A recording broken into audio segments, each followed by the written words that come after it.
Huaxiao Nation, Jiangnan Province, Jiangnan University.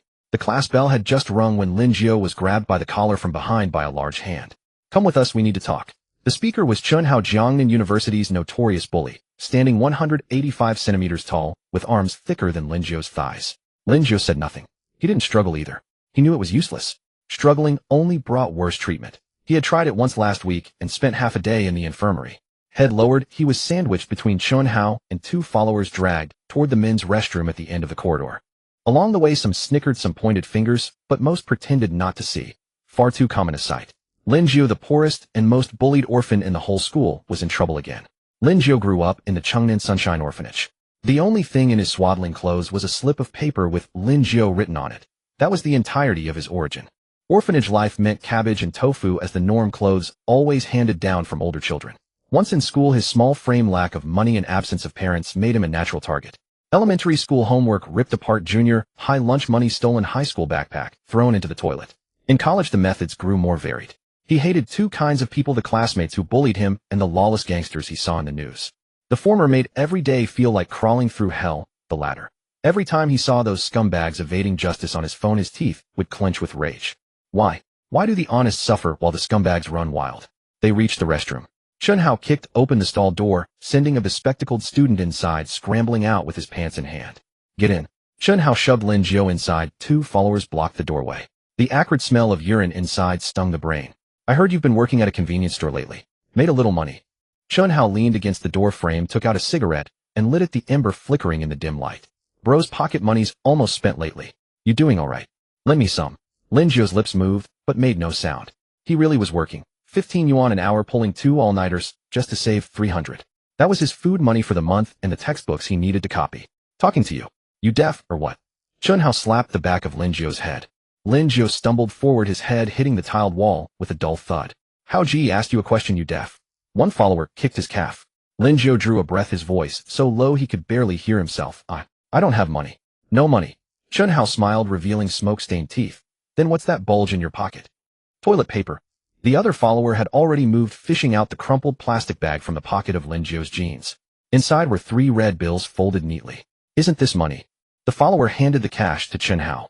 Give it back. Lin Jiu lunged forward, suddenly his eyes red. That was his lifeline. Chunhao's eyes turned cold. He lifted his leg and kicked Lin Jiu in the stomach. Lin Jiu doubled over in pain, his insides twisting like they were wrung out. He clutched his stomach, cold sweat instantly breaking out across his face. Don't know what's good for you, huh? Chunhao grabbed his hair, forcing his head up. Lin Jiu, am I being too nice to you? A follower had already pulled out his phone, the camera pointed at Lin Jiu's ashen face. Come on, say it again. Do you have money or not? Chunhao waved the 300 yuan in front of Lin Jiu's face. Lin Jiu stared at the bill's stomach-aching scalp, even more so. He saw the red recording dot on the phone screen like a disgusting eye. He knew they were recording, that this video would soon appear in the class group chat and the campus group. He'd be the joke for the next few days again. Why? Yes, I have money. Lin Jiu ground the words out from between his teeth, a metallic taste in his throat. What? Can't hear you. I have money. I have money. Lin Jiu shouted. The surroundings went quiet for a moment. At the restroom doorway stood 7 or 8 people, some holding phones up, some covering their mouths, laughing, some watching with numb curiosity. Chunhao was satisfied. He let go of Lin Jiu's hair and even patted his cheek with no light touch. Lin Jiu handed over all 300 yuan from his pocket. If you'd been this smart from the start, you wouldn't have had to take a hit. He pocketed the 300 yuan. Just this week, then next week remember to be proactive. Don't always make me come find you, alright? Finished speaking, he led his followers and pushed through the crowd. Their unrestrained laughter and words like poor ghost and coward drifted in from outside the door. The onlookers dispersed too, walking while looking at their phones. The video had probably already been uploaded. Only Lin Jiu remained alone in the restroom. He slid down against the wall and sat on the floor, the tiles ice cold. His stomach ached in waves, but what hurt more was something inside. A piece missing and a heavy weight pressing down. He stared at a cigarette, but on the ground for a long time. Damn it. He pushed himself up, walked to the sink, and turned on the faucet. Cold water splashed on his face, slightly clearing his mind. He looked up. The person in the mirror had an ashen face, messy hair, a small cut at the corner of his mouth, and bloodshot eyes. Pathetic. He tugged at the corner of his mouth, tried to smile, but it looked worse than crying. After washing his face, he dragged his feet out. People in the hallway saw him and instinctively stepped aside, as if he were something dirty. Whispers drifted into his ears. Hear that? Lin Jiu got shaken down by Chunhao again. The video's gone viral. 300 yuan. That's a fortune for an orphan like him. Serves him right, who told him to be such a coward. Lin Jiu lowered his head, and quickened his pace. Near the back door of the classroom, a figure blocked his way. It was Wang Yu, the belle of the economics department's system flower. Her family ran a building materials company considered a minor rich second generation. She was indeed pretty with fair skin and bright watery eyes today, wearing a pale blue dress that accentuated her slim waist and long legs. But the way she looked at Lin Jiu was like looking at gum stuck to the bottom of a shoe. Stay away from me. Wang Yu covered her nose and stepped back, her brow furrowed tightly. What smell is that? It's disgusting. Lin Jiu stopped, saying nothing. Heard you got cornered by Chun Hao again. Lost your money too. Wang Yu's mouth held that habitual faint ridicule. Lin Jiu, not to be harsh, but being poor doesn't mean your spirit should be short. When you keep being such a coward, who'll respect you? You've embarrassed the entire Jiangnan University. Finishing, she no longer looked at Lin Jiu, sidestepping him, as if avoiding a puddle of sewage leaving behind a trail of expensive perfume. Lin Jiu stood there, his hands slowly clenching into fists at his sides, fingernails digging into his palms. Sharp pain. A few seconds passed, and he unclenched them again. He pushed open the door and walked into the classroom. Many eyes were already on him. Curious, sympathetic, watching for entertainment. He went to the very last row, the corner seat, sat down, and clutched his tattered backpack tight against his chest. Outside the window, the sky looked overcast. It would probably rain. He wondered when this damn life would finally come to an end. At noon, inside the cafeteria, Lin Jiu ordered only 2 steamed buns and a free bowl of cabbage soup, then found a corner seat by the wall and began to eat alone.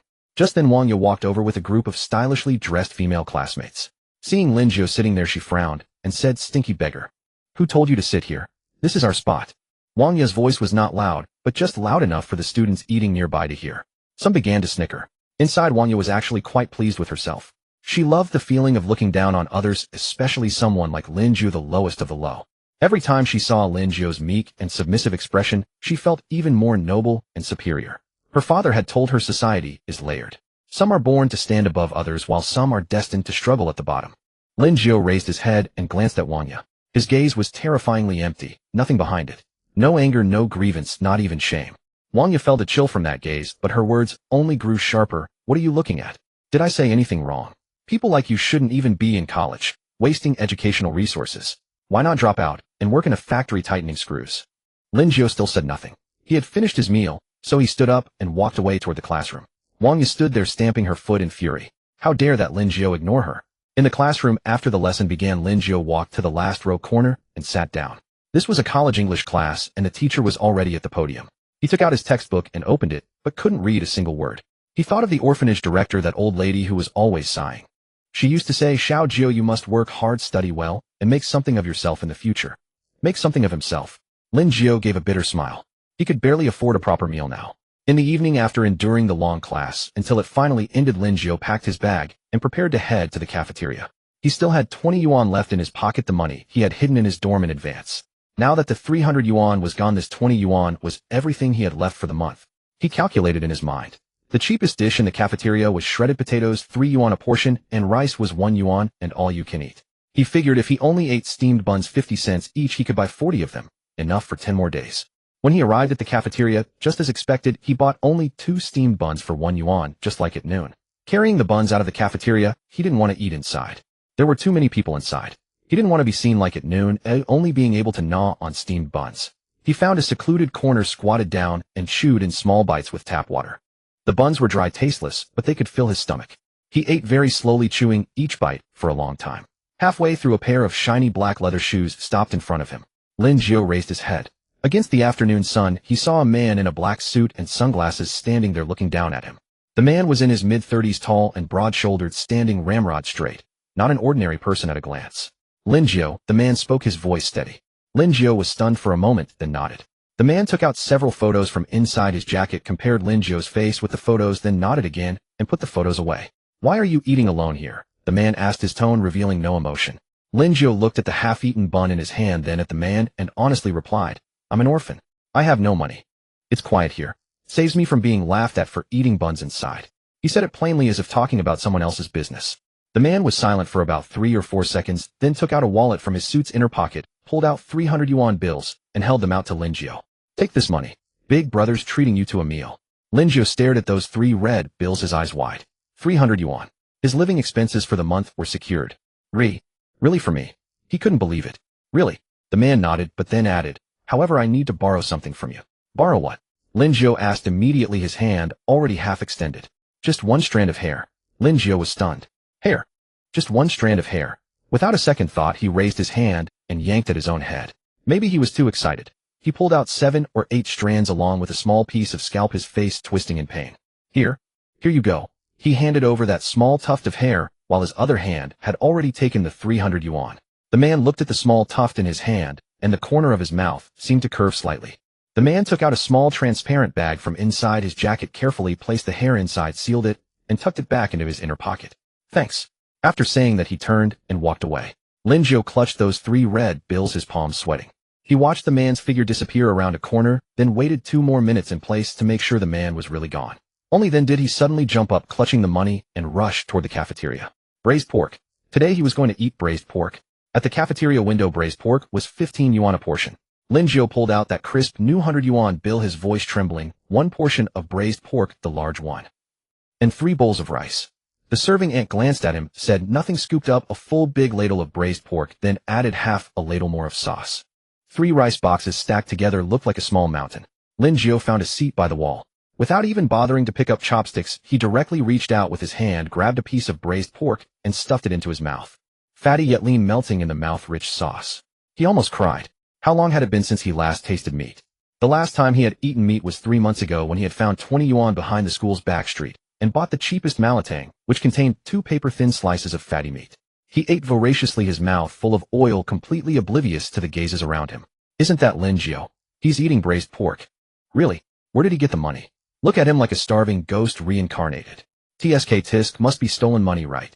Whispers came from all directions, but Lin Jiu didn't care. In his eyes there was only that plate of braised pork, those glistening, trembling pieces of meat. Halfway through eating, a shadow fell over him.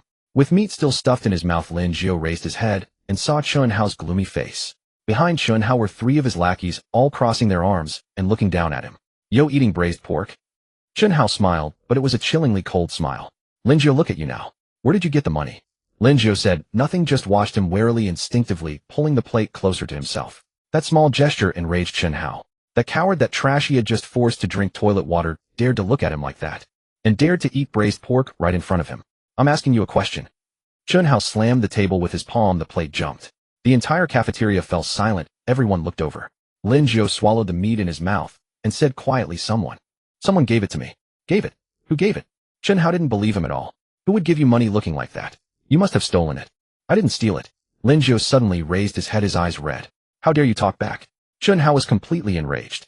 How dare this poor kid talk back to him? He grabbed the plate of braised pork and, under Lin Jiu's horrified gaze, slammed it hard onto the floor.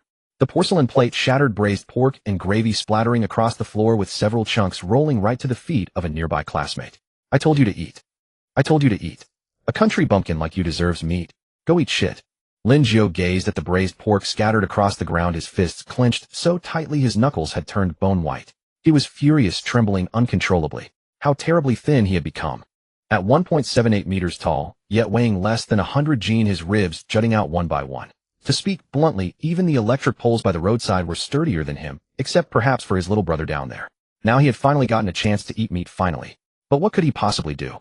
Chun Hao's family owned 3 factories, and Chun Hao's father was close friends with the vice principal. If Chun Hao beat him up, the school would just smooth things over, compensating him a few hundred yuan and calling it settled. And him? He might get expelled, might get his legs broken, might. Lin Jiu unclenched his fists. Under the watchful eyes of over 100 people in the cafeteria, he slowly squatted down and picked up the pieces of braised pork that were still relatively clean, placing them back into the shattered plate. Holy shit. He's actually picking it up. This is so spineless. I'm gonna cry, seriously, this is too tragic. Tragic my ass, he brought this on himself. Who told him to provoke Chun Hao? Chun Hao watched Lin Jiu kneeling on the ground, picking up the meat, a triumphant smile curling at the corner of his lips. This was exactly the effect he wanted. To let everyone know that at Jiangnan University, Chun Hao was the law. Lin Jiu, this lowly waste of space, only deserved to eat meat that had fallen on the ground.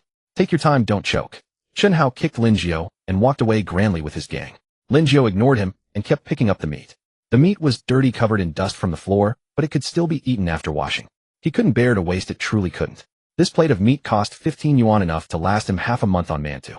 He carried that shattered plate of dust-covered braised pork, and under everyone's watchful gaze walked out of the cafeteria step by step. Once he reached a secluded spot, he found a water faucet and washed each piece of meat clean, then sat on the edge of a flower bed and ate every bite piece by piece. As he ate, tears streamed down his face. But he made no sound, crying silently, eating silently. After finishing the last piece, he wiped his mouth, tossed the broken plate into the trash, and walked back to the dormitory. What he didn't know was that just as he was picking up the meat to eat, another scene was unfolding in a 3-story villa on the western outskirts of Jiangnan City. The villa's living room was terrifyingly spacious, with a ceiling height of at least 6 meters, crystal chandeliers hanging from above and glittering blindingly. But the decor style was cold and stark, black and gray tone solid wood furniture with sharp lines exuding an aura of keeping strangers at bay. Lin Yuan sat on the leather sofa, his fingers tapping unconsciously against his knee. He was just over 50, his hair combed immaculately, temples slightly grayed, but his gaze as sharp as a hawk's. Even in casual home clothes, that pressure of someone long accustomed to authority could not be hidden. In Jiangnan province, mentioning Brother Yuan earned respect from both the legitimate and criminal worlds. On the surface, he was chairman of Tian Yuan Group, dealing in real estate and hotel businesses, but covertly half of Jiangnan province's underground gambling dens and entertainment venues paid him protection fees.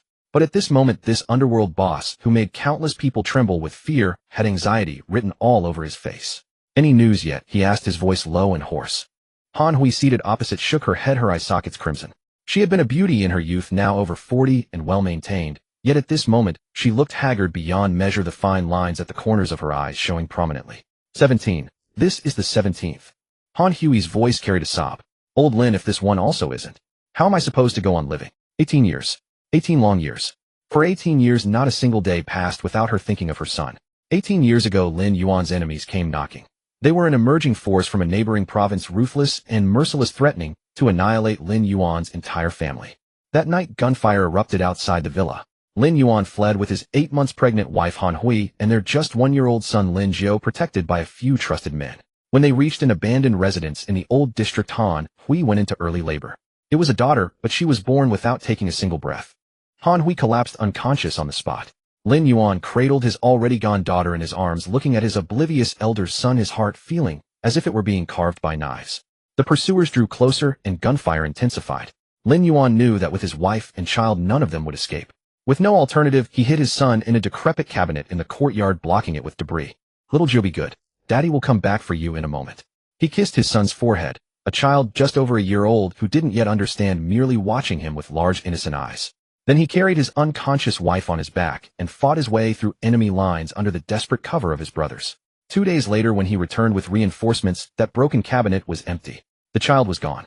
When Han Hui woke to learn her son was lost, she fainted again on the spot, then fell gravely ill and remained bedridden for 3 months. After recovering, she seemed like a different person entirely, clutching her son's photograph all day long, her mental state fluctuating unpredictably. Lin Yuan went mad too. He mobilized every connection he had, issued rewards through both legitimate and criminal channels, turned the old district upside down, but the child had vanished, as if by magic, leaving not a trace. The only certainty was that the child should still be alive. No blood was found at the scene, and the cabinet had been opened from the outside, not by any wild animal. Over the 18 years, Lin Yuan never once gave up searching. He established a dedicated missing persons team, investing millions each year, and throughout the country, wherever a child matching the description of being abandoned back then was found, he sent people to investigate. Simply those whose names were Lin Jiu, or whose age matched. He had investigated nearly 1,000 of them, but none were the right one. "Boss, boss." A voice so excited it was practically distorted came from outside the door, followed immediately by a man in a suit bursting through the door as if he had crashed into it. Lin Yuan sprang to his feet. Han Hui also lifted her head abruptly, her hands gripping the sofa armrest tightly, her fingernails nearly piercing through the leather.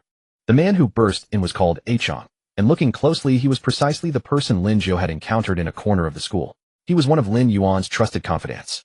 At this moment, his face was flushed red, clutching a file folder tightly in his hands, running until he was completely breathless. We found him. Boss, we found him." Heir extended the file folder with both hands, his voice itself trembling. "DNA match. 99. 99. It's the young master. It's truly the young master." With a clatter, the water glass in Han Hui's hand fell to the floor and shattered into pieces. But she remained utterly oblivious, her eyes fixed hard on that manila envelope as her whole body, as if drained of all strength, slid feebly downward. Lin Yuan lunged over in a stride to support her, taking the envelope with his other hand, his fingers trembling. He took a deep breath, opened it, and pulled out the appraisal report inside. He flipped directly to the last page. According to the appraisal, sample A and sample B are consistent with a biological parent-child relationship with a parentage probability greater than 99. 99. Those words were printed in stark black and white. Lin Yuan stared at the line for a full minute, then abruptly shut his eyes. When he opened them again, the rims were already red. Where? He asked, his voice hoarse. My son. Where is he? At Jiangnan University. A Chong said excitedly. The young master studies at Jiangnan University. He's a sophomore now. I took the sample myself. There's no mistake. That child is practically a mold of you when you were young. University? Han Hui murmured, her tears pouring down all at once. My son is attending university. Is he doing well? Is he chubby? Tall? Is anyone bullying him? She was incoherent, crying until she could hardly breathe. Lin Yuan wrapped his arms tightly around his wife. This underworld boss, who hadn't even blinked when a knife was pressed to his neck, now had red-rimmed eyes. He patted his wife's back and repeated over and over, we found him. It's good that we found him. It's good. After quite a while, the two finally calmed down a little. Tell me in detail what happened. Lin Yuan sat back down on the sofa and regained his usual calm, but the faint trembling of his hands betrayed the turmoil inside him. A Chong wiped his face and began his report. Half a month ago, we found that the Sunshine Orphanage in Jiangnan City had taken in a child 18 years ago. The age and timing matched, and his name was Lin Jiu.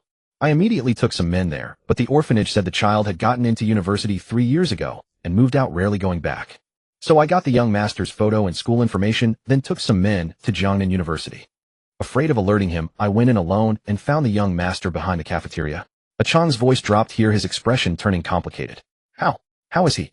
Han Hui asked urgently. A Chong glanced at Lin Yuan, then at Han Hui, gritted his teeth, and told the truth, the young master. He's having a very hard time. He's as thin as a bamboo pole. He was squatting alone in a corner, gnawing on steamed buns, saying he had no money and was afraid that eating in the cafeteria would make him a laughingstock. I gave him 300 yuan, and only then would he give me a strand of hair. 300 yuan. Han Hui was stunned. A strand of hair. You gave him 300 yuan. A Chong was a little embarrassed. At the time, I only had 300 in cash on me. I thought I'd get a sample and confirm first. And then, oi, Lin Yuan asked in a low voice. What did he do with the 300 yuan? A Chong's expression turned even worse. I didn't go far. I hid around a corner and watched for a while. The young master took the money, rushed into the cafeteria, bought a plate of braised pork, and sat there wolfing it down. Then a few students came over. They seemed to be his classmates. The one in front was quite domineering and directly knocked the young master's food over. What? Han Hui sprang to her feet, her voice shrill. They hit Xiao Jiu. No, they didn't. They just knocked over his food. A Chong went on, then the young master. He squatted down, picked up the meat, rinsed it under the tap, and ate it again. The living room was dead silent. Han Hui swayed, nearly falling if Lin Yuan hadn't caught her. She covered her mouth, tears streaming down in large drops, yet she couldn't make a sound. Her son, the son she had searched for 18 years, was gnawing on plain steamed buns. Her son had been bullied until he squatted on the ground and picked up fallen food to eat. Lin Yuan's face had darkened like the bottom of a pot. He lit a cigarette and took a deep drag. Amid the swirling smoke, his eyes were frighteningly cold. That student. What's his name, and what does his family do? He asked, his tone flat, but A Chong knew this was the sign that the boss was about to kill. His name is Chun Hao. His family runs a few garment factories. They have a little money. A Chong had already investigated and added, his father Chen Jiangwo is friends with the vice principal of Jiangnan University, so that kid acts arrogantly at school and often picks on people. The young master seems to be the main target of his bullying. Chen Jiangwo. Lin Yuan repeated the name, nodding. Good. Very good. He took out his phone and dialed a number. The call connected quickly, and an obsequious voice came through. Brother Yuan. Why did you call personally? What instructions do you have? Old Zhao, are you familiar with the vice principal of Jiangnan University? Lin Yuan got straight to the point. Vice Principal Wang. Very familiar. An old friend. Brother Yuan, do you need something from him? Tell him that I don't like his friend Chen Jiangwo. As he spoke, Lin Yuan flicked off his cigarette ash, and I find Chen Jiangwo's factories an eyesore. As for his son, let him handle it himself. Understood. Understood. The voice on the phone answered quickly. Brother Yuan, don't worry, I'll handle it right away. After hanging up, Lin Yuan dialed another number. Along, check out Chen Jiangwo, the one in garments. Yeah, him. 3 days. I want him bankrupt. The two calls together took less than a minute. Han Hui was still crying, trembling all over. Lin Yuan pulled her into his arms and gently patted her back, his voice unusually tender. Don't cry. I'll go bring our son home tomorrow. From now on, no one will ever bully him again. He must be very sad right now. Han Hui sobbed. I want to see him. I want to go now. It's too late now, or it will scare him. Lin Yuan said, tomorrow, early tomorrow morning, we'll go together. He paused, then added, we need to think of a way to tell him. If we suddenly tell him we're his biological parents, I'm afraid he won't accept it. I don't care. Han Hui's eyes were red. He is my son. I've been looking for my son for 18 years. I want to see him. We'll see him. Of course we'll see him. Lin Yuan coaxed her, but we need to come up with a proper reason. If we tell him directly that we're in the underworld, we're afraid we'll scare the child away. A Chong said cautiously from the side, Boss Ma'am, I have an idea. Speak. Isn't the young master an orphan? We can have someone pose as a staff member from the orphanage and say a couple wants to adopt him. No wait to claim kinship. Say the parents who lost their child back, then came looking for him and want to meet him. Once we meet, we can explain things slowly. Lin Yuan pondered for a moment, then nodded fine. Arrange it. Tomorrow morning, we'll go to the school to pick him up. Yes. Ah Chong acknowledged and went out. In the living room, only the old couple remained. Han Hui leaned against her husband's chest, tears still flowing uncontrollably. Xiaojiao. My Xiaojiao. How much suffering has he endured? Lin Yuan said nothing, merely holding his wife tightly, his gaze fixed on the thick darkness outside the window, deep and somber. 18 years. His son Lin Jiu had been bullied like this by outsiders. Good. Very good. Every single one of those who had mistreated his son would not get off easily. The next morning, Lin Jiu was awakened by the alarm clock. He fumbled for the shabby second-hand phone, silenced the alarm, and stared blankly at the ceiling for a while. He had hardly slept all night. Every time he closed his eyes, he saw the braised pork overturned in the cafeteria and Chun Hao's arrogant face. But what could he possibly do? He was merely an orphan without parents or connections. Chun Hao could crush him with a flick of his finger. Forget it. No point dwelling on it. He still had 2 part-time jobs today, the convenience store in the morning and flyer distribution in the afternoon, earning 60 yuan in total. He still needed 120 yuan for this month's living expenses. 2 more days of work would be enough. He got up and pulled out a washed-out t-shirt from under the bed. It was his best piece of clothing. The collar was loose, but at least it had no holes. He was going to see an employer today, so he couldn't look too shabby. The other 3 beds in the dormitory were all empty. Those 3 roommates were locals from well-off families and rarely stayed in the dorm. Lin Jiu was used to solitude, living alone in a 4-person room undisturbed. After washing up, he glanced at his phone. It was 7:10. The cafeteria should be open by now. Steamed buns cost 50 cents each. He bought 2, washed them down with plain water, then slung on his frayed school bag and headed out. The morning shift was at a convenience store from 8 to noon, 4 hours for 40 yuan. The work was simple: cashiering, restocking shelves, and cleaning. The store manager was a kind woman in her 40s. Knowing he was a student, she would occasionally sell him soon-to-expire bento boxes at a discount. Xiao Lin, you're here, the manager said as he walked in. You look a bit pale today. Didn't sleep well? A little. Lin Jiu replied vaguely, put on his uniform, and stood behind the cash register.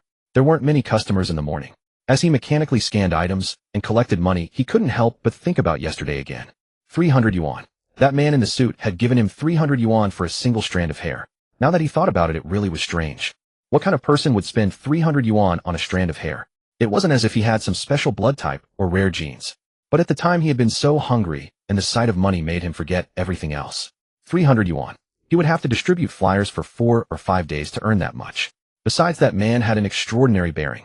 Even with sunglasses on, his aura was clearly not that of an ordinary person. He spoke and acted with crisp decisiveness, not even blinking when handing over the money. Xiao Lin, off. Lin Jiu snapped back to reality and found the manager staring at him. What are you thinking about? I called you 3 times, the manager said, pointing outside. There's a customer waiting to check out. Oh, sorry, I'm coming. Lin Jiu apologized quickly and rang up the customer's purchase. Once he got busy, he had no time to let his mind wander. The convenience store was small, but there was no shortage of trivial tasks: restocking shelves, tidying up, cleaning. 4 hours slipped by in no time. At noon, his shift ended. The manager handed him 40 yuan in cash. Lin Jiu thanked her, changed out of his uniform slung on his backpack, and hurried back to school. The afternoon job was flyer distribution, starting at 2 at the entrance of a newly opened mall. He still had over an hour, so he could make it back to the cafeteria for lunch. Today he didn't buy steamed buns. He still had 285 yuan left from yesterday's 300, so he treated himself to an 8 yuan braised potato and pork rice bowl, plus a 3 yuan fried egg. As he carried his tray and looked for a seat, he felt the eyes on him. People pointed and whispered. He didn't need to hear them to know what they were saying. Word about yesterday's cafeteria incident had probably already spread across the entire school. Lin Jiu lowered his head, found a seat in the most remote corner, turned his back to everyone, and buried himself in his meal. The rice was delicious, the meat fragrant, and the fried egg golden with a runny yolk. He ate very slowly, chewing each bite carefully, as if savoring some rare delicacy. As he was eating, 2 people suddenly sat down across from him. Lin Jiu looked up, his heart sinking. They were Chun Hao's 2 lackeys, one named Zhang Peng, the other Li Chong. Chun Hao wasn't there, but these 2 were no better. Oh, having a nice meal today. Zhang Peng glanced at Lin Jiu's tray and grinned. Stir-fried potatoes with pork and an egg too. Not bad, Lin Jiu. Where'd you get the money? Steal it again? I didn't steal, Lin Jiu said quietly. Didn't steal it? Li Chong reached out to pat Lin Jiu's face. Then tell me, where did the money come from? Yesterday you were chewing on steamed buns, and today you're eating meat. Who do you think you're fooling? Lin Jiu leaned back to dodge, gripping his chopsticks tightly. Brother Hao said to come to the basketball court after class this afternoon, Zhang Peng said. He wants to see you. What for? Lin Jiu asked. Hearing this, Li Chong snapped impatiently. He said come so you come. Why so many questions? What didn't get enough toilet water yesterday? You want another taste? Lin Jiu fell silent, staring at the food on his tray. Hear that? Zhang Peng tapped the table. Louder. Didn't you eat? I heard you, Lin Jiu said. That's more like it. Satisfied, Zhang Peng stood up. Before leaving, he tossed out another line. Don't be late. Brother Hao hates waiting. The two sauntered off. Lin Jiu looked at the half-finished meal on his tray and suddenly lost his appetite. He mechanically shoveled rice into his mouth, but it tasted like wax. Chen Hao calling for him couldn't mean anything good, but not going would be even worse. Last time he skipped it, he was ambushed at the dormitory entrance and beaten so badly that his knee stayed bruised for half a month. What had he ever done wrong? Why wouldn't these people just leave him alone? Because he was poor. Because he was easy to push around. After finishing his meal, Lin Jiu washed his lunchbox at the water room, then walked out of the school gate with his backpack. The flyer distribution spot wasn't far from school, a 20-minute walk. The afternoon sun was scorching. Wearing the cap provided by the merchant, he hugged a stack of flyers and stood at the mall entrance handing them out to anyone who passed. Hello, new store grand opening, please take a look. Would you be interested in fitness and swimming? Thank you. Most people waved him off and walked away. Occasionally someone would take one only to toss it into a trash can a few steps later. Lin Jiu was long accustomed to it. Expressionless, he mechanically repeated the motion of handing out flyers. From 2 to 5, 3 hours, 20 yuan. When it ended, his back was soaked with sweat and his throat was parched. The merchant gave him 20 yuan in cash and a bottle of water. He thanked them, twisted open the cap, and gulped down half the bottle. On the way back to school, he passed a small supermarket. He hesitated, then went in and spent 3 yuan on the cheapest pack of ham sausages. He could have them with steamed buns tonight. A bit of meat to liven things up. When he reached the school gate, he suddenly stopped. A black car was parked at the entrance. It wasn't a luxury car, just an ordinary black sedan, but Lin Jiu was very sensitive to cars, because Chun Hao had one driving it in and out of school, all day showing off. But this one was different. It was immaculately clean, gleaming, parked at the roadside like a lurking black panther. Its windows were tinted dark, obscuring the interior. Lin Jiu gave it a couple of extra glances, didn't overthink it, and continued walking into campus. He had to go to the basketball court to see Chun Hao. He didn't know what awaited him, but he would have to face it sooner or later. When he reached the basketball court, Chun Hao was playing. In the scorching heat, he was shirtless, his toned muscles glistening under the sun. A ring of girls surrounded him, screaming cheers. Seeing Lin Jiu arrive, Chun Hao tossed the ball to a companion, grabbed his t-shirt from the ground to wipe off sweat, and walked over. You're here? He looked at Lin Jiu with a half smile. Lin Jiu kept his head down.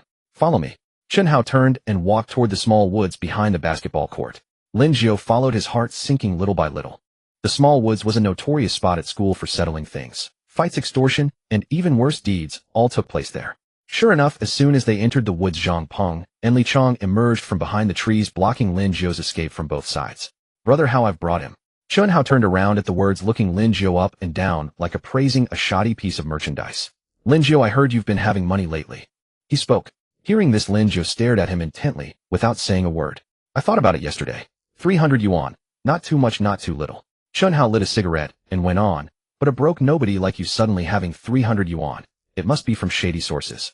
Here's the deal, hand over the money, and I'll pretend this never happened. How about it? Hearing that, Lin Jiu flared up instantly, raising his head sharply. That's my money. Your money, eh? Chun Hao sneered. You're an orphan. Where would you get money? Stolen, I bet.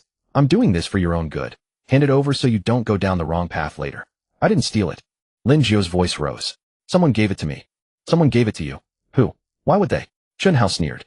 Lin Jiu, if you're going to lie, at least make it believable. Enough, cut the crap. Hand over the money and write me a written guarantee that you won't steal again, and this matter is over. I won't hand it over. Lin Jiu stepped back, but Zhang Peng and Li Chong grabbed hold of him. Brother Hao says hand it over, so hand it over. Why all the nagging? Zhang Peng twisted his arm. Exactly. Don't refuse a toast only to be forced to drink a forfeit. Li Chong kicked him in the shin. Lin Jiu let out a muffled groan of pain but clenched his teeth and insisted, that's my money. This is robbery. Robbery. Chun Hao looked as if he'd heard something hilarious. Who do you think I am? Would I rob a broke nobody like you? I'm just helping you keep it safe, understand? Once you stop stealing, I'll return it. With that, he shot Zhang Peng a meaningful glance. Zhang Peng understood the signal and reached into Lin Jiu's pocket.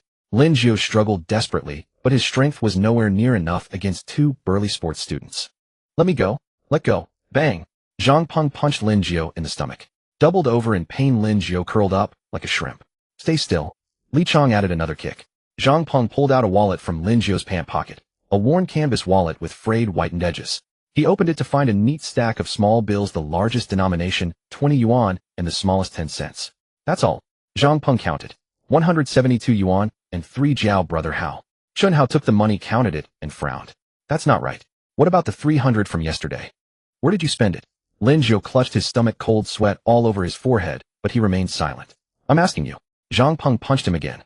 Ate it. Lin Jiu squeezed out 2 words through clenched teeth.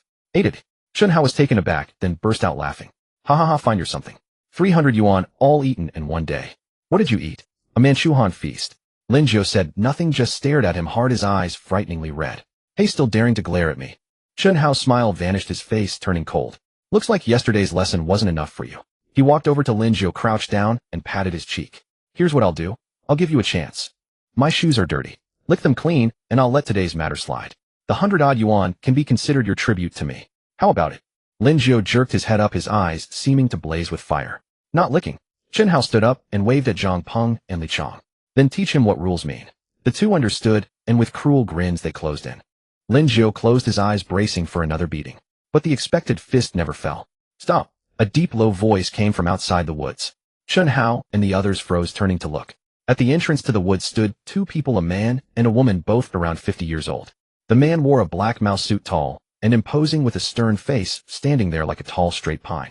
The woman wore a deep purple cheongsam, elegant and dignified, but her eyes were red and swollen. She had clearly been crying. Behind the pair were 4 men in black suits, all expressionless with sharp, piercing eyes. Chun Hao's heart skipped a beat. He had seen quite a bit of the world in Jiangnan province, and important figures often visited his home, but these people before him had such an overwhelming presence that his legs felt weak. Still, he forced himself to stay calm and craned his neck to ask, "Who are you? Meddling in other people's business." The middle-aged man ignored him, his gaze passing over him to land on Lin Jiu, curled up on the ground. Then Chun Hao witnessed a scene he would never forget. The middle-aged man, whose powerful aura made it clear he was no ordinary person, suddenly had reddened eyes. He hurried over, crouched in front of Lin Jiu, reached out a hand, wanting to touch, yet not daring to, his voice trembling violently. Xiaojiu. You're Xiaojiu, right? Lin Jiu looked up blankly at the strange man, then at the tear-streaked woman behind him, completely bewildered. Who are you? The woman could no longer hold back. She rushed over, threw her arms around Lin Jiu, and wailed, "Son. My son. Mom has finally found you." Lin Jiu stood frozen, his mind a complete blank. Son? What son? The woman held Lin Jiu so tightly that he could hardly breathe. She had a faint fragrance, like jasmine or perhaps sandalwood, but all that echoed in his mind were 2 words, son. What son? Whose son? Lin Jiu instinctively struggled a little, but the woman held him too tightly, he couldn't break free. No, it can't be wrong. The woman sobbed breathlessly, cradling his face and studying it closely. Look at these eyes, this nose. Exactly like your father when he was young. Xiaojiu, I'm your mother. This is your father. She pointed at the middle-aged man beside her. The man also crouched down, staring at Lin Jiu without blinking. His gaze was unbearably complex. Wild joy, heartache, guilt, and something else heavy and unfathomable to Lin Jiu. Xiaojiu. The man began, his voice terribly hoarse. I am your father. Lin Jiu was utterly stunned. He had lived for 20 years, and for as long as he could remember he had been in an orphanage. The director said he was found at the door with only a note in his swaddling clothes that read, Lin Jiu. He had known since childhood that he was a child without parents, an orphan. Now out of nowhere 2 people appeared, embracing him and calling him son, claiming he was their child. No. Impossible. Lin Jiu shook his head forcefully. I'm an orphan. I don't have parents. You do? The woman said urgently, pulling something out of her small bag and holding it out to Lin Jiu. Look at this. Do you remember it? It was a jade pendant. White, warm, and translucent, with a lifelike Pichot carved on the front. On the back were 2 small characters, Lin Jiu. Lin Jiu stared at the jade pendant, his eyes slowly widening. This jade pendant. He seemed to remember it. Not a clear memory, but a vague feeling. It seemed that a long, long time ago he really had such a thing hanging around his neck, cool against his chest. Later, for some reason, it disappeared. This is mine, he asked hesitantly. It's yours. The woman cried even harder. When you were 1 month old, your father specially asked a master to get this for you with your name engraved on it. 18 years ago we had no choice but to leave you in a place. We planned to come back for you once it was safe, but when we returned you were already gone. She sobbed uncontrollably. The man put his arm around her shoulder, his eyes reddening too. Through all these years we've been searching for you, never giving up. The man looked at Lin Jiu and said word by word, Xiaojiu, you really are our son, our own flesh and blood. Lin Jiu stared at them in a daze, then looked down at the jade pendant again. His mind was about to boil into a complete mess. He had parents. He wasn't an orphan. But why? Why had they abandoned him? Why had they left him at the orphanage gate? Then why did you only come looking for me now? He heard himself ask, his voice dry. The man and woman looked at each other, pain written all over their eyes. The man took a deep breath. We ran into some trouble back then. Our enemies were hunting us, and we couldn't escape while carrying you. We had no choice but to hide you, planning to come back for you once it was safe. But when we returned, you were already gone. We searched for you for 18 years all over the country. We never let go of a single clue, no matter how faint. Then, what do you do? Lin Jiu asked, his gaze sweeping over the man's well-tailored Chinese tunic suit. The man was silent for a few seconds, then said, "We're in business. Don't worry. Mom and Dad have the means to protect you now. We won't let you suffer the slightest grievance." He said the word business vaguely, but Lin Jiu didn't think too much about it. His mind was in a complete mess now. Too much of a mess to think. Beside him, Chun Hao and his two companions were dumbfounded. What the hell was going on? Lin Jiu, the orphan, suddenly had a pair of rich parents. And judging by the look of things, they weren't just ordinarily rich. Chun Hao's heart began to waver. Tough as he was, Chun Hao wasn't stupid. The two people in front of him and the four men in suits behind them were clearly not to be messed with. Especially the middle-aged man. When his gaze swept over, Chun Hao felt a chill run down his spine. Lin Jiu, now that your parents are here, we won't disturb you anymore," Chun Hao said with an awkward smile, and tried to slip away. "Stop right there." The man spoke softly, but with an authority that brooked no argument. Chun Hao's steps halted, and he froze in place. The man slowly stood up, turned around, and fixed his gaze on Chun Hao's face. That gaze was calm, so calm it was terrifying. "What were you doing just now, eh?" the man asked. Nothing." Chun Hao's forehead beaded with sweat. "We were just joking with Lin Jiu." "Joking?" The man glanced at Lin Jiu, who was still curled up on the ground, then at the wallet clenched in Chun Hao's hand. His expression turned colder by the second. "Joking with your fists? Robbing him as a joke?" "No, it's not, brother Hao." Zhang Peng tried to explain, but one look from the man cut him off, and the rest of his words stuck in his throat. The man ignored them and said to a suited man behind him, "A Chong, deal with it." "Yes, boss." The suited man named a Chong stepped forward and made a gesture of invitation to Chun Hao and the others. "You three please come with us." "Go. Where?" Chun Hao's legs had turned to jelly. "For a chat." A Chong smiled, but there wasn't a trace of warmth in that smile. Chun Hao tried to say something more, but the other three suited men had already moved in, and they dragged all three of them out of the woods. "Hey, what are you doing? Let go of me. I'm calling the police." Chun Hao struggled and shouted. "The police?" A Chong gave a light laugh and shook his head. "All right, do you want me to call them for you?" Chun Hao shut his mouth. Dumb as he was, he could now see that the police probably couldn't do anything about these people. The three were taken away, leaving Lin Jiu alone in the woods with the middle-aged couple who claimed to be his parents and the suited man who had spoken first. The woman was still crying, holding Lin Jiu tightly and refusing to let go. Lin Jiu's whole body was rigid, and he didn't know what to do with his arms and legs. "Xiaojiu, come home with Mom, okay?" She raised her head and looked at him through tear-blurred eyes. "Mom will make you something delicious, buy you new clothes. Whatever you want, Mom will buy it for you." Lin Jiu opened his mouth, not knowing how to respond. Go home. What home did he have? The orphanage wasn't home, and the dormitory wasn't home either. He had lived for more than 20 years and had never known what the word home felt like. "Child, don't be afraid." The man crouched down and gently placed his hand on Lin Jiu's shoulder. His hand was large and warm with thick calluses on the palm. "We know that hearing all this all of a sudden is hard for you to accept. It's all right. We'll take it slowly. Why don't you come back with us first? Take a look at your room, take a look at your home. Okay?" Lin Jiu looked at the man, then at the woman. The woman's eyes were red and swollen, filled with tears, and beneath them lay a guilt and love so dense he could not begin to understand. He didn't know what to do. It had all come so suddenly, like a dream. I still have classes." He forced out. "No more school." The man said bluntly, "That broken-down school isn't worth attending. If you want to study, Dad will find you the best school, domestic or international. You can pick any one you like." "But..." "No buts." The man helped him to his feet, moving carefully, as if handling some fragile treasure. "Xiaojiu, Dad has owed you for 18 years. From now on, I'll make up for all those years." With them supporting him on each side, Lin Jiu walked out of the woods in a daze. Outside the woods were two vehicles, a black sedan, the one he had seen at the school gate, and a silver-gray business van. Chun Hao and the other two had already been stuffed into the business van, its windows rolled up, so he couldn't see inside. The man helped Lin Jiu into the back seat of the black sedan. The woman got in after him, pressed close against him, and held his hand without letting go. The car started and glided smoothly out of the school grounds. Lin Jiu watched the campus scenery rush backward past the window, his mind still churning. He stole a glance at the woman beside him. She was watching him without blinking, her gaze so tender it seemed to drip with water. The man in the front passenger seat also kept turning back to look at him, his eyes complicated. Everything was too unreal, like a dream. After about half an hour, the car drove into an upscale residential compound Lin Jiu had never been to before. Green trees lined the paths, small bridges arched over flowing streams, and detached villas were hidden among the lush landscaping. A security guard stood straight as a pillar. Seeing the license plate, he immediately saluted and waved them through. Finally, the car stopped in front of a 3-story villa. "We're here, Lin Jiu. We're home," the woman said softly, her voice full of anticipation and delicate care. Lin Jiu got out of the car. Looking at the grand villa before him, then down at his faded t-shirt and frayed jeans, he was suddenly seized by a powerful sense of unreality. This was his home.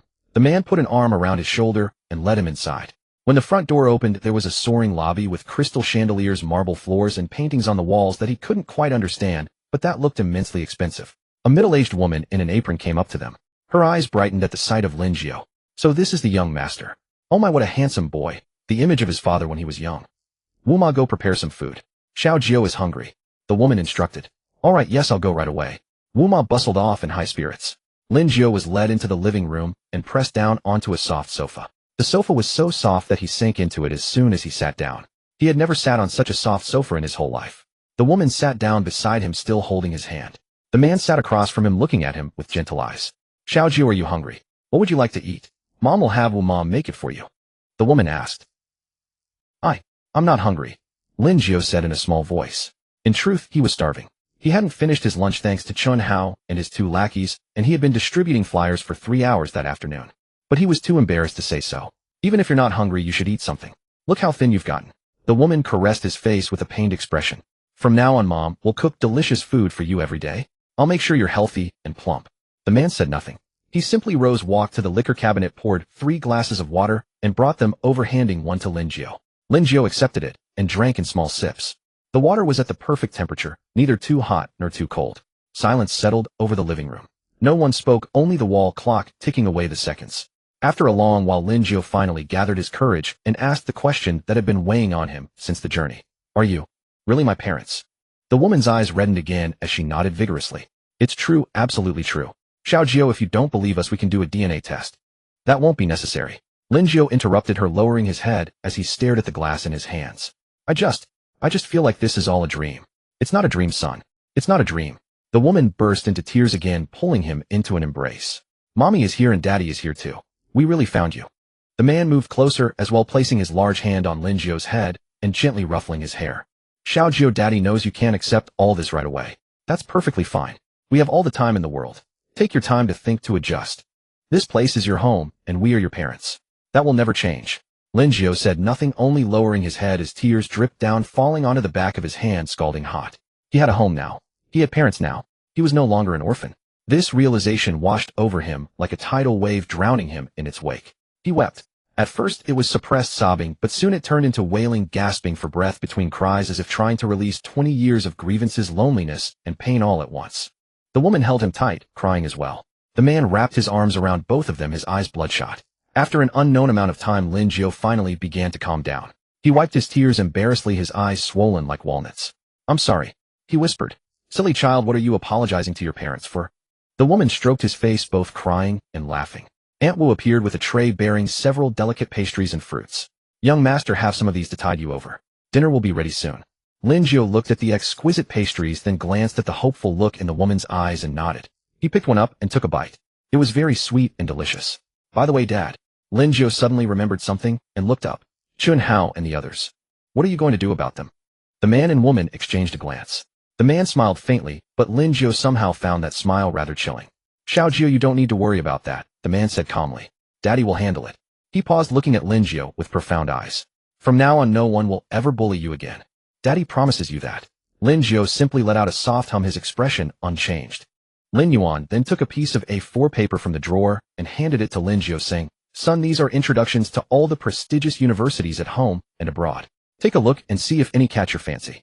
If you want to study abroad, Dad has friends there who can look after you. As for domestic universities, we have even more connections." Lin Jiu took the paper. These were all famous universities, names he had never dared to dream of, but he merely glanced at it before placing the paper back on the table. I'd rather continue at Jiangnan University. The transfer procedures are too troublesome, and it's close to home." When Lin Jiu said close to home, Han Hui's tears nearly spilled over again. She quickly lowered her head, forcing the moisture in her eyes back. Lin Yuan kept his composure, only taking a sip of tea, but the knuckles gripping his cup had turned white. Their son said this was his home, and that it was close to home. These two words from their son's mouth were more gratifying than any delicacies in the world. All right, then you'll continue at Jiangnan University. Lin Yuan set down his teacup, his tone relaxed. It's close by anyway. Come home whenever you want. If anyone dares to bully you at school again, let Dad know. Lin Jiu hummed in agreement and focused on his meal. He actually had no appetite, his mind in chaos. But looking at the spread of dishes before him, at the hopeful gazes of his parents, he forced himself to keep eating. The braised pork was tender and falling apart. The pork knuckle skin was glutinous while the meat was fragrant. The abalone was springy. The seafood was fresh and sweet. He had only ever seen these foods on television before. Now that they were actually in front of him, he didn't know which to start with. Han Hui kept piling food onto his plate, creating a small mountain in his bowl. Xiao Jiu, try this. Mom specifically asked Aunt Wu to make it. You loved shrimp when you were little. Lin Jiu's movements faltered for a moment. When he was little, he had been in an orphanage when he was little. Eating until he was full was a luxury. He never had shrimp. But he said nothing, only picking up a braised prawn, peeling off the shell, and popping it into his mouth. The shrimp meat was tender, and the sauce was rich. It was truly delicious. Is it good, eh? Han Hui looked at him expectantly. Yeah, it's delicious. Lin Jiu nodded. Han Hui smiled, but as she smiled her eyes reddened once more. She quickly turned away, pretending to reach for tissues, and quietly wiped the corners of her eyes. Lin Jiu noticed, and his heart ached. He wanted to say something, opened his mouth, but then didn't know what to say. A mother he hadn't seen in 20 years had suddenly appeared before him, treating him wonderfully, yet he couldn't even offer a word of comfort. Mom, he finally managed to say, you should eat too. The food's getting cold. Han Hui's body trembled. When she turned back, her face was already brimming with smiles that carried tears, smiles that tugged at the heart. Mom isn't hungry. You eat. Eat more. Lin Yuan sat across from them, watching the mother and son. He said nothing, only lighting another cigar. Through the wisps of smoke, his eyes grew moist. The meal lasted nearly an hour. Lin Jiu could finally eat no more, yet there was still a small half bowl of rice left in his bowl. Han Hui wanted to say, eat a bit more, but was stopped by Lin Yuan's look. If you're full, take a rest, Lin Yuan said. Let your mom show you your room. Han Hui immediately stood up, pulling Lin Jiu toward the stairs. Yes, Mom will take you to see your room. Mom prepared it for you long ago. At the end of the second-floor hallway, Han Hui pushed open a door. The room was spacious, easily 10 times larger than the cramped compartment Lin Jiu had occupied at the orphanage. A large 2-meter bed spread with deep blue sheets, a bedside table with a lamp, a desk by the window with several brand new books placed upon it. The wardrobe was built into the wall, and there was a separate bathroom nearby. What left Lin Jiu completely stunned was that the room was spotless. Every window pane was polished to a shine, but it didn't look like no one had lived there either. On the desk sat a small photo frame containing a baby picture, a chubby infant whose eyes were squinted shut with laughter. This is... Lin Jiu picked up the frame. That's you. Han Hui walked over, her fingers gently stroking the glass. This was taken on your first birthday. Look how adorable. Lin Jiu stared at the chubby white baby in the photo, finding it hard to connect that infant with himself. When he was little at the orphanage, he had been dark and scrawny, a mere sprig of a bean sprout. Mom cleans this room every single day. Han Hui's voice grew thick with emotion. Because I kept thinking, what if one day you came back and could move right in? The quilts and pillows are aired every week, so they won't get damp. Lin Jiu's nose stung. He placed the photo frame back, saying softly, thank you, Mom. Silly child, what are you thanking Mom for? Han Hui patted his head. From now on, this is your home, this is your room. Decorate it however you like. If you need anything, just tell Mom, and Mom will buy it for you. Lin Jiu nodded and walked over to the window, peering outside. Down below was a small garden planted with flowers and plants he didn't recognize, along with a swing set. Further away lay the residential complex's scenic lake. At night, the lights above the water shimmered with ripples. This place was truly wonderful, quiet and beautiful, a world apart from the cramped underground dormitory he had lived in before. Son, go take a shower first. I'll get your pajamas, Han Hui said, pulling a brand new set of cotton pajamas from the wardrobe. They were soft to the touch. The toiletries in the bathroom are all new. Go to bed early after your shower, and I'll wake you up tomorrow morning. Han Hui left, gently closing the door behind her. Standing in the middle of the room, Lin Jiu still felt dazed. Everything was too unreal, like a dream. He pinched his thigh hard. It hurt. Not a dream. He walked over to the bed and sat down. The mattress was so soft that he sank right into it. Then he got up, walked to the desk, and flipped through the books there. They were all brand new, still sealed in plastic wrap. Judging by the titles, Principles of Economics, Fundamentals of Management, his parents must have thought he ought to read them. The bathroom was spacious too, with a separate shower area. The toilet was smart, and Lin Jiu had to study it for a while before figuring out how to use it. The shower head delivered a powerful spray. Hot water cascaded down, washing away all his exhaustion. After his shower, he changed into the pajamas. They fit perfectly, as if they had been bought especially for him. He walked to the mirror and studied his reflection. It was still the same face, thin with prominent cheekbones and dark circles under the eyes. Yet wearing these fine clothes and living in such a lovely house, he felt as if he had somehow become a little different. What exactly was different he couldn't say. Maybe he could hold his head up a bit higher now.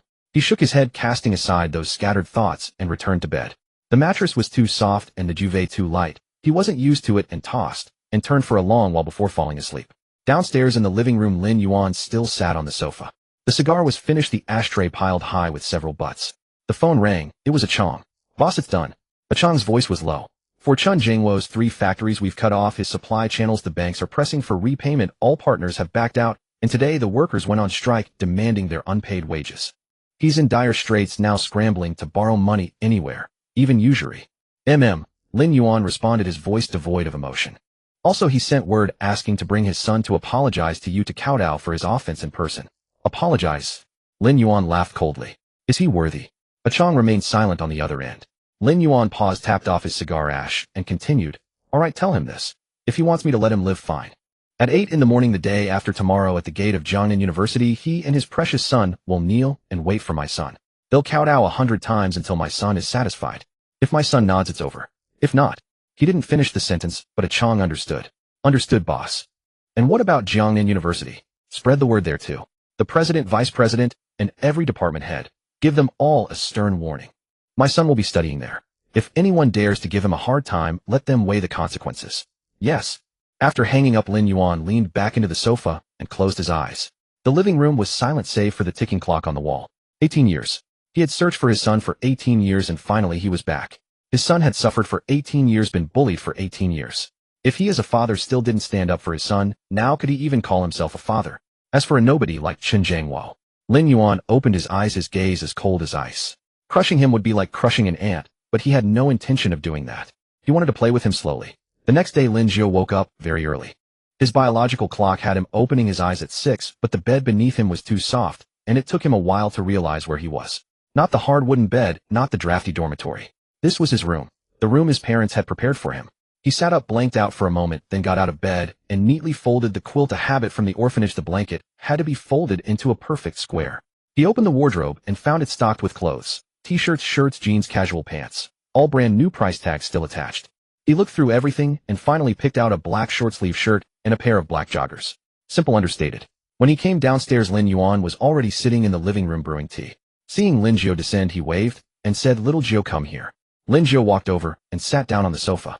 2 things lay on the coffee table, a brand new phone still in its sealed box and a bank card, golden glinting in the morning light.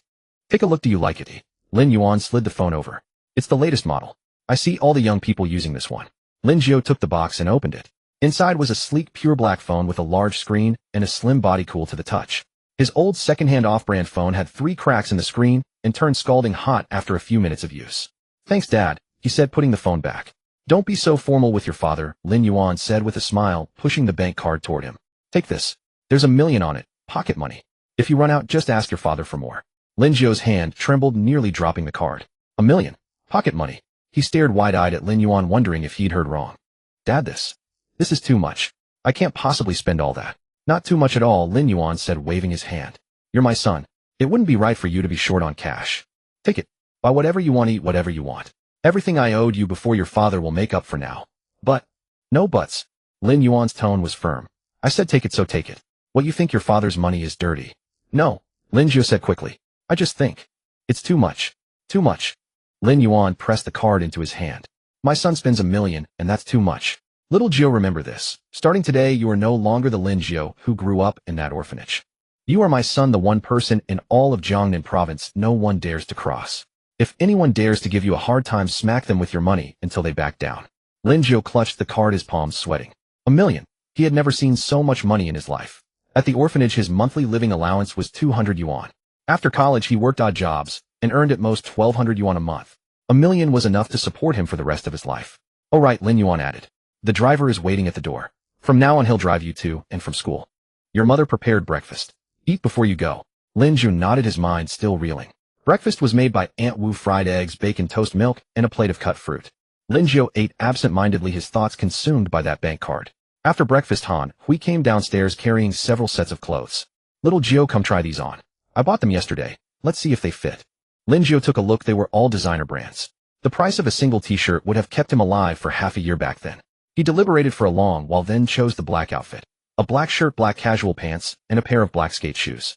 When he came out in the new clothes, Han Hui's eyes lit up. So handsome. My son looks best in black. Lin Yuan nodded as well. Not bad. Very spirited. Lin Jiu felt a little embarrassed by the praise and lowered his head to look at himself. The clothes fit well, the fabric was fine, and they truly were comfortable to wear. But they were also too flashy. Walking out in this outfit, everyone would know he was rich now. Come on. The driver's waiting at the door. Lin Yuan patted him on the shoulder. A gleaming black Mercedes business van was parked at the entrance. The driver, a middle-aged man in his 40s, immediately stepped out upon seeing Lin Jiu and respectfully opened the door. Young master, please. The address, young master, made Lin Jiu distinctly uncomfortable. He mumbled a vague response and slipped into the van. The vehicle glided smoothly out of the residential complex, heading for Jiangnan University. Lin Jiu sat in the back seat watching the streetscape rush past the window, clutching that bank card tightly in his hand. $1 million. Pocket money. Even now it still felt like a dream. When the van approached the school gate, but was still some distance away, Lin Jiu noticed a large crowd gathered at the entrance, packed in layers upon layers, no idea what was going on. Young master, there are quite a lot of people up ahead. Should I stop here? The driver asked. Yes, here's fine. I'll walk over, Lin Jiu said. The car came to a halt.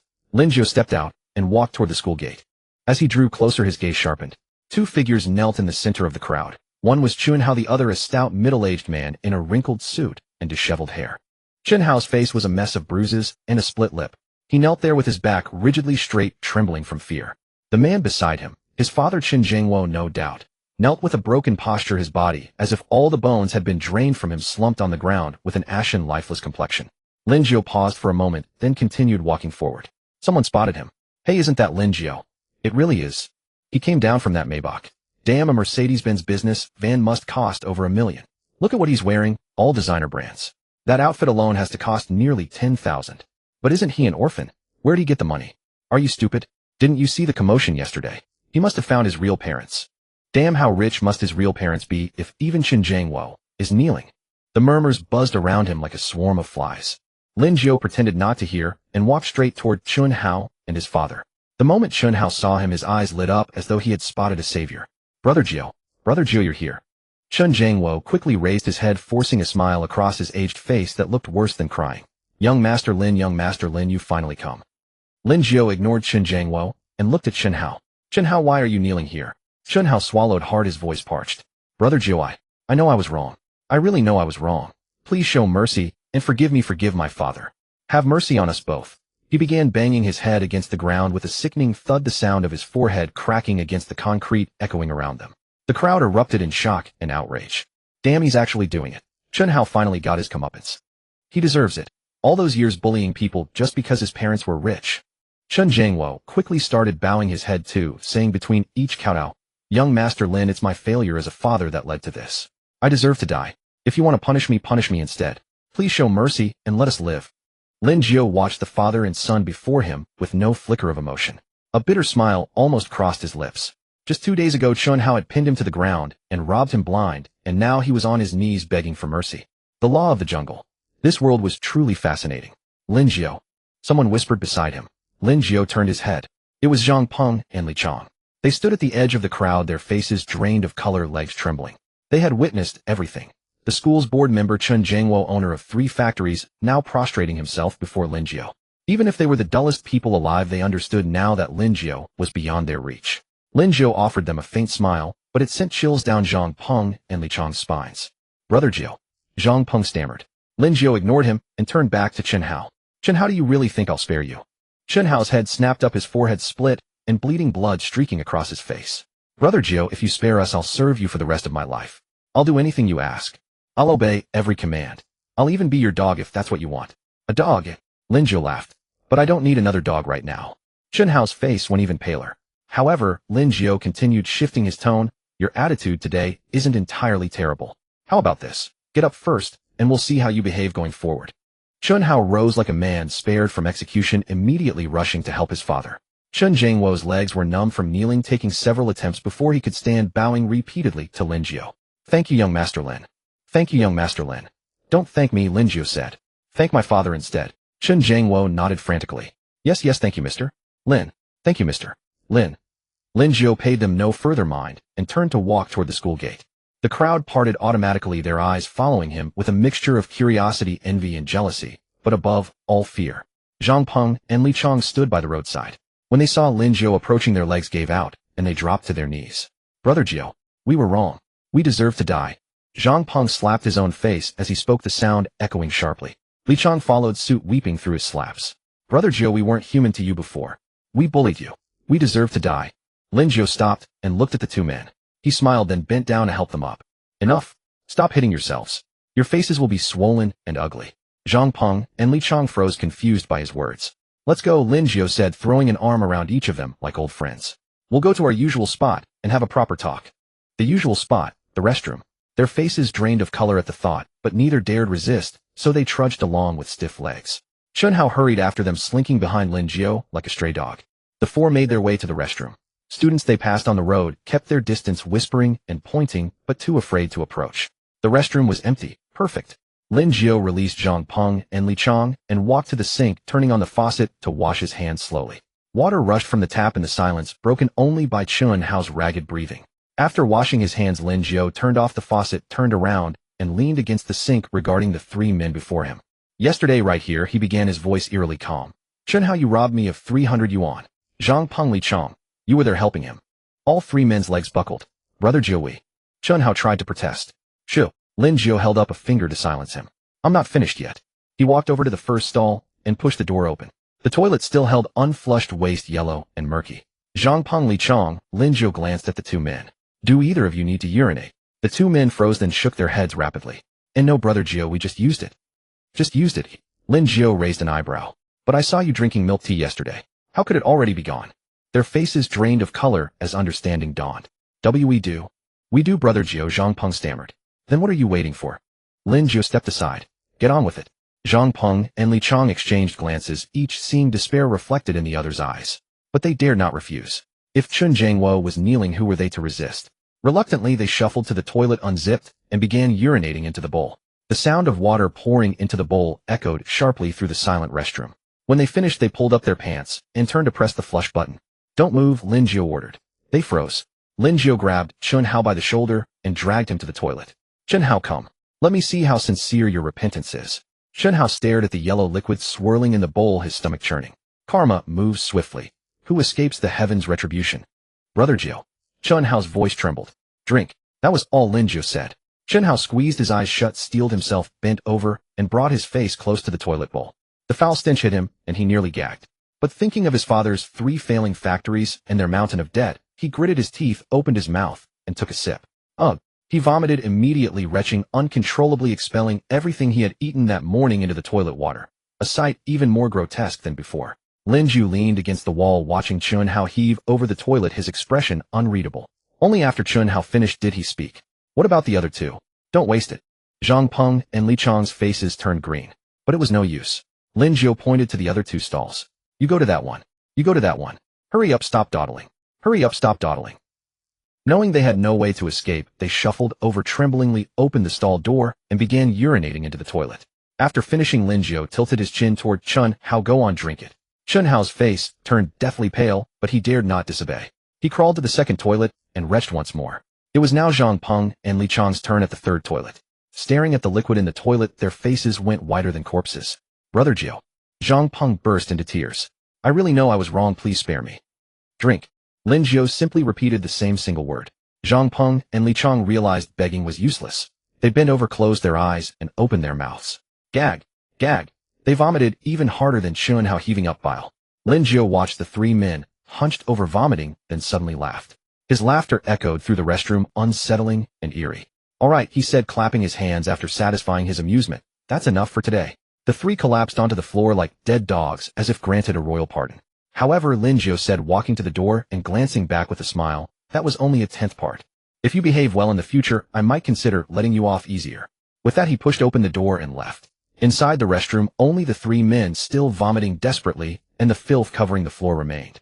Lin Jiu stepped out of the restroom into the sunlight, which stung his eyes. He squinted and took a deep breath. Feels damn good. Absolutely fucking wonderful. So this was what bullying people felt like. So this was what it felt like to make others kneel and beg for mercy. He touched the bank card in his pocket.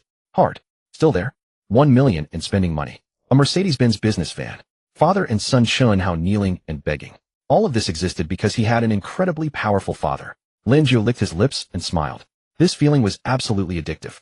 Leaving the restroom, he didn't head back to class, but instead went to the campus convenience store. He took out the gold bank card, weighing it in his palm, then walked into the store and grabbed the most expensive drink from the cooler, a 15 yuan bottle of imported juice. At checkout, he handed the card to the cashier. The cashier, a middle-aged woman, glanced at the card, then at Lin Jiu, her expression oddly puzzled. "Student, we can't accept card payments here. We only take cash or mobile payment." Lin Jiu paused, suddenly realizing the situation. He was so accustomed to living on a few dozen yuan that having a card suddenly left him unsure of how to use it. Then mobile payment it is. He pulled out his new phone and fumbled with it for a while before figuring out how to pay. After completing the transaction, he twisted off the cap and took a large gulp. The juice was sweet and chilled, sliding smoothly down his throat, refreshing. Holding the bottle, he strolled slowly toward the teaching building.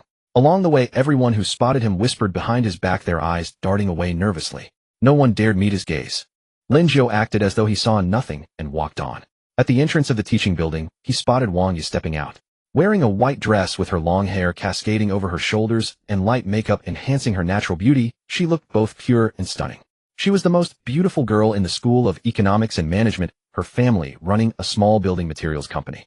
Within Jiangnan University, she was something of a little princess, with suitors stretching from the teaching building all the way to the school gate. She spotted Lin Jiu too, her steps faltering for just a moment, her brows knitting together almost imperceptibly. In the past, Lin Jiu would have lowered his head and sidestepped to avoid her. But today Lin Jiu didn't dodge.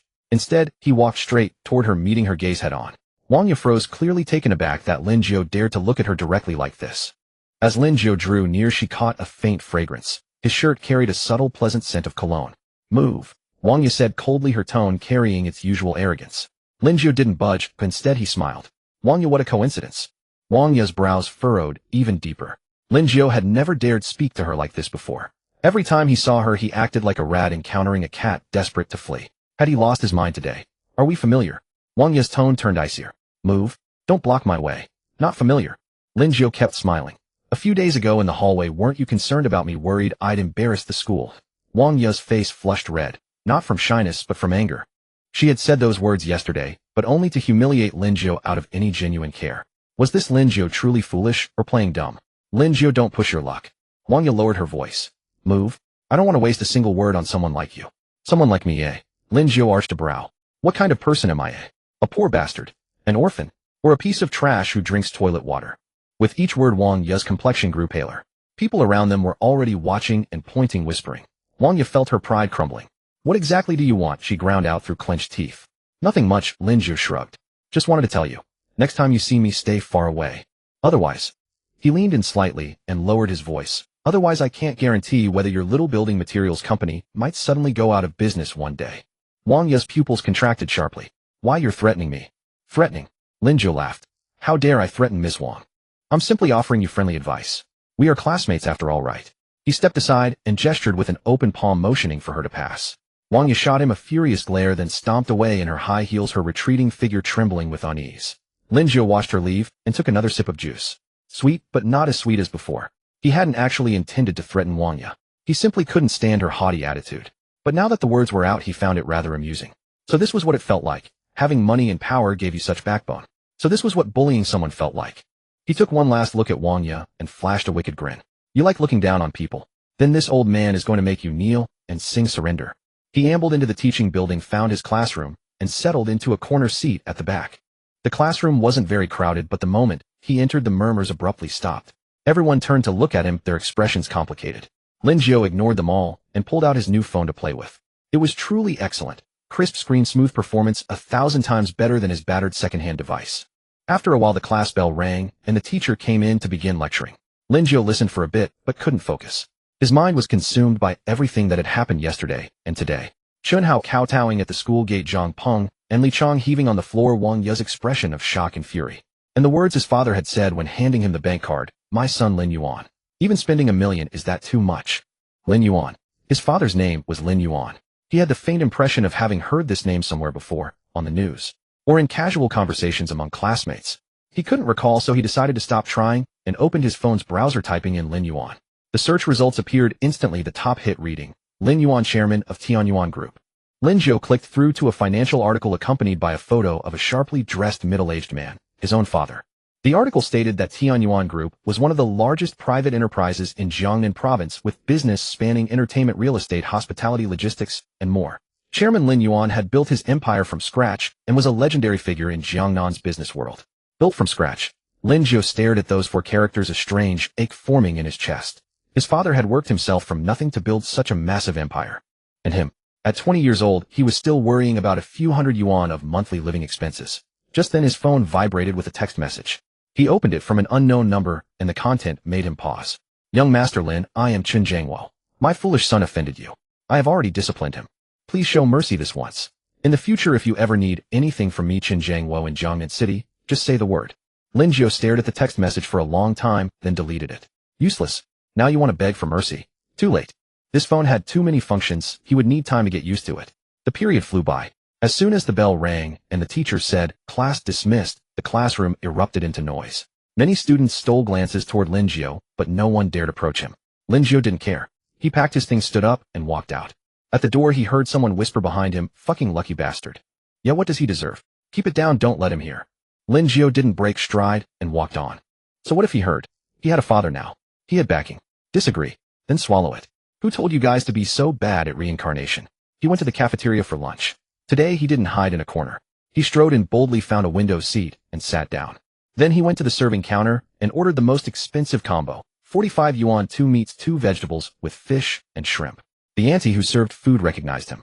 He used to only buy steamed buns 5 cents each, 2 at a time. Seeing him order such an expensive meal, the auntie paused in surprise, but said nothing, piling his tray high. Lin Jiu carried his tray back to his seat and began to eat. The rice was fragrant, the dishes delicious. The fish was steamed plain, tender and flaky. The shrimp were boiled white, best dipped in sauce. He ate slowly and deliberately, unlike his old habit of shoveling food in. No rush. He had all the time in the world. As he was eating, someone sat across from him. Lin Jiu looked up. It was Wang Ye. She carried a tray with a salad and fruit, looking utterly uninspired. She sat down, didn't look at Lin Jiu, and ate on her own, but her chopsticks kept stirring the salad without bringing anything to her mouth. He ignored her and continued eating. After a long while, Wang Ye finally spoke, her voice barely above a whisper. "Lin Jiu, can we talk?" "Talk about what?" Lin Jiu didn't even look up. "About this morning." Wang Ye bit her lip. "I admit I said some unpleasant things before. I'm sorry, but you didn't need to threaten me like that. My family's business was running fine. Why would you say it would go bankrupt?" Lin Jiu put down his chopsticks, wiped his mouth, and looked at her. "Wang Ye, do you think a simple apology erases everything?" Wang Ye didn't speak, but her expression answered, "Wasn't that how it worked?" Lin Jiu smiled. "If I slapped you right now, and then said sorry, would you pretend nothing happened?" Wang Ye's face changed. "You? What about it?" Lin Jiu leaned back, looking at Wang Ye. "Miss Wang, do you really think that because you're pretty and your family has money, you can look down on anyone and insult them at will?" "I didn't." "Didn't what?" Lin Jiu cut her off. "Yesterday in the hallway you said I was disgracing the school and told me to drop out and get a job. Is that what you said?" Wang Ye's face went pale. "Before in class, when I couldn't answer a question, you laughed and called me stupid. When I wore tattered clothes, you said I dragged down the class's image.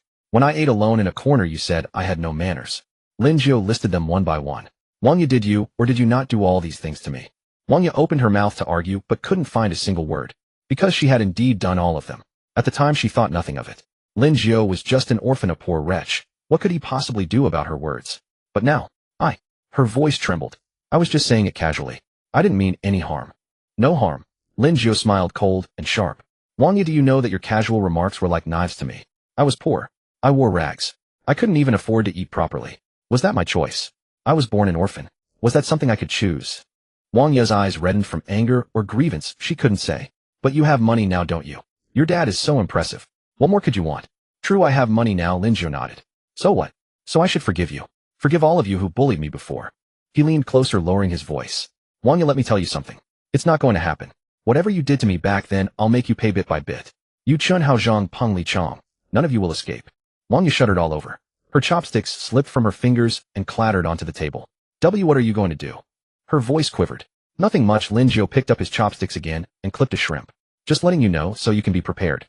After all, we were classmates, right?" He finished speaking and no longer looked at Wang Ye, continuing to eat. Wang Ye sat across from him, her face deathly pale, her hands trembling. She stared at Lin Jiu. At this poor boy she had once scorned without a second glance, now dressed in branded clothes, using the latest phone, eating a 45 yuan combo she could hardly afford to buy every day, staring at her with those icy eyes. She suddenly realized she had provoked someone she should never have messed with. No, it was all of them. They had all crossed the wrong person. Wang Ye shot up abruptly, leaving her tray untouched, and bolted as though something were chasing her. Lin Jiu watched her desperate retreat, smiled, and went back to his shrimp. The shrimp were fresh and sweet. just like his mood now. There were no classes in the afternoon. After lunch, Lin Jiu strolled around campus. He had never wandered the campus so leisurely before. In the past, he was either attending classes, working a part-time job, or on his way to one. Now that he suddenly had free time, it felt almost unfamiliar. He drifted to the library, went inside, and found a window seat. The library was quiet, filled only with the sound of turning pages and the occasional cough. He picked up a book at random, an economics text, but after 2 pages he couldn't concentrate. His mind was still consumed by that morning. Chun Hao kneeling and kowtowing at the school gate. Wang Ye's stunned and furious expression. And his father's words, "I am Lin Yuan's son." How powerful was his father really? Someone who could make a wealthy man like Chen Jiangwo kneel, and beg who could frighten Wang Ye until she turned pale. Lin Jiu took out his phone and searched for Lin Yuan again. This time he read more carefully. Not just the Tianyuan Group introduction, but several related news reports as well. One article from 3 years ago reported that Tianyuan Group had secured a plot of land in the east of the city, investing 5 billion to build a commercial complex. Commenters claimed the land had originally been targeted by another company, but Tianyuan Group had forcibly swooped in and snatched it away. Another report from last year mentioned that a hotel under Tianyuan Group was suspected of operating violations and was under investigation, but the matter had fizzled out. Someone below had leaked that Tianyuan Group had deep connections, both in the legitimate world and the underworld. Both worlds. Lin Jiu stared at those 4 characters, his heart skipping a beat. He thought of his father's bearing the bodyguards in black suits beside him, the terrified look on Chen Jiangwo's face as he knelt at the school gate. His father's business might not be as straightforward as it seemed. Just then his phone vibrated. It was an unknown number. Lin Jiu hesitated for a moment, then answered. "Hello. Is this student Lin Jiu?" On the other end was a middle-aged man's voice, very polite, almost overly so. "Hello, who is this?" "This is Vice President Wang from Jiangnan University." The voice continued. "Student Lin, are you settling in well at school today? If there is anything you need, just tell me directly. Don't stand on ceremony." Lin Jiu was taken aback. Vice President Wang. He remembered that Chun Hao's father was friends with this Vice President Wang, and yesterday Chun Hao had even used it to threaten him. "Vice President Wang, is there something you need?" Lin Jiu asked. Nothing. I just wanted to show some concern for you." Vice President Wang chuckled and continued. "Student Lin, in the past the school didn't care for you enough. On behalf of the school, I apologize. If you have any difficulties in the future, come straight to me. I will make sure to solve them." Lin Jiu understood now. They had found out who his father was, and were trying to curry favor. "Thank you, Vice President Wang. I'm doing fine," Lin Jiu said. That's good. Vice President Wang went on with a stream of pleasantries before finally hanging up. Holding his phone, Lin Jiu felt a little amused. In the past, he had been invisible at school. Teachers couldn't be bothered with him, and classmates ignored him. Now the vice president personally called to shower him with solicitude. Truly, money and power made all the difference. He sat in the library until 3 in the afternoon, then rose and headed out. At the entrance, he ran into his class advisor. The advisor, surnamed Li, was a middle-aged woman in her 40s. She was strict with students, but toward poor students like Lin Jiu, she was neither kind nor unkind. She simply ignored them. But today, when advisor Li saw Lin Jiu, her eyes lit up, and she took the initiative to greet him. "Lin Jiu, I was just looking for you." "What is it, teacher Li?" "Nothing serious," advisor Li said with a warm smile. "I just wanted to ask whether you've had any difficulties with your studies lately. What about your daily life? Is there anything you need help with?" "No, everything is fine," Lin Jiu said. That's good. Advisor Li rubbed her hands together. Student Lin, there's a financial aid selection next month. Would you like to apply? Although your family is.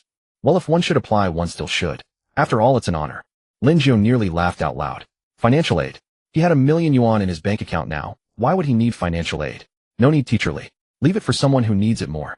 "Oh, student Lin, your sense of virtue is truly admirable," advisor Li praised. She then added, "Well, next week the class is selecting outstanding students. I think you'd be quite suitable. What do you think?" "Teacher Li," Lin Jiu interrupted, "I still have things to do. I'll be going now." "Oh, okay, fine. Go ahead. Advisor Li quickly stepped aside. Lin Jiu walked out of the library and took a deep breath. The air was thick with the stench of sycophancy, damn near suffocating. He glanced at the time. It was still early, and he didn't want to go home. What was there to go home for? Facing that terrifyingly huge house and those excessively warm parents made him uncomfortable. After a moment's thought, he decided to go to the mall. In all his life, he had never actually strolled through a mall. In the past, whenever he went, it was to hand out flyers or work part-time. Hastily out, never taking a real look at anything. There was a large mall not far from the school, a 10-minute walk away. Lin Jiu walked inside and was immediately overwhelmed by the dazzling array of merchandise. The first floor had cosmetics and jewelry. He glanced at them without interest and took the escalator straight up to the second floor. The second floor was men's clothing, all kinds of brands from expensive to cheap. Lin Jiu stopped in front of one store and looked at the mannequin in the window. The mannequin wore a black leather jacket with a sharp design, but the price tag read $8,999. His entire outfit used to cost less than 200 yuan combined. Now one jacket alone cost 9,000. He walked into the store, and a sales assistant immediately came up to greet him. "Sir, are you looking at clothes? If you like it, you can try it on." The sales assistant was a woman in her 20s with delicate makeup and a sweet voice. She glanced at Lin Jiu's clothes, all designer brands, and her attitude grew even warmer. "This jacket is the latest style, genuine leather with an excellent cut. With your figure, you'll definitely look great in it." As she spoke, she had already taken down the jacket and handed it to Lin Jiu. He took it and touched the material. It really was good, soft yet structured. "Try it on. The fitting room is over there." The sales assistant pointed. Lin Jiu took the jacket into the fitting room, removed his shirt, and put it on. The person in the mirror seemed like someone else. The black leather jacket made his shoulders look broader and his waist slimmer. He appeared cool and cocky. When he walked out, the sales assistant's eyes lit up. "Wow, sir, this jacket is perfect for you. It's as if it was tailor-made for you." Lin Jiu turned in front of the mirror. He did look quite handsome. He checked the price tag again, 9,000. A bit expensive, but he now had 1 million in his bank account. "I'll take it," he said. The sales assistant smiled even more sweetly. "Of course, sir.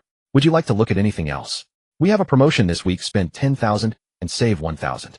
Lin Jiu thought for a moment, then picked out 2 t-shirts, a pair of jeans, and a pair of shoes. The assistant calculated the total. 12,000 minus 1,000 came to 11,000. "Sir, card or mobile payment?" the sales assistant asked. "Card." Lin Jiu took out the golden bank card. The assistant took it, swiped it on the POS terminal, and asked Lin Jiu to enter his PIN. Lin Jiu's hand trembled slightly as he entered his PIN, but his face remained composed. "All set, sir. Here is your receipt. Please keep it." The assistant returned his card and receipt, the clothes already bagged, and handed them over with both hands. Lin Jiu took the bag and walked out of the store, his palms covered in sweat. 11,000. He had just spent 11,000. In the past, that would have been enough to live on for 2 years. Now he had spent it without batting an eye. Carrying his bags, he wandered aimlessly through the mall. The 3rd floor had electronics. He looked at the latest laptop, over 20,000, but didn't buy it. The 4th floor had sports brands. He bought a pair of limited edition sneakers for 3,800. The 5th floor was a food court. He had a bowl of ramen with double beef for 58. When he left the mall, he had several more bags in hand. He hailed a taxi and gave an address in Jiangnan City's most upscale business district. The driver glanced at him in the rearview mirror, but said nothing. When they arrived, Lin Jiu got out and walked into a watch store. He had long wanted a watch. Once he had seen Chun Hao wearing one supposedly brought back from abroad by his father, worth tens of thousands. At the time, Lin Jiu had thought those people had money to burn. A watch worth tens of thousands could have bought him years and years of steamed buns. But now he too wanted to burn a little. The watch store was lavishly decorated with glass counters displaying all kinds of timepieces glittering under the lights. The sales associate was a middle-aged man in a suit and tie. Seeing Lin Jiu enter, he looked him over with a lukewarm attitude. "Sir, are you looking at watches?" "Just browsing," Lin Jiu said. The sales associate muttered an said nothing more, and stood behind the counter looking elsewhere. Lin Jiu didn't mind. He walked slowly along the counter. Watch prices ranged from a few thousand to several 100,000. He took a liking to a black one with a minimalist dial that exuded quality. Price tag 58800. 58,000. He had never earned that much in a year before. "This one. Take it out and let me have a look." Lin Jiu pointed at the watch. The sales associate froze, then looked at him squarely. "Sir, this watch is 58,000. "I know. Take it out." Lin Jiu repeated. The sales associate was dubious, but he opened the counter, took out the watch, and handed it over with an added warning, "Be careful. Don't damage it." Lin Jiu took the watch and tried it against his wrist. The size was perfect. He looked at the dial again. "Black, very cool. I'll take this one. Wrap it up." The sales associate froze once more. "Sir, are you sure? This watch is 58,000, no discount." "I'm sure." "Card." Lin Jiu handed over his card. The sales associate took it, looked at it, and his expression changed. He knew his stuff. This was the black card of a certain bank with a credit line starting at 1 million. His attitude instantly did a 180, and he bent over like a shrimp. "Sir, please wait a moment. I'll write the invoice right away. Would you like to look at anything else? We also have new arrivals." "No need. Just this one." Lin Jiu cut him off. Yes. It will be ready in a moment." The sales associate deftly wrote the invoice, swiped the card, and wrapped the watch. The whole process took less than 5 minutes. Finally, he returned the bag and card to Lin Jiu with both hands, his face wreathed in smiles. "Sir, your watch. Please take good care of it. Welcome to visit us again."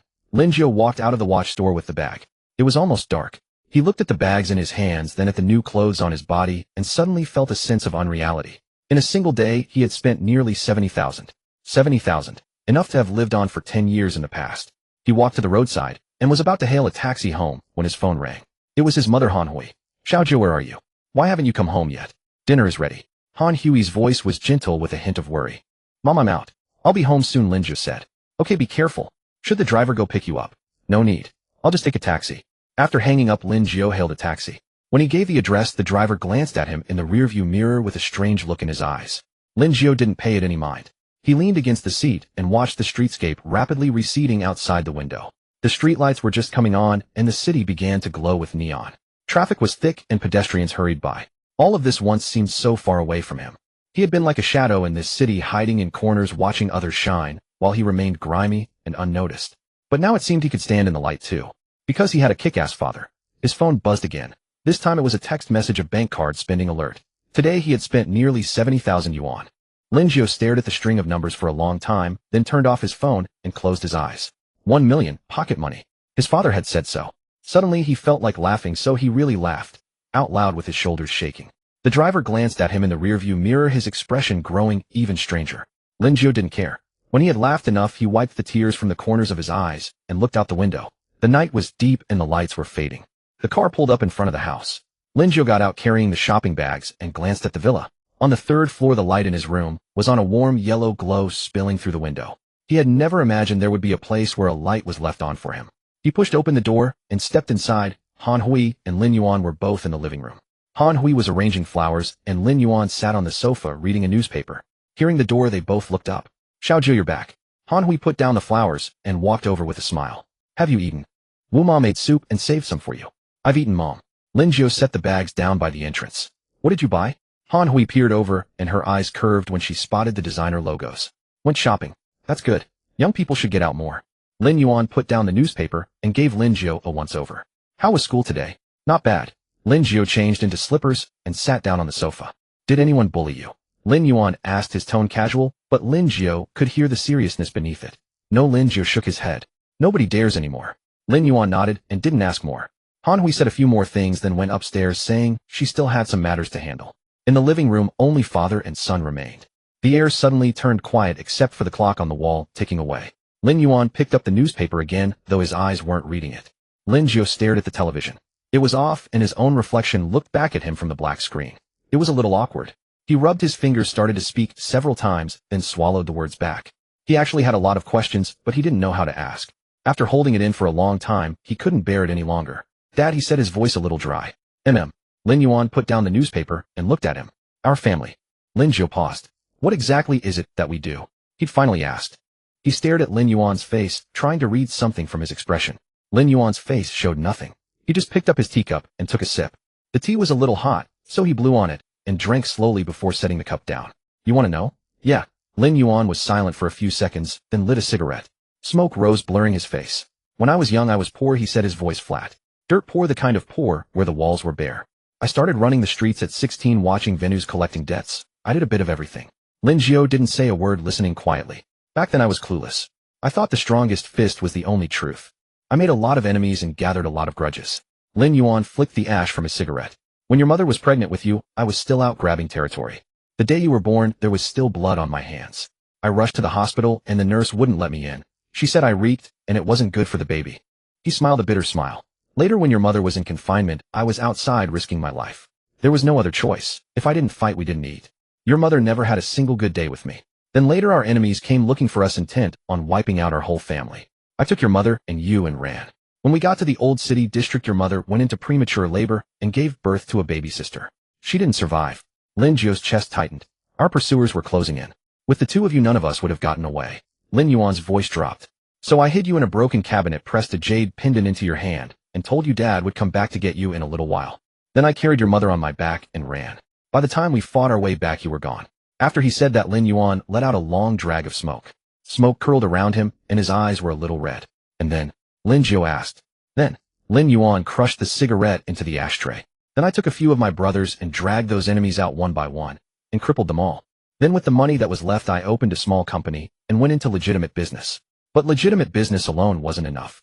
Some things still require illegitimate methods. He looked at Lin Jiu. Son, your father is not a good man. My hands have been stained with blood. I walked the dark path. I collected protection money. I ran a casino. But now I've cleaned myself up, at least on the surface. The Tianyuan Group is a legitimate company. It has a business license and tax records. Everything is above board. But behind the scenes, half of the underground business in Jiangnan province still answers to me. I don't touch drugs, and I don't force women into prostitution. That's my bottom line. Everything else, the money that needs collecting, I collect. The matters that need handling, I handle. He said it calmly as if talking about someone else. But Lin Jiu's palms were sweating. He had guessed it, but hearing it from his father's own mouth was different. You. Lin Jiu opened his mouth. Aren't you afraid of the police? Of course I am. Lin Yuan smiled. How could I not be? But fear doesn't help. In this world, black and white aren't always so clearly separated. I have my network of connections, my umbrella of protection. As long as I don't cross the line, no one touches me. He paused, looking at Lin Jiu. Son, I know this might be hard for you to accept. But this is your father, and this is our family. If you think it's dirty, if you're ashamed of it, Dad won't blame you. Lin Jiu said, nothing his mind a mess. He hated the underworld. He hated people who lived lawlessly. But now his own father was the head of the underworld. Ironic. Dad, he looked up at Lin Yuan. Have you killed anyone? Lin Yuan was silent for a long time. So long that Lin Jiu thought he wasn't going to answer. Then he nodded and said one word, yes. The living room fell into deathly silence. Lin Jiu felt a chill run down his back, but there was also a strange, almost morbid sense of safety. His father had killed people. His father was an underworld boss. His father could make people kneel and kowtow at the school gate. Why? He heard himself ask. To survive, Lin Yuan said simply. If I didn't kill them, they would have killed me, or your mother, or you. Son, some things aren't a matter of choice. Lin Jiu understood. He thought back to his days in the orphanage, to the days when Chun-Hao had bullied him. Back then he didn't have a choice either. It was endure or die. I understand, he said. Lin Yuan looked at him, his eyes complicated. Do you fear me? Lin Jiu thought about it, then shook his head. No, he truly wasn't afraid. His father was good to him, gave him money, and had his back. As for those violent killing kind of things, they felt too far away from him. Good. Lin Yuan smiled and patted his shoulder. Son, remember this, as long as your father is here, no one can bully you. No matter black or white, if anyone dares to touch you, I'll make them regret ever being born into this world. When he said it, his eyes were cold, cold as ice. But looking at him, Lin Jiu felt warmth in his heart. He nodded. From now on at school, if anything happens, go to a Chong, Lin Yuan said. He's my most capable man. I've already saved his number for you. Don't be afraid to ask for help. Use it whenever. Got it. Just then Wu Ma came out of the kitchen and said the meal was ready. The three of them sat down at the table. Han Hui kept putting food on Lin Jiu's plate, and Lin Yuan, talkative for once, asked about school. Lin Jiu ate while secretly watching his father. Lin Yuan ate fast, but was very refined. When he wasn't talking, he just looked like an ordinary middle-aged man. Nothing like the grim, fearsome gangsters on TV. But Lin Jiu knew his father was no ordinary man. After dinner, Lin Jiu went upstairs to take a shower. Standing under the shower head, hot water pounding down his mind, kept replaying what Lin Yuan had said. Murder, territory fights, protection money. His father had done all of it. He touched his chest. The jade pendant was still there, warm against his skin. It was the only thing his father had left him. After his shower, he lay on the bed and stared at the ceiling. The bed was soft, the quilt was light, everything was fine. But something felt different. He couldn't explain it. The next morning, Lin Jiu got out of the Mercedes and walked through the school gate. Even more people turned to look at him than yesterday. Everyone stared at him with complicated eyes, but no one dared approach him. Those who had once bullied him now went out of their way to avoid him, hugging the walls as if their lives depended on it. Lin Jiu pretended not to see any of it and kept walking. When he reached the tree-lined path near the teaching building, he heard voices coming from behind the flower bed beside the path. They were kept low, but his ears were sharp, and he caught them. Honestly, I'm so done. It's not like I said anything that bad about him. Does he have to be so petty? He has no class whatsoever. It was Wang Ye's voice. Yijie, keep your voice down. Don't let Lin Jiu hear you, another girl said. So what if he hears? Wang Ye's voice grew louder. Did I say anything wrong? He used to act like a grandson, but now that he's found his birth parents and has a bit of money, his tail is up in the sky. People like him. I despise them the most. Wang Ye sneered in reply. So what if he's rich? Can he compare to my family's wealth? Even if he found his birth parents, he's still just a country bumpkin, nowhere near my level. But what? When has Wang Ye ever been afraid of anything? Who does Lin Jiu think he is to make me lower my head? Lin Jiu stood behind the tree, listening, his face devoid of expression, but his gaze gradually turned icy. He hadn't originally planned to do anything to Wang Ye. Just scare her a little yesterday and let it go. But now it seemed some people simply wouldn't learn without a lesson. He pulled out his phone, found a Chong's number, and dialed. The call connected quickly. A Chong's voice was respectful. Young master, what instructions do you have? A Chong, Lin Jiu said, looking toward the flower bed, his voice calm. There's a girl at our school named Wang Ye. Her father runs a small building materials company. Look into it. Within 3 days I want his family bankrupt. There was a second of silence on the other end then. Very well, young master. Understood. Handle it cleanly. Rest assured. After hanging up, Lin Jiu put his phone back in his pocket and continued walking toward the teaching building. The chatter behind the flower bed continued, but he was no longer interested in listening. Some people courted their own downfall, and no one could stop them. When he reached the classroom and sat down, his phone vibrated. It was a text from a Chong, very short, already begun. Lin Jiu deleted the message and opened his textbook. The teacher came in and began the lesson, but Lin Jiu didn't take in a word. His mind was elsewhere. He was thinking about what expression Wang Yu would wear once her family's company went bankrupt. Would she still act so superior looking down on everyone? The thought made him smile. The teacher at the podium glanced at him, but said nothing, and continued the lecture. The next morning in an office building west of the city, Wang Chun was woken by the phone before dawn had fully broken.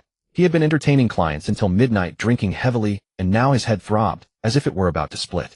He fumbled for his phone and squinted at the screen. It was his assistant Xiao Lu. Hello. His voice was hoarse so early. What's the matter? Wang Zhong. Something terrible has happened. A huge disaster. Xiao Lu's voice was trembling, and even over the phone the panic was unmistakable. Wang Chen's heart sank and half of his hangover instantly cleared. Speak slowly, what happened? Our company is finished. Xiao Lu spoke with a sob. All major clients canceled their orders, suppliers collectively cut us off, the bank is calling in loans, creditors are blocking the door, and fire safety and tax inspectors all showed up demanding a joint investigation. The office is in chaos and the employees are causing a scene, saying we're planning to skip town and demanding their wages. Wang Chun bolted upright, whacking his head against the headboard with a thud, but he had no time to feel the pain. What did you say? Say it again. Xiao Lu repeated it, all this time in greater detail. As Wang Chun listened, the color drained from his face until it was as pale as paper. This can't be, he muttered. Everything's gone in a single night. Wang Zhong, it's obvious someone is out to destroy us. Xiao Lu said urgently. I asked some acquaintances, and they all said. Someone up top gave the order to finish our company. Who wants to destroy me? Wang Chen's voice rose. I've been in business for over a decade and never offended anyone. Who the hell would go this far to kill me? It's Tianyuan Group. Xiao Lu's voice was as faint as a mosquito's buzz. Wang Chun was stunned. Tianyuan Group. Lin Yuan. His head was ringing, as if a swarm of flies were buzzing inside. Tianyuan Group was a colossal behemoth in Jiangnan province. His little company was less than insignificant in their eyes. Why would Lin Yuan target him? You? Are you sure? His voice came out dry. Positive, Xiao Lu said. Someone from Tianyuan Group deliberately let it be known, saying that we provoked someone we shouldn't have. Someone we shouldn't have provoked. Wang Chen's mind raced. He hadn't clashed with anyone recently. He always did business with harmony and profit in mind. Even if there were minor frictions, they wouldn't warrant Tianyuan Group's intervention. Wait. Suddenly, he remembered that yesterday, when his daughter Wang Yu came home, her expression hadn't seemed right. When he asked what was wrong, she wouldn't say. Thinking further back, a few days ago, Wang Yu had mentioned that there was a boy at school named Lin Jiu who used to be a poor nobody, but recently struck it rich after finding his real father acting a bit arrogant. Lin Jiu. Lin. A bolt of lightning seemed to strike inside Wang Chen's mind. Lin Jiu, Lin Yuan. Xiao Lu, he asked, his voice trembling. That person we shouldn't have provoked. Is his surname Lin? Yes. Xiao Lu said. He's the young master of Tianyuan Group, Lin Jiu. I heard. It was the young miss who provoked him at school. Wang Chen's vision went dark. He froze on the spot and nearly fainted. Gripping the headboard, he gasped for air, his hands shaking so violently he could barely hold the phone. Lin Jiu, Lin Yuan's son, the young master of Tianyuan Group. His daughter had provoked someone like that. Wang Zhong. Wang Zhong, are you alright? Xiao Lu shouted into the phone. I'm fine. Wang Chen gritted his teeth. You keep the company stable for now. I'm on my way. And another thing, find out for me exactly how Wang Yu offended that Lin Jiu. Every single detail, all of it. After hanging up, Wang Chen fumbled frantically for his clothes, but his hands were trembling so badly, he couldn't button his shirt. Finally, he gave up, buttoning it all together, snatched up his car keys, and rushed out. At the door, he stopped, turned around, and stormed into his daughter's room. Wang Yu was still asleep, woken by the sound of the door bursting open. She groggily opened her eyes to see her father standing at the doorway, his face livid. Daddy. She sat up. What's wrong? What's wrong? Wang Chun charged over and ripped off her blanket. You still have the nerve to sleep. Get up. Wang Yu was jolted, fully awake, and shrank back, clutching the blanket. Dad, what are you doing? I'm not even dressed. Dressed? Wang Chen's eyes were bloodshot. Wang Yu, I'm asking you, did you provoke someone named Lin Jiu at school? Wang Yu froze, then nodded. Yes. Why? Why? Wang Chun trembled with fury. Do you have any idea who he is? Huh. Do you know who his father is? His dad is just some businessman, isn't he? Wang Yu muttered. Businessman. Wang Chen laughed, a laugh uglier than crying. His father is Lin Yuan. Lin Yuan of Tianyuan Group. Lin Yuan, who has connections in both the underworld and the legitimate world. Of all the people you could provoke, you pick his son. Are you saying we father and daughter have had it too good? Wang Yu's face went pale in an instant. Lin Yuan. She had heard that name before. Her father often said at home that in Jiangnan province you could offend anyone except Lin Yuan. He has eyes and ears everywhere, he'd say, and when he stamps his foot, all of Jiangnan shakes 3 times. Lin Jiu was Lin Yuan's son. No. Impossible. She shook her head. Lin Jiu used to be an orphan. Orphan, my ass. Wang Chun slammed his palm against the nightstand, sending cosmetics clattering to the floor. He was lost as a child, and now they've found him. I'm telling you, Tianyuan Group has already started coming after us. Customers are gone, suppliers have run off, creditors are at the door, and the company is practically finished. Wang Yu was completely stunned, sitting motionless on the bed like a statue. Wang Chun pointed at her. Go to school today, find this Lin Jiu, and apologize to him. And if he doesn't forgive you, don't come back. We'll all be out on the street. With that, he slammed the door and left. Wang Yu sat on the bed staring at the mess on the floor, her mind a complete blank. The shattered cosmetics and spilled powder mirrored her mood at this very moment. Lin Jiu was Lin Yuan's son. She had provoked the young master of Tianyuan Group. Her family's company was going to collapse. In the future, she might never again be able to afford designer bags, pretty dresses, or nice cars. At the thought, a chill ran through her body, her teeth chattering from the cold. Now there was only one thought in her mind: to apologize. She didn't want to lose this life of luxury and fine clothes. She didn't want to become one of those poor people she used to look down on. An hour later, at Jiangnan University, Lin Jiu sat in the classroom, playing with his phone. Last night, Lin Yuan had urged him to get his driver's license, promising to buy him a sports car once he did. He scrolled through pictures of sports cars, but none of them stirred any interest. A car was just a car. As long as it ran, why spend so much money? Just then a stir broke out at the classroom door. He looked up and saw Wang Yu standing there, pale and red-eyed, clearly having been crying. The whole class turned to look at her, whispering among themselves.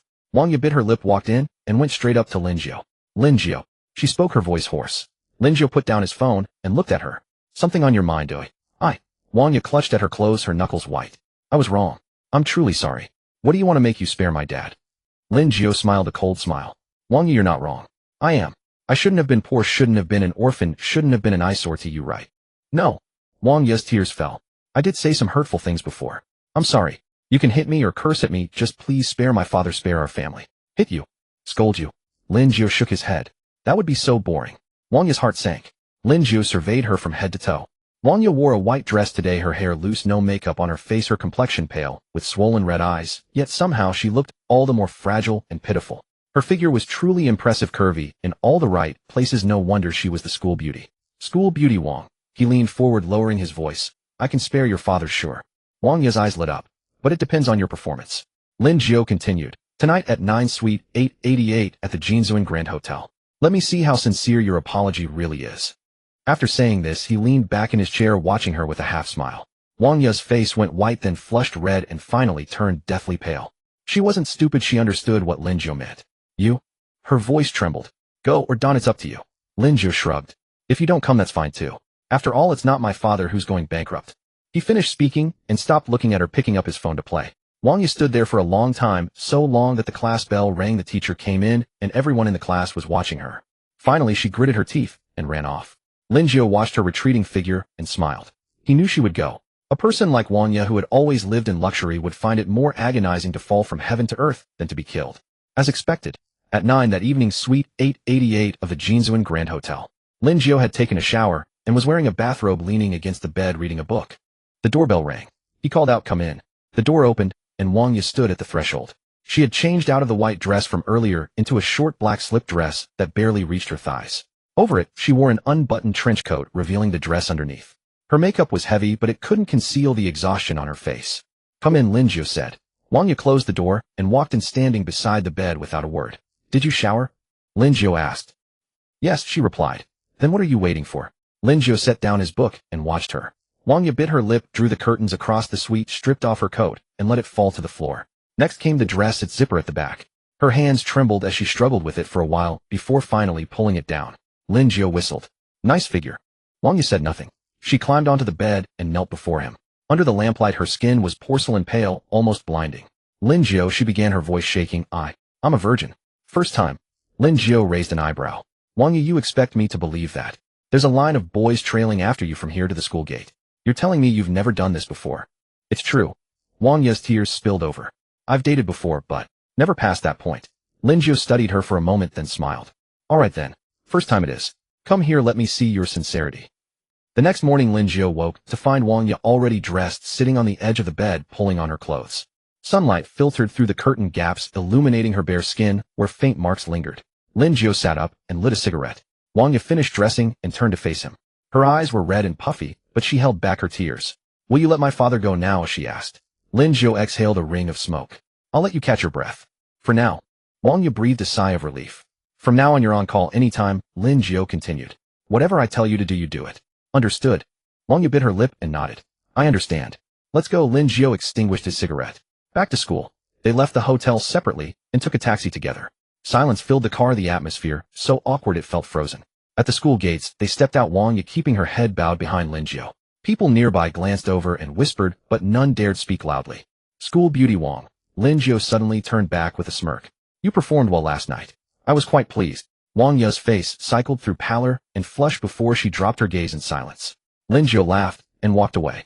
Wang Yu remained rooted to the spot, watching him leave, her nails digging into her palms until they left bloody marks.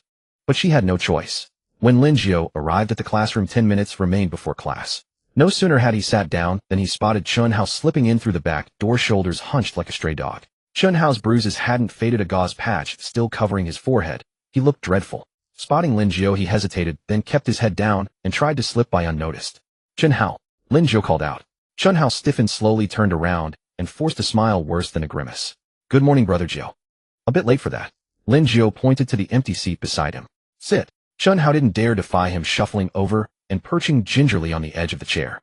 Healing up? Lin Jiu asked. Why, yes, much better. Thanks for asking, Brother Jiu. Chun Hao bowed his head repeatedly. Lin Jiu leaned back in his chair, regarding him.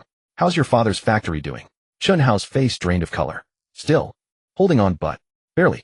The bank's demanding repayment, daily workers are staging protests, and all orders have fallen through. His eyes grew red as he spoke. Brother Jiu, I know I was wrong. I truly do. Could you please tell Mr. Lin to show us mercy? If this continues, my family is finished. Lin Jiu remained silent, merely watching him.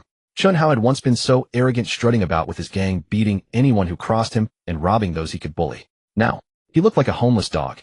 Chun Hao, Lin Jiu spoke. Do you know why my father targeted your family? I do.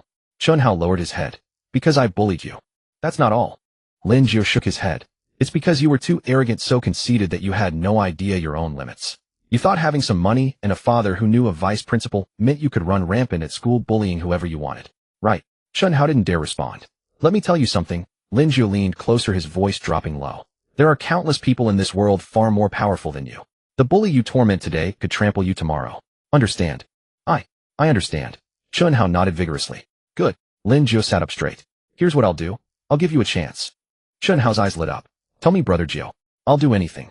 From today on, you're my subordinate, Lin Jiu said. Whatever I tell you to do, you do it. If you perform, well, I may consider asking my father to let your family off the hook. If you don't. He didn't finish, but Chun Hao understood. Yes, I'll do it. I'll be your man. Chun Hao eagerly agreed. Brother Jiu, from now on I'm yours. Tell me to go east, and I won't go west. Good. Lin Jiu smiled. Then your first task, go fetch Zhang Peng and Li Chong. Yes. Chun Hao scurried off, and soon returned with the two of them. Both men's legs buckled at the sight of Lin Jiu. They stood frozen, daring not to lift their heads. Brother Jiu. Zhang Peng called out timidly. Lin Jiu acknowledged, looking at the three of them. Starting today, you're all mine. Any objections? None at all, the three chimed in unison. Good. Lin Jiu rose to his feet. Then come with me. Where are we going? Chun Hao asked. You'll find out when we get there. Lin Jiu led them out of the classroom, down the stairs, and out of the teaching building. Along the way, all the students kept their distance, looking at them as if they were plague carriers. At the back gate of the school, a black van was parked. The van door was open, and a Chong stood beside it. Seeing Lin Jiu, he nodded. Young master. Lin Jiu walked over. I've brought the people. A Chong glanced at Chun Hao and the other two, his gaze icy. The three of them felt a chill run down their spines under his stare, not daring to breathe. Get in the van. A Chong said. The five got in, and the van started moving, driving out of the school. No one spoke inside. The atmosphere was so suffocating it felt like it might solidify. Chun Hao and the other two were squeezed into the back seat, exchanging uneasy glances. None of them knew where they were headed, but no one dared to ask. After about half an hour, the van stopped in an urban village. The place was run down, with low houses, tangled electrical wires, and filthy water flowing across the ground. A Chong got out, Lin Jiu followed, and Chun Hao's group scrambled out after them. Where is this? Chun Hao asked in a low voice. A good place. Lin Jiu smiled and pointed toward an alley ahead. In you go. The alley was narrow, barely fitting two people side by side. The ground was covered in garbage, sticky underfoot. At the end of the alley stood a rusty iron door. A Chong knocked, 3 long, 2 short. The door cracked open, revealing half a face.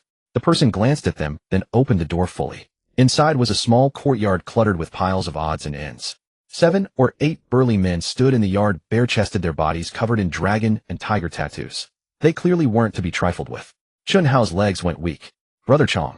A scar-faced man walked over, nodded at Chong, then looked at Lin Jiu. So this is the young master.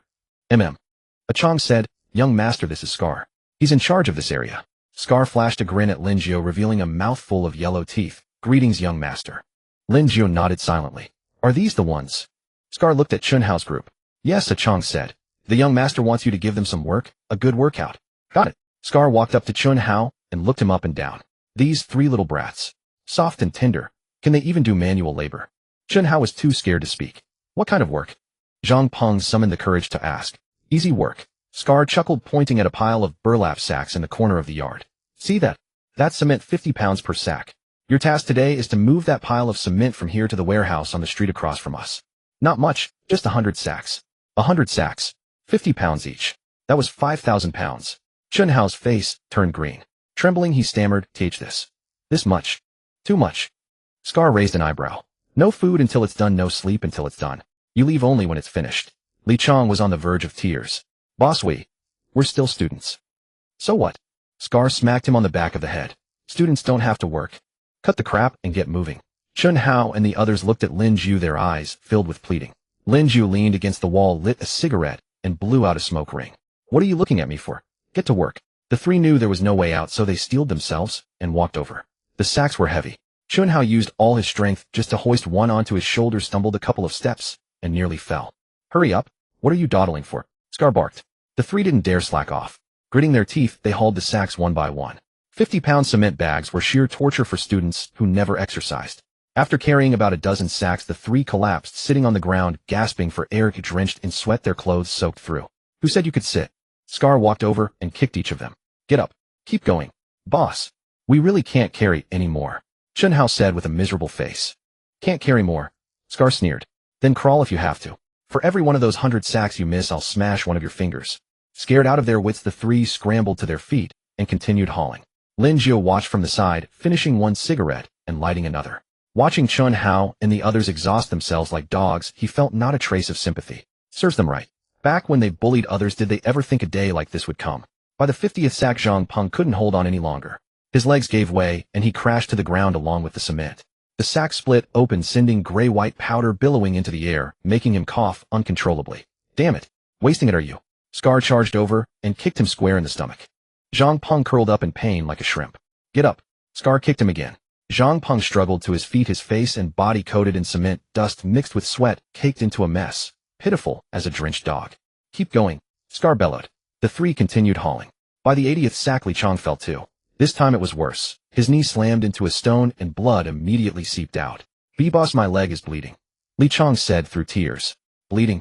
Scar glanced at it. You won't die. Keep working. Li Chong didn't dare defy him. Limping, he went back to hauling. 100 sacks of cement. From 10 in the morning to 3 in the afternoon, a full 5 hours. After the last sack was carried, the three collapsed onto the ground like dead dogs, unable to move a muscle. They were covered in cement dust, their sweat-soaked clothes now stiffened by the caked-on powder. Their hands were covered in blisters, burst open and bleeding. Their legs trembled, their arms trembled, their whole bodies trembled. All right, that's it for today. Scar clapped his hands. Tomorrow morning, 8 o'clock sharp. Another 100 sacks. Chunhao's vision went dark and he nearly fainted. Let's go, Lin Jiu said. Chunhao and the others struggled to their feet and followed Lin Jiu out. Every step felt like treading on knife blades. Legs ached, backs ached, everything ached. When they exited the alley, the van was still waiting. They got in, the door closed, and the van drove off. No one spoke inside. Chunhao and the others slumped in their seats too, exhausted even to breathe. Lin Jiu gazed out the window, then suddenly spoke. How does it feel? The three didn't dare answer. This is just the first day. Lin Jiu turned back and smiled at them. You'll have this every day from now on. Stick with it for a month. If you perform well, I'll talk to my father and let your families off the hook. If you don't. He paused. Then it won't be as simple as hauling cement. Chunhao and the others shuddered. The van pulled over near the school. Lin Jiu got out, and Chong followed. Young master, is this really okay? Chong asked. It's fine, Lin Jiu said. Let them taste some hardship before they realize how good their old life was. Understood. Chong nodded. And tomorrow. Keep going, Lin Jiu said. Just don't kill them. Yes, young master. With those words, Lin Jiu walked toward the school gate without looking back. When he returned home after school, the villa blazed with lights. The dining table was laden with dishes. Australian beef, sliced paper thin, glistening seductively under the chandelier's glow. Roasted lamb chops, foie gras, black truffle risotto. Each a delicacy Lin Jiu had only ever seen on food programs. His mother Han Hui piled food onto his plate piece after piece. Xiao Jiu, eat more. Look how thin you've gotten. Lin Yuan occupied the head of the table, cutting his steak with unhurried elegance. Son, how was school today? It was fine. Lin Jiu scooped some rice into his mouth. Chun Hao and the others finished moving the cement. They were exhausted like dogs. Lin Yuan nodded. We continue tomorrow. Continue, Dad? I don't think that's necessary anymore. If we keep this up, they'll probably collapse from exhaustion. Lin Jiu raised his head. Lin Yuan sipped his red wine. This is nothing. They need to remember that some things can never be forgotten in a lifetime. Lin Jiu fell silent. He felt Chun Hao and the others had already learned their lesson, but seeing his father's expression, he knew any argument would be pointless. He lowered his head to eat. The beef was tender, melting on his tongue, but his mind was elsewhere, distracted. He was thinking about Wanya. That woman had been thoroughly ruined by him. Her family's company nearly bankrupted, her body violated by him. By all rights, she should have learned to behave. Yet Lin Jiu sensed Wanya was not the type to surrender easily. Those eyes of hers, the hatred burning within them when she looked at him. He detected it keenly. Xiao Jiu, what are you thinking about? Han Hui asked. Nothing. Lin Jiu shook his head. Mom, I'm full. You've barely eaten. Have some more. Really, I'm full. Lin Jiu set down his chopsticks and went upstairs to shower. Standing beneath the scalding spray, he closed his eyes, yet Wang Ye's face still appeared before him. That face, twisted with hatred and fear, yet hiding something more. He shook his head, pushing the thoughts away. What could one woman possibly do? At the same time, in a bar called Nightfall, on the city's south side, Wang Ye sat in a corner booth. 3 or 4 empty glasses stood before her. She was slightly dizzy from the alcohol, but her mind was painfully clear. She thought of Lin Jiu, that face, those hands that had wandered over her body, and the tone in which he had spoken to her. As if commanding a dog, ready to be summoned at any moment to be discarded whenever he pleased. Wang Ye's grip on her wine glass tightened, her nails digging crescents into her palms. When had she, Wang Ye, ever been subjected to such humiliation? From childhood, she had been a princess doted upon and catered to.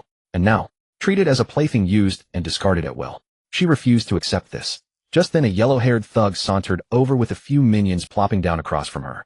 Wang Ye's sister drinking alone. The yellow-haired man grinned, revealing a set of stained teeth. Wang Ye looked up, recognizing Shen Ming. A flash of an idea struck her. Shen Ming was a notorious local hood with 20 or so men under him serving as the bar's head of security. Wang Ye had met him during previous visits to the bar. Shen Ming had always harbored designs on her, making advances both obvious and subtle, but Wang Ye had dismissed him. A street thug, how could he possibly pursue her? But now she found him useful. Brother Ming. Wang Ye's eyes grew misty, tears trickling down her cheeks. I've been wronged. Shen Ming froze, then slammed the table. Who the FK dared to wrong my Wang Ye's sister? Tell me, I'll kill them. Wang Ye suppressed a cold smile, though her tears flowed even more copiously. His name is Lin Jiu from our school. She could not continue, burying her face in her hands as sobs racked her body. Shen Ming understood immediately, his eyes bulging. He fed you. Wang Ye nodded, her shoulders heaving with sobs so pitiful it seemed almost real. What the hell? Shen Ming punched the table, sending glasses leaping into the air. That bastard. How dare he touch a woman I've set my sights on? He's fed with the wrong person. The minions joined in with curses. Brother Ming, let's take him down. Yeah, kill that little SHD. Shen Ming breathed heavily, staring at Wang Ye. Wang Ye's sister, what's this guy's background? What does his family do? Wang Ye's heart skipped a beat. Here it comes, the crucial question. She lifted her tear-streaked face, gazing at Shen Ming with a soft, trembling voice. He's just an ordinary student. His family has no connections. He just made some money on his own. They say he saved almost $1 million. She deliberately emphasized the figure, almost $1 million. She knew that for a hoodlum like Shen Ming, $1 million was an astronomical sum. But precisely for that reason, it made Lin Jiu seem like a lucky upstart with no roots, easy to manipulate. If she told him the truth? Absolutely not. Wang Ye was acutely aware that Lin Jiu's connections in all of Jiangnan province were so vast that those who dared provoke him could be counted on one hand. If she revealed the truth, why would Shen Ming ever help her seek revenge? As expected, after hearing this, Shen Ming burst into laughter. That's it. He just made $1 million. He laughed so hard, he nearly doubled over. Sister, let me tell you. In this world today, no matter how much money a fool makes, he's still just a fool. $1 million. That's nothing. I can make him spit it all out in a heartbeat. The minions joined in the laughter. A lanky one leaned in. Brother Ming's right. This country bumpkin got some money, but doesn't know his place. He deserves a lesson. A bald-headed one chimed in. Exactly. Brother Ming, let's find an opportunity. We'll grab that punk, take his money, cripple him, and teach him who's boss in Jiangnan City. Shen Ming basked in their adulation, waving his hand dismissively. Easy. Wang Ye's sister, do you have a photo of this guy? Wang Ye pulled a photograph from her bag and handed it to Shen Ming. It was a photo Chun Hao had taken before. Lin Jiu wore a faded school uniform, head lowered, shoulders hunched, a pitiful figure. Shen Ming took the photo, glanced at it, and laughed even harder. What the FK? This guy. He passed the photo to his minions. Look at this, total country bumpkin. Skinny as a rake, looks like a bean sprout, and he dared to mess with my Wanya's sister. The minions passed the photo around, each laughing uncontrollably. This is a student. He looks like a beggar. Ha ha ha. Brother Ming, this kind of idiot. I could take out 3 with 1 punch. Yeah, this loser, I could handle him alone. Count me in. Brother Ming, leave it to me. I'll break both his legs. Shen Ming was delighted. He tucked the photo away and looked at Wanya. Sister, don't worry. Within 3 days I'll have that punk kneeling at your feet begging for forgiveness. But, he paused, his gaze sweeping over Wanya. After this is done, how will you thank me? Wanya's stomach churned, but she forced a shy expression. Brother Ming. If you really help me get revenge, I'll agree to be your girlfriend. Shen Ming's eyes blazed. Really? Wanya nodded, but inside she coldly laughed. Girlfriend? Dream on. Once Shen Ming beaten Lin Jiu, she would find a way to cut all ties and frame Chun Hao and the others for it. Lin Jiu had so many enemies anyway. How would anyone know who did it? Shen Ming was oblivious to Wang Ye's calculations. He was so excited his hands trembled. Wang Ye, school beauty, only daughter of Wang Chun, her family owned a company. Sure, she had been violated, but it didn't matter. He didn't mind. She was still usable. Once he got Wang Ye, he would slowly take over her family company. Deal. He rubbed his hands together. Wang Ye's sister, wait for my good news. With that he swaggered off with his minions. Wang Ye watched his retreating figure. The fragile, tearful mask vanished, instantly replaced by a cold, burning hatred. Lin Jiu, you won't let me live in peace, so neither will you. The next day Lin Jiu went to school as usual. Chun Hao and his 2 cronies were already waiting at the classroom door. Seeing Lin Jiu, they hurried over, bowing and scraping. Morning, Brother Jiu. Yeah, Lin Jiu responded, glancing at the 3 of them. The effects of 2 days of hauling cement were plain to see. All 3 had lost weight, with dark circles under their eyes as heavy as a panda's. They hobbled along, hands wrapped in gauze over the blisters from the grinding work. Brother Jiu, Chun Hao said with an ingratiating grin, are we going again today? What do you think? Lin Jiu shot back. Chun Hao's face went pale, and he didn't dare say another word. All morning the 3 fidgeted through class. Zhang Peng lay on his desk, letting out a few groans from time to time, claiming his back hurt. Li Chong was even more dramatic. He stuck a heat pack on his back, saying he'd caught a chill from hauling cement. Lin Jiu acted as if he hadn't seen any of it. As soon as the school bell rang, Chun Hao and his friends didn't dart out like usual. Instead, they dawdled over their things, and only when most of the classroom had emptied did they shuffle up to Lin Jiu. Brother Jiu. Chun Hao dropped to his knees with a thud. Brother Jiu, please, just let us off. Zhang Peng and Li Chong knelt too, each grabbing one of Lin Jiu's legs, weeping with snot and tears streaming down their faces. Brother Jiu, any more hauling, and I'll really die. Zhang Peng kept wailing. When I got home yesterday, my mom saw my hands and burst into tears. She asked if someone was bullying me at school. Brother Jiu, I really can't take it anymore. Li Chong was even more exaggerated. Brother Jiu, I've got an 80-year-old mother at home and a 3-year-old child below me. I can't die young. My dad's counting on me to care for him in his old age. Lin Jiu couldn't help laughing at them. An 80-year-old mother. A 3-year-old child. Li Chong's mother was at most 50, and he didn't even have a girlfriend. Where would he get a son? Enough. Lin Jiu waved his hand. Get up. Stop making a spectacle of yourselves here. The 3 didn't get up and kept crying. Looking at their miserable state, Lin Jiu felt most of his anger fade away. Hauling over 200 bags of cement in 2 days was enough to be remembered for a lifetime. Get up, he said. You don't need to go anymore. The 3 froze, then overjoyed knocked their heads against the floor and said, thank you, Brother Jiu. Thank you, Brother Jiu. But Lin Jiu's tone shifted. From now on, behave yourselves at school. If I ever see you bullying people again. We won't dare. Chun Hao quickly said, Brother Jiu, from now on I'm your man. Whatever you say I'll do. Zhang Peng and Li Chong also hurried to pledge their loyalty. Lin Jiu nodded. All right, scram. As if granted a pardon, the 3 scrambled away. Lin Jiu watched their backs and smiled. That feeling was pretty satisfying. Back when they used to bully him, he never dreamed there'd be a day like this. He gathered his things and walked out of the classroom. At the school gate, Ah Chong's car was already waiting. Ah Chong. Lin Jiu got into the car. Why did you come to pick me up today, young master? Ah Chong started the car. Big brother asked me to take you somewhere. Where? Junlan Grand Hotel, Ah Chong said. Big brother has booked a banquet. He said he wants to introduce you to a friend. Lin Jiu was taken aback. A friend? What friend? Ah Chong had an odd expression and stammered, it's that. The Zhao family's daughter, Zhao Yusin. Lin Jiu understood. A blind date. How anxious was his father? He had only just turned 20 and been acknowledged by the family a few days ago. Why was he already rushing to set him up? Young master, don't be upset. Ah Chong looked at him in the rearview mirror. Big brother only has your best interests at heart. The Zhao family is a well-matched household for ours, and Miss Zhao is beautiful too. Just meet her. If you don't like her, we'll talk later. Lin Jiu didn't say anything. He knew he couldn't get out of it, so he could only go and play along. After they drove for a while, Ah Chong frowned, staring at the rearview mirror for a few seconds. Young master, it looks like we're being followed. Lin Jiu turned around and saw 2 battered vans tailing them, so beat up They didn't even have license plates. Who are they? Lin Jiu asked. Judging by the vehicle, they look like street thugs, Ah Chong said. They're not enemies from Big Brother's side. Those people drive proper cars. Lin Jiu's mind raced through the possibilities. Of the people he'd offended recently, Chun Hao and his gang definitely wouldn't dare. That left only Wangya. He let out a cold laugh. That woman really couldn't stay quiet. Ah Chong, if you had to fight them alone, what are your chances? 10 out of 10. Ah Chong said with confidence, but there's no need to dirty our hands with trash like them. Young master, I'll lose them. No. Lin Jiu shook his head. Find a remote place and stop. Ah Chong was taken aback. Young master, that's too dangerous. If a fight breaks out, I won't be able to protect you. If you get hurt, Big Brother will skin me alive. It's fine. Lin Jiu pulled a stun baton from under his feet and weighed it in his hand. I can hold my own well enough to protect myself. Listen to me. Find a place to stop. I want to see who's so careless as to come looking for trouble. Ah Chong wanted to talk him out of it, but the look on Lin Jiu's face told him it was useless. He sighed, turned the steering wheel, and pulled onto a secluded side road. In the van behind, one of the underlings saw the car ahead turn and quickly said, Brother Ming, they've gone down the side road. Do you think they spotted us? Shin Ming was taking a drag of his cigarette. Hearing this, he scoffed. So what if they found us? We've got 15 people, and they've got 2. What the hell are we afraid of? Follow them. The 2 vans also turned onto the side road. Near an abandoned construction site, Ah Chong pulled the car to a stop. Lin Jiu got out leaning against the car.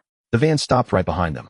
The doors slid open with a clatter and 15 or 16 men poured out wielding steel pipes and wooden clubs. Leading them was none other than Shun Ming, his mop of dyed, yellow hair glaring under the setting sun. Shin Ming strolled over a steel pipe in hand, sizing up Lin Jiu. So you're Lin Jiu. Lin Jiu blew out a smoke ring. That's me. Who are you? I'm your daddy, Shin Ming. Shin Ming slung the steel pipe over his shoulder. You little punk. I hear you're pretty cocky, daring to mess with my sister Wangya. Lin Jiu smiled. Sure enough, Wangya. Did Wangya send you? Cut the crap. Shin Ming waved his hand. Boys, get him. Cripple this bastard's legs. Make him crawl for the rest of his life. More than a dozen men howled as they charged. Ah Chong moved. With movements too fast to follow, he pulled a collapsible baton from the car and met them head on. A strike landed on the first man's wrist. Crack. The man screamed, and his steel pipe clattered to the ground. Ah Chong swung backhand and smashed another man's knee, sending him straight to the ground. Lin Jiu stood by the car, without moving, just watching. Ah Chong really could fight. His baton whipped through the air with fierce momentum, and none of the attackers could get close. One by one they fell with broken hands or fractured legs wailing on the ground.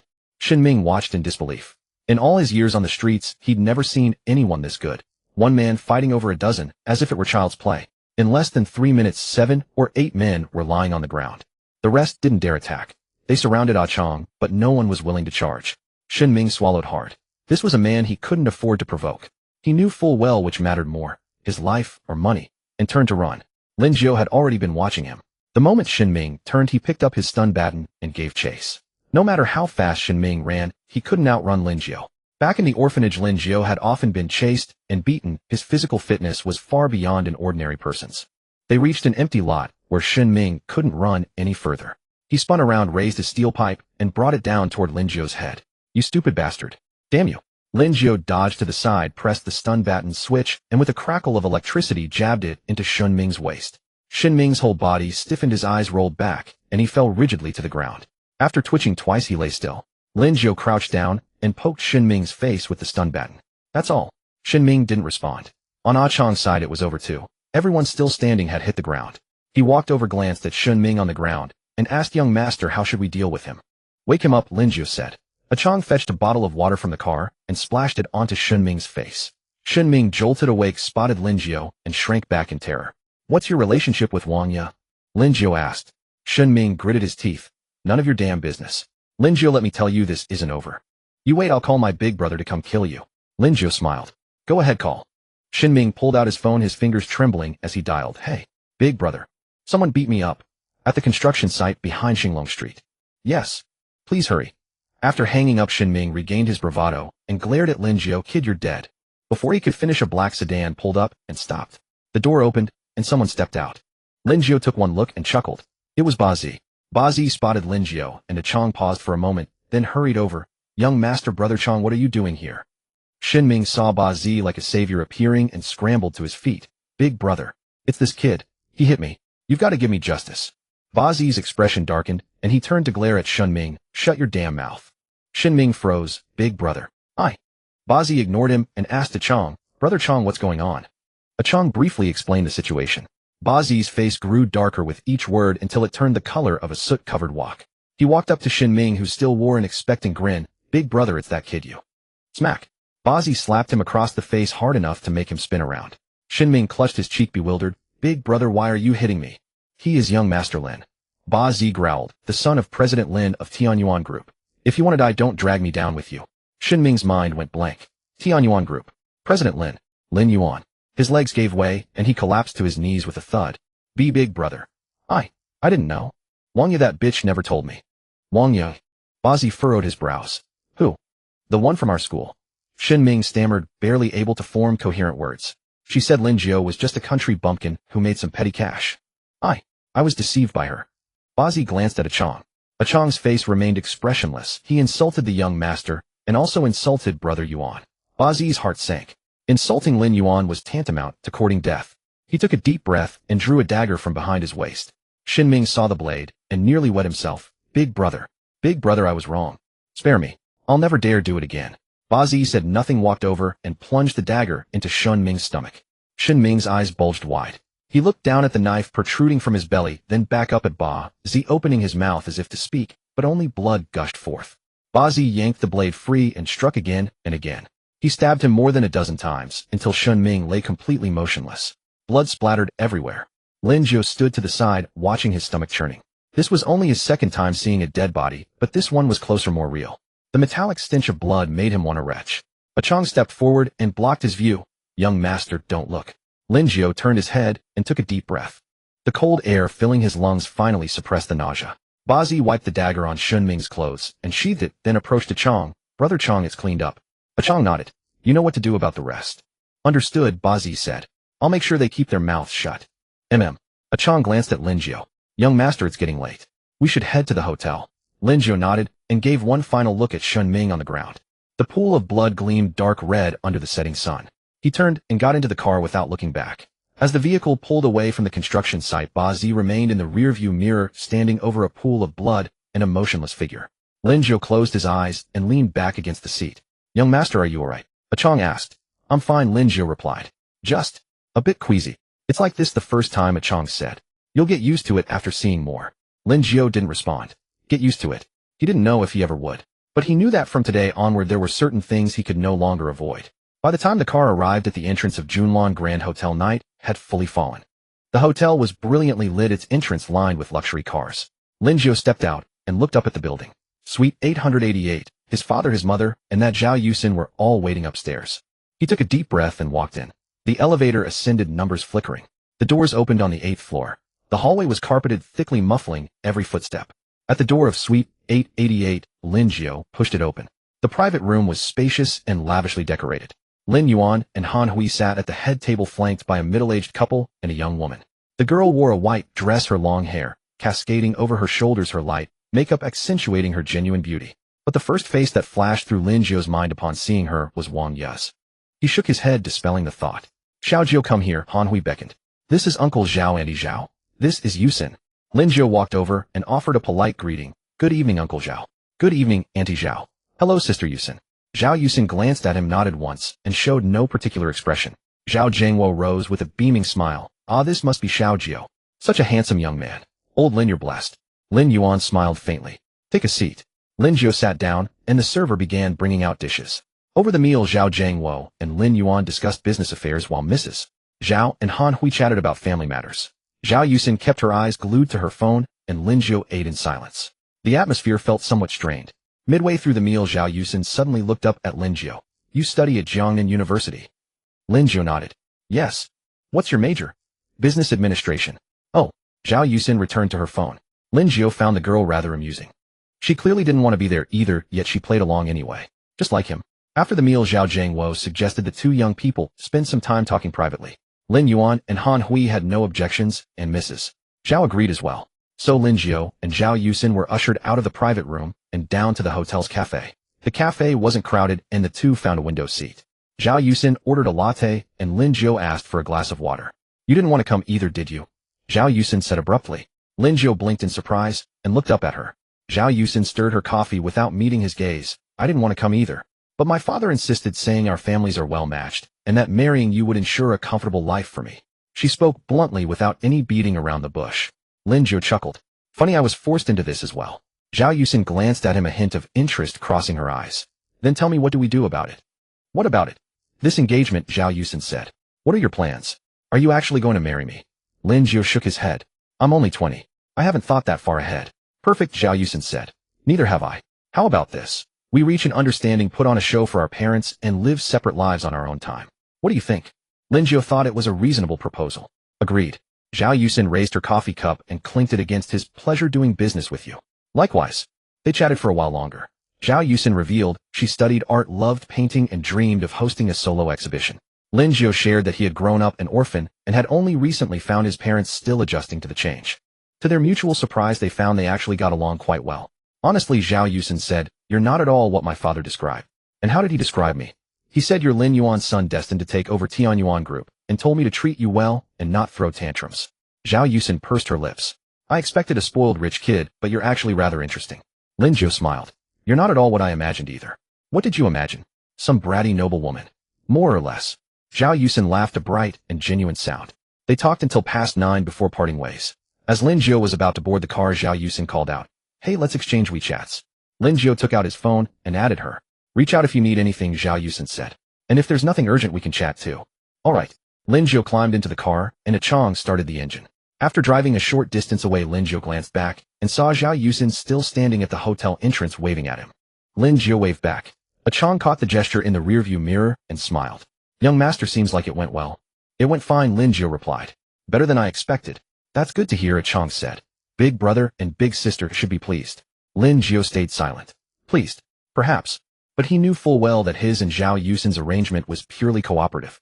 He pulled out his phone and glanced at the WeChat contact list. Zhao Yusin's profile picture was an abstract painting, unintelligible to him. He exited WeChat, powered off his phone, and leaned back against the seat, closing his eyes. Images flickered through his mind. Shin Ming lying motionless on the ground, Ba Zi driving the knife in blood, so much blood. He still viewed the criminal underworld far too lightly. And Wang Ye's face, smiling, crying, seething with hatred, kept resurfacing. He drew a deep breath and forced those images back down.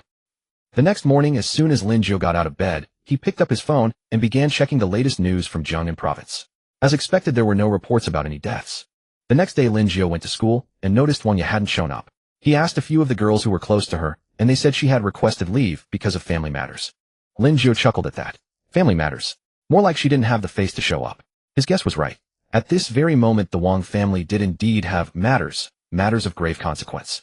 In Wang Qin's home, the living room was a complete mess. The table was strewn with documents, all fines, lawyers' letters, and debt collection notices. On top lay a notice of suspension for rectification, an official red-headed document stamped with a glaring red seal. Wang Qin slumped on the sofa, his eyes sunken, his stubble overgrown, as if he had aged 10 years overnight. His phone buzzed nearby, the screen showing over a dozen missed calls, all from banks, creditors, and suppliers. He simply switched the phone to silent and tossed it aside, out of sight, out of mind. Wang Ye cowered in the corner, her eyes swollen like walnuts, makeup ruined, hair disheveled. Her father had been cursing at her since last night, tearing into her relentlessly. You useless brat. I should have slammed you against the wall. Wang Chun snatched an ashtray and hurled it at her. It clattered against the wall and shattered into pieces. Wang Ye flinched in fright and shrank further into the corner. Wang Chun panted heavily, glaring at his disappointing daughter, his teeth grinding with hatred. Yuan Group. How could he afford to offend them? Everyone in the entire Jiangnan province knew the name Lin Yuan. He had connections in both the underworld and the legitimate world, with influence that reached the heavens. Crushing a small-time boss like him was no harder than squashing an ant. Can't you use your brain before doing anything? Wang Chun stood up and jabbed a finger at Wang Ye's nose. Who is Lin Jiu? He's Lin Yuan's son. The crown prince of Yuan Group.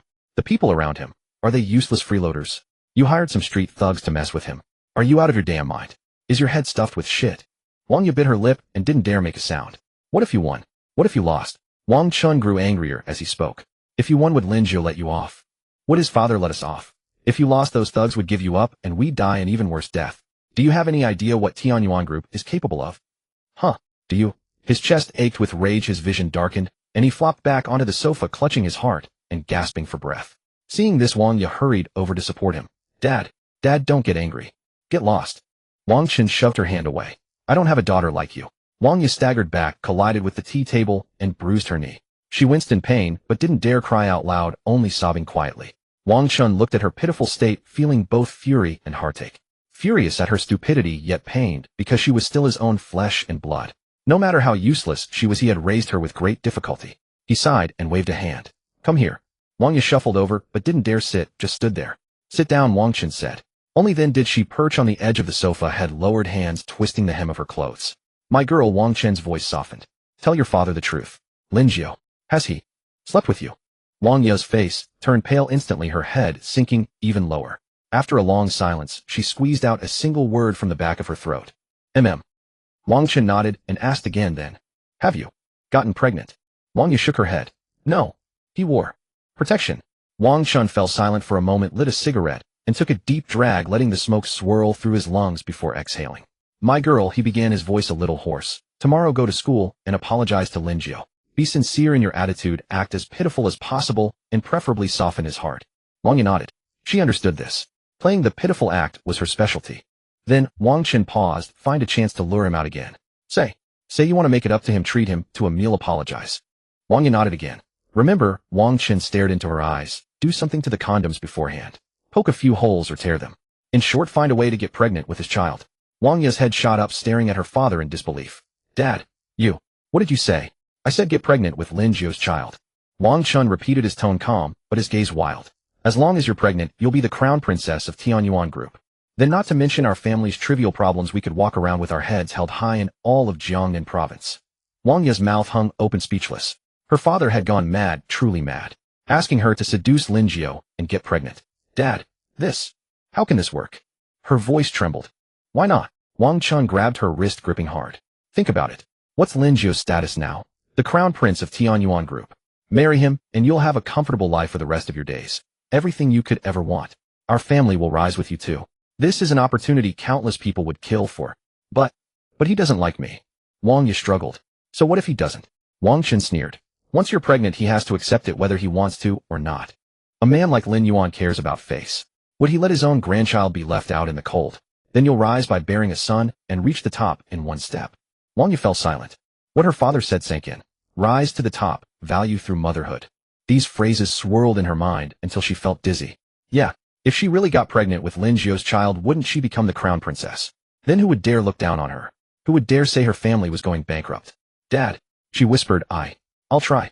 Not try, you must. Wang Chen stared at her, his gaze resolute. My girl, this is our family's last chance. If we miss it, we're truly finished. Your father is drowning in debt. The banks hound us daily, suppliers block our door every day. If we can't pay it back, we'll end up sleeping on the streets. Wang Yu bit her lip and nodded. I understand. Dad. Wang Chen released her hand and patted her shoulder. Good. Perform well tomorrow. Remember, act pitiful, act remorseful. The more convincing, the better. Men all fall for that. Wang Yu murmured in acknowledgement and got up to return to her room. Closing the door behind her, she leaned against it, her legs giving way, and slid down to the floor. Pregnant with Lin Jiu's child. She touched her belly, an indescribable feeling churning in her heart. Hate. Yes. Fear. Yes. But besides hate and fear, there was also a flicker of excitement. If she really got pregnant, she would never have to read anyone's expression again, never have to worry about her family going bankrupt, never have to. She stood up, walked to the mirror, and looked at the face reflected in it. Her eyes were red and swollen, her complexion pale, but her foundation was still there. She was still pretty. She tugged at the corners of her mouth and forced a smile. It looked uglier than crying. The next day at Jiangnan University, Lin Jiu sat on a flower bed beside the teaching building, basking in the sun. Chun Haozhang Peng and Li Chong surrounded him. One serving tea, one massaging his legs, one pounding his back, attending to him with meticulous care. Students passing by all detoured around them, no one dared approach. The whole school now knew that Lin Jiu was no longer the Lin Jiu of before. He was not to be crossed. Lin Jiu closed his eyes. The sunlight fell on him warm and comfortable. Chun Hao's massage technique was good, with just the right pressure, making him drowsy. As he was dozing off, he heard footsteps. He cracked an eye open and saw Wang Yu walking over. Compared to yesterday, she looked even more haggard today. Her eyes were badly swollen, her face pale, and she swayed as she walked, as if she might collapse at any moment. She stopped in front of Lin Jiu, lowered her head, and said in a voice as soft as a mosquito's buzz, Lin Jiu. I was wrong. Lin Jiu didn't open his eyes, asking lazily, wrong about what? I shouldn't have found Qinming. Wang Yu bit her lip. I shouldn't have had him beat you. Only then did Lin Jiu open his eyes and look at her. Today Wang Yu was dressed very plainly. White shirt, jeans, hair tied in a ponytail, no makeup. She looked quite pure, but he knew that the little schemes in this woman's heart couldn't be hidden. That's it, he asked. Wang Yu looked up at him, her eye sockets reddening again. I really know I was wrong. Please forgive me this once. I won't dare do it again. A crowd had already gathered around, pointing and whispering. Whoa, Campus Belle Wang is apologizing to Lin Jiu. Looks like it. Look at her, she's about to cry. Serves her right. She used to be so arrogant, looking down on everyone. Yeah, now she's hit a wall, hasn't she? Wang Yi listened to those comments, her face burning hot. She had never been so humiliated in her life, begging for forgiveness in public like a dog. But there was no choice. Her father had said this was the last chance. Lin Jiu looked at the growing crowd and suddenly had an idea. He crossed his legs, leaned back, and looked at Wang Yi. Forgive you. All right. Wang Yi's eyes lit up. Kneel. Lin Jiu said, kneel for half an hour, and I'll forgive you. The expression on Wang Yi's face froze. Kneel. In front of all these people. She was used to being high and mighty. Now Lin Jiu wanted her to kneel in front of everyone. That was like grinding her face into the ground, more unbearable than death. Lin Jiu. Her voice trembled. Can we go somewhere else? Somewhere with fewer people. Lin Jiu smiled. Wang Yi, you sure care about your pride. But I care about my pride even more. I want you to kneel right here for everyone to see. Let them all know that Wang Yi, no matter how glorious you were before, now has to be just as miserable. Hearing this, Wang Yi bit her lip, her nails digging into her palm. She looked at Lin Jiu's face, at the crowd of onlookers, at Chun Hao and the others' gloating expressions. She really wanted to turn around and leave, to go far away and never come back. But she couldn't. Her father was waiting for her to save them. Her family was waiting for her to turn things around. She closed her eyes, took a deep breath, and when she opened them again, they were full of tears. Fine. I'll kneel. Her voice was tiny, but everyone around heard it. An uproar erupted. She's really going to kneel. Oh my God, Wang Yi actually kneels. This Lin Jiu is too ruthless. Under everyone's gaze, Wang Yi slowly bent her knees and knelt down. Her knees touched the cold ground, and her body trembled. Finally, her tears fell. She knelt there, head bowed, shoulders heaving, as she sobbed soundlessly. The crowd was silent for a few seconds, then exploded. Holy crap. She actually knelt. Take photos. Post them on Moments. Campus Belle Wang kneeling to Lin Jiu. This could make campus headlines. Hey, do you think they're dating? Did Wang Yi cheat? And now she's begging for forgiveness on her knees. Those words stabbed into Wang Yi's ears like needles, making her whole body ache. She wished the ground would split open so she could crawl into it. But she couldn't move. Her father had said the longer she knelt, the more sincere she'd look. Time passed second by second, each one feeling as long as a year. Wang Yi knelt there, her legs numb, her knees aching, but she gritted her teeth and endured. Only one thought filled her mind: get pregnant with Lin Jiu's child, then turn her life around. While she was still kneeling, a furious roar suddenly rang out. What are you doing? Everyone scatter. The crowd parted as someone pushed through. It was Zhou Yunxuan, a senior student and vice president of the student union. He wore glasses and had a refined look, but the righteous indignation on his face was deeply irritating. Everyone at school knew Zhou Yunxian liked Wang Yi. He had pursued her for 2 years, sending flowers and gifts, writing love letters and poems, but Wang Yi had never given him a single glance. In Wang Yi's words, the son of a poor teacher. How could he be worthy of chasing her? But now, seeing Wang Yi kneeling on the ground, Zhou Yunxian was heartbroken. Junior Wang Yi, what are you doing? He rushed over, trying to help her up. Wang Yi didn't move, still kneeling. Zhou Yunxian panicked and turned to glare at Lin Jiu. Lin Jiu, did you threaten Wang Yi? Let me tell you, this is a school. You can't do whatever you want here. Hearing this, Lin Jiu opened his eyes in displeasure, picked his ear with his pinky, and said to Chun Hao, what dog is barking? Annoying as hell. Chun Hao had long found Zhou Yunxian insufferable. Back when he was running wild at school, Zhou Yunxian had reported him for disciplinary action countless times, always putting on an air of, I'm the student union vice president, I'm awesome. Utterly disgusting. Now, with Lin Jiu backing him, Chun Hao's backbone was stiffened directly. He pointed at Zhou Yunxian and said, Brother Jiu, let me introduce you. This dog is Zhou Yunxian. His parents are both high school teachers, his family's dirt poor, and he still loves to act tough and meddle in others' business. A total dumbass. The crowd burst into laughter. Zhou Yunxuan's face flushed crimson with rage at Chun Hao's words. Chun Hao, how dare you insult me? So what if I insult you? Chun Hao craned his neck defiantly. I'm calling you a dumbass. A moron. A piece of shit. Zhou Yunxian trembled with fury, but he didn't dare throw a punch. Chun Hao and the other two were big and burly. He couldn't beat them alone. He turned to Wang Yi, helped her up with some effort, and said in a gentle tone, Junior Wang Yi, don't be afraid. As long as I'm here, he wouldn't dare do anything to you. Tell me, did Lin Jiu force you to kneel? I'll go find the teachers, the dean. I'll get you justice. Wang Yi, though helped up by Zhou Yunxuan, kept her head lowered and said nothing. Lin Jiu watched the scene with great amusement and began counting down aloud, 3, 2. Before he could count to 1, Wang Yi suddenly broke free from Zhou Yunxuan's hand and knelt back down. Zhou Yunxian froze, staring blankly at Wang Yi, then at Lin Jiu, his mind unable to process it. Wang Yi, you. Senior Zhou. Wang Yi finally spoke, her voice very soft. My business is none of your concern. Zhou Yunxian felt as if he'd been struck by lightning. He stood there not knowing whether to advance or retreat.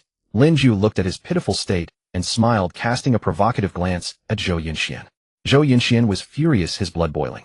He pointed at Lin Jiu and cursed, "Lin Jiu, don't push people too far, you bastard. Just because your family has money you think you can do anything. Let me tell you, I despise people like you most. What's so great about money? Can money justify bullying people?" Lin Jiu said nothing, only looked at Chun Hao and gave a subtle signal. Chun Hao and the other two exchanged glances, rolled up their sleeves, and charged forward. Seeing this, Zhou Yinxian panicked. "You? What are you trying to do?" "I'm warning you, don't be reckless. I'm the vice president of the student union. I can put you on disciplinary record. I can get you expelled. Expel my ass." Chun Hao smashed a punch into his face. Zhou Yinxian let out a shrill scream and staggered backward. Zhang Peng and Li Chang joined in punching and kicking him. Hit him. Hit him good. I've wanted to see this dumbass get beaten for ages. Seriously, who does he think he is? When the tiger's away, the monkey acts like a king. Just because he's student union vice president, he really thinks he's an official. Not only did the crowd not intervene, they egged it on. Zhou Yinxian had never been well liked. He loved tattling and throwing his weight around, having offended many people at school. Zhou Yinxian curled up on the ground, clutching his head, still cursing. "You. Just you wait. I'll report you. I'll report you all. I'll have every one of you expelled. Kicked out of Jiangnan University." Lin Jiu watched and found it boring. He stood up, walked over to Wang Ye, and said, "Get up. It must be tiring kneeling." Wang Ye looked up at him, her eyes full of tears and a trace of hope. "Lin Jiu. You forgive me." Lin Jiu crouched down, looked at her, and smiled. "Wang Ye, I gave you a chance before." Wang Ye's heart sank. "It was you who threw it away." Lin Jiu stood up and brushed the dust off his pants. "I hate it most when people don't appreciate the face I give them." Wang Ye's expression crumbled bit by bit. She suddenly lunged forward and grabbed hold of Lin Jiu's leg. Lin Jiu, I was wrong. I truly understand my mistake. Give me another chance. Just one. I promise whatever you say from now on I'll listen. Whatever you ask me to do I'll do it. Please." Lin Jiu looked down at her, his eyes cold. "Let go." "No. I won't let go." Wang Ye cried even harder. "Lin Jiu, I'll do anything you want. I can stay by your side. Play however you want. Play with you." Lin Jiu laughed bitterly ironic. "Wang Ye, I tend to prefer the new over the old." He pulled his leg free and Wang Ye tumbled to the ground. Lin Jiu didn't look back at her, he simply turned and walked away. Chun Hao and the others hurried after him, kicking Zhou Yinxian as they left. The crowd gradually dispersed, leaving Wang Ye still kneeling there like an abandoned dog. She watched Lin Jiu's retreating figure, her mind going completely blank. It was over. All over. Her father's plan, her chance to turn things around, the luxurious life she'd envisioned for the rest of her days, all gone. Tears blurred her vision as she collapsed onto the ground, sobbing with a desperation that tore at her chest. People around her pointed and whispered, but she couldn't hear a single word. She couldn't hear anything at all. After finishing her afternoon classes, Lin Jiu walked out of the school, and Chang's car was already waiting at the gate. Getting in, Chang glanced at him through the rearview mirror. "Young master, are you alright? What could possibly be wrong?" Lin Jiu leaned back against the seat with his eyes closed. Wang Ye knelt. "Zhou Yinxian got beaten. That's it." Chang nodded and didn't press further, starting the engine. After driving for a while, Lin Jiu suddenly spoke. "Chang, how's the situation with Wang Ye's family?" "Almost done." Chang replied. "The bank is calling and loan suppliers have cut off, clients are terminating contracts, and fire safety tax and business inspectors are visiting daily. They'll certainly go bankrupt within a week at most." Lin Jiu acknowledged. "Don't let them die too quickly. Grind them down slowly." "Understood." Lin Jiu opened his eyes and gazed out the window. Skyscrapers rose everywhere, streets teemed with traffic, and everyone rushed about their lives. Wang Ye's father, Wang Chun, was probably somewhere right now, overwhelmed and desperate. Serves him right. Thinking of Wang Ye kneeling and weeping, Lin Jiu felt absolutely nothing. Pitiful. A little perhaps. But mostly he deserved it. What was he doing earlier? When he bullied Lin Jiu, did he ever think about today? His phone vibrated. It was Zhao Yusin sending a WeChat message. "What are you doing?" Lin Jiu replied, "In the car heading home." "Oh, school was quite lively today. I heard Wang Ye knelt before you." Lin Jiu raised an eyebrow. News traveled fast. "Who told you?" "My entire Moments is buzzing with it, pictures and videos everywhere." Zhao Yusin sent a snickering emoji. "Impressive, young master Lin." Lin Jiu smiled faintly, but didn't reply. Zhao Yusin sent another message. "But be careful. Zhou Yinchuan's parents are both teachers.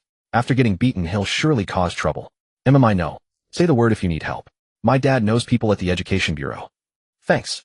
Lin Jiu put down his phone and said to Chang, "Deal with Zhou Yinchuan's parents. Make sure they don't cause a scene." "All right, young master," Chang said.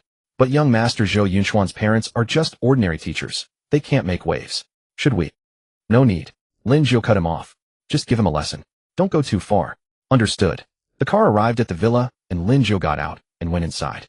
Han Hui was arranging flowers in the living room. Seeing him return, she smiled. "Why are you back so early today?" "Not many classes this afternoon, so I came back." Lin Jiu changed his shoes. Where's Dad? Something came up at the company. He'll be back later. Han Hui set down the flowers, walked over, and touched his forehead. Do you have a fever? Your complexion isn't great. I'm fine, just a bit tired. Lin Jiu dodged her hand. Mom, I'm going upstairs for a nap. All right. I'll call you when dinner's ready. Lin Jiu went upstairs, entered his room, and closed the door. He didn't sleep.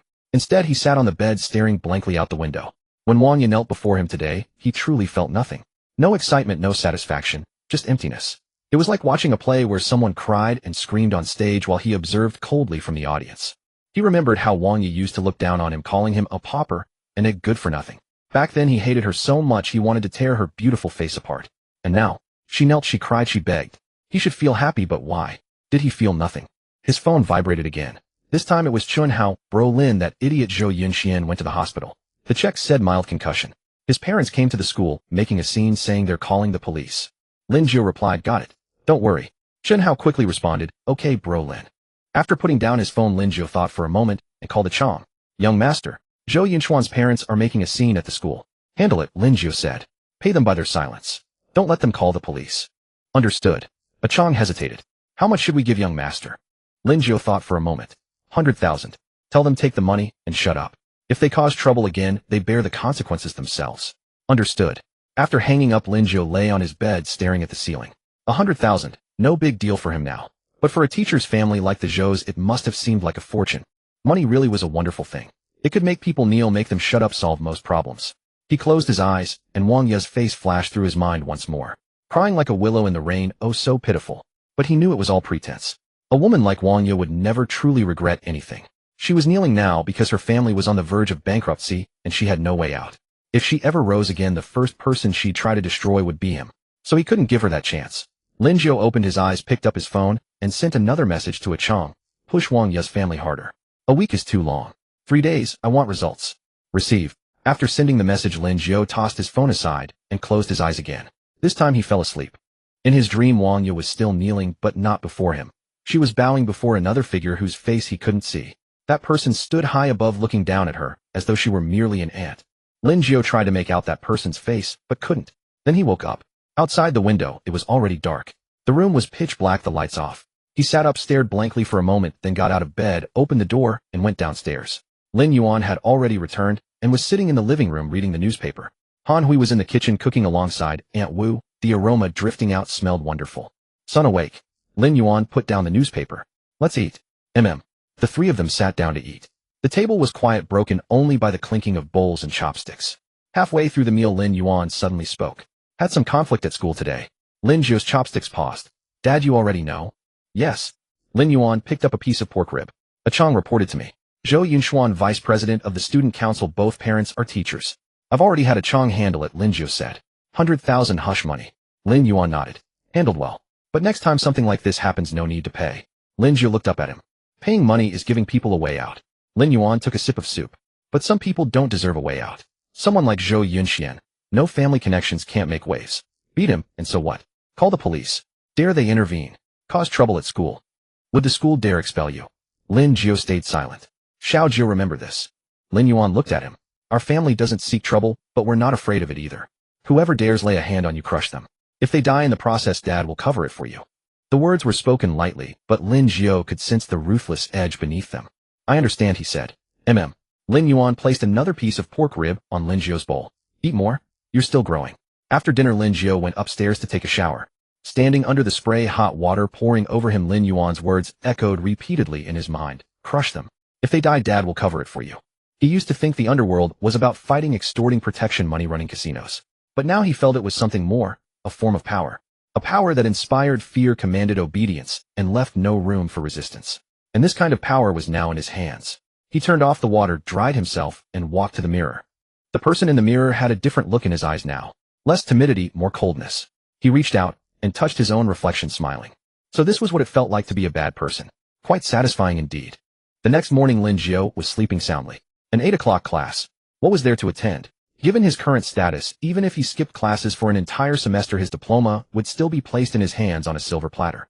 He had been thoroughly worn out the day before, his mind a chaotic mess, and he needed a proper sleep. Just as he was drifting into dreams, his phone began buzzing insistently like an annoying fly. Frowning, Lin Jiu reached over and grabbed his phone. Glancing at the screen, he saw it was Chunhao. Slightly annoyed, he answered, "Yeah.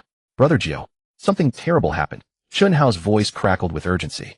"Zhou Yunxian and his damn parents are causing trouble at the school gate again." Lin Jiu's drowsiness vanished instantly, and he sat up. "What? Really?" Right at the entrance, they've unfurled a banner claiming their son was beaten by gangsters and demanding the school provide an explanation.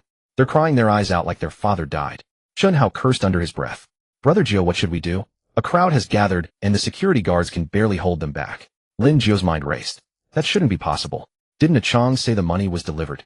100,000 yuan. For a family like the Zhous, that was no small sum. How dare they take the money and still cause trouble? Understood. I'll go check it out, Lin Jiu said, hanging up and immediately dialing a Chong.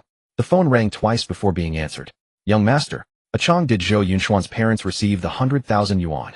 Lin Jiu asked. "Yes, they took it yesterday afternoon. I delivered it myself," a Chong replied with conviction. "Why do you ask, young master?" "Damn it, they're causing trouble at the school today." Lin Jiu's voice turned cold. Damn them, taking the money and still refusing to keep their mouths shut. They're ungrateful scum. There was a moment of silence on the other end before a Chong asked, "Young master, so what's the next step? Should I just—" He didn't finish the sentence, but the implication was clear. Lin Jiu considered for a moment. "Not yet. I'll ask my father first." He hung up and went downstairs. In the living room, Lin Yuan sat on the sofa, sipping tea, a newspaper in hand, looking quite at ease. "Father." Lin Jiu walked over and sat down. Lin Yuan set down his newspaper and looked up at him. "What is it?" "Problems with the Zhou Yunxian situation." Lin Jiu was startled. "How did you know, father?" "I guessed." Lin Yuan smiled. "They took the money and still wouldn't keep quiet, so they're causing trouble again." Lin Jiu nodded. "You guessed exactly right." "Predictable," Lin Yuan said, raising his teacup and blowing gently. "People are all the same." "Then, what should we do next?" Lin Jiu asked. Lin Yuan didn't answer directly, but instead asked, "Son, let me test you today. What do you think is human nature?" Lin Jiu pondered. "Goodness. Or evil?" "Wrong." Lin Yuan shook his head and set down his teacup. "It is greed." He rose and walked to the window, turning his back to Lin Jiu. "This greed of theirs. It's like seeing a gold pocket watch perched on the edge of a cliff. They know one step forward means certain death, yet they still can't control their legs and must reach for it." Lin Jiu listened, finding the analogy profound. If gamblers weren't greedy, how would so many families be reduced to ruin? If lottery players weren't greedy, lottery shops would have closed long ago. If those elderly folks weren't greedy, could sellers of fake health products really drive Mercedes? Lin Yuan turned to face Lin Jiu. Zhou Yunxuan's parents are exactly like this. 100,000 yuan. It would take them over half a year of frugal living to save that much. Now that they have the money, they're thinking, if we make some more noise, maybe we can get another 100,000. 200,000. They're gambling right now. Gambling whether we'll be afraid of trouble, whether we'll pay them again to make the problem go away. He walked back to the sofa and sat down, his eyes growing cold. But these people have forgotten one thing. To be greedy, you must first have the ability to back it up. Greed without power is simply courting death. Lin Jiu nodded. "Father, should we just deal with them directly?" "Dealing with them is inevitable," Lin Yuan smiled. "But this is a society governed by law. Murder is illegal, understand?" Lin Jiu was somewhat confused. Then, however, Lin Yuan continued, "Using the resources at our disposal to reduce them to bankruptcy, unemployment, and family ruin, within legal boundaries, is perfectly lawful." Lin Jiu's eyes lit up. He understood. He finally understood. "Father, I get it now." "Good." Lin Yuan patted his shoulder. "Go and handle it cleanly. Remember, either don't do it at all, or do it completely. Leave no loose ends." "Understood." Lin Jiu went upstairs to change his mind, already formulating his plan. After dressing, he descended to find his father no longer in the living room, likely retired to his study. Lin Jiu didn't waste time and headed straight out. By the time he arrived at the school entrance, a large crowd had indeed gathered. There were students, passers-by, and people holding up phones to record everything. In the middle of the crowd, a middle-aged couple sat on the ground wailing, while Zhou Yunxian stood beside them with bandages wrapped around his head and his arm in a sling, looking quite pitiful. "My son Zhou Yunxian was beaten by gangsters." Zhou's mother cried, tears and snot streaming down her face. "The school won't help, the police won't help. Where is justice in this world?" Zhou's father joined in shouting, "My son is the vice president of the student council, an excellent student in both character and academics. Now look at what he's been reduced to. The school must give us an explanation." Zhou Yunxian played his part nearby, head bowed, shoulders trembling, as if genuinely wronged. The onlookers pointed and whispered, saying all sorts of things. "Is this real? Gangsters? Looks like it. Look at that student. The injuries are serious. Why isn't the school doing anything?" "Doing what? I heard the one who did the beating has family connections." Lin Jiu pushed through the crowd and approached them. The moment Zhou Yunxian spotted him, he quickly nudged his parents. Zhou's parents looked up and caught sight of Lin Jiu.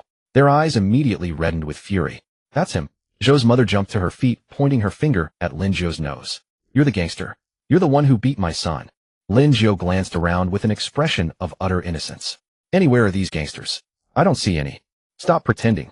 Zhou's mother spat saliva nearly flying onto his face. That's you, Lin Jiu. You strut around school acting tough because your family has a few bucks and you beat my son. You're a gangster. Lin Jiu's expression shifted instantly, from innocent to wronged. Auntie, I don't even know you. How can you spread such nonsense in broad daylight?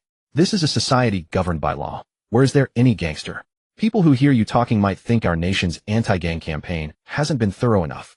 He turned to the crowd. Folks, isn't that so? With the government cracking down so hard now, where are the gangsters? The onlookers nodded in agreement. Exactly where are the gangsters these days? Is this woman crazy? Looks like a scam to extort money. Zhou Yunxian grew frantic and pointed at Lin Jiu, cursing, Lin Jiu, you coward. You dare do it, but won't admit it. You're the one who beat me. You're a gangster. Lin Jiu wore an expression of pure grievance. Senior, who are you? Do I know you? I'm just an ordinary student. How did I become a gangster in your mouth? Fine, if I'm a gangster, then call the police. Let them investigate and see whether I am or not. Hearing this, Zhou Yunxian and his parents fell silent. Call the police. What the hell kind of police report was that? They had already taken the 100,000 yuan. Going to the police would be walking into a trap. And what were Lin Jiu's family connections? The Tianyuan group. Surely the police station had some ties to them. In the worst case, not only would they get no more money, they'd end up imprisoned themselves. The three of them exchanged glances, speechless. The crowd, seeing this reaction, became even more suspicious. Why aren't they calling the police? They're definitely guilty. I tell you, it's a scam. Dispersing now, nothing to see here. Zhou's father and mother went from red to white-faced, and with no other option they dragged Zhou Yunxian along and squeezed shamefully through the crowd, flagging down a taxi and fleeing. Before leaving, Zhou Yunxian glanced back at Lin Jiu with a venomous stare and shouted, Lin Jiu, just you wait. This isn't over. Jiang Jiu sneered and ignored him. Once the car had driven away, Jiang Jiu took out his phone and dialed a Chong. A Chong. Zhou Yunxuan's father is a high school teacher, right? Yes, both teach Chinese at No. 2 middle school. Perfect. Jiang Jiu's voice was calm. Find someone to file an anonymous report against him. Moral misconduct, harassing female students, accepting red envelopes from parents. Make up whatever you like, just make the evidence look convincing. File the report until he gets fired. On the other end of the phone, A Chong paused. Young master, this. Also, Jiang Jiu continued, they took my 100,000 yuan, didn't they? Call the police and charge them with extortion. 100,000 yuan. That's enough for a few years in prison. A Chong was silent for a few seconds, then said, understood, young master. What about Zhou Yunxian himself? Him. Jiang Jiu smiled. I won't lay a finger on him. Let him keep going to school. I want him to watch with his own eyes as his parents lose their jobs and their family falls apart. All because of him. A Chong sucked in a breath on the other end of the phone. This young master was ruthless when he wanted to be. All right, young master. I'll handle it right away. After hanging up, Chun Hao and the other two came running over, panting heavily. Brother Jiu, we've been looking for you everywhere. Chun Hao wiped the sweat from his forehead. Did those idiots run away? Yeah. Jiang Jiu nodded. From now on, every time you see Zhou Yunxuan, beat him up. Beat him until he dares not come to school anymore. The three of them lit up. All right, Brother Jiu. Mission accomplished. Jiang Jiu looked at them. Have you had breakfast? The three shook their heads. Not yet, we were heading to the cafeteria. Don't go to the cafeteria, Jiang Jiu said. Today I'm treating. Let's go out and eat. For real, eh? Zhang Peng's eyes went wide. Long live Brother Jiu. Li Chong nearly jumped up. Brother Jiu, you're like my own father. Chun Hao flattered him. Jiang Jiu smiled and led the three of them out of the school gate. They found a hot pot restaurant that looked decent. The shop wasn't large, but it was clean and busy. The four of them found a window seat and ordered a divided pot along with a mountain of meat and vegetables. Just as they were waiting for the food to arrive, someone suddenly called out, Jiang Jiu. The voice sounded familiar. Jiang Jiu looked up and saw Zhao Yusin and three girls sitting at a nearby table waving at him. Jiang Jiu got up and walked over. What a coincidence, Zhao Yusin smiled. You're here for hot pot too? Yeah. Jiang Jiu glanced at the three girls beside her. They were all quite pretty, dressed well, and their makeup didn't look cheap either. They looked like daughters of wealthy families. Zhao Yusin introduced them. These are my roommates, Li Wei, Zhongming, and Lu Qian. All three girls were scanning Jiang Jiu from head to toe, left to right, like human scanners. Hello, Jiang Jiu nodded, acknowledging them. Hi. Li Wei was the most outgoing. You must be Jiang Jiu. Yusin talks about you all the time. Oh, and what exactly does she say about me? Jiang Jiu smiled at Zhao Yusin. Zhao Yusin blushed. Who talks about you all the time? Don't be so full of yourself. The other two girls laughed along. Zhongming asked, Jiang Jiu, what department are you in? Business administration. What year? Sophomore. Oh. Lu Qian dragged out the syllable. Jiang Jiu smiled and said nothing. He wasn't close to these girls and had nothing much to say to them. After a few more pleasantries, Jiang Jiu returned to his table. The dishes had arrived and Chun Hao and the other two were watching him longingly. Brother Jiu, you really know Miss Zhao, the campus beauty? Chun Hao asked with a sly grin. Yeah. And those three girls beside her. Zhang Peng's eyes sparkled. Brother Jiu, could you have Miss Zhao introduce us? Look at us three, we're still single. Jiang Jiu picked up a slice of tripe and swished it in the pot. Forget it. Look at those three girls. They're wearing designer brands, and the cheapest bags must cost 3 or 4,000 yuan. Can you three even afford to support them? Don't end up being simp boys getting led around by the nose. The three of them instantly deflated. True, their entire outfit for the day cost no more than what one of those girls wore on her feet. Just as they were eating, a burst of laughter erupted from the next table. Jiang Jiu glanced over and saw a group of boys who looked like students but dressed in a streetwise manner with chains hanging around their necks. They didn't look like good people at all. One of them, a guy with dyed yellow hair, had his arm around a girl, his hand wandering inappropriately along her waist. The girl clearly didn't want this, but didn't dare to resist, her head bowed, face flushed red. The yellow-haired guy's voice was loud. Shall we follow Brother Mang, and I'll make sure you live in style. See this meal. Cost over 1,000. Brother Chong wouldn't even blink. The girl called Shao Li whispered, Brother Mang, please don't. Don't what? The yellow-haired guy's hands grew even more restless. Stop pretending to be pure. If you're out playing, you better let loose. The boys beside him cheered him on. Exactly. It's your lucky day that Brother Mang took a fancy to you. 8,000 yuan. That's probably more than your monthly living expenses, right? Shao Li buried her face even lower. Jiang Jiu frowned, but had no intention of interfering. But just as he thought he could ignore it, trouble came looking for him. That yellow-haired guy, aka Brother Mang, seemed to think he wasn't being domineering enough. His eyes swept across the restaurant and finally landed on Jiang Jiu's table. Mainly on Jiang Jiu himself. Jiang Jiu was dressed very plainly today. A simple black t-shirt and black pants, sitting with Chun Hao and the others. He looked no different from any ordinary college student. Brother Mang sauntered over, a bottle of beer in hand, and slammed it down on Jiang Jiu's table. Bro, this hot pot place is full. Mind if we share your table? Brother Mang grinned, revealing yellowed teeth. Jiang Jiu looked up at him. Sorry, this table's full. Full, eh? Brother Mang glanced at Chun Hao and the other two. Aren't those three your lackeys? Tell them to scram, and there'll be plenty of room. Chun Hao and the others immediately stood up. What the hell? Who the hell are you calling lackeys? Behind Brother Mang, several of his boys closed in, and the atmosphere instantly tensed. Other customers in the restaurant turned to watch. The boss hurried over to mediate. Everyone, let's talk this out. No fighting. Brother Mang shoved the boss aside and stared at Jiang Jiu. Kid, do you know who I am? If you know what's good for you, get lost right now, give up this table, and pay me 1,000 yuan for emotional distress, and today's incident is forgotten. Otherwise, he didn't finish his sentence, but the threat was unmistakable. Jiang Jiu smiled and put down his chopsticks, wiping his mouth. Otherwise what? Otherwise. Brother Mang also smiled a feral grin. Otherwise, I'll make you crawl out of here on your hands and knees. Chun Hao and the others wanted to charge in, but Jiang Jiu stopped them with a single glance. Jiang Jiu stared at Brother Mang and slowly stood up. He was half a head taller than Brother Mang, looking down at him with cold eyes. 8,000 yuan, right? Jiang Jiu took out his wallet from his pocket, pulled out a thick stack of bills, and judging by the thickness, it must have been nearly 10,000. He pulled out a single bill and tossed it at Brother Mang's face. Take it and get lost. Brother Mang was stunned. He hadn't expected Jiang Jiu to pay so readily, let alone dare to throw money at his face. You damn. Brother Mang snapped back to reality and reached out to grab Jiang Jiu's collar. But Jiang Jiu was faster. He grabbed Brother Mang's wrist and twisted it with force. Brother Mang let out a painful scream, his wrist twisted into an unnatural angle. I already gave you the money. What else do you want? Jiang Jiu's voice wasn't loud, but everyone in the restaurant heard it. Brother Mang's buddies tried to rush forward, but Chun Hao and the others blocked them. Chun Hao might not have been much of a fighter, but his swagger was impressive. He glared fiercely. Want to fight? Come on. Brother Mang was drenched in cold sweat from the pain, yet still refused to yield. Kid, you better wait. My big brother is Botsy. He runs this whole area. You dare lay a hand on me, and my boss will kill you. Hearing Botsy's name, Jiang Jiu couldn't help but laugh. This Botsy really was terrible at managing his subordinates. First Shinming, and now Brother Mang. He let go of his hand, and Brother Mang quickly retreated a few steps, clutching his wrist, grimacing in pain. Jiang Jiu took out his phone, dialed a number, and put it on speaker. The phone rang twice before being answered, and Botsy's voice came through. Hello, young master. You need me, eh? Everyone in the restaurant could hear. Botsy's tone was as respectful as a grandson speaking to his grandfather. Brother Mang's face turned pale in an instant. Botsy, do you have someone under you called Brother Mang? Jiang Jiu asked. Brother Mang. Botsy hesitated. Which Brother Mang? Wait a moment, let me check. On the other end of the phone, Botsy's voice could be heard, asking around, followed by someone's reply. After a while, Botsy's voice came through again. Young master, I've confirmed it.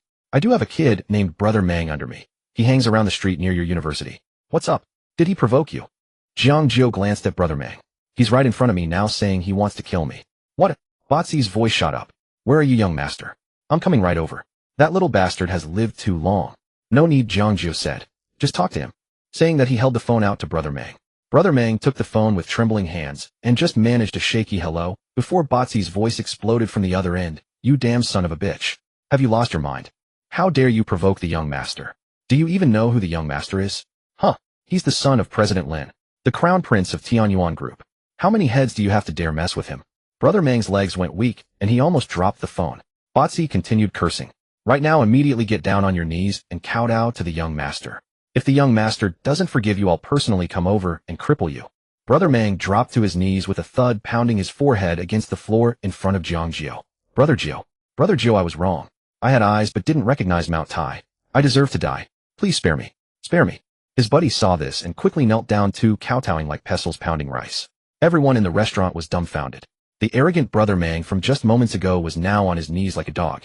Lin Jiu took back his phone and said to Botzi, "Alright, it's fine now. Young master really don't need me to come over?" Botzi asked. "No need." Lin Jiu hung up and looked at Brother Mang kneeling on the ground. "Get lost." Brother Mang was as if granted a great reprieve and scrambled away on all fours. His buddies also hurried to slip away. The restaurant fell into an eerie silence. Everyone was staring at Lin Jiu with complicated expressions. Lin Jiu sat back down and continued cooking his meat as if nothing had happened. Chun Hao and the other two looked at him with utter admiration. "Brother Jiu, you're awesome."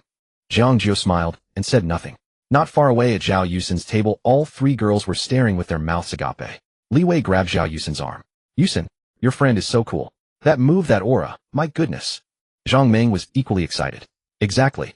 Did you see how he threw that money? So cool. Flipping it around like it was worthless paper." Lu Qian was even more direct. "Yusin, send me your friend's WeChat. I'm begging you." Zhao Yusin was also somewhat surprised inside. She knew Lin Jiu came from a wealthy family, but she hadn't expected him to be this commanding. The scene just now made her heart skip a beat. "Yusin." Li Wei shook her arm. "Say something."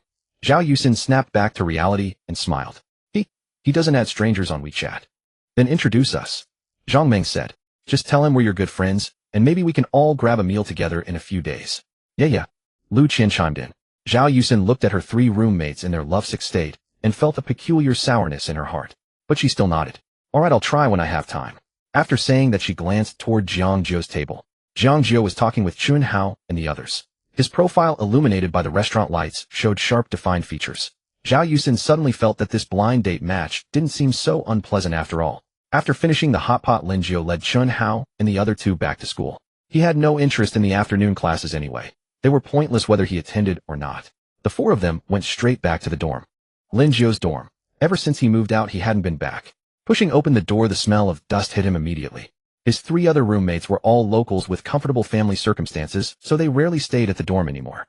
The place was essentially an empty shell now. "Brother Jiu, please sit." Chun Hao hurriedly wiped the chair with his sleeve. Lin Jiu waved him off and pulled a chair over himself. Several old textbooks lay scattered on the desk, covered in a layer of dust. He skimmed through them casually. It was an advanced mathematics textbook with crumpled sheets of scratch paper tucked inside, bearing his old handwriting from previous calculations.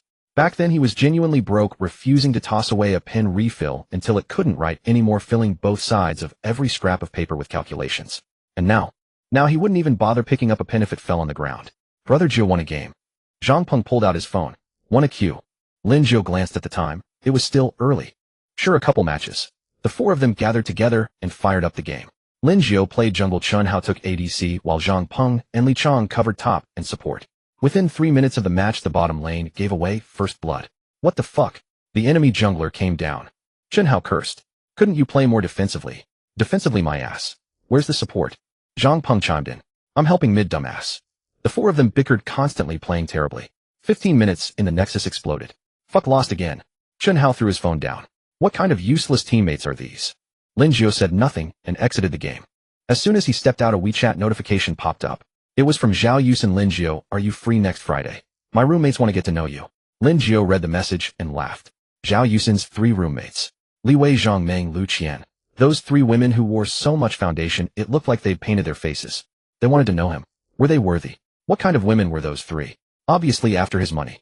At the hot pot restaurant today, their eyes had been practically glued to his wallet. He tapped the screen twice and replied with 2 words, "Can't." Then he tossed his phone aside. Chun Hao leaned over and asked slyly, "Brother Jiu, who was that?" "Miss Zhao the beauty." "Yeah. Asked you out." Ask me out my ass. Lin Jiu exhaled a smoke ring. Her roommates want to get to know me. Holy shit. Chunhao got excited. That's great, brother Jiu. Those three girls aren't bad looking, especially that Li her legs are so long. You like them? Lin Jiu shot him a look. If you like them, go chase them. Chunhao immediately deflated. I'm not worthy. They're obviously from wealthy families. Someone like me, a loser, they wouldn't look twice at. Good that you know. Lin Jiu flicked his ash. Those three women could scrape enough powder off their faces to steam a basket of buns. Women like that, you can't handle them. They're all after money. Nothing interesting about them. Zhang Peng and Li Chong nodded enthusiastically beside him. Brother Jiu's right. You can't go with women like that. Lin Jiu smiled and said nothing more. He thought of Zhao Yusin. That girl was somewhat interesting, at least she wasn't fake. But that was about it, nothing more than mildly intriguing. Just then his phone vibrated again. He picked it up. It was Zhao Yusin again. Oh, never mind then. Just 4 characters, plus a period. Lin Jiu raised an eyebrow. This girl had quite the temper.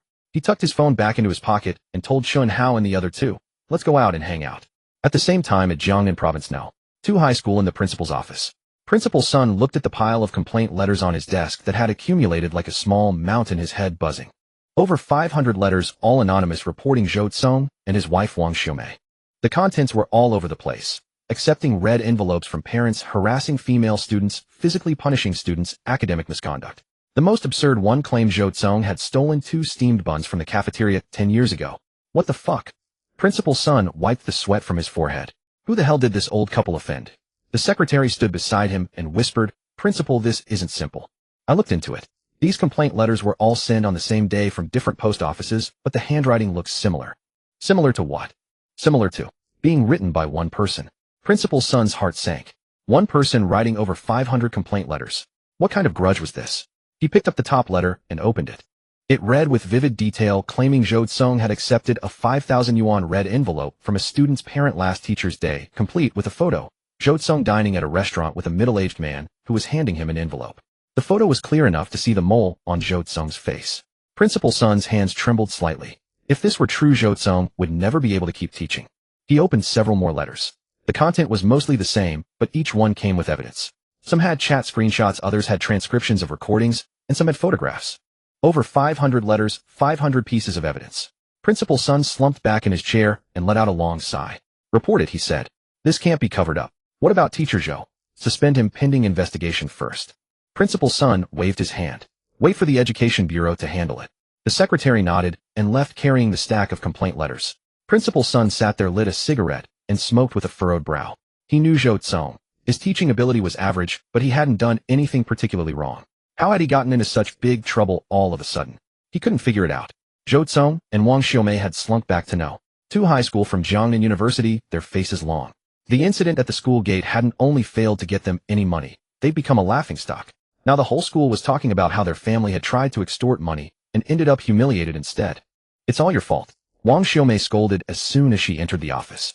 You insisted on causing a scene. Now look, we've lost all face. My fault. Zhou Tsong also got angry. If you hadn't been greedy for that 100,000, would I have gone with you and lost face like that?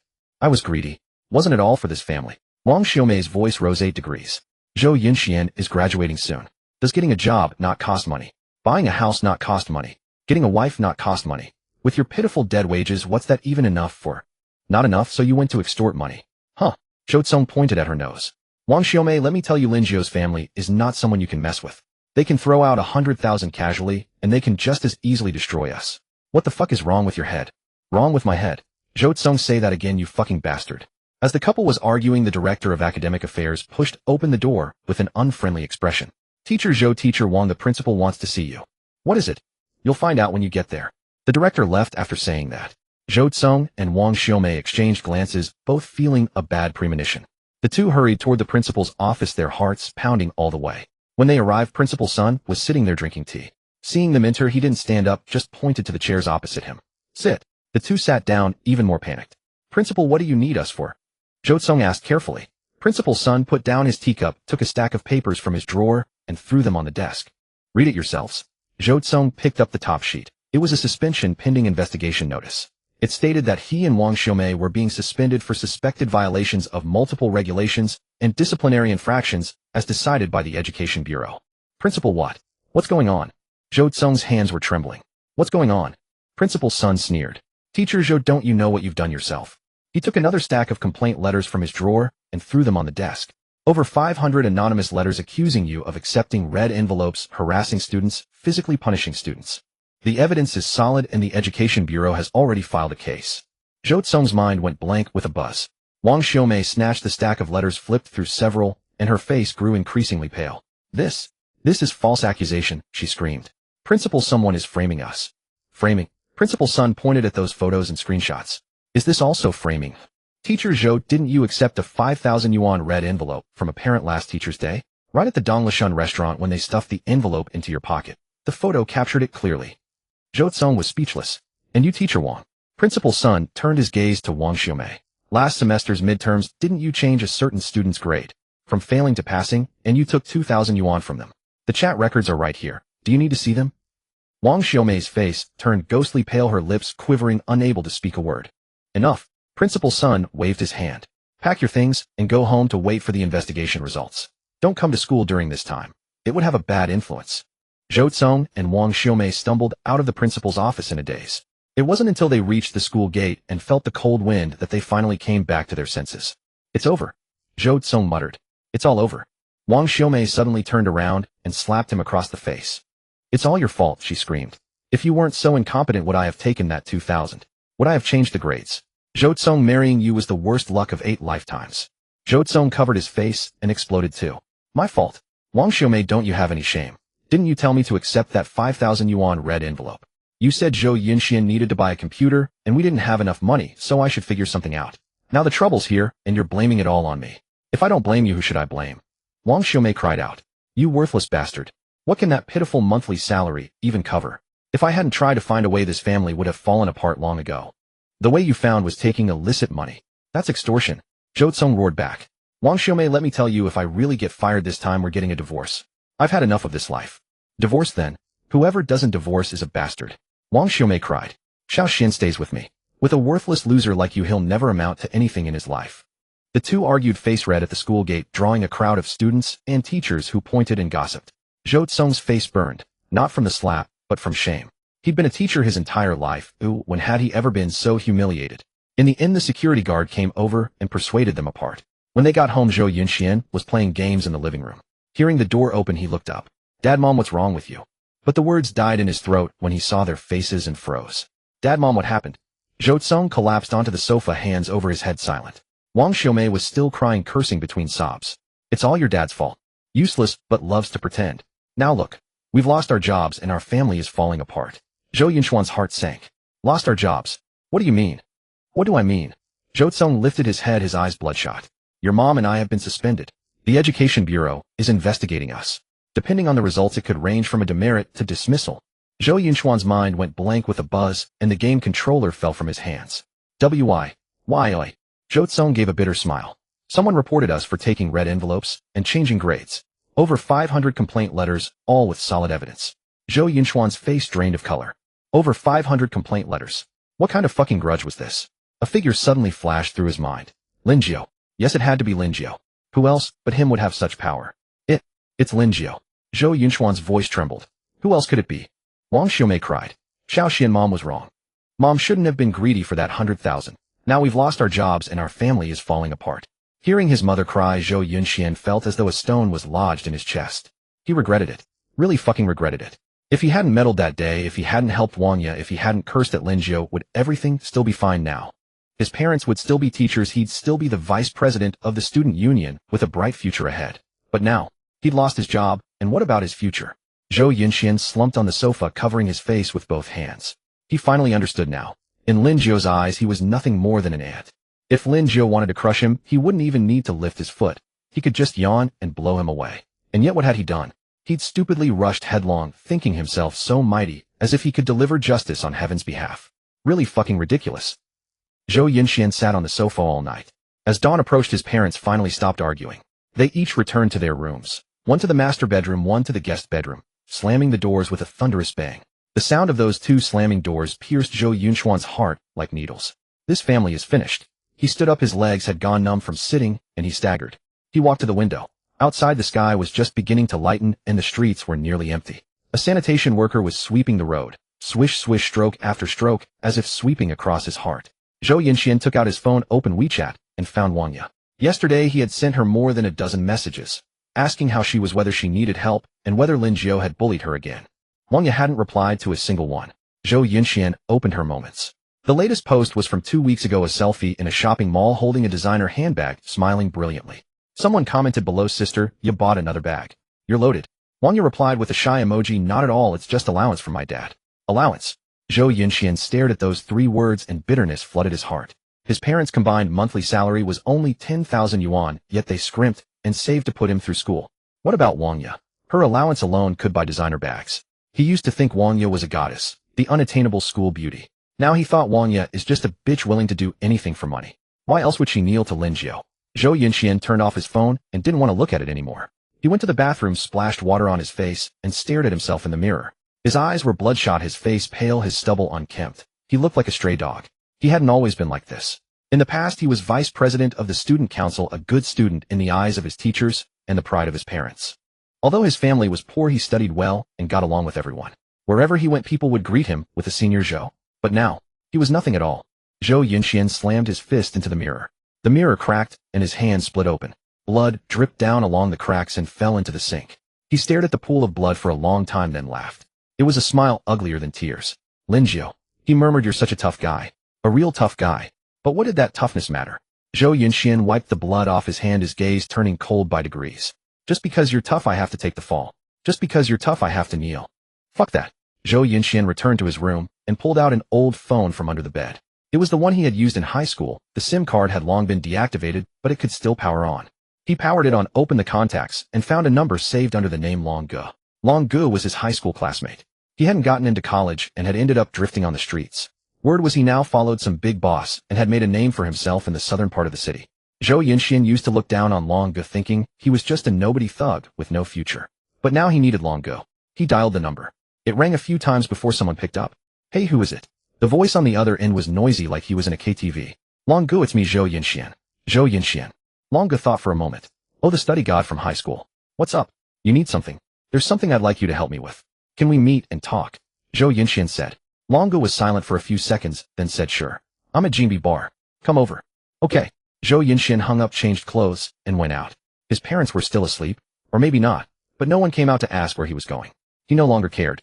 Jinbi bar wasn't far from the school, but Zhou Yunxian had never set foot inside. He used to think such places were chaotic and not where decent people went. Now he thought, what the hell was the difference between good and bad people? If you had money, you were good. If you didn't, you were bad. As he pushed open the bar door, a wave of smoke, alcohol, and perfume hit his nose. Zhou Yunxian frowned and walked inside. The bar was dimly lit, the music deafening, and men and women writhed on the dance floor like a pack of demons. He found Lin Jiu in a corner. Lin Jiu had changed. He was fatter than before, had shaved his head, wore a gold chain around his neck, and had a dragon tattoo on his arm. He looked quite intimidating. "Yo, the study god's here." Lin Jiu held a cigarette in his mouth and looked him up and down. "How the hell did you end up looking like this? Like a goddamn refugee." Zhou Yunxian didn't reply and sat down across from him. "A drink." Lin Jiu slid a bottle of beer over. Zhou Yunxian took it and took a big gulp. The cold liquid slid down his throat, burning so much that he coughed repeatedly. "Drink slowly, no one's fighting you for it." Lin Jiu laughed. "Go on, what's the matter?" Zhou Yunxian put down the bottle and looked at Lin Jiu. "I want you to help me deal with someone." "Who?" "Lin Jiu." Lin Jiu was taken aback. "Lin Jiu? Who's that?" "He's from my school, a sophomore in the business administration department," Zhou Yunxian said. "His family has money and he's pretty arrogant." Lin Jiu thought it over. "Never heard of him. What happened?" "He messed with you." "Yeah." Zhou Yunxian nodded. "He beat me up and got my parents fired from their jobs." "Oh, he's that badass." Lin Jiu flicked off some ash. "Fine, dealing with one person is nothing." Then he paused. "But this costs." He rubbed his fingers together. Zhou Yunxian understood. "Money. How much?" he asked. "Depends on what you want done," Lin Jiu said. "Break a leg, 50,000 yuan. Cripple a hand, 30,000. If you just want to teach him a lesson and put him in bed for a few days, 10,000. Zhou Yunxian's heart sank. Where would he get 50,000? He couldn't even come up with 10,000. Lin Jiu. He gritted his teeth. "I don't have that much money right now, but I can write you an IOU and pay you back later." Lin Jiu laughed a rather mocking laugh. "Study god, do you take me for a fool? An IOU. What are you going to pay me back with? Your parents' lousy salaries. They couldn't pay back shit." Zhou Yunxian fell silent. Lin Jiu stared at him, then suddenly leaned in and lowered his voice. "But if you can do me a favor, I can forget the money." "What favor?" Lin Jiu pulled a small plastic bag out of his pocket. It contained some white powder. "Put this in Lin Jiu's cup," Lin Jiu said. "After it's done, not only will I help you deal with him, I'll also give you 10,000. Zhou Yinxian stared at the bag of powder, and his hand began to tremble. He certainly knew what it was. Long Gu. This is. Don't ask what it is. Long Gu shoved the plastic bag into his hand. I'm just asking whether you'll do it. Zhou Yinxian clenched the plastic bag, his palms sweating. He knew that once this thing was put in, Lin Jiu's life would be destroyed. But his parents' jobs, his family's future, the humiliation he had suffered. I'll do it. He heard himself say. Long Gu smiled and patted his shoulder. That's right. Study God, a wise man submits to circumstances. Call me when it's done. Zhou Yinxian nodded, tucked the plastic bag into his pocket, stood up, and left. When he walked out of the bar, it was already broad daylight outside. The sunlight was blinding. He squinted and felt a hollowness in his chest. He knew that from this moment on there was no turning back. But he didn't care. Lin Jiu had destroyed his family, so he would destroy Lin Jiu. That was only fair. When Zhou Yinxian got home, his parents had already woken up and were giving each other the cold shoulder in the living room. One sat at one end of the sofa, the other at the other end, ignoring each other. When she saw Zhou Yinxian return, Wang Xiaomei asked, "Where did you go?" "Just went out for a walk," Zhou Yinxian said. "Walk, walk, all you know is walking." Wang Xiaomei started crying again. "This family is falling apart, and you're still in the mood to walk." Zhou Yinxian ignored her, went into his room, and closed the door. He took the plastic bag out of his pocket, placed it on the table, and stared at it for a long time. The white powder glinted with an eerie gleam in the sunlight. He remembered Lin Jiu's face, the expression he had when throwing money, the mockery in his voice, when he said, "Go ahead, call the police." A wave of hatred surged in his heart. He picked up the plastic bag, held it in his palm, and gripped it tightly. "Lin Jiu," he whispered. "Just wait." Soon after, Zhou Yinxian arrived at the gates of Jiangnan University, clutching that small plastic bag in his hand, his palms drenched in sweat. Through the plastic film, one could almost feel the weight of the white powder inside. Not much, but enough to destroy a life, or rather 4 lives. He stood there for 10 minutes, his legs numb with stillness, unable to take a single step.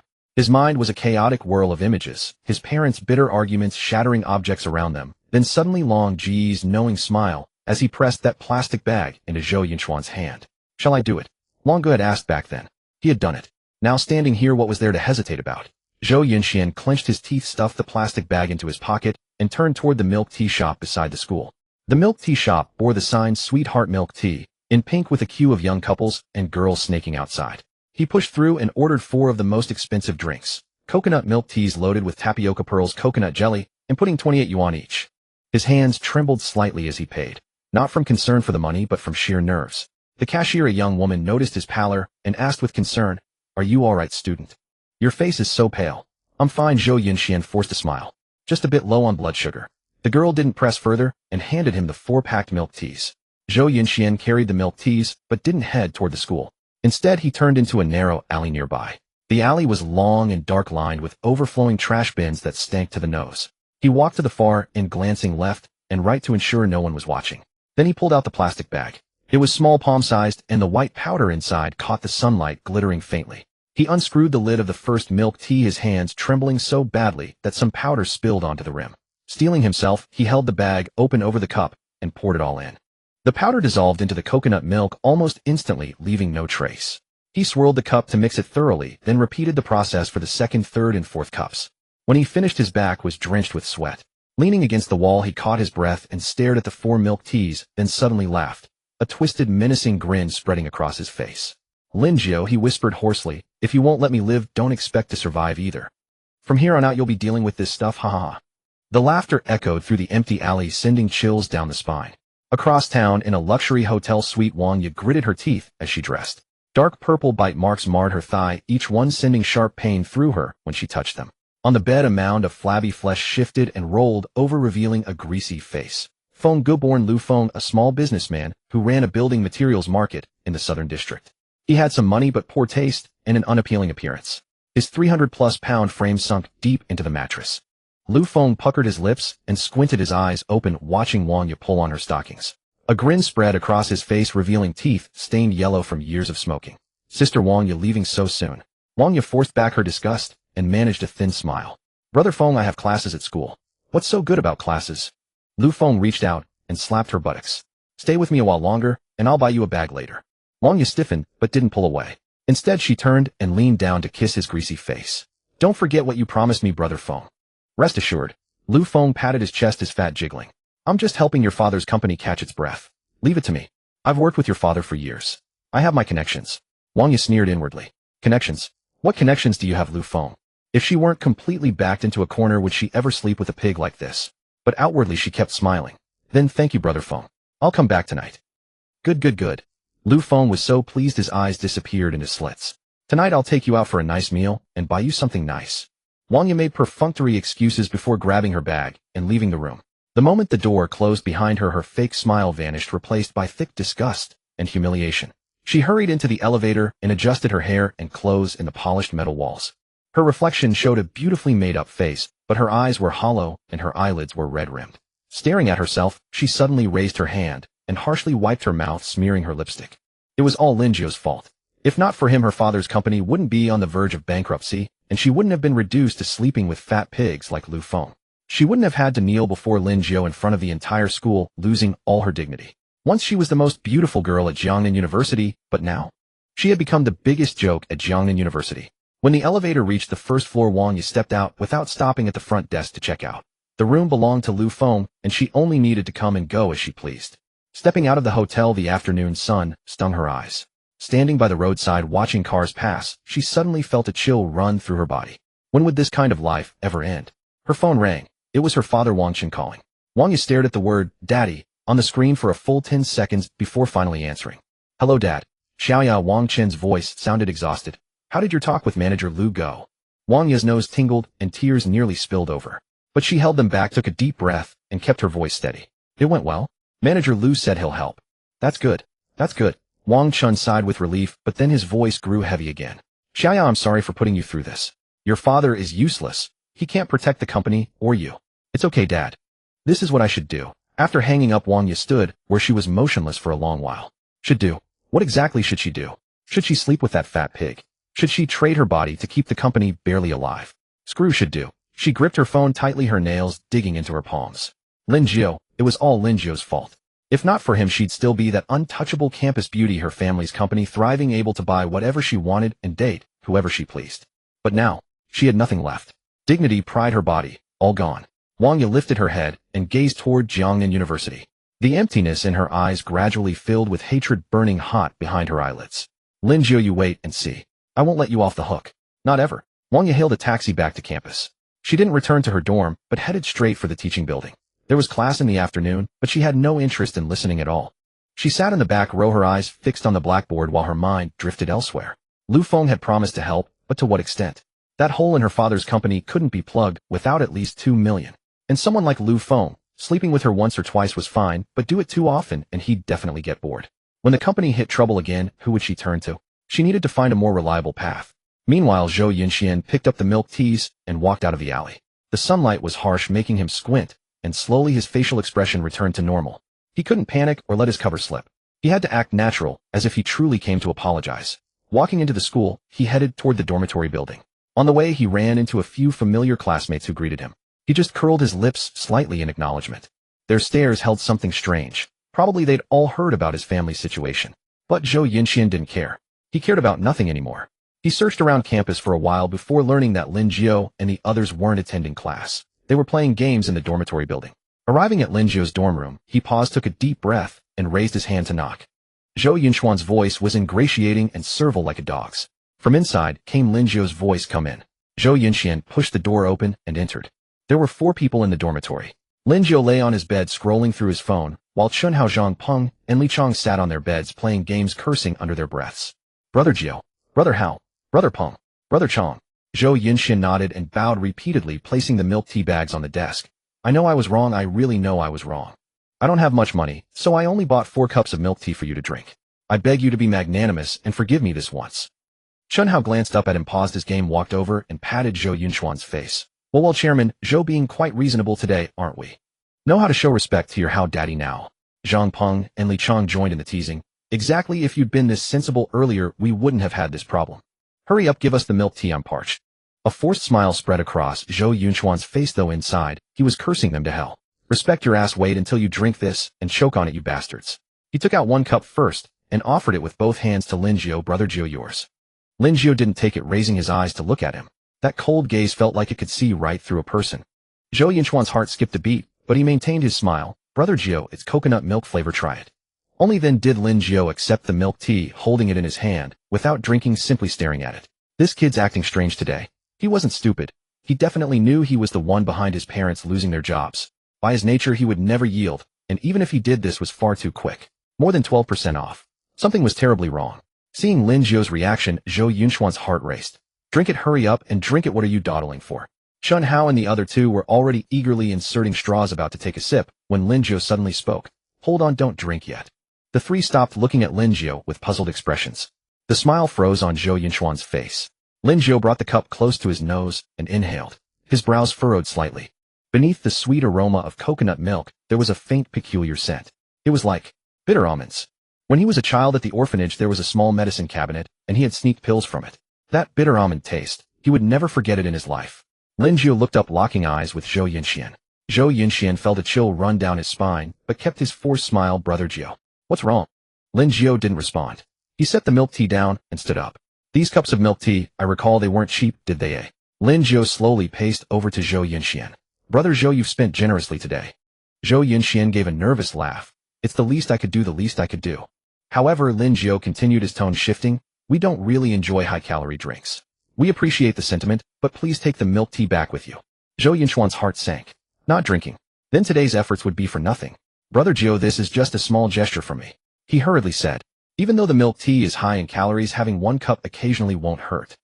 Chun Hao also chimed in. Yeah, Brother Jiu, we love drinking this stuff all the time. Lin Jiu ignored them, his gaze locked on Zhou Yunxuan's eyes. Chun Hao blocked the door. Chun Hao paused, but didn't dare ask questions, and quickly went to close the door, standing guard. Zhou Yunxian realized something was wrong. Had Lin Jiu discovered it? Once again he thought, 36 stratagems retreat is the best, his life was more important. So he tried to slip away, immediately saying, Brother Jiu. Then, let me take it back first.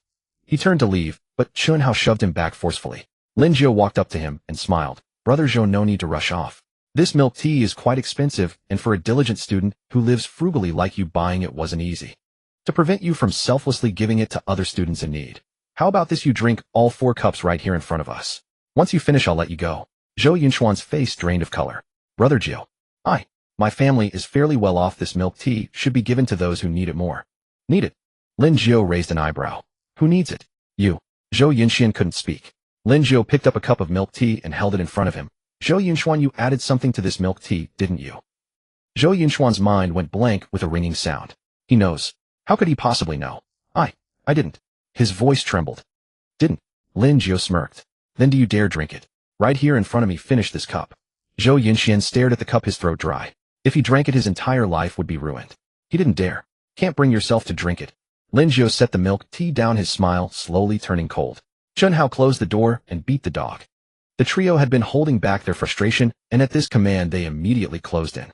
Zhou Yunxian turned to run, but Zhang Peng kicked him in the leg, and he collapsed to the floor on his knees. Li Chang followed up, stepping on his back.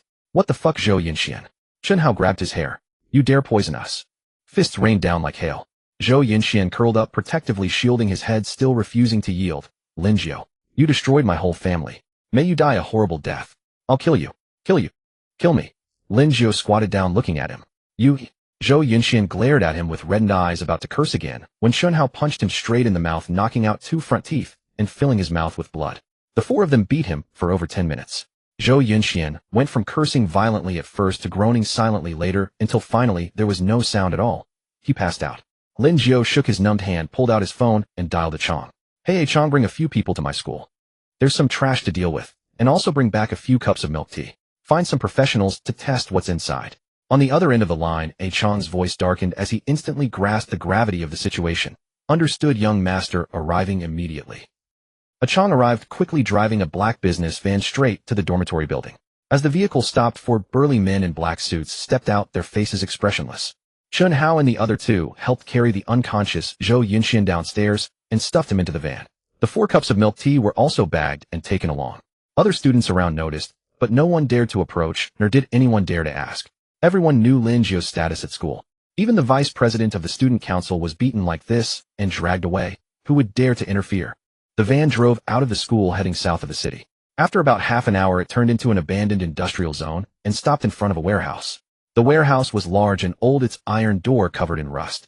A Chong got out, pushed open the door. Inside it was dark with only a few dim yellow lights on. Carry him in, A Chong said. 2 of his men lifted Zhou Yunxian inside and tossed him onto the floor. Zhou Yunxian was still unconscious, slumped there like a dead dog. Lin Jiu followed in, scanning the surroundings. The warehouse was filled with old machinery covered in thick dust.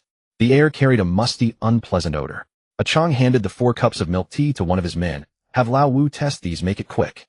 The man took the bag and turned to leave. Lin Jiu walked over to Zhou Yunxian and kicked him with his foot. Wake him up. One of the men brought a bucket of water and splashed it all over Zhou Yunxuan's head. Zhou Yunxian jolted awake. Coughing, he sat up and looked around blankly. When he saw Lin Jiu and a Chong, his face turned pale in an instant. Where's this? His voice trembled. Where? Lin Jiu chuckled. The place that sends you on your final journey. Zhou Yunxian shrank back, but behind him was a wall. There was nowhere left to retreat. Lin Jiu. What? What are you trying to do? His voice trembled. I'm telling you. Murder is against the law. Murder. Lin Jiu raised an eyebrow. Who said I was going to kill you? As he spoke, the subordinate who had gone out earlier came back holding a piece of paper and handing it to a Chong. A Chong took it, glanced at it, frowned, and passed it to Lin Jiu. Lin Jiu scanned it. The paper was full of chemical terms he couldn't understand, but the last line he could: cocaine detected, purity approximately 65. Just as he suspected. He threw the paper in Zhou Yunxuan's face. Look, what is this? Zhou Yunxian picked it up, and after a single glance his hands began to shake. Cocaine. He murmured. Brother Long said it was just something that makes people addicted. Brother Long.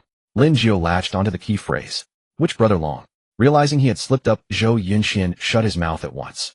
Lin Jiu crouched down looking at him. Zhou Yunxuan, I'll give you a chance. Tell me who ordered you to do this, and I'll give you a quick end. Otherwise. He didn't finish, but Zhou Yunxian understood. I don't know what you're talking about. Zhou Yunxian refused to admit anything. I bought the milk tea, but I didn't add anything. It must be the milk tea shop's problem. The milk tea shop's problem. Lin Jiu laughed. Fine. Stubborn are you? He stood up and said to a Chong, make him open his mouth. A Chong nodded and signaled to his men. 2 subordinates came forward and grabbed Zhou Yunxian by both arms, one on each side. Another subordinate took a pair of pliers from a toolbox and walked up to Zhou Yunxian. Zhou Yunxian was so scared he nearly pissed himself. What? What are you going to do? Make you open your mouth, a Chong said coldly. The subordinate gripped Zhou Yunxuan's jaw, put the pliers into his mouth, and clamped down on a front tooth. Oh! Zhou Yunxian screamed, but pinned in place he couldn't move. Speak or not? Lin Jiu asked. Tears and snot covered Zhou Yunxuan's face, but he still shook his head. The subordinate yanked hard. Oh! A tooth with blood on it fell to the ground. Zhou Yunxuan's mouth was full of blood, his whole body trembling with pain. Speak or not? Lin Jiu asked again. Zhou Yunxian shook his head again. The subordinate clamped onto another tooth. I'll talk. Zhou Yunxian finally broke down. It was Brother Long. Zhang Weilong. He gave it to me. The subordinate released the pliers and stepped back. Lin Jiu turned to a Chong. Zhang Weilong, do you know him? A Chong nodded. I know him. He works the southern part of the city. Over the past few years he built himself up by selling white powder, and he has about 20 men under him. He's not one of our people. The boss set a rule long ago inside the organization: anyone who touches that stuff gets his hand chopped off. Lin Jiu nodded, then looked at Zhou Yunxian. Keep talking. Why did Zhang Weilong have you drug me? Zhou Yunxian was panting, his mouth hurting so much that his words were slurred. I wanted revenge on you. So I went to Brother Long. He said if he taught you a lesson, breaking a leg cost 50,000, crippling a hand cost 30,000. I didn't have the money. So he said I should drug you. Make you addicted. That way he could squeeze money from you endlessly. After he finished, he collapsed on the ground like a pile of mud. Lin Jiu listened, then smiled. Zhang Weilong. He's pretty good at working the abacus. He looked at a Chong. Do you know where he is? I do, a Chong said. He has a place, the Jinbi Bar, in the southern part of the city. He's usually there. Jinbi Bar. Lin Jiu thought for a moment. Let's go meet him. A Chong nodded and told his subordinates, keep an eye on this guy. Don't let him die. A subordinate acknowledged and dragged Zhou Yunxian to a corner, tying him up securely with rope. Lin Jiu and a Chong walked out of the warehouse and got into the car. As a Chong started the engine, he asked, young master, should we call more men? No need. Lin Jiu looked out the window. Just the 2 of us is enough. A Chong didn't ask any more and drove toward the southern part of the city. He was fairly familiar with Jinbi Bar. For Zhang Weilong to hold his ground there meant he had some real ability. But no matter how capable he was, if he offended someone he shouldn't have, he would have to pay the price. A Chong glanced at Lin Jiu in the rearview mirror. The young master sat in the back, his face calm, but his gaze cold as ice. A Chong felt a little emotional. How long had it been? A few months ago Lin Jiu was just a poor student anyone could push around. And now, he handled matters with ruthless decisiveness, no worse than his father in his younger days. Like father, like son, truly earning his admiration. The car pulled up at the entrance of Jinbi Bar and stopped. Lin Jiu got out of the car and glanced at the bar's sign. The neon lights flickered, the 2 characters Jinbi glaring harshly in the night. Let's go, he said. A Chong hurriedly followed and lowered his voice. Young master, really just the 2 of us?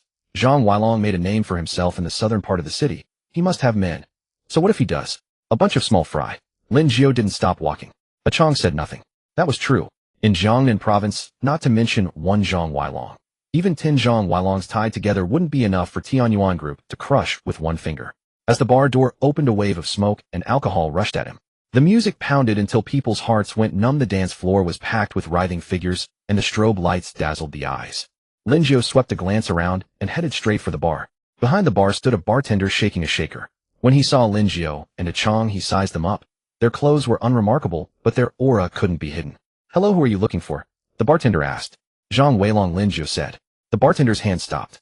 "Brother Long is in a private room upstairs. You are. Tell him Lin Jiu is looking for him." Lin Jiu cut him off.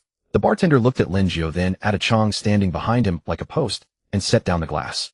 "Wait." He turned and went to the back. In less than 2 minutes, a bald man came down the stairs wearing a gaudy patterned shirt, a gold chain as thick as a thumb hanging around his neck, and a cigarette dangling from his mouth. It was Zhang Weilong. Zhang Weilong walked up to Lin Jiu and gave him an up-and-down look. "So you're Lin Jiu?" "I am." Zhang Weilong smiled, showing his smoke-stained yellow teeth. "Kid, you've got guts coming to my turf alone." "Who said I came alone?" Lin Jiu glanced at a Chong. Only then did Zhang Weilong notice a Chong.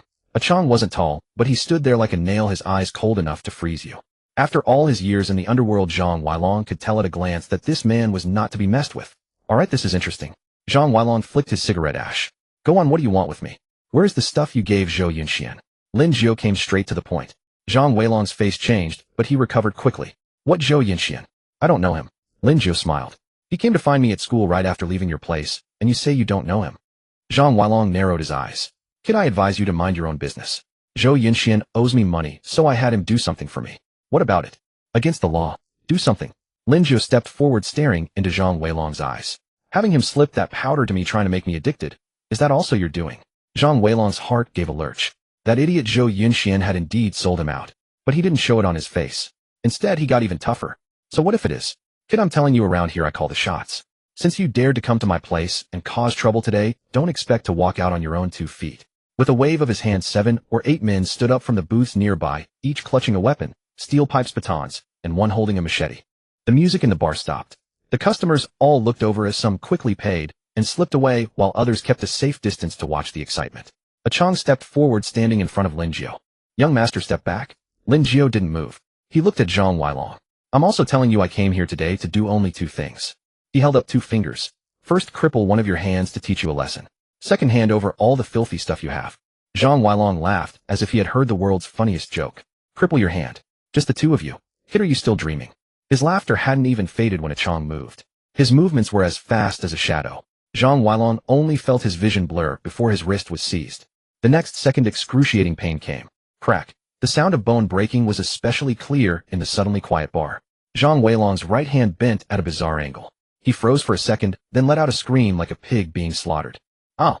Only then did the thugs behind him react, swinging their weapons as they rushed forward. A Chong pushed Lin Jiu back and charged to meet them. With one punch, the man at the front had his nose crushed and blood sprayed out. With one kick, the second man flew backward, knocking over 2 tables. He grabbed a steel pipe, swung it backward into the third man's knee, and the man collapsed to the ground. In less than a minute, all 7 or 8 men were down, moaning and wailing. The bar was dead silent. Everyone was stunned. Zhang Weilong clutched his hand, his forehead covered in cold sweat from the pain, looking at a Chong as if he had seen the king of hell in the flesh. Who exactly are you?" A Chong ignored him and walked back to Lin Jiu. Lin Jiu walked up to Zhang Weilong, crouched down, and said, "Your hand is crippled now. Have you learned your lesson this time?" Zhang Weilong clenched his teeth, not daring to speak.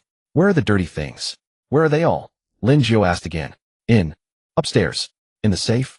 Zhang Weilong finally became afraid, his words trembling. Lin Jiu stood up and said to a Chong, "Go get it." A Chong nodded and turned to go upstairs. In a little while, he came down carrying a black plastic bag and handed it to Lin Jiu. Lin Jiu opened it and glanced inside. There were several packages of white powder and a pile of cash, roughly 100,000 or so. "Is this all?" Lin Jiu asked. "Jiu, just this." Zhang Weilong nodded frantically. "Brother Jiu. Sir Jiu. I'm sorry, I'm truly sorry. Please spare me. I won't dare anymore." Lin Jiu tossed the plastic bag to a Chong and glanced at Zhang Weilong's severed hand. "All right, I'll let you live today. From now on, in the south of the city, behave yourself. Don't touch this stuff. I'm doing this for your own good. If I ever find out you're involved with this stuff again, or if you try anything against me again, it won't just be your hand." Zhang Weilong nodded repeatedly. "Understood. Understood." Lin Jiu didn't look at him again, turned and walked out. A Chong carried the plastic bag and followed behind him. Everyone in the bar watched them leave in silence. No one dared to speak, no one dared to move. Walking out of the bar, the night breeze carried a hint of coolness. Lin Jiu lit a cigarette, took a drag, and blew out smoke rings. Young master, where to next? A Chong asked. Burn these dirty things first, then return to the warehouse. Lin Jiu said, the account with Zhou Yunxian hasn't been settled yet. In the warehouse, Zhou Yunxian was tied to a chair, a cloth stuffed in his mouth, his eyes blindfolded. He couldn't see anything, couldn't hear anything. Only darkness and fear remained. He didn't know how much time had passed. Maybe an hour, maybe two. Finally, he heard the door open and footsteps approaching. The blindfold was ripped off and the cloth in his mouth was removed. Zhou Yunxian squinted, adapting to the light, and saw Lin Jiu standing before him, holding a steel pipe in his hand. And I, Brother Jiu. Zhou Yunxuan's voice trembled. You're back. Lin Jiu acknowledged, weighing the steel pipe in his hand. I've already dealt with Zhang Weilong. I broke one of his hands. Zhou Yunxuan's eyes lit up. Then can you let me go? Go. Lin Jiu laughed. Zhou Yunxuan, did you forget something? Zhou Yunxuan's heart sank. You drugged me. How do we settle that account? Lin Jiu asked. I was forced to. Zhou Yunxian quickly said. Zhang Weilong forced me. He forced you, so you did it. Lin Jiu cut him off. Then why didn't you do it when I forced you? Zhou Yunxian couldn't speak. Lin Jiu crouched down, looking at him. Zhou Yunxuan, I'm a fair man. Zhang Weilong lost a hand, so you have to lose a hand too. Zhou Yunxuan's face turned deathly pale. Brother Jiu. Sir Jiu. I'm sorry, I'm truly sorry. Please spare me. I won't dare anymore. Next time. Lin Jiu stood up. You don't have a next time.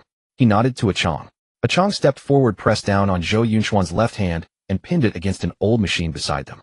Zhou Yunxian struggled desperately, but he was tied too tightly to move. Brother Jiu, have mercy. Have mercy, he cried. I'm my parents' only son. I can't lose my hand. Lin Jiu ignored him, raised the steel pipe. Zhou Yunxian stared at the steel pipe, his mind going completely blank. He thought of his father and mother, of his rundown, but warm little house, of his glorious days at school. No. The steel pipe fell. Snap. The sound of bone breaking was crisp enough to make one's teeth ache. Zhou Yunxuan's left wrist bent at a grotesque angle. For a second he was numb. Then he felt the excruciating pain, like a red-hot iron rod being stabbed into his bones. It hurt so badly his vision went dark. He couldn't even scream, could only open his mouth, emitting a desolate, piercing wail. Lin Jiu threw the steel pipe on the ground and said to a Chong, find some guys to take him to the hospital. Don't let him actually die. Got it. A Chong had his men carry Zhou Yunxian out. Zhou Yunxian had already fainted from the pain and was dragged away like a dead dog. Lin Jiu walked out of the warehouse. Outside it was already pitch black. He lit a cigarette and leaned against the car, staring at the dim yellow light above the warehouse door. After finishing one cigarette, a Chong came out. Young master sent to the hospital. The doctor said the hand can't be saved. It needs to be amputated. Lin Jiu acknowledged, his expression unchanged. A Chong looked at him, hesitated, then asked, Young master, what about Zhou Yunxuan's parents? Don't worry about them. Lin Jiu said, if they're smart, they'll know to keep their mouths shut. If they still want to make trouble. He didn't finish, but a Chong understood. Understood. Lin Jiu pulled open the car door and got in. A Chong started the car and drove away from the warehouse. Outside the car window, the city's lights whizzed past. Lin Jiu stared at those lights and felt nothing in his heart. He had broken Zhang Weilong's hand and broken Zhou Yunxuan's hand. Fair. As for Wang Ya, Lin Jiu closed his eyes. That woman would certainly not let this go easily, but he had already lost. When Lin Jiu returned home, it was already pitch black outside. The villa was brightly lit. Lin Yuan sat on the living room sofa reading a newspaper while Han Hui scrolled through her phone beside him. From the kitchen came the sound of stir-frying and Aunt Wu humming a little tune. She seemed to be in a good mood today. Dad, Mom. Lin Jiu changed his shoes and walked over. Lin Yuan put down the newspaper and patted the seat beside him. Son, come sit. I want to discuss something with you. Lin Jiu sat down, a bit puzzled. His father rarely used the word discuss. Usually he just gave orders directly. What is it? You're a sophomore now, right? Lin Yuan asked. Doesn't the school require an internship certificate soon? Lin Jiu nodded and said, Ma'am, I remember it's due next semester. So what are you planning to do? Lin Yuan looked at him. Find some random place to get a stamp, or do you actually want to learn something? Lin Jiu scratched his head. Dad, with our family's connections, do we need to worry about an internship certificate? Just find some company to stamp it. The school won't really check anyway. Even if I don't do it, it won't affect graduation. Lin Yuan laughed with a somewhat meaningful smile. That's not what I mean at all. He leaned forward slightly and looked at Lin Jiu. You're studying business administration, right? I'm planning to open a bar near your school. You'll be in full charge. Operations, accounting. Everything will be managed by you. How about it? Lin Jiu was stunned. Open a bar. Have him in charge. Dad, are you serious? He couldn't quite believe it. When have I ever joked with you? Lin Yuan leaned back. The bar won't be big. 3 million in investment, consider it practice for you. If it loses money, that's on me. If it makes money, it's yours. How about it? Dare you take it on? 3 million for practice. Lin Jiu's mind raced quickly. Opening a bar next to school, there would be no shortage of customers and students. Spending power was decent. As long as it was managed properly, making money was certain. Moreover, he would have full authority. This was genuine hands-on experience. I'll take it. Lin Jiu barely hesitated. Dad, don't worry. I'll definitely manage it well for you. Lin Yuan nodded with satisfaction. All right, I'll have someone scout for locations tomorrow. You should also keep an eye out lately, see which spot near the school would be good. Got it. Just then, Aunt Wu came out of the kitchen carrying dishes and smiled. Sir, Madam, young master, dinner is ready. The three stood up and walked toward the dining room. Lin Yuan suddenly remembered something and said to Lin Jiu, "Oh right, your Aunt Wu's son is taking the college entrance exam this year. He got into Jiangnan University." Lin Jiu was stunned for a moment, then looked at Aunt Wu. "Aunt Wu, your son?" Aunt Wu nodded somewhat shyly. His name is Ma Yun. He's 1 year younger than you. This child's life has been hard. His father passed away early. I raised him alone. Fortunately, he worked hard and got into college. Only then did Lin Jiu remember that Aunt Wu had indeed mentioned having a son studying in their hometown. He just never really paid much attention. That's great, Lin Jiu said. When school starts, have him come find me. I'll look out for him. Aunt Wu thanked him repeatedly. Thank you, young master. Thank you, young master. Lin Jiu waved his hand and didn't say much. Aunt Wu had worked at their house for 3 years. Hardworking, few words, and she cooked well. Looking after her child was only proper. The next day, Lin Jiu went to school as usual. He still had no desire to attend class, but the matter of the bar needed deliberation. He sat on the dormitory bed while Chunhao massaged his shoulders, Zhang Peng pounded his legs, and Li Chong peeled an orange for him. These three had now utterly become his lackeys, attending to him with meticulous care from front to back. Brother Jiu, is the pressure right? Asked Chunhao. Not bad, Lin Jiu said with narrowed eyes. Use a bit more strength. Chunhao immediately increased his force. Lin Jiu suddenly opened his eyes and looked at the three of them. Hey, I was wondering, aren't you three a little too idle lately? The three froze, exchanging glances, and none dared to answer. Lin Jiu sat up, abandoning the orange. I'm going to open a bar next to the school, and I need hands. If you three are interested, come work as waiters. Wages will be paid as usual, your own consumption will be on the house, and I can also get your internship certificates sorted out in advance. 3 pairs of eyes lit up simultaneously. Brother Jiu. Really? Zhang Peng was the first to jump up. Why would I lie to you, said Lin Jiu. But we're still selecting a location and decorating. At least 2 months until opening. 2 months is fine. Chunhao's face flushed with excitement. Brother Jiu will definitely go. A bar is the place to drink with beautiful women, and afterward, trick them into bed. Hee hee. Before he could finish, Lin Jiu kicked him on the backside. Damn it, you're such a disappointment. Lin Jiu scolded with a laugh. So young, and already learning bad things. The main task now is to earn money, understand? Once you have money, what kind of woman can't you get? Chunhao hastily nodded and bowed. Brother Jiu is right. Right? Earn money. Earn money.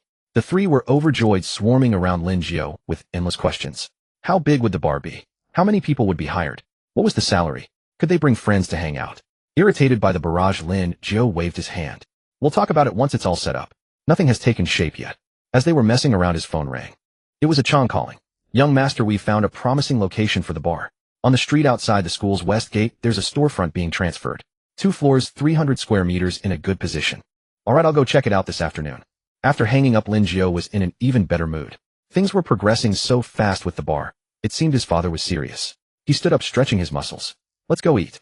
Brother Jiu is treating today. Long live Brother Jiu. At the same time, at the headquarters of Tianyuan Group in the top floor conference room. The conference room was not large, but its decor was quite imposing. An oval long table with 5 chairs. At the head sat Lin Yuan, chairman of Tianyuan Group, holding 90 of shares, a man whose word was law. The other 4 chairs were occupied by the group's 4 founding veterans, General Manager Su Zheng, along with the Changhan Chu and Rong Xinglan, who had fought alongside Lin Yuan to build the empire. Any one of these 4 was a heavyweight in Jiangnan province. But now the atmosphere in the conference room was somewhat tense. A Chong frowned, staring at Han Chu across the table with eyes like daggers. Han Chu, the boss, repeatedly ordered that no one under the group's umbrella may touch casinos. Don't you know how much heat there is right now? You went against the current. And the result? The place was shut down and we lost several men. I think your damn brain was kicked by a donkey. Han Chu was in his early 40s, tough-looking, bald, with a dragon tattoo across his shoulder and neck. He glared at a Chong, his voice as rough as sandpaper scraping a wall. A Chong, who the hell are you saying has a donkey-kicked brain?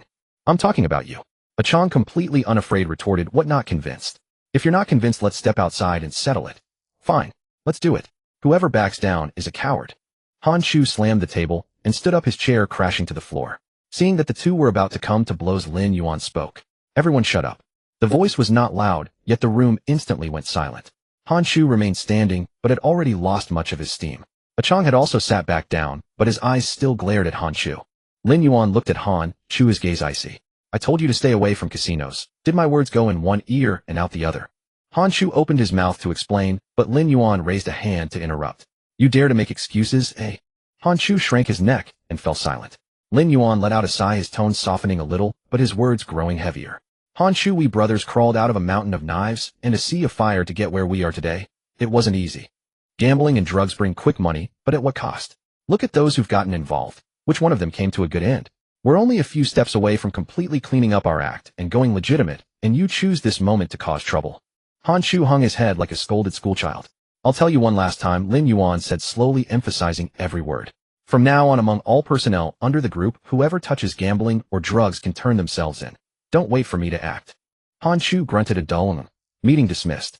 Lin Yuan waved his hand. The four got up and walked out. A Chong walking last gave a cold snort as he passed Han Chu, but said nothing. Han Chu couldn't be bothered to pay him attention and strode out of the conference room. In the underground parking garage, he walked up to a black Audi, opened the door, and got in. In the driver's seat sat a beautiful woman in her 40s with an excellently maintained figure and skin, his wife Shin Man. How did it go?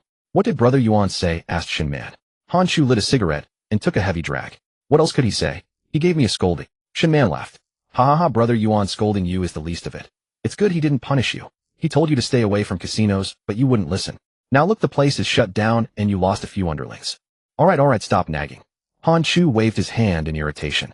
Boss's mind is now entirely on his son. He's paving the way for that kid in advance. Shin Man raised an eyebrow. You mean Lin Jiu? Han Chu blew a smoke ring. I heard the boss is going to open a bar next to Jiangnan University for that kid to practice on. 3 million, a small venture. That's not bad at all, Shin Man said. After all, he's only 20. Being able to manage one bar well is already quite something. Han Chu didn't respond. After a moment of silence, he suddenly said, Hey, what do you think? Does our little Hui match well with that Lin Jiu kid? Shin Man was taken aback. Are you crazy? Hui is only 18 and still in high school. So what? She'll be at university next year. Han Chu said, I've heard from that bastard A Chong a thing or two about that Lin Jiu kid. He looks decent and has a sharp mind. Most importantly, he's the boss's son. Tianyuan Group will sooner or later be his. If we could end up with him, wouldn't we? Stop right there. Shin Man interrupted. Han Chu, I'm telling you, don't get any such ideas. Hui's marriage is her own decision. We're not getting involved. But I'm just thinking about her good. Han Chu muttered. What good, Oi? Shin Man rolled her eyes at him. Look at Hui now. She spends all day in the gym building up a bunch of muscle. Does she look anything like a proper girl? Would Lin Jiu ever take a liking to her? Han Chu chuckled slyly. What do you know? Men like women with a bit of strength. Like hell they do. Shin Man pinched him. Drive? Let's go home. Han Chu let out an ouch and quickly started the car. The car pulled out of the parking lot and merged into the traffic. As Han Chu drove, his mind kept churning. That Lin Jiu kid truly was good material. If he could become the young man's father-in-law, then in the future. He imagined the scene of Lin Jiu calling him father-in-law someday. He smiled a somewhat smug smile. Outside Jiangnan University. After Jiang Jiu led Chun Hao and the other three out, it was nearly noon. The sun blazed mercilessly, scorching their scalps. Brother Jiu, where are we eating? Chun Hao wiped the sweat from his face and looked at Jiang Jiu pleadingly. Jiang Jiu glanced across the street, where several restaurant signs glittered under the harsh sunlight. Barbecue, there's air conditioning. Sounds great. The three chorused in unison and trotted along behind him. That barbecue restaurant was considered upscale near the campus. Students rarely came since they couldn't afford it. Jiang Jiu pushed open the door and was hit by a wave of cool air. Refreshing. The receptionist, a young girl, eyed the four students entering, and her gaze drifted, clearly assuming they couldn't afford to stay. Once Jiang Jiu finished ordering, the girl tapped away at her calculator. That will be 2,180. Li Chong and Zhang Peng both sucked in their breath sharply. A meal costing over 2,000 was enough to cover a month's living expenses for them back then. Chun Hao, despite his better-off family, only had about 10,000 per month. Also his first time dining at such an expensive place. Jiang Jiu barely lifted his eyelids, pulled a card from his wallet, and said, "Swipe it." The girl took the card, her attitude instantly transforming. She smiled radiantly. "Certainly, sir. One moment, please." They found a window-side seat. Chun Hao rubbed his hands together, buzzing with excitement. "Brother Jiu, 2,000 plus. How much meat are we going to eat?" "All you can eat."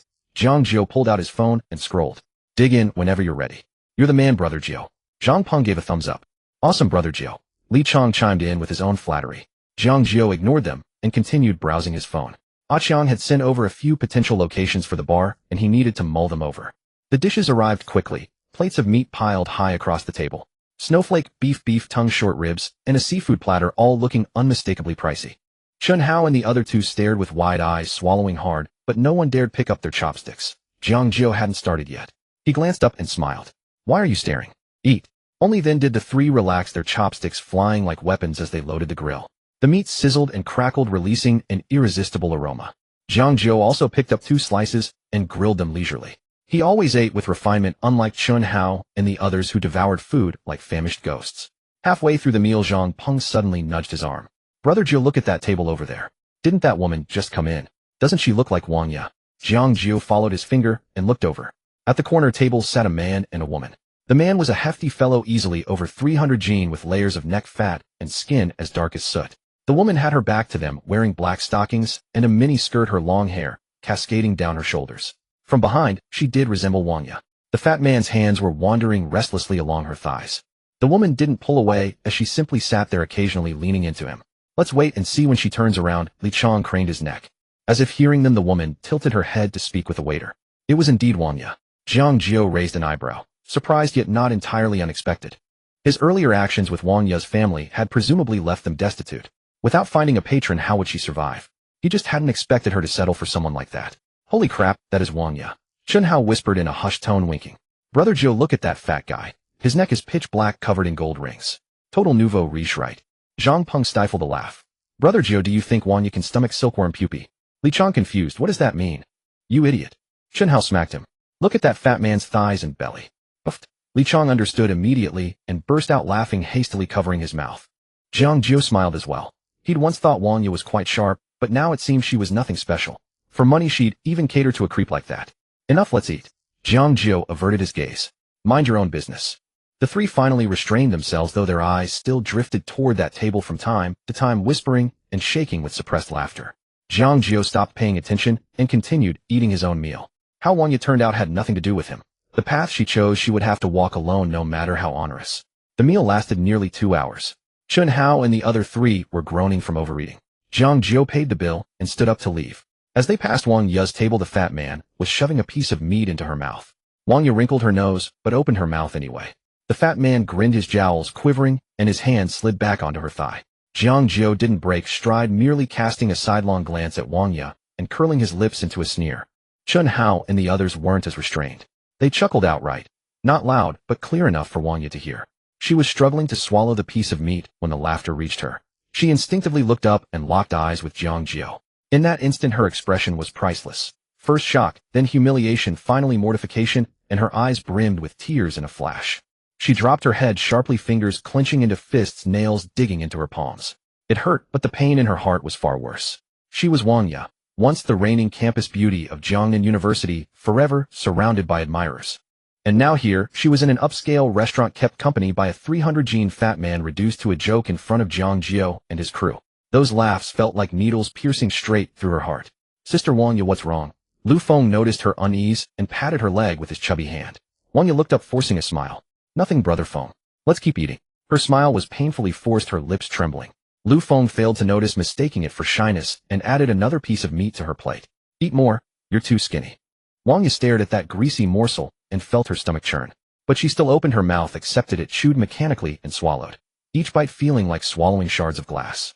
Jiang Jiu and the others had already exited the restaurant. Chun Hao was still chattering. Brother Jiu, you should have seen Wang Ya's face. She looked like she'd eaten something rotten. She deserved it, Zhang Peng sniffed. How arrogant she used to be. And now, for a bit of cash, she'll service any fat pig. Tell me about it, Li Chong agreed. That gold chain around the fat guy's neck must be as thick as my finger. So tacky. Jiang Jiu said nothing.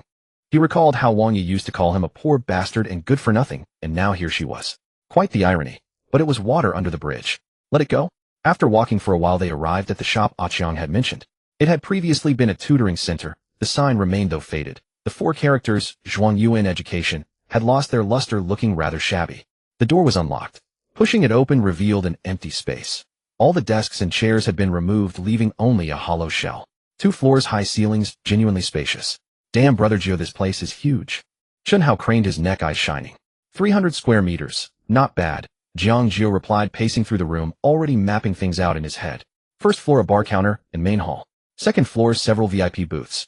Trendy decor, dim lighting, pumping music. Just as he was picturing it, his phone rang. It was Aqiang. Have you seen it, young master? I'm looking now, Jiang Jiu said. Good location, plenty of space. Let's take it. Start negotiating the price. Understood. I'll handle the landlord and try to wrap it up within the next couple of days. All right. After hanging up, Lin Jiu surveyed the empty space once more. Within 2 or 3 months this would become his first enterprise. He walked to the window and gazed out at the bustling street. Students, couples, office workers, all potential customers. Chun Hao sidled up with a grin. Brother Joe, what are we naming the bar? Gotta come up with something badass.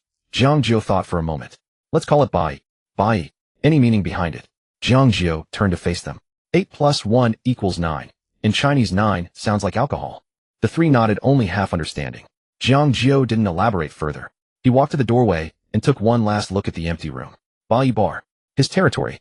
Lin Jiu showed Chun Hao and the other two around the shops, then returned to his dormitory to rest for a while. He had a class that afternoon and originally didn't want to attend, but after some thought he decided to go anyway. There was the matter of the bar to plan, yet he couldn't skip all his classes since he was still a student.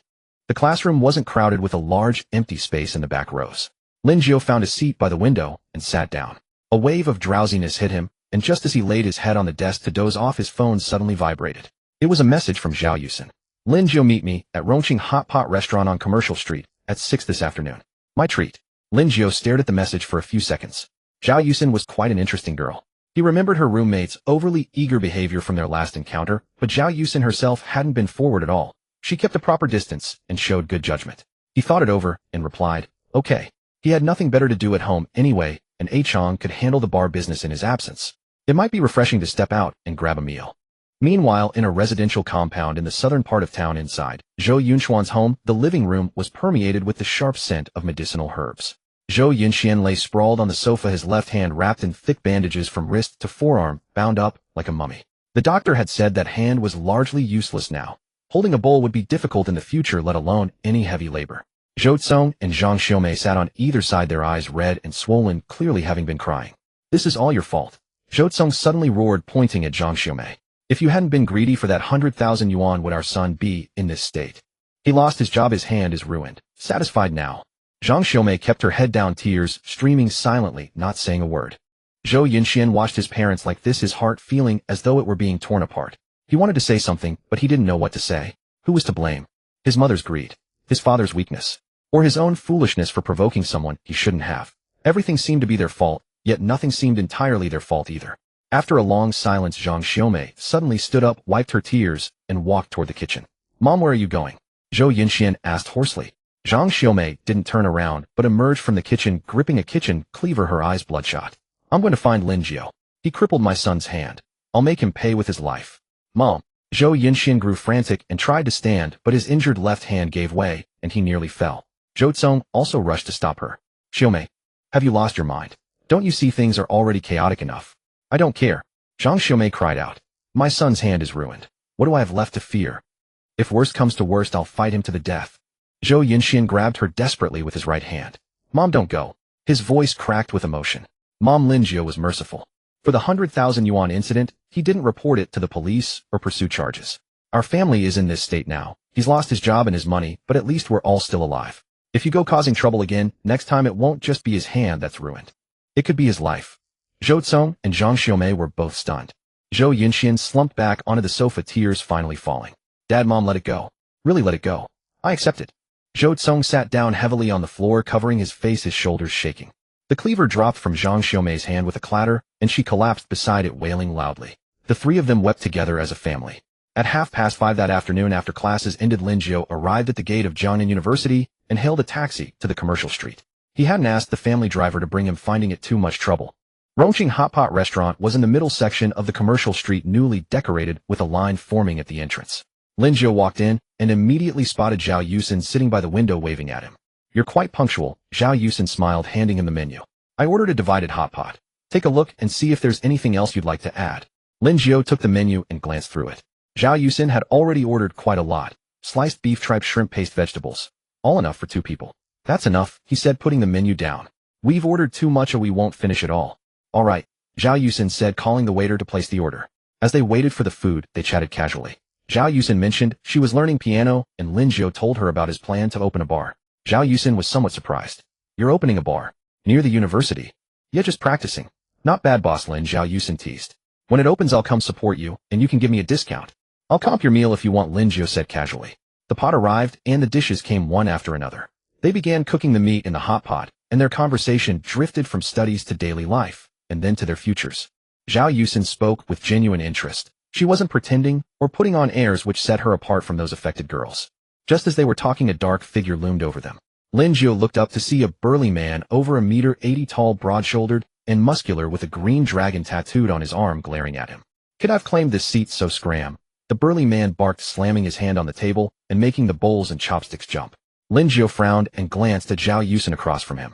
Zhao Yusin kept her head down, focused on cooking the meat, as though she hadn't noticed anything. Lin Jiu studied the man again. This fellow looked fierce, but his eyes were a bit shifty, and he kept stealing glances at Zhao Yusin between words. Lin Jiu understood what was happening. How much do you want? He asked. Not money, the man roared louder. I said get lost, stop wasting my time. Lin Jiu sighed and set down his chopsticks, turning to Zhao Yusin. Miss Zhao, you shouldn't bother with such crude tricks in the future. Zhao Yusin paused, looking up at him. My. This guy, Lin Jiu pointed at the burly man. He's picking a fight for no reason. He's putting on a tough act, but his eyes are as dull as a block of wood. After threatening me, he sneaks a glance at you, waiting for your signal. What gives? You wanted to see me rescue you. Zhao Yusin's face flushed, and she laughed awkwardly. You figured it out. The burly man was equally bewildered, standing there unsure whether to leave or stay. He thought his acting was solid. How had he been seen through so easily? All right, you can go now. Zhao Yusin waved him off. The man felt relieved and slipped away quickly. Sorry about that. Zhao Yusin scratched her head. I wanted to see how you looked last time at the hot pot place. You seem pretty cool. Lin Jiu didn't know whether to laugh or cry. If you wanted to see me, just say so. No need for all this. That would be boring. Zhao Yusin stuck out her tongue. A surprise attack is more fun. They continued eating hot pot, and the conversation resumed naturally. Zhao Yusin asked about Lin Jiu's plans for the bar's interior design. He shared his ideas, and she offered several suggestions that hit the mark. After finishing their meal, they paid the bill and stepped outside. It was already dark, with the commercial street brightly lit and bustling with people. The two walked along the street, chatting casually. Did your father really let you take full responsibility? Zhao Yusin asked. Yeah, just to practice. That's a lot of pressure then. 3 million. It's fine. If I lose money, he'll cover it. Tisk, rich second-generation kids really are different. Lin Jiu smiled. Aren't you the same? Just as they were talking, 3 figures suddenly burst out from an alley ahead, blocking their path. All 3 wore masks, knives in hand, their gazes fierce and murderous. Looking at this sight, Lin Jiu's heart sank. They had truly run into robbers. The way the 3 positioned themselves, the gleaming daggers in their hands. It was clear they were a professional operation. Kid, looking at your fancy brand name clothes, you must be rolling in it. Why don't you lend your big brother here some cash? The leader growled. Lin Jiu was absolutely exasperated. Today he had clearly forgotten to check the almanacs, stumbling right into a robbery. They had knives, the odds weren't in his favor. Of all strategies, fleeing is best. Lin Jiu grabbed Zhao Yusin and turned to run. But Zhao Yusin was a girl after all, slower on her feet. Within a few steps, she tripped over a loose brick on the ground and crashed to the ground with a cry. The 3 men immediately closed, and knife tips pointed at them. Running now, are we? Why don't you keep going? The leader sneered. Lin Jiu positioned himself protectively behind Zhao Yusin, his eyes scanning the surroundings rapidly. By the roadside lay a wooden stick about 1/2 meter long, probably discarded by some construction crew. He edged slowly toward it, saying as he moved, Easy, brother. The money's negotiable, just don't hurt anyone. Cut the crap. Wallet. Phone. Hand over everything. Lin Jiu pretended to reach for his wallet, then suddenly bent down and grabbed the wooden stick, swinging it hard toward the nearest man's wrist.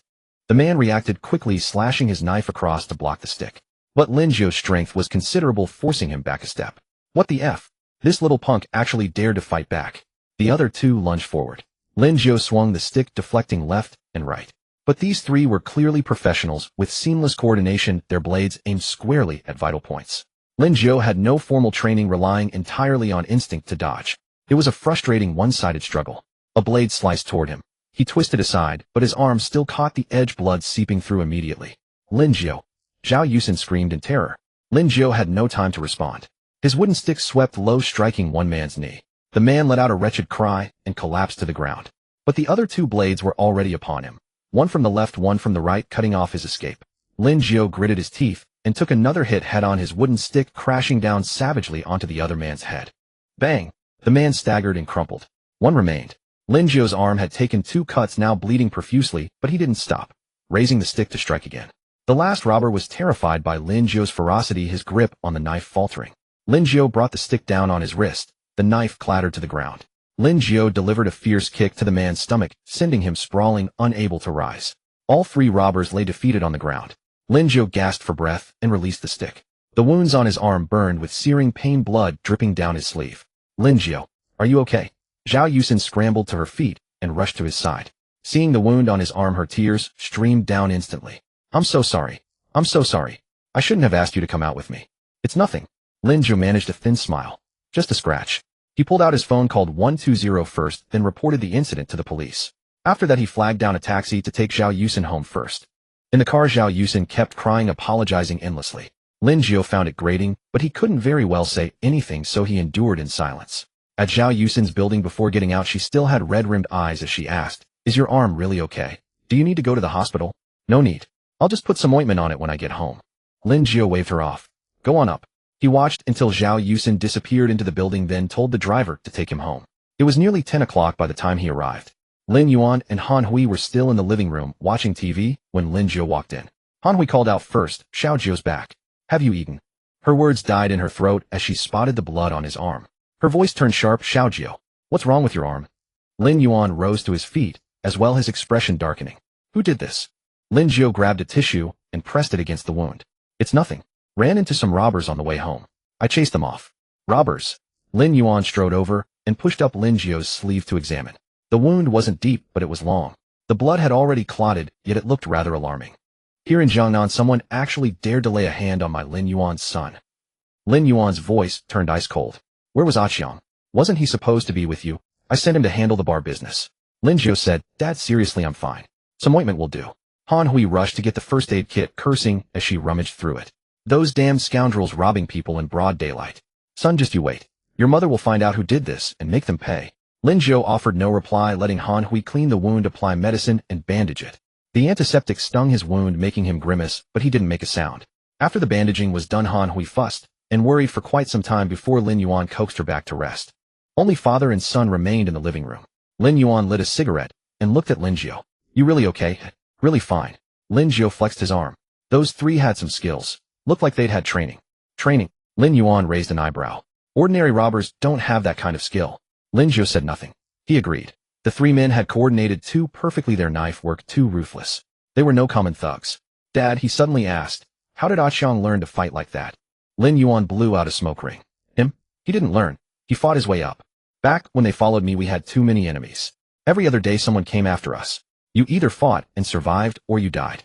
Fight enough times and you figure it out." Lin Jiu nodded. That made sense.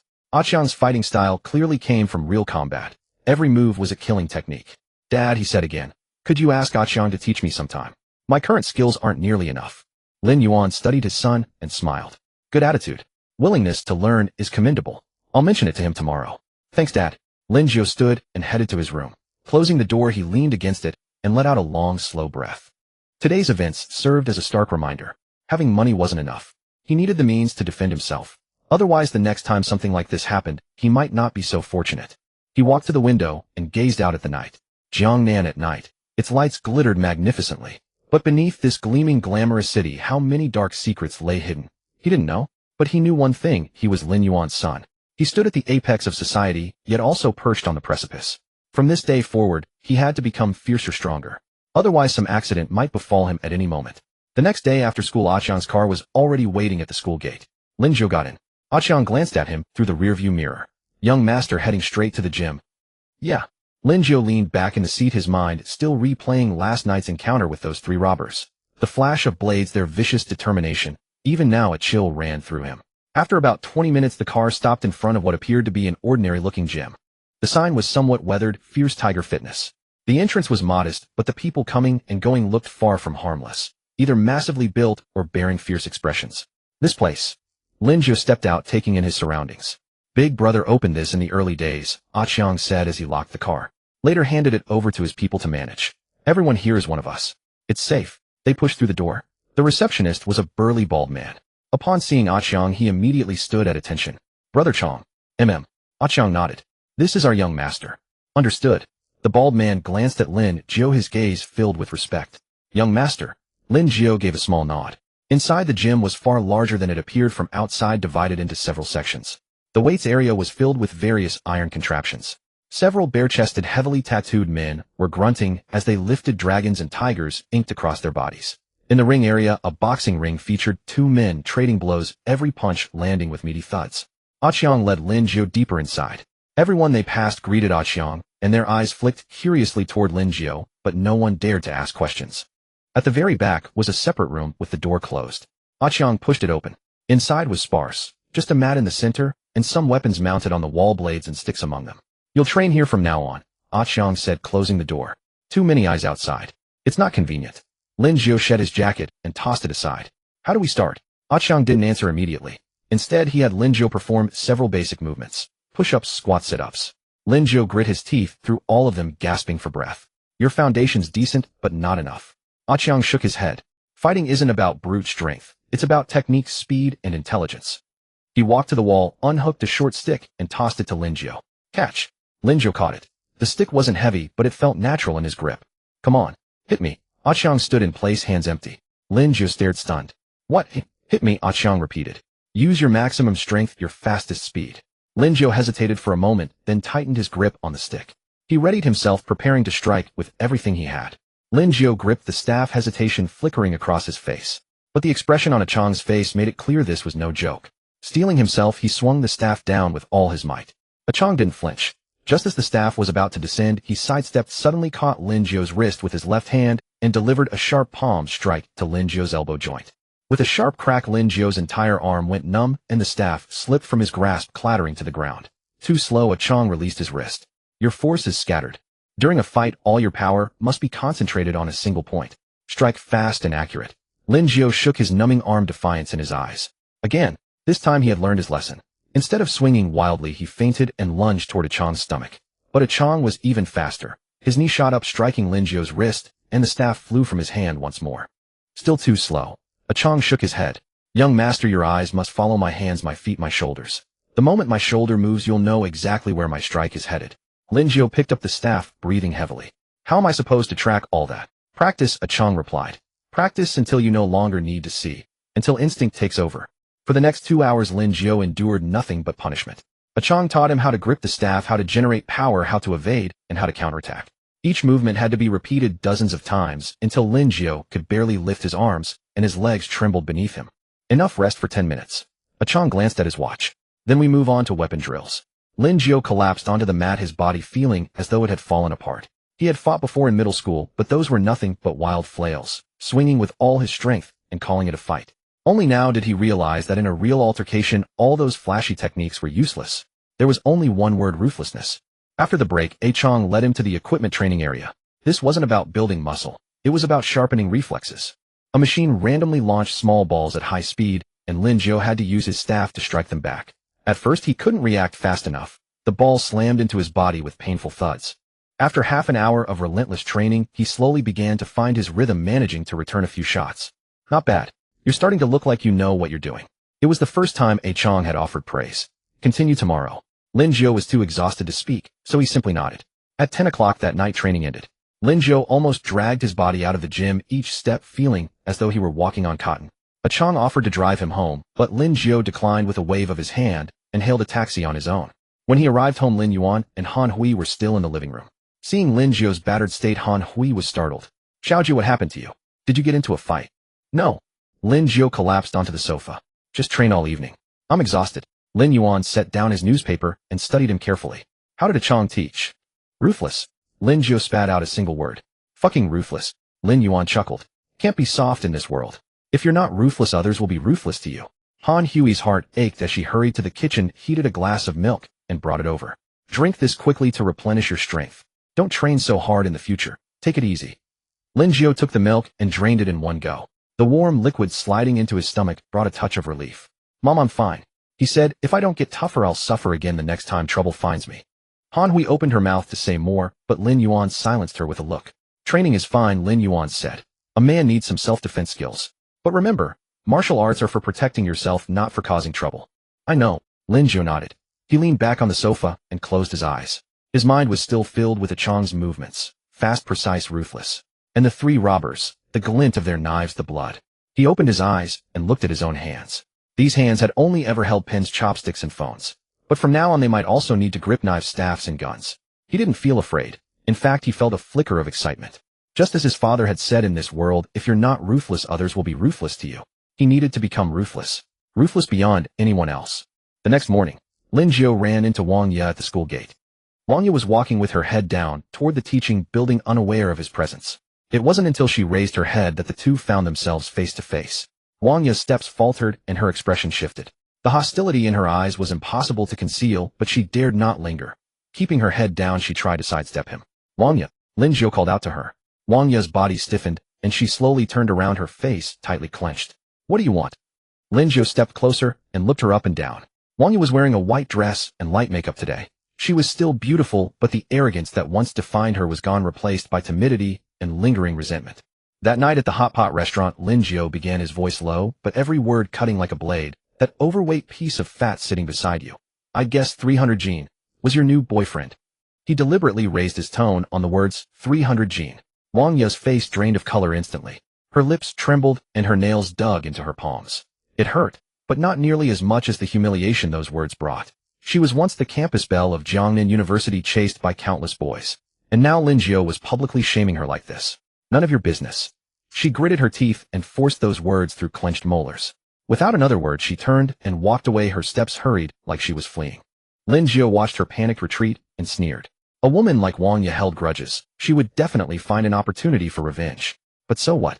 She was nothing more than a common female ant, easily crushed beneath his foot. He ambled into the teaching building. Inside the classroom, Chun Hao and the other two were already waiting. Those three were now completely tied to Lin Jiu. Wherever he went, they followed.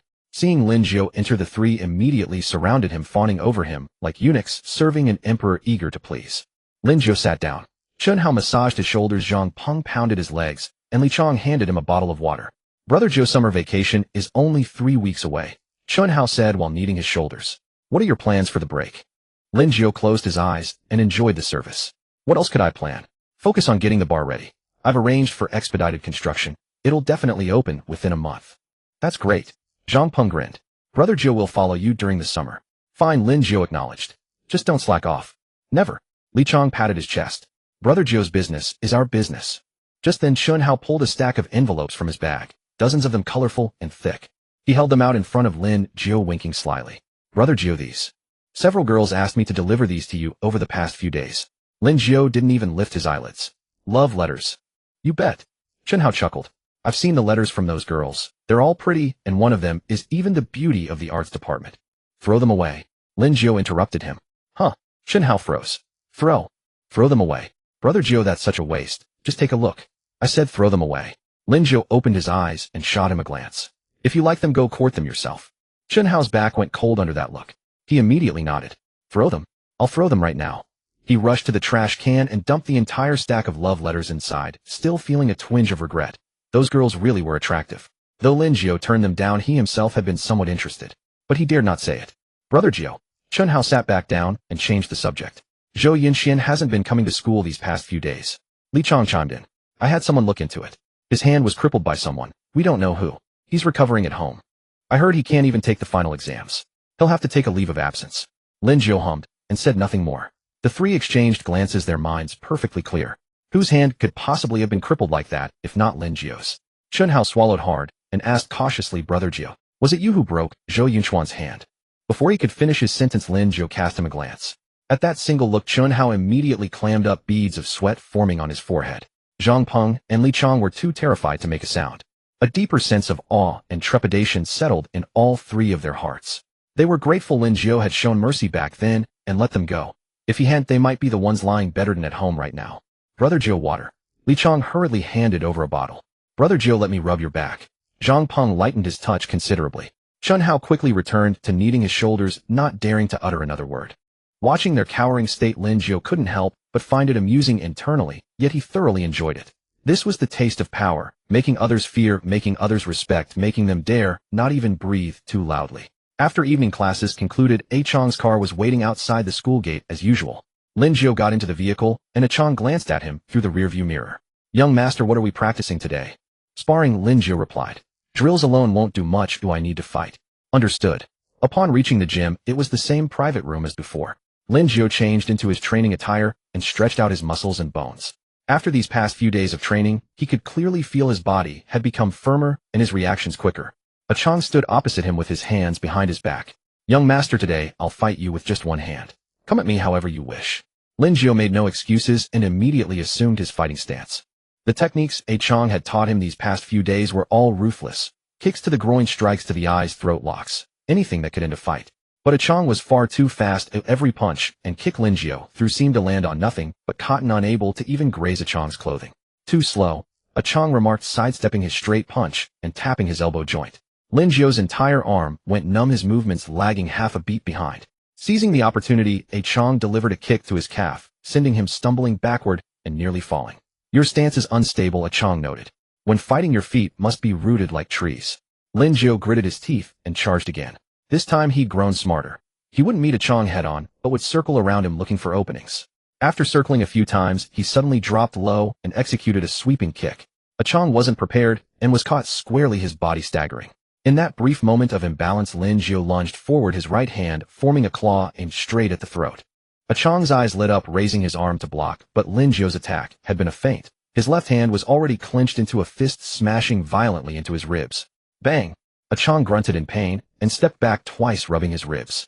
Lin Jiu also stopped breathing heavily as he stared at him. After a few seconds of locked gaze, Chang smiled. Young master, you've improved significantly.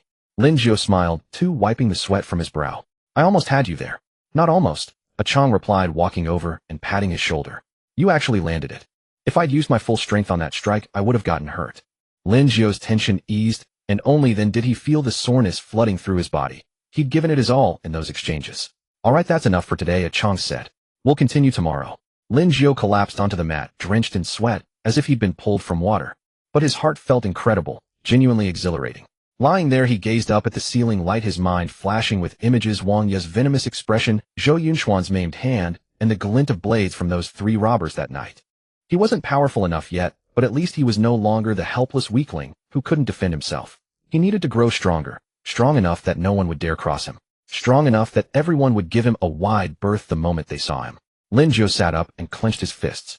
It was only a matter of time.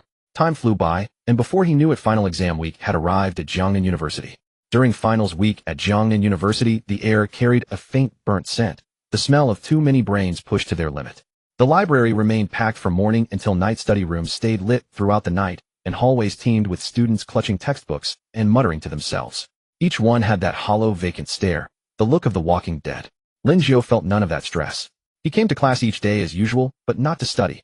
He came to proctor, specifically to keep watch over Chun Hao and the other 2. Brother Jiu, have mercy on us. Chun Hao slumped over the desk with a copy of Principles of Management spread before him, its pages so pristine they could reflect light. I haven't even opened this book. What am I going to do on the exam? Zhang Peng was in worse shape. He was staring blankly at advanced mathematics, his expression as lifeless as the dead. Calculus? Are you kidding me? Was this nonsense designed for actual humans? Li Chong lay sprawled across the desk, his voice dragging with exhaustion. I failed 4 courses last semester. If I fail again this term, my dad says he'll break my legs. Lin Jiu reclined with his legs crossed, casually scrolling through his phone. Chang had just sent a message. The bar's renovation was roughly 80% complete, with equipment already delivered to the warehouse and awaiting installation. Brother Jiu, Chun Hao leaned in with a desperate smile that looked more like crying. You're close with the department head, right? Could you let us know what's coming? Lin Jiu raised his eyes to meet his gaze. Let you know what exactly? You know? The exam questions. Chun Hao lowered his voice. I heard the department head personally wrote this round's test. And oi. Lin Jiu set down his phone. You want me to go steal them? Not steal. It's more like reference. Chun Hao quickly corrected himself. Brother Jiu, please do us a favor. If all 3 of us fail, we'll have to take makeup exams during summer break. How would we have time to help you run the bar? That particular argument actually struck a chord with Lin Jiu. The bar's grand opening was approaching, and they genuinely needed help. But he didn't relent. Figure it out yourselves. If you can't pass, don't bother coming to the bar. Their faces fell instantly, and they dared not say more. They could only bury themselves in their textbooks, though none of them could focus enough to actually absorb anything. As they spoke, the classroom door opened, and Wang Ye walked in. Today she wore a white blouse paired with light blue jeans, her hair tied back in a high ponytail, giving her a fresh and clean appearance. Her complexion wasn't great, though. There were faint dark circles beneath her eyes, likely from pulling an all-nighter studying as well. After entering, she instinctively scanned the room first. When her eyes landed on Lin Jiu, they noticeably flinched. She quickly lowered her gaze and hurried to the last row by the window, farthest away from him. Lin Jiu glanced at her, but paid it no mind. The exam was about to begin, and the classroom gradually filled to capacity. The invigilator was an elderly man with glasses, carrying a stack of exam papers with a stern expression. Turn off your phones and hand them in. Place your bags at the front desk. Anyone caught cheating will receive a 0 and a disciplinary record. A chorus of groans erupted from the students below. Chun Hao and the other two handed in their phones with miserable expressions, then returned to their seats with palms pressed together, muttering prayers under their breath as though beseeching some deity. The exam papers were distributed. Lin Jiu skimmed through them. The questions weren't particularly difficult, but he had no intention of taking them seriously. He'd fill in the multiple-choice questions, haphazardly throw together some answers for the essay questions, and that would be enough to pass. The classroom fell quiet, broken only by the scratch of pens against paper and the occasional sigh. Chun Hao scratched at his head in frustration, stuck on a single question for 10 minutes without putting pen to paper. Zhang Peng bit on his pen cap with a vacant stare. Li Chong was even more dramatic. Sweat beaded on his forehead, and his hand trembled like someone suffering from Parkinson's. Lin Jiu wrote at a leisurely pace, pausing every so often to glance out the window or check his phone.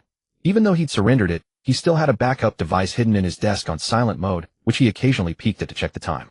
When roughly half the exam time had passed, a rustling sound came from the front row. Lin Jiu didn't turn around, but his ears perked up.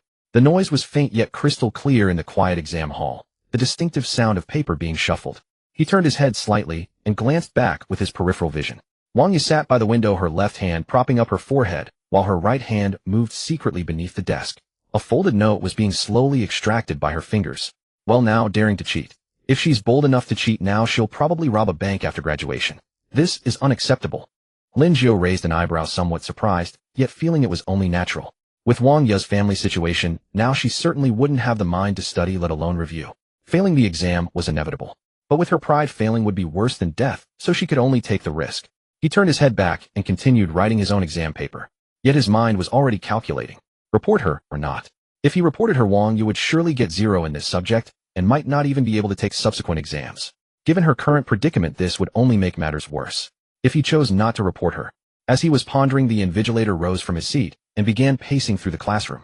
The old man walked with his hands clasped behind his back, his gaze sweeping over each student like a hawk's. Wang Yi grew visibly tense, her fingers freezing mid-motion as her entire body went rigid.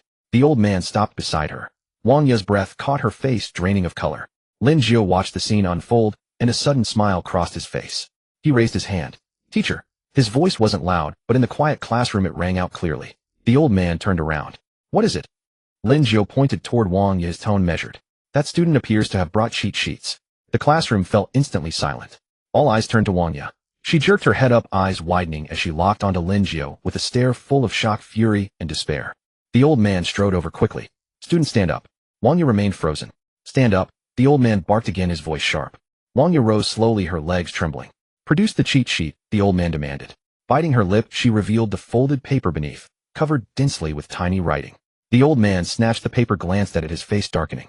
Cheating on an exam means 0 across all subjects and a disciplinary record. Pack your things and leave. Await the school's decision. Wang Yi stood motionless as though drained of everything. Tears swam in her eyes, but she clenched her teeth, holding them back. Did you hear me? Out. The old man raised his voice. Only then did Wang Yi turn mechanically and begin gathering her things. Books, pens, eraser. Her movements were slow, like a film in slow motion. The classroom fell deathly silent. Everyone watched her with mixed expressions, some pitying, others schadenfreude, still others mere spectators. Chun Hao and his two companions turned to look, jaws dropping. They hadn't expected Lin Jiu to report anyone, least of all Wang Yi. Gathering her things, she kept her head down and walked toward the back exit. As she passed Lin Jiu, she paused and murmured something only he could hear. Lin Jiu, you're ruthless. Her voice was barely audible, but Lin Jiu caught every word. He looked up, meeting her gaze. Those once proud, disdainful eyes, now reduced to nothing but hatred, thick and suffocating. Lin Jiu smiled faintly, saying nothing. Wang Yi turned and walked away, her spine straight despite her unsteady steps. The old man pocketed the cheat sheet and resumed his vigil.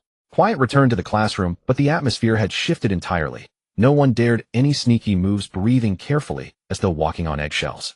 The exam bell rang. Students handed in their papers, grabbed their phones, packed their belongings. The whole process eerily silent. Chun Hao and his companions approached Lin Jiu, hesitant to speak. Brother Jiu. Chun Hao whispered, reporting Wang Yi. Isn't that a bit? A bit what? Lin Jiu asked, looking at him. 2. Well, you know. Chun Hao didn't dare continue. Lin Jiu slung his bag over his shoulder. She cheated, I reported her. What's the problem? No. No problem. Chun Hao shook his head quickly. Lin Jiu ignored them and headed for the door. As he reached it, he caught fragments of hushed conversation behind him. Wang Yi is done for this time. Caught cheating, definitely a disciplinary record. Serves her right. She was so arrogant before, look at her now. I heard her family went bankrupt. probably terrified of failing. Lin Jiu didn't slow his pace as he exited the teaching building. Outside, the sunlight was blinding. He squinted against the glare and lit a cigarette. Ruthless, perhaps, but that was simply who he was. After the exams finished and school dismissed, he needed to go to the gym. Chong had said he would teach him something new today. On the gym's sparring mat, Lin Jiu and Chong were locked in fierce combat. Today's focus was close-quarters grappling. Lin Jiu had improved rapidly. His strikes were sharp and his reflexes quick, but Chong's seasoned experience always found the openings. Another shoulder throw sent him crashing back onto the mat. "Young master, your mind isn't calm today," Chong said, pulling him up. "Your punches are too rushed, your stance unstable." Lin Jiu wiped sweat from his face, breathing heavily. His thoughts kept drifting back to the examination hall. That look in Wang Ya's eyes, a hatred rooted deep in her bones. "Again," he said. They exchanged several more rounds. This time Lin Jiu held his ground better, but Chong still dominated the exchange. Finally, Chong locked in a chokehold and pinned him to the mat. "Enough." Chong released him. "That's all for today." Lin Jiu lay on his back, staring at the ceiling. Sweat trickled down his face and stung his eyes. "Young master," Chong sat beside him. "You can't carry anything in your heart when you fight. If you do, your movements become predictable and you'll lose." Lin Jiu remained silent. "Did something happen during the exam today?" Chong asked. Lin Jiu sat up and took a drink of water. "I reported someone cheating." "Who?" "Wang Ya." Chong paused, then laughed. "Young master, is this revenge?" "I suppose so." Lin Jiu continued, "Though it's hardly that simple. She did cheat. That's undeniable. I witnessed it, and reporting it was the right thing to do. If I'd stayed silent, I'd be betraying every student who plays by the rules." Chong nodded, sensing there was more beneath the surface, but choosing not to press further. He understood the history between Lin Jiu and Wang Ya and knew his young master's nature well. Never one to let a slight go unanswered. "Go on, take a shower," Chong said, rising to his feet. "We'll continue tomorrow." Lin Jiu nodded and headed to the locker room. Hot water cascaded over him, washing away the sweat and fatigue, but it couldn't erase the images still haunting his mind. Wang Ya's desolate gaze, her trembling hands, those words, "You're ruthless." He shut off the water, dried off, and dressed in fresh clothes. If being ruthless was what it took, so be it. In a world like this, how else was he supposed to survive? Outside the gym, night had fallen. Lin Jiu stood by the roadside and lit another cigarette. Tomorrow there were more exams, and the day after and beyond, a full week stretching ahead. By the time Lin Jiu arrived at school the next day, word had already spread. Wang Ya had been caught cheating, failing all subjects and facing a major disciplinary record. The scandal erupted like firecrackers at the worst possible moment, right in the middle of finals week. Walking through campus, gossip echoed from every corner. "Have you heard? Wang Ya got caught by the invigilator. A major disciplinary record." "No way. Isn't she too proud to cheat?" "Who knows? Probably terrified of failing. Honestly, she got what she deserved. All that arrogance back when she was the campus beauty, top student and wealthy girl. Now look at her. She fell from such a height. Can you imagine?" Lin Jiu listened to the murmurs around him with an impassive expression, but inwardly, he felt a deep sense of satisfaction. This was exactly the effect he had wanted. To strip Wang Ya of her dignity in front of the entire school and shatter her fragile pride into dust. As he approached the entrance of the teaching building, he happened to meet Wang Ya emerging from within. Her head was bowed, her pace hurried, but Lin Jiu still noticed. Her eyes were swollen, traces of tears marked her face, and her hair was slightly disheveled. She looked utterly wretched. Wang Ya spotted him as well. Her steps faltered for an instant, and her eyes turned cold and resentful. Yet she did not linger, instead lowering her head and hurrying past him. As her shoulder brushed against his, Lin Jiu could feel her trembling. Afraid or furious, Lin Jiu did not dwell on it. He lifted his foot and entered the teaching building. Today was the final exam, marketing. When the exam bell rang and the papers were distributed, Lin Jiu glanced through them. The questions were not difficult, so he wrote at a leisurely pace. His mind, however, was elsewhere. The bar was nearly finished renovating, and he needed to hurry with recruitment. Summer opening was approaching, and he wanted to make a grand impression. Just as he was writing, his phone vibrated. A spare device stored in his desk drawer. He glanced at it. It was a message from Chong. "Boss, the bar equipment has been installed. We can begin trial operations tonight." Lin Jiu replied with a simple "good" and put the phone away. When the exam ended, he handed in his paper and packed his belongings. As he walked out of the classroom, Chun Hao and the other three followed behind, hesitating as if they had something to say. "Speak if you have something to say," Lin Jiu said without looking back. "Brother Jiu," Chun Hao said with an ingratiating smile, stepping closer. "How's the bar coming along?" "Renovation is complete and the equipment is all installed," Lin Jiu said. "Come with me tonight and take a look."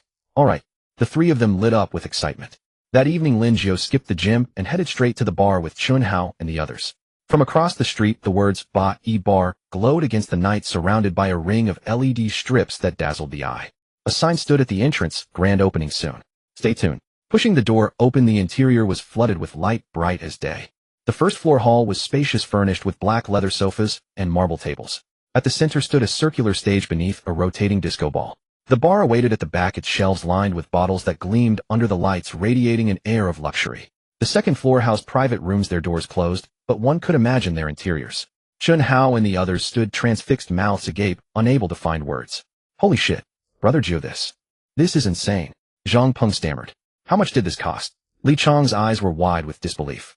Lin Jiu strolled through the space and felt quite satisfied. The decoration followed his specifications. Dark industrial style, warm yellow lighting, professional audio equipment already in place. Though no music played, yet the atmosphere was undeniably impressive. Brother Jiu, Chun Hao asked, how do you plan to hire wait staff and a manager? Lin Jiu walked behind the bar, took a piece of paper, and scribbled a few lines before handing it to Chun Hao. Go find a copy shop and print a recruitment notice. This establishment is hiring servers. Starting salary, 9,000 yuan with uncapped commissions. The more liquor you sell, the higher your pay. Requirements: ages 18 to 28, capable of handling alcohol, skilled in conversation and marketing. Interviews will be held from July 2nd to 5th. Bring your health certificate. I will conduct the screening personally. Chun Hao took the paper and blinked in astonishment. Brother Jiu, a starting salary of 9,000. That's extremely high. Hi. Lin Jiu shot him a glance. I want people who can perform, not slackers. Capable people can make 2 or 3 times that each month. Incompetent ones won't last a single day. The three of them nodded in unison. Also, Lin Jiu added, post a message on the school forum. I'm opening a bar and need 2 hostesses, female, attractive, sharp-witted. As long as I find them pleasing to the eye, that's sufficient. Understood. Chun Hao replied promptly. As the three turned to leave, Lin Jiu called out once more, hurry with this. Interviews begin in 3 days. Yes, Brother Jiu. The three dashed off with great enthusiasm. Lin Jiu circled the bar once more, ran his hand along the countertop, tested the lighting, and finally stood for a moment at the center of the stage. This was his territory now. He called the shots. Leaving the bar, Lin Jiu went straight home. In the living room, his father Lin Yuan sat on the sofa watching the news, a cup of tea in hand. His mother Han Hui was not there, likely out for the evening. Dad? Lin Jiu greeted him and sat across from him. Lin Yuan raised his eyes. The bar is done. Yes, renovation and equipment are complete. Only recruitment remains. Lin Yuan took a sip of tea and studied his son. If something's on your mind, just say it. Don't hold it in. Lin Jiu smiled. His father knew him too well to be fooled. Dad, I have something I'd like your advice on. Lin Jiu sat up straight. Go ahead. Lin Jiu came straight to the point. Wang Ye holds grudges. I've humiliated her badly, and she won't be afraid. She'll only hate me more. She'll inevitably seek revenge. But this is a rule of law society, so I can't truly destroy her. Is there any way to completely neutralize her, so she never dares to cause trouble again? Lin Yuan set down his teacup and looked at him. You're worried she'll sabotage your plans and can't fully deal with her, correct? Lin Jiu nodded. Lin Yuan smiled, a knowing look in his eyes. If I recall correctly, Wang Ye has been spending time with a 300-pound man named Lu Feng. You know about this, don't you? Yes, I saw them at the hot pot restaurant. Have you ever wondered? Lin Yuan leaned forward. Why Wang Chun, Wang Ye's father, would let his only daughter sleep with someone like that? Lin Jiu paused. He had not considered this carefully before. Wang Ye was Wang Chen's only child, pampered beyond measure in the past. That she should now trade her body for money was indeed strange. Could it be because the company went bankrupt and she had no other choice? Lin Jiu ventured. No other choice. Lin Yuan shook his head. A man like Wang Chun would rather sell his own blood and kidneys than let his daughter prostitute herself. Unless... He paused. Unless this daughter no longer holds such importance in his heart. Lin Jiu frowned. What do you mean? I mean, Lin Yuan leaned back. Wang Chun has a backup plan. He picked up his phone, opened a file, and handed it to Lin Jiu. Take a look. Lin Jiu took the phone. The screen displayed several transfer records. The remitter was Wang Chun and the recipient was a woman named Hu Rui. The amounts ranged from tens of thousands to over 100,000 yuan. Over the past 6 months, the total exceeded 400,000. This Hu Rui, Lin Yuan said, I looked into her. She is Wang Chen's mistress. 23 years old. Last year she bore him a son. She currently lives in a residential compound in the Eastern District, and Wang Chun visits her 2 or 3 times a week. Lin Jiu's mind raced. A son? Wang Chen had a son. But... He opened his mouth. Does Wang Ye know? Of course she doesn't. Lin Yuan took back his phone. With Wang Ye's temperament, if she discovered her father had a bastard son, her own younger brother, what do you think she would do? Lin Jiu instantly understood. Given Wang Ye's stubbornness and extremism, if she learned of this, she would either commit suicide or blow up alongside her father. So Wang Chen dares not tell her. Lin Jiu slowly sorted out the logic. But he also hates that Wang Ye bankrupted his company, so he came up with this scheme. Letting Wang Ye sell herself for money, both taking revenge on her and continuing to support his illegitimate son. Exactly. Lin Yuan nodded. This man Wang Chun has grown utterly entrenched in his preference for sons over daughters. No matter how beloved his daughter is, she cannot compare to his son. Wang Yu was once the jewel in his palm only because he had no son. Now that he has won, Wang Yu has become nothing more than a burden in his heart, a troublemaker. Lin Jiu absorbed this information, a chill settling in his chest. He had thought Wang Yu's circumstances were tragic enough, never expecting such a scheme lay hidden beneath it all. Then, he looked at Lin Yuan. Father, what do you mean? What I mean is, Lin Yuan gazed at him, a smile forming. If you want to completely resolve this Wang Yu problem, it's quite simple. Expose this to Wang Chun. Tell him, if Wang Yu dares to touch you again, even if it's merely causing you one minor inconvenience, you will reveal his secret of having an illegitimate son to Wang Yu. In that case, Wang Yu will either kill herself or go mad, while Wang Chun will lose either his daughter or his son. Lin Jiu remained silent. This move was truly ruthless. He wouldn't need to lift a finger. Wang Chun himself would keep Wang Yu leashed tight. If Wang Yu learned the truth, far from taking revenge on him, whether she could even survive would become a question. Father, Lin Jiu asked, how did you obtain this information? Lin Yuan smiled, his expression serene. Son, do you know what people in Jiangnan call me behind closed doors? Lin Jiu shook his head. Lin Yuan continued, they privately call me one of the underground emperors of Jiangnan province. Your father has been navigating these waters in Jiangnan for so many years. If I couldn't gather even this much intelligence, what would be the point of my reputation? Hearing this, Lin Jiu was momentarily stunned. Lin Yuan rose, patting Lin Jiu's shoulder. Remember this, son. The cruelest move in this world isn't taking a life, it's destroying someone's spirit. A woman like Wang Yu, you can beat her, curse her, and she'll only hate you more. But if you destroy what matters most to her, she becomes utterly broken. Lin Jiu nodded, comprehending. All right, go take a shower and rest early, Lin Yuan said. Focus on getting the bar ready. We're opening this summer, and I'll introduce you to some important people. All right. Lin Jiu went upstairs, bathed, and lay on the bed. His mind churned with thoughts of the matter just discussed. Wang Chun had an illegitimate son, and Wang Yu remained oblivious, still desperately trying to win Lu Feng's favor, hoping to help her father make a comeback. How utterly ironic. He rolled over and closed his eyes. He would use this move, but not now. He would wait until Wang Yu made her next move before deploying it. One fatal strike. 3 days later, July 2nd, interviews began at bar number 9. Lin Jiu arrived at the bar early in the morning. Chun Hao and the other two had arrived as well, bringing several printed signs planted at the entrance, interviews this way. Behind the bar counter, Lin Jiu sat on a high stool, of forms spread before him. Chun Hao maintained order at the entrance while Zhang Peng and Li Chong guided candidates inside. At exactly 9 o'clock, the first person entered. A young man appearing in his early 20s, tall and lean, wearing a white shirt with black trousers, his hair slicked back with pomade.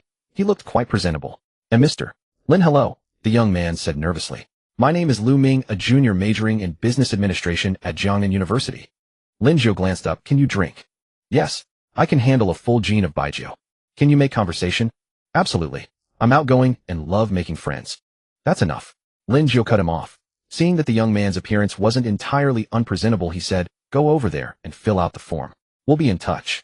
The young man hesitated but didn't dare question further, quickly moving to complete the form. The second applicant was a woman, quite attractive, heavily made up, wearing a short skirt and high heels. The moment she entered, she smiled at Lin Jiu. Mr. Lin, you're so young. Her voice was as sweet as honey. Lin Jiu frowned. Can you drink? Yes, I have excellent tolerance. Do you know how to promote sales? Sales? The woman blinked. You mean drinking and chatting with customers, right? I understand. Get out, Lin Jiu said. The woman's smile froze on her face. Mr. Lin, do you not understand simple language? Lin Jiu raised his eyes, his gaze ice cold. The woman shivered with fright and quickly slunk out, head bowed. Throughout the morning, over 30 people came through. There were students, people from various walks of life, some genuinely wanting work, others drawn by the high salary, hoping to slack off. Lin Jiu screened candidates swiftly. Those who could drink, knew how to chat, and looked quick-witted, kept. Those who were slick-tongued with inflated self-perceptions, well, they could only show themselves out. By noon, 15 people remained summoned for afternoon interviews. The afternoon screening was even more straightforward.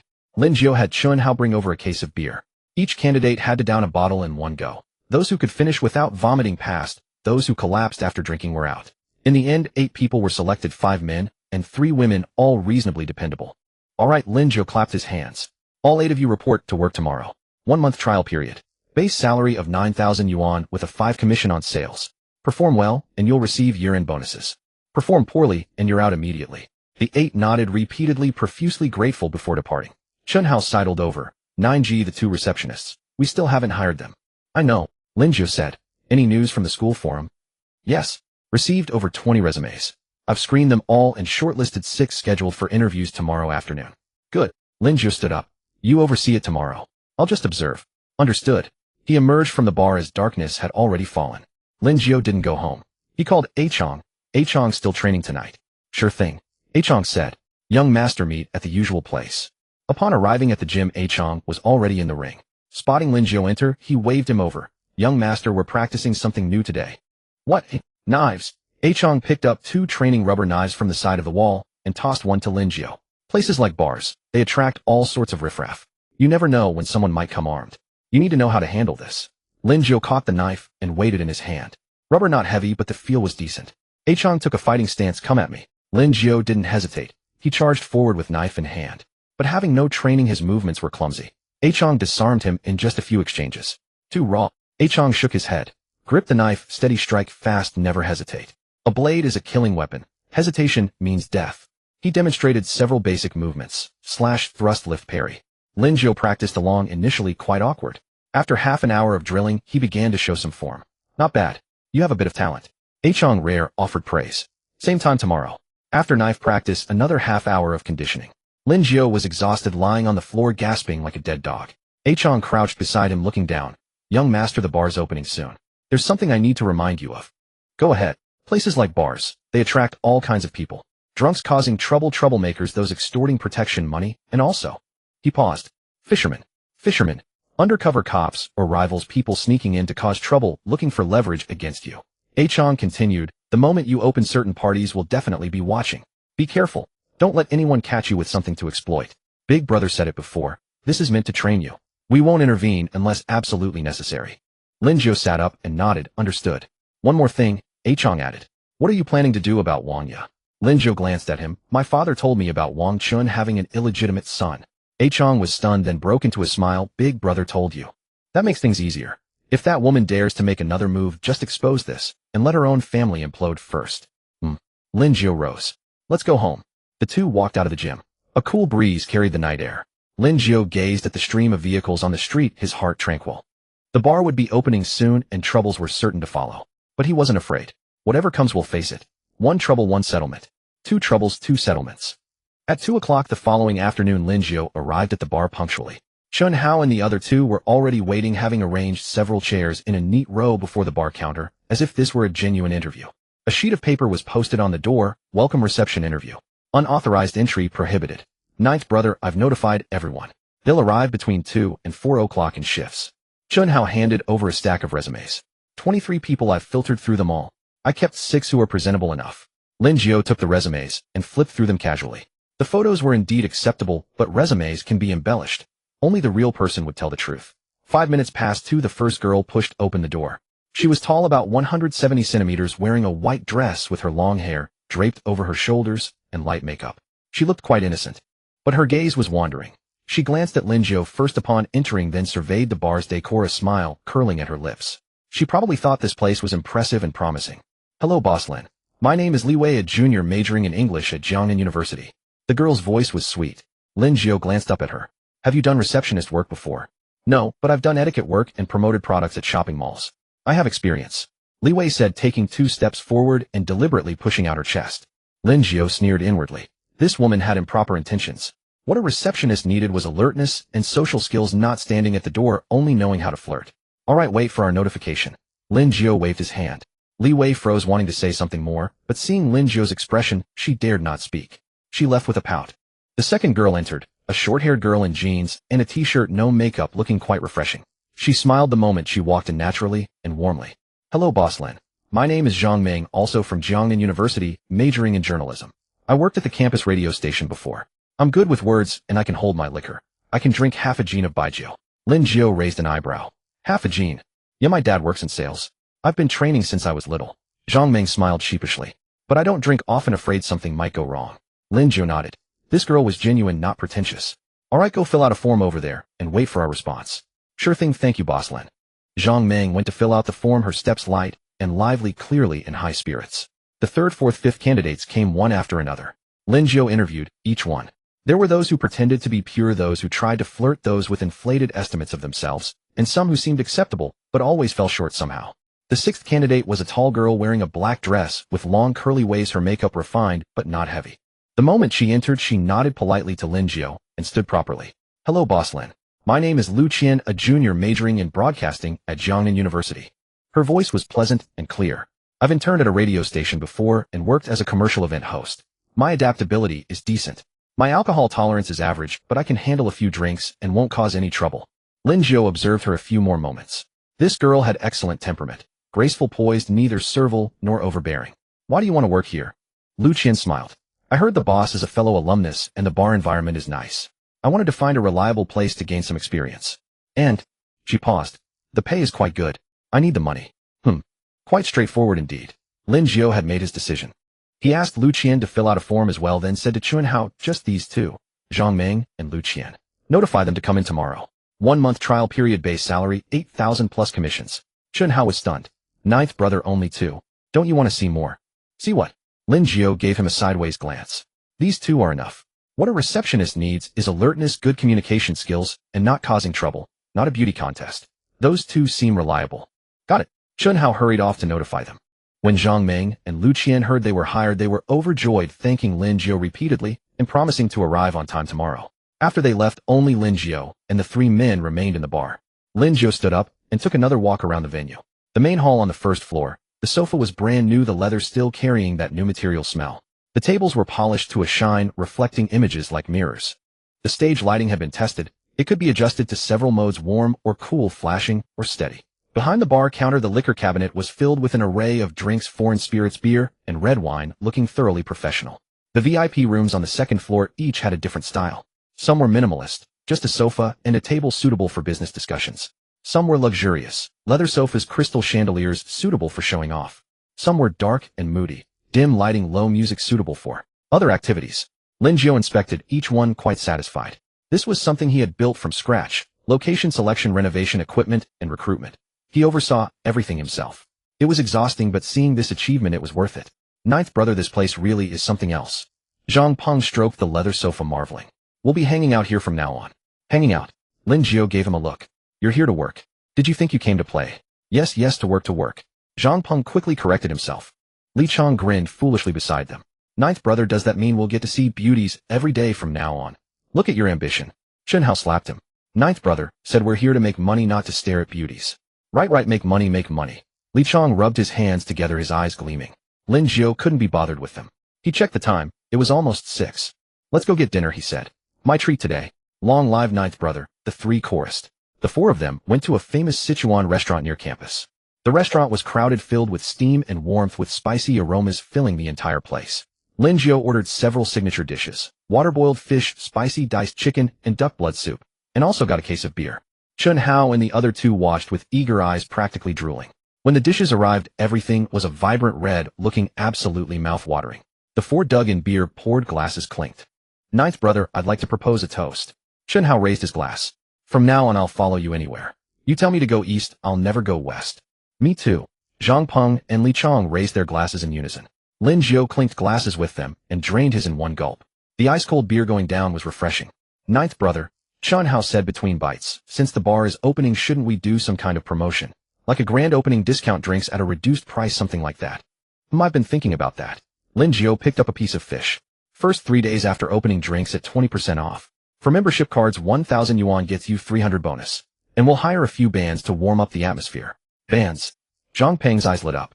I know a few bands on campus who play pretty well. Should I invite them? Sure, go ahead and contact them. Don't let the price get too high, as long as the effect is good. Got it. The 4 ate and chatted, and the meal lasted until almost 9 o'clock. The bill came to over 800 yuan, and Chunhao and the other 2 sighed in amazement. Previously, their monthly living expenses were only 1,000, and now one meal had consumed that much. When they left the restaurant, the sky had turned completely dark. Lin Jiu sent Chunhao and the other 2 back to campus first, then took a taxi home.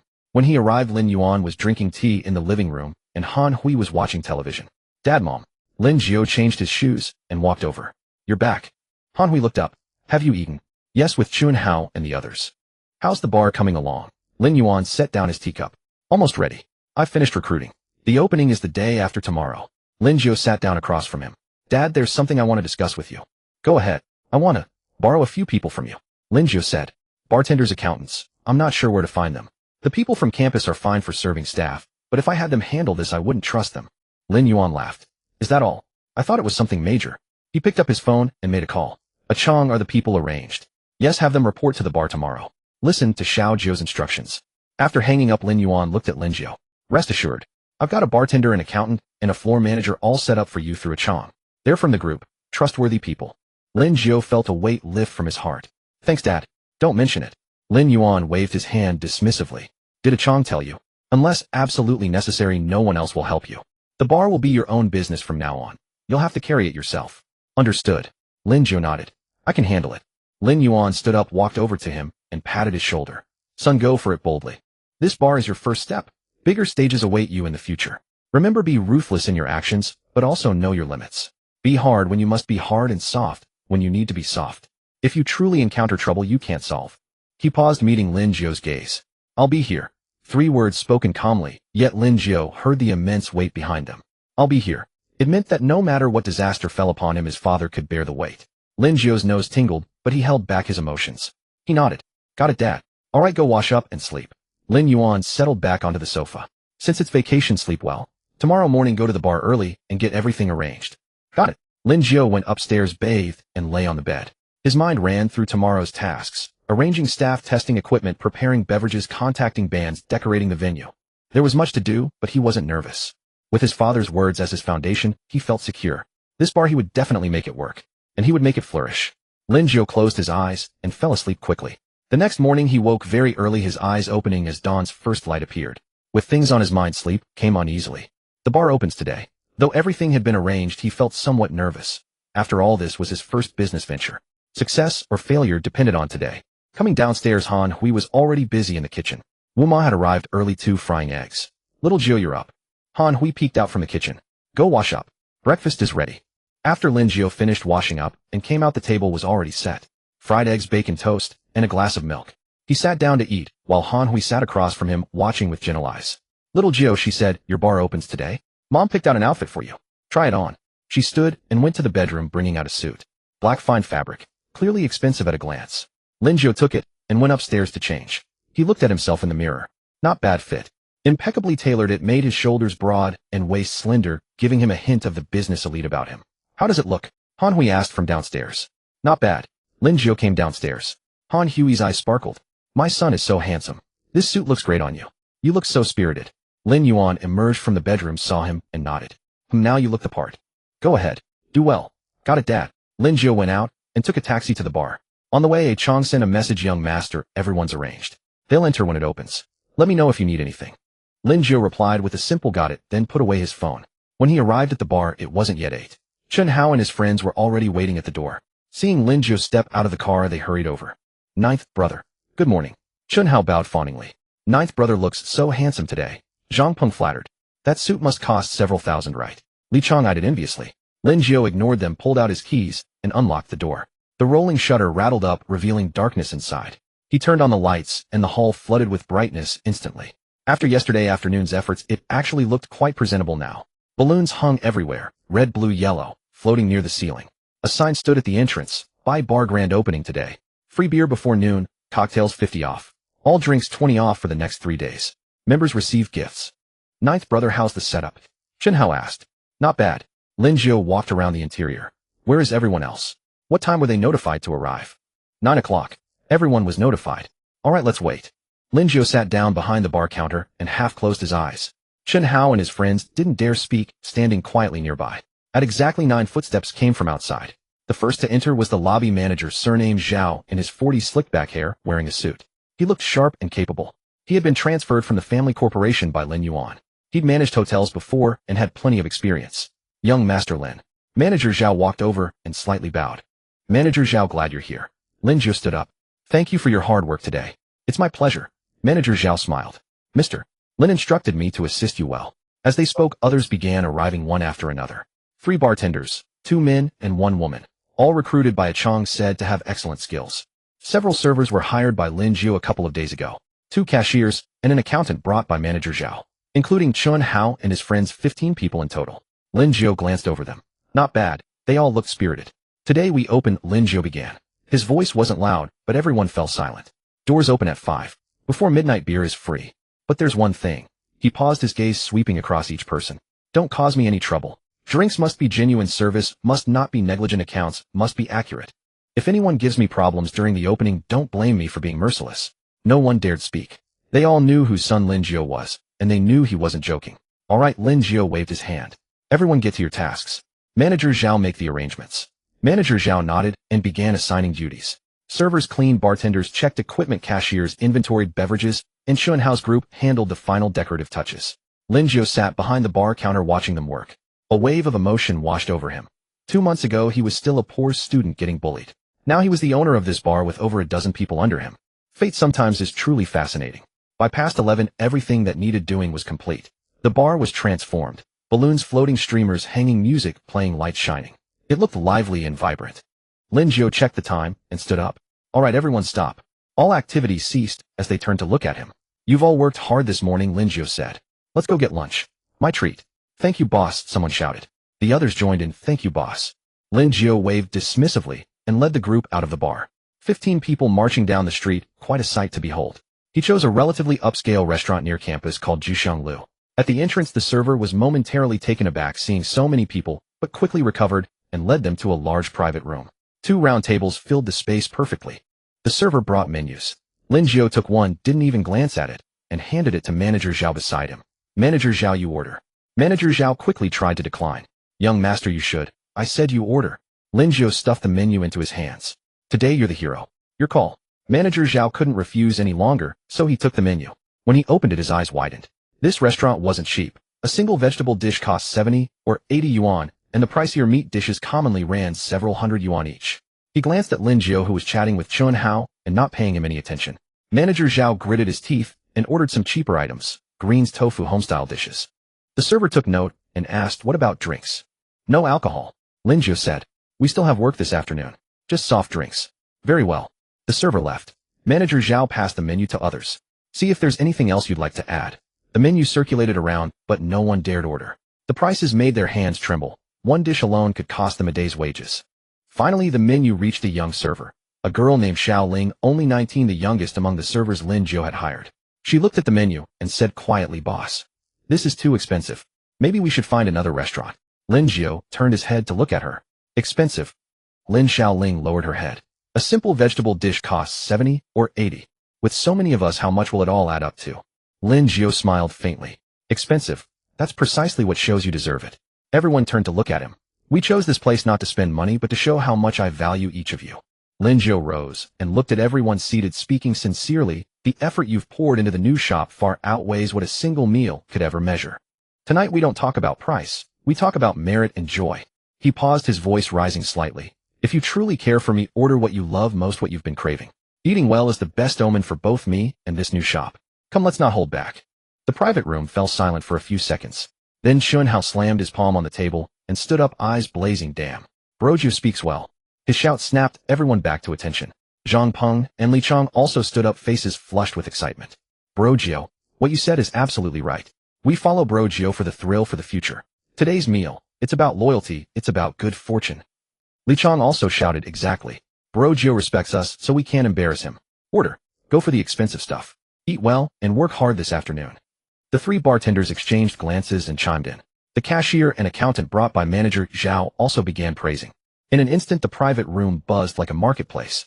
Chunhao snatched the menu and waved his hand broadly. Waiter, add some substantial dishes. Boiled fish, roasted lamb chops, braised pork. Drinks. No beverages. The finest ones, bring them. The waiter hurried to take note. Xiao Ling watched the commotion, her eyes welling up slightly. She had worked elsewhere before, where the boss was miserly to the point of making employees pay for their own meals. A boss like Lin Jiu was something she had never seen before. Dishes arrived, filling the table. Lin Jiu raised his teacup. Come, let's toast with tea instead of wine. Thank you all for your hard work today. Tonight, I won't let you down. Everyone stood up and raised their cups. Thank you, boss. The voices resonated through the private room. Lin Jiu smiled and drained his tea in one gulp. The meal lasted nearly 2 hours. The food was indeed expensive, but the taste was excellent. The group ate freely, chatting and laughing, the atmosphere warm and lively. Lin Jiu barely ate, simply watching them enjoy the meal and occasionally offering a few words. When they had eaten their fill, he checked the time. It was nearly 2 o'clock. All right, time to head back. He stood up. Be at the bar by 4 for a final inspection, and we open promptly at 5. Yes. The group sprang up and headed out. The bill came to nearly 3,000, but Lin Jiu didn't even blink, swiped his card, and walked away. Back at the bar, there were still over 2 hours until 5. Lin Jiu asked everyone to do one more sweep of the equipment, beverages, and cleanliness. He found a window seat on the second floor and lit a cigarette. Outside across the street, people were already glancing over. Balloons, ribbons, and the opening sign were quite conspicuous. He expected a decent crowd tonight. Lin Jiu exhaled a smoke ring, feeling a mix of anticipation and nervousness. This was his territory now. Tonight he had to make a spectacular entrance. At 40 minutes to 4 everything was ready in the bar. Servers stood at the entrance in matching black and white uniforms, posture straight. Bartenders wiped glasses behind the counter with practiced movements. The cashier adjusted the system at the register. Manager Zhao paced through the main floor, checking every detail. Chun Hao and the other two weren't idle, either handing out flyers at the door. Even if it might not help, the appearance had to be right. Lin Jiu remained seated on the second floor unchanged. He had changed clothes, dropped his suit jacket for a black shirt with sleeves rolled to his elbows. Casual in appearance, but his presence was undiminished. At 5 o'clock sharp, Manager Zhao glanced at his watch and nodded to the server at the door. The rolling shutter rose slowly. Outside a crowd had already gathered, students, passers-by, curious onlookers, and some people. Lin Jiu had paid through Chong to fill the space. The door opened, and the crowd surged inside. Welcome to Bai Bar. Two hostesses at the entrance, Zhang Ming and Lu Qian, wearing red kipayos with sweet smiles, called out, for today's grand opening, beer is free before midnight. Cocktails are half price and all drinks are 20% off for the next 3 days. At those words, the crowd grew even more excited. Free beer.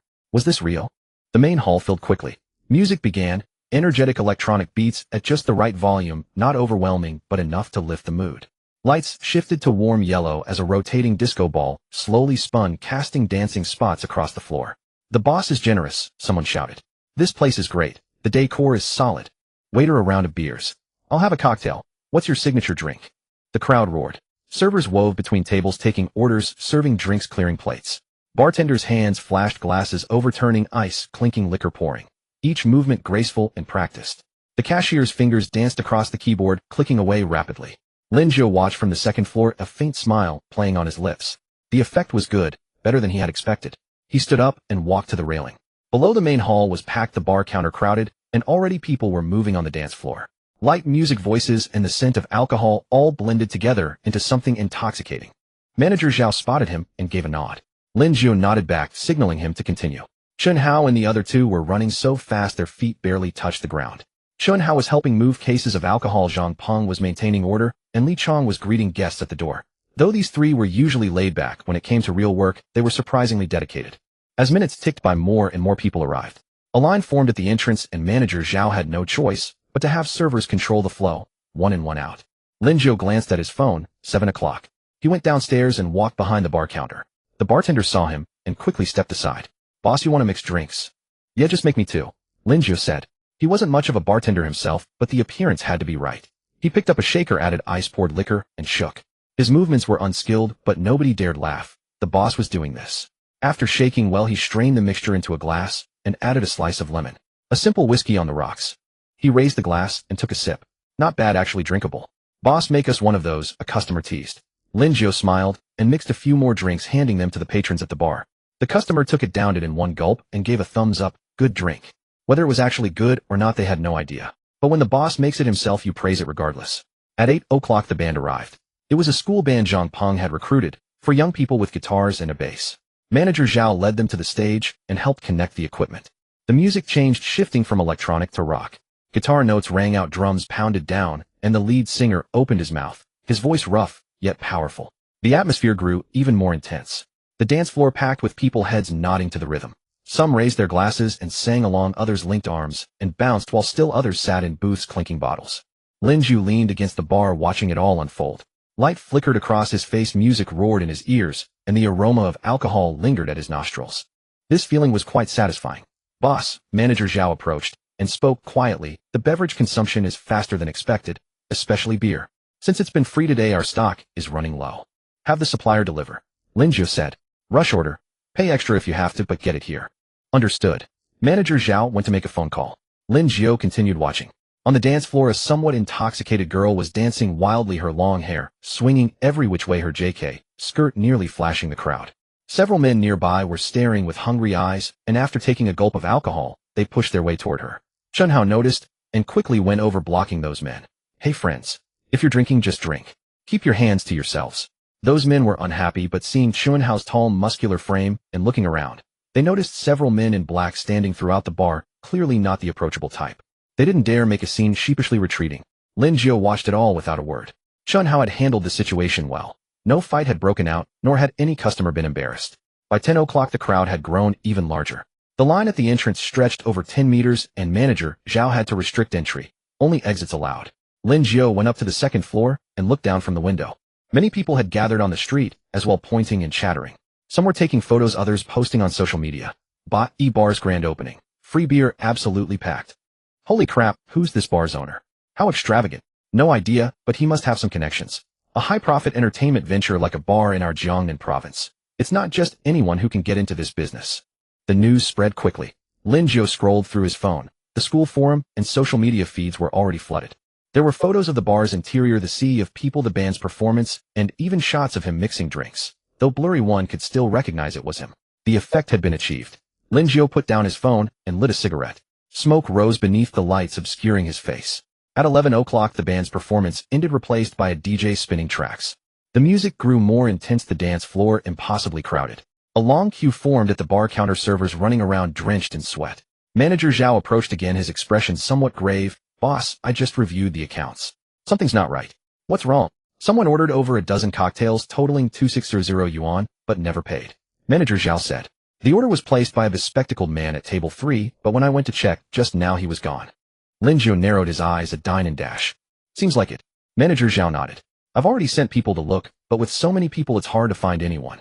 Lin Jiu said nothing, stubbed out his cigarette, and descended the stairs. He pushed through the crowd to table 3. 3 empty bottles still sat on the table. Johnny Walker Black Label indeed. Who took this order? He asked the server beside him. The server was a young girl, her face pale with fear. Boss. I didn't know.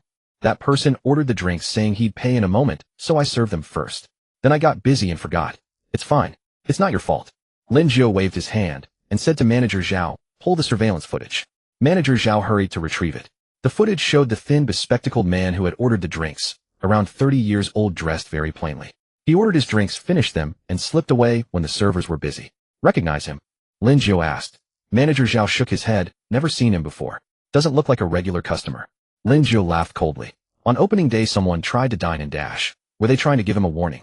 Send people to find him, he said. Bring him back. Understood. Manager Zhao went to make arrangements. Lin Jiu returned to the bar, his expression not looking good. Chun Hao came over. Ninth brother, what's wrong? Someone dined and dashed. What the F? Chun Hao cursed. Who the hell is so blind? Ninth brother, let me find him. No need. Manager Zhao's handling it. Lin Jiu said. You keep an eye on the venue. Don't let anything else like this happen. Got it. Midnight arrived. Lin Jiu walked onto the stage, and the DJ turned down the music. Everyone looked at him.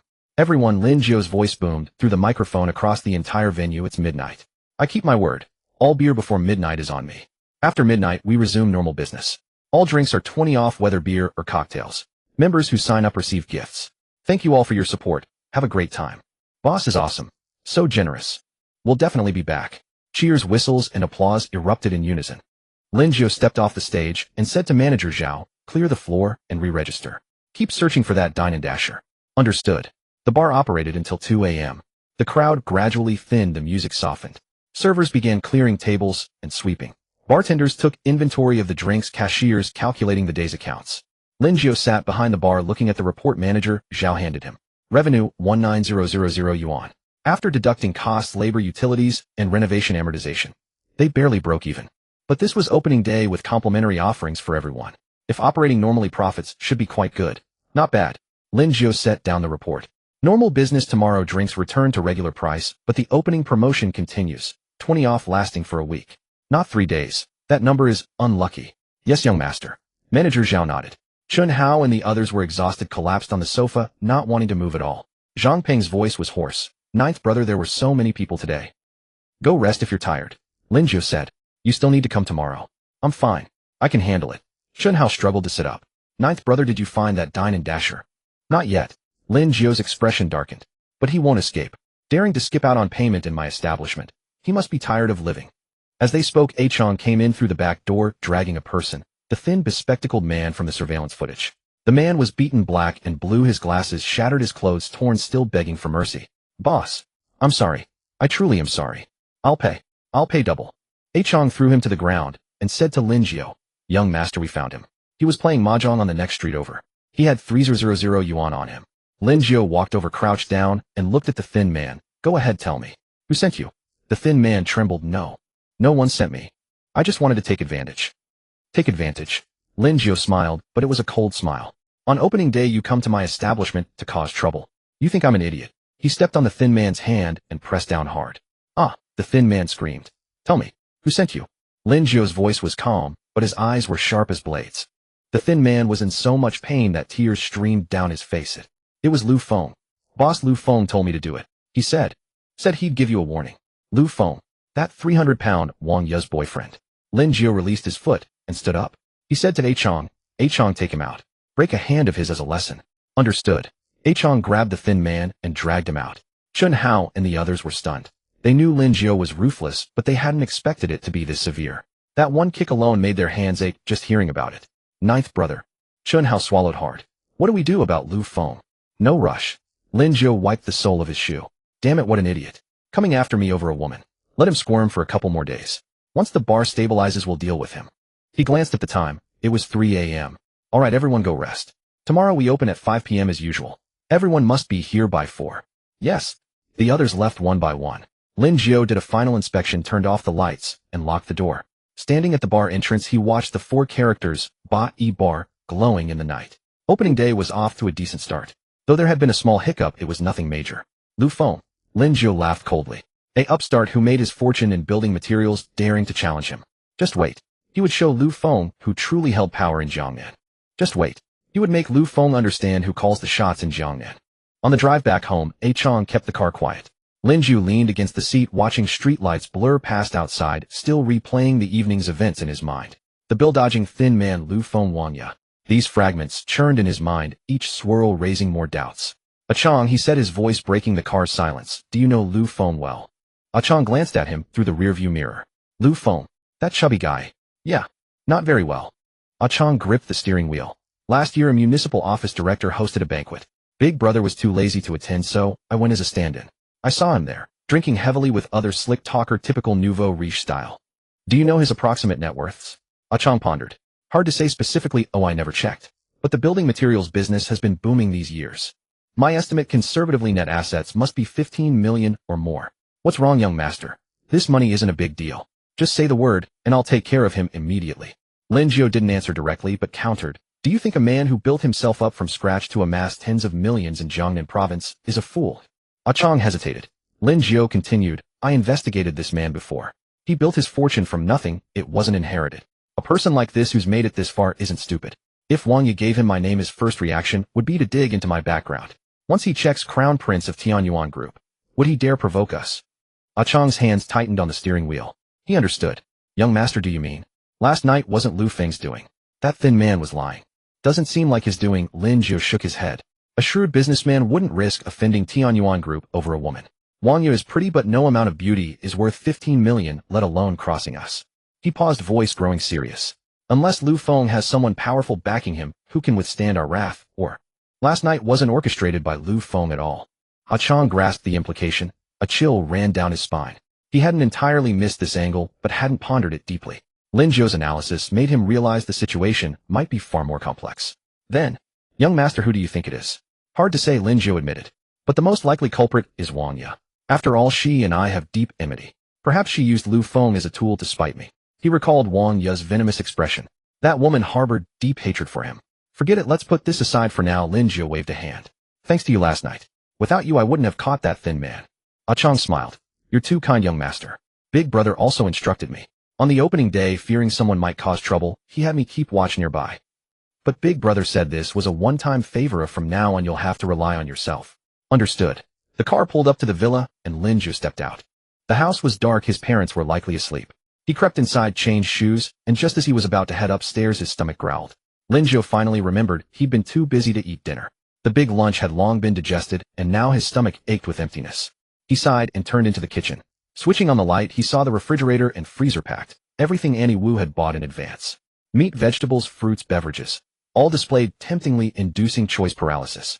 Lin Jiu stood before the fridge for a long moment, unable to decide. So much food, what should he eat? He thought of his orphanage days when the fridge held only a few eggs, some greens, and occasional meat ration carefully. Back then he'd eaten whatever was available. Now with so many choices, meat and vegetables, he felt paralyzed. How ironic. Lin Jiu shook his head, took out some greens, and retrieved a pack of beef ribs. He washed the vegetables, cut the meat, turned on the stove, and poured oil. His movements were practiced. Those orphanage chores had honed his skills. When the oil heated, he added the meat, stir-fried it, and seasoned. The aroma tempted his stomach again. He tossed in the greens, quickly cooked them, and served. Leftover rice remained in the rice cooker. He reheated a bowl. Sitting at the kitchen bar, Lin Jiu ate heartily.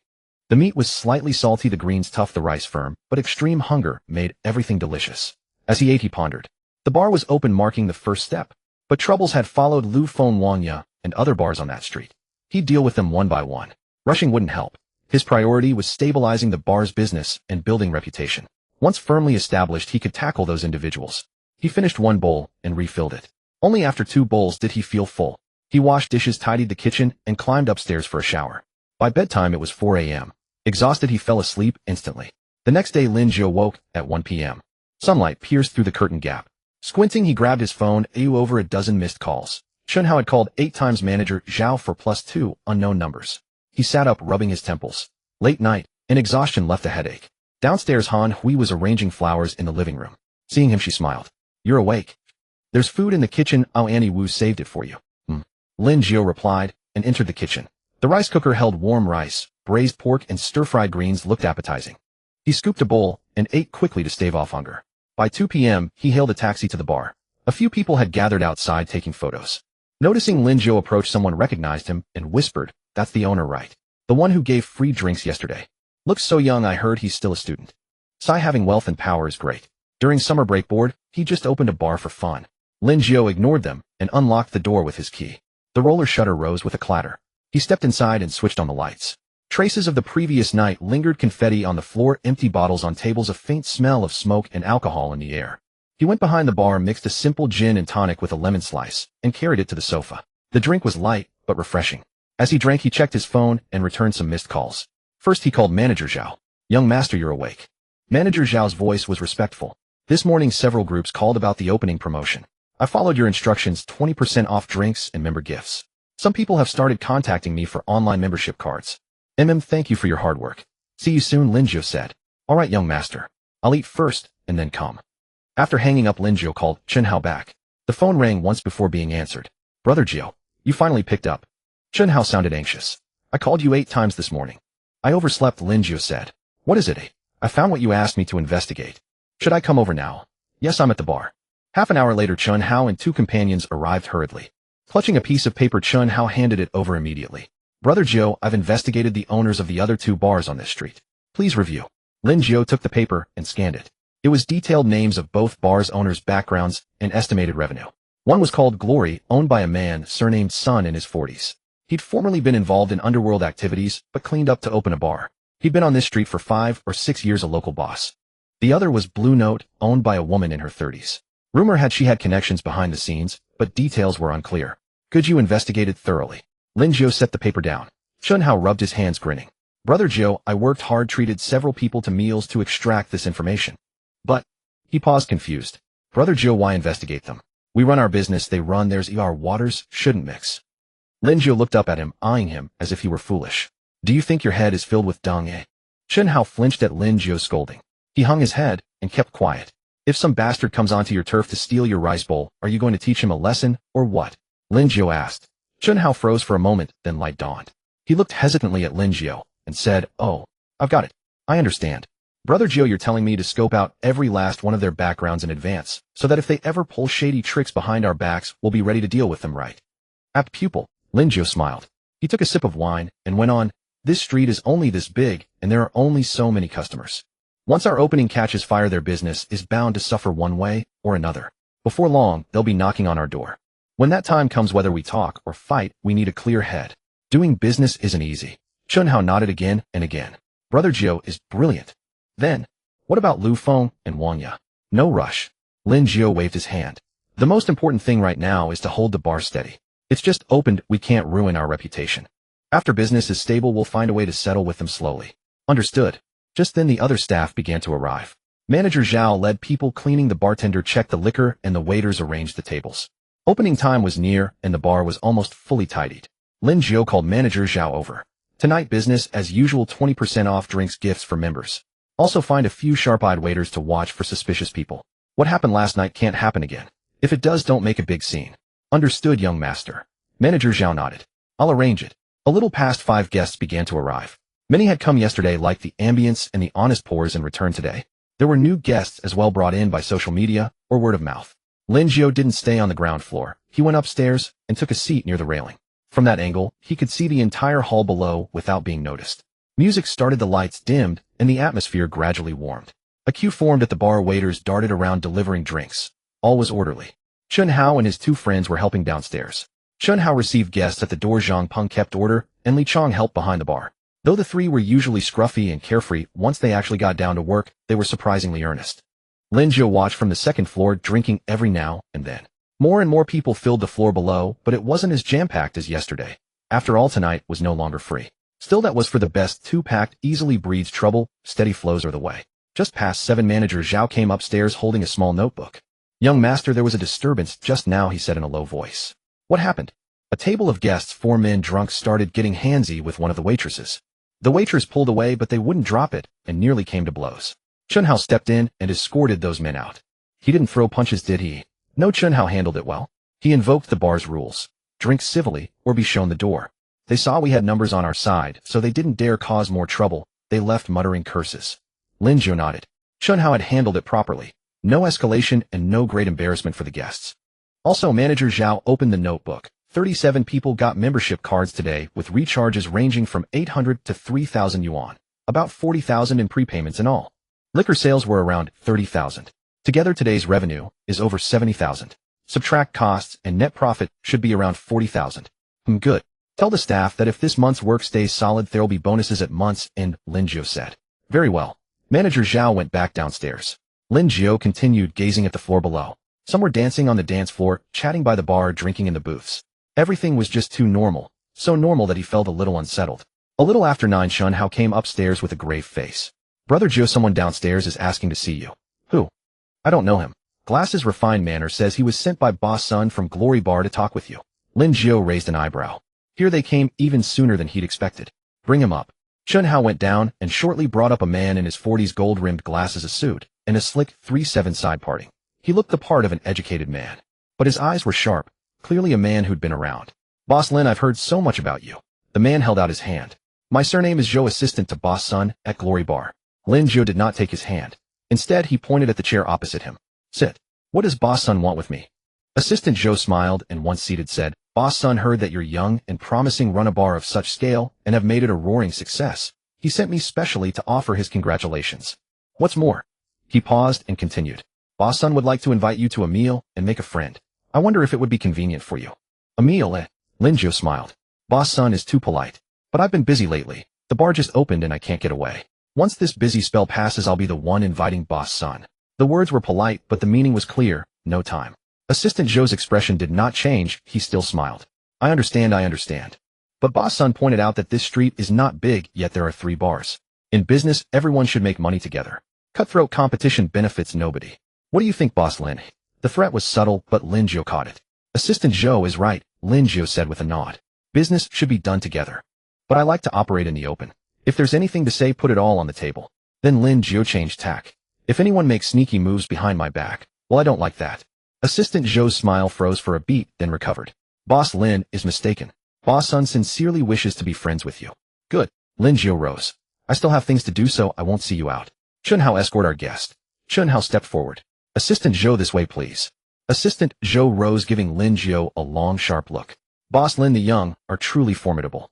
But this street may be small, the waters run deep. Mind you don't drown. Thanks for the warning. Lin Jiu smiled faintly. I swim quite well. Assistant Zhou said nothing more, turned and headed downstairs. Chun Hao sidled up.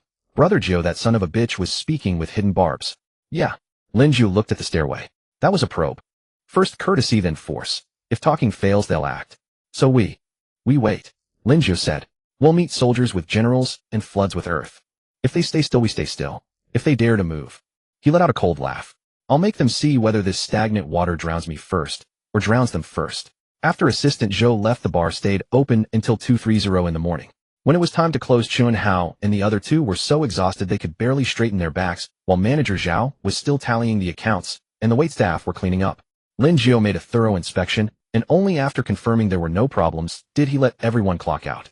9. Are we staying open this late again tomorrow? Chun Hao asked, rubbing his back. It'll be like this for the next few days, Lin Jiu said. We'll see once things settle down. All right then. Chun Hao replied, his voice drained of energy. It was nearly 3 a.m. when Lin Jiu got home. He assumed his parents were already asleep, so he opened the door quietly, only to find the living room light still on. Lin Yuan sat on the sofa, a book in hand, but he wasn't reading it. Hearing the door, he looked up. Daddy. Lin Jiu was taken aback. You're still awake? I was waiting for you, Lin Yuan said, setting down the book. Sit. Lin Jiu changed his shoes and sat down across from him. Lin Yuan frowned at him.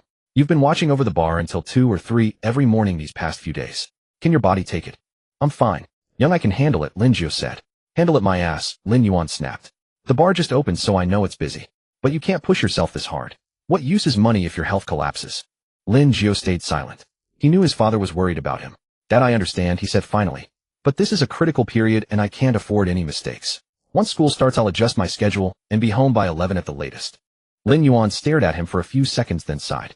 Fine, as long as you know what you're doing. But tomorrow evening you're coming with me somewhere. Where? Yunding Grand Hotel, a dinner banquet, Lin Yuan said. I've invited a few friends, all bringing their kids. It's time you got some exposure. As for the bar, let manager Zhao handle it. He's capable enough and nothing will go wrong. Lin Jiu wanted to refuse, but seeing the look on Lin Yuan's face, he knew there was no getting out of it. All right, I'll go. Good. Go get some sleep, Lin Yuan said, waving a hand. Come back early tomorrow to change. Lin Jiu went upstairs, showered, and lay down on his bed. His mind was still on the bar, but he was too tired. Sleep came quickly. The next afternoon, unable to ease his worries, Lin Jiu made another trip to the bar. Before opening, he called manager Zhao and the 3, Chun Hao and the others, over. I have something to do tonight, so I won't be here, Lin Jiu said. Manager Zhao, you're in charge of the whole place. Call me if anything comes up. Chun Hao, the 3 of you better stay sharp these next couple days. Don't cause trouble, and don't let anyone else cause trouble either. Understood. Don't worry, 9. Chun Hao said, thumping his chest. Rest assured, young master. I'll keep an eye on the place, manager Zhao said with a nod. Lin Jiu gave a few more instructions before heading home. When he arrived, Han Hui was already waiting in the living room, several outfits spread across the sofa. Xiao Jiu, come try these on. I picked out a few sets for you, Han Hui called to him. Lin Jiu glanced at them, all formal wear, a suit, a Sun Yat-sen-style jacket, and a black casual set. He casually picked up the black one. This one will do. All right, go put it on. When Lin Jiu came out after changing, Han Hui's eyes lit up. This looks good. Sharp, but not stiff. Lin Yuan emerged from his study, gave him a look, and nodded. Not bad. Let's go. The father and son walked out, the driver already waiting at the door. As they got in the car, Lin Yuan said, Yunding Grand Hotel, and the engine started. Bored along the way, Lin Jiu asked, Dad, who's going to be there tonight? Lin Yuan answered, Minister Yang, Director Li, your Uncle Zhao. You don't need to remember the rest. They're just here to fill seats. Uncle Zhao. Lin Jiu raised an eyebrow. Zhao Yusin's father. He thought of Zhao Yusin. That girl wasn't bad, no airs, no pretenses. The car pulled up to the Yunding Grand Hotel. It was the most luxurious hotel in Jiangnan province, over 30 stories of gleaming splendor with nothing but luxury cars parked out front. The doorman spotted Lin Yuan and hurried over. Mr. Lin, you've arrived. This way, please. Lin Yuan nodded and led Lin Jiu inside. The lobby had ceilings dozens of feet high, crystal chandeliers dazzlingly bright, and carpet so thick it swallowed one's ankles. The elevator went straight up to the 8th floor room, 888. As they pushed open the door, the room was already full. A large round table seated a dozen or so people, men and women, young and old. When they saw Lin Yuan enter, everyone stood up. Old Lin, there you are. A middle-aged man in a Sun Yat-sen-style jacket greeted him with a smile. Got held up by something and came late. Let me punish myself with 3 cups. Lin Yuan said with a smile, cupping his fist in a salute. So this must be your son. What a fine young man. Another man in glasses remarked, sizing up Lin Jiu. Lin Yuan patted Lin Jiu's shoulder. Call him Uncle Li, he's Director Li. Hello, Uncle Li, Lin Jiu said with a slight bow. Good. Young and promising. Director Li gave his shoulder a pat. Lin Yuan then took Lin Jiu around to greet everyone one by one, Minister Yang, Director Gao Boss, Qi General Chang, and finally Zhao Jiangwo, Zhao Yusin's father. Hello, Uncle Zhao, Lin Jiu said. Hello. Zhao Jiu Yusin has been mentioning you non-stop ever since she got home, Zhao Jiangwo said warmly. Yusin, come over and say hi to Zhao Jiu. Zhao Yusin stepped out from behind the crowd. She wore a light blue dress today, with light makeup, looking fresh and clean. She smiled at Lin Jiu. We meet again. Lin Jiu nodded. All right, everyone take your seats, Lin Yuan called out. Lin Yuan took the host seat. Zhao Jiangwo sat to his right, Lin Jiu sat beside Zhao Jiangwo, and Zhao Yusin was next to Lin Jiu. The others gradually sat down as well. Dishes arrived quickly, all delicacies from land and sea, their names unknown to Lin Jiu, but clearly not cheap. The wine was Maotai, several thousand yuan a bottle. Come, let me toast you all, Lin Yuan said, raising his glass. Thank you all for honoring us with your presence. Everyone raised their glasses.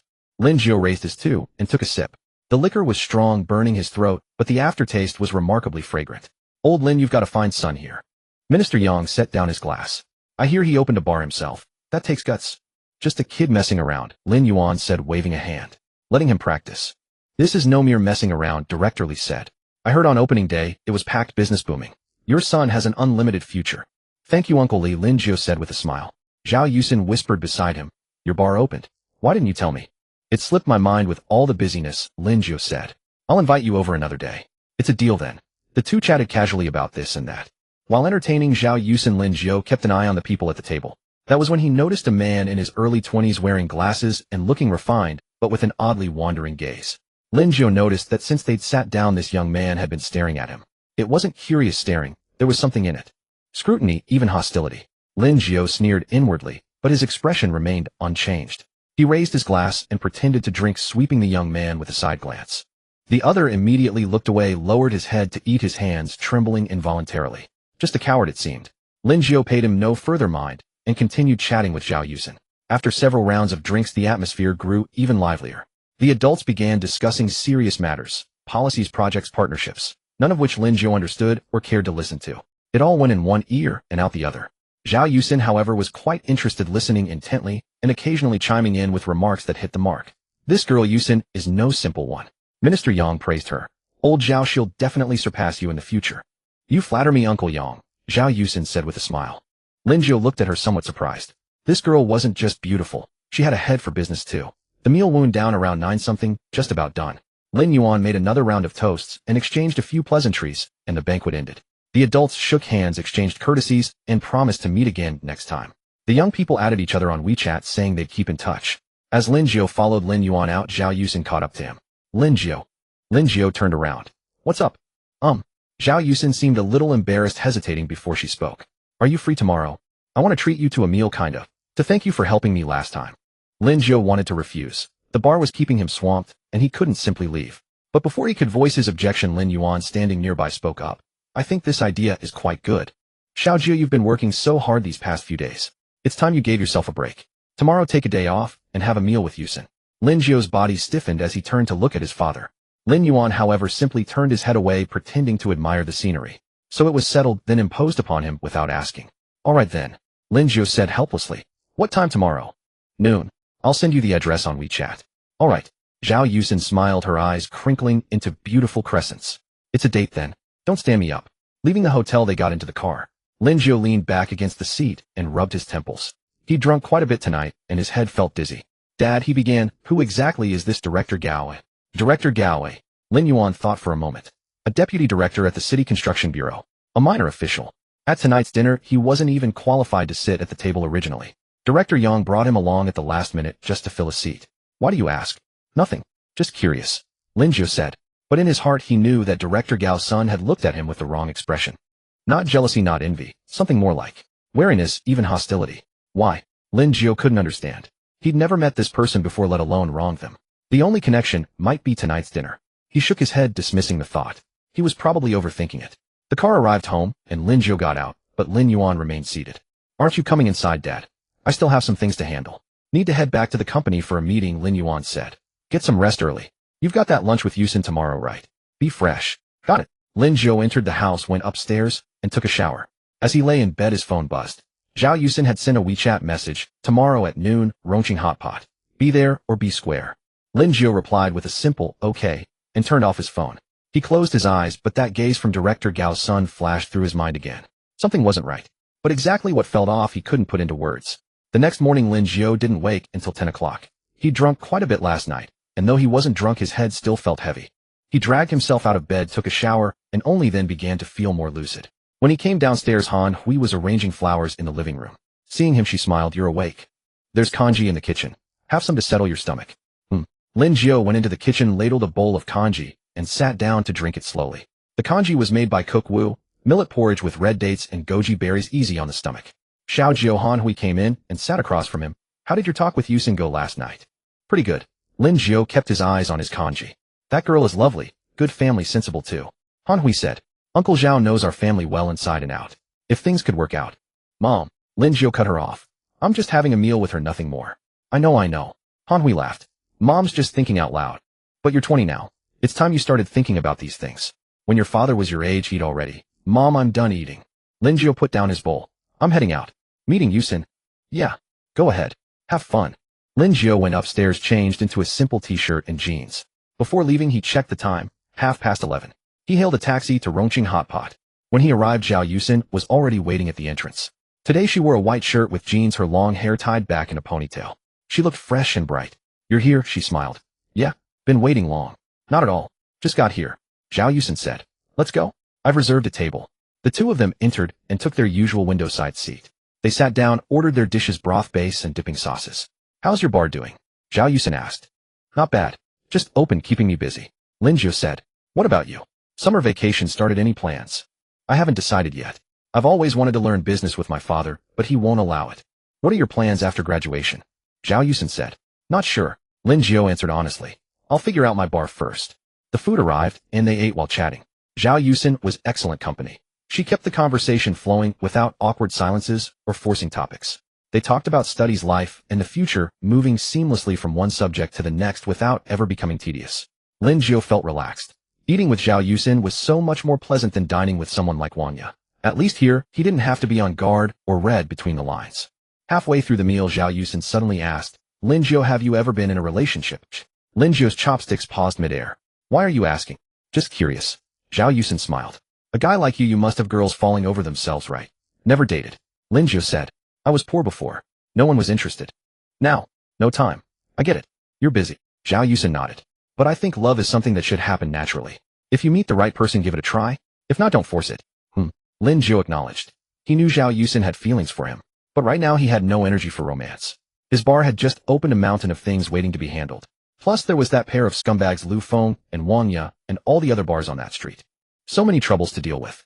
By the way, Zhao Yusin suddenly lowered her voice. Did you notice Director Gao's son at last night's dinner? Lin Jiu raised his eyes, pretending ignorance. Director Gao. What about him? I just feel like he was looking at you strangely, Zhao Yusin said. Like he had some grudge against you. Do you know him? No, Lin Jiu shook his head. First time meeting him. That's odd then. Zhao Yusin frowned. I heard that Director Gao's younger brother is competing for a project recently, and it's in direct competition with a subsidiary under your father's group. Could that be YA? Lin Jiu's mind stirred. Possible. In business, conflicts of interest and sabotage are perfectly normal. But his father was Lin Yuan. Would a minor official like Director Gao dare compete with him? Maybe, Lin Jiu said. But it doesn't matter. Just a bunch of clowns making trouble. Be careful, Zhao Yusin said. I've heard that Director Gao isn't exactly clean in his methods. His son isn't any better either. He's got a terrible reputation at school.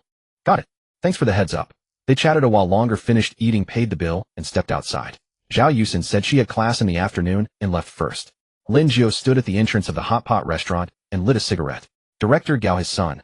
He pulled out his phone and sent a message to Chun Hao. Ah Chong, help me look into someone. Director Gao from the City Construction Bureau and his son. ASAP. Chun Hao replied quickly, on it, bro. Lin Jiu put away his phone and took a taxi to the bar. At 3 in the afternoon, the bar hadn't opened yet, but the door was unlocked. Chun Hao and the other two were cleaning inside, while manager Zhao was doing accounts at the bar counter. Boss. Chun Hao rushed over when he saw Lin Jiu. About what you asked me to look into. I found some leads. Go ahead. Director Gao, real name Gao Jianjun, 52 years old, deputy director of the City Construction Bureau. His son is Gao Yuan, 20 years old, a freshman at Jiangnan University, majoring in civil engineering. These two aren't any good.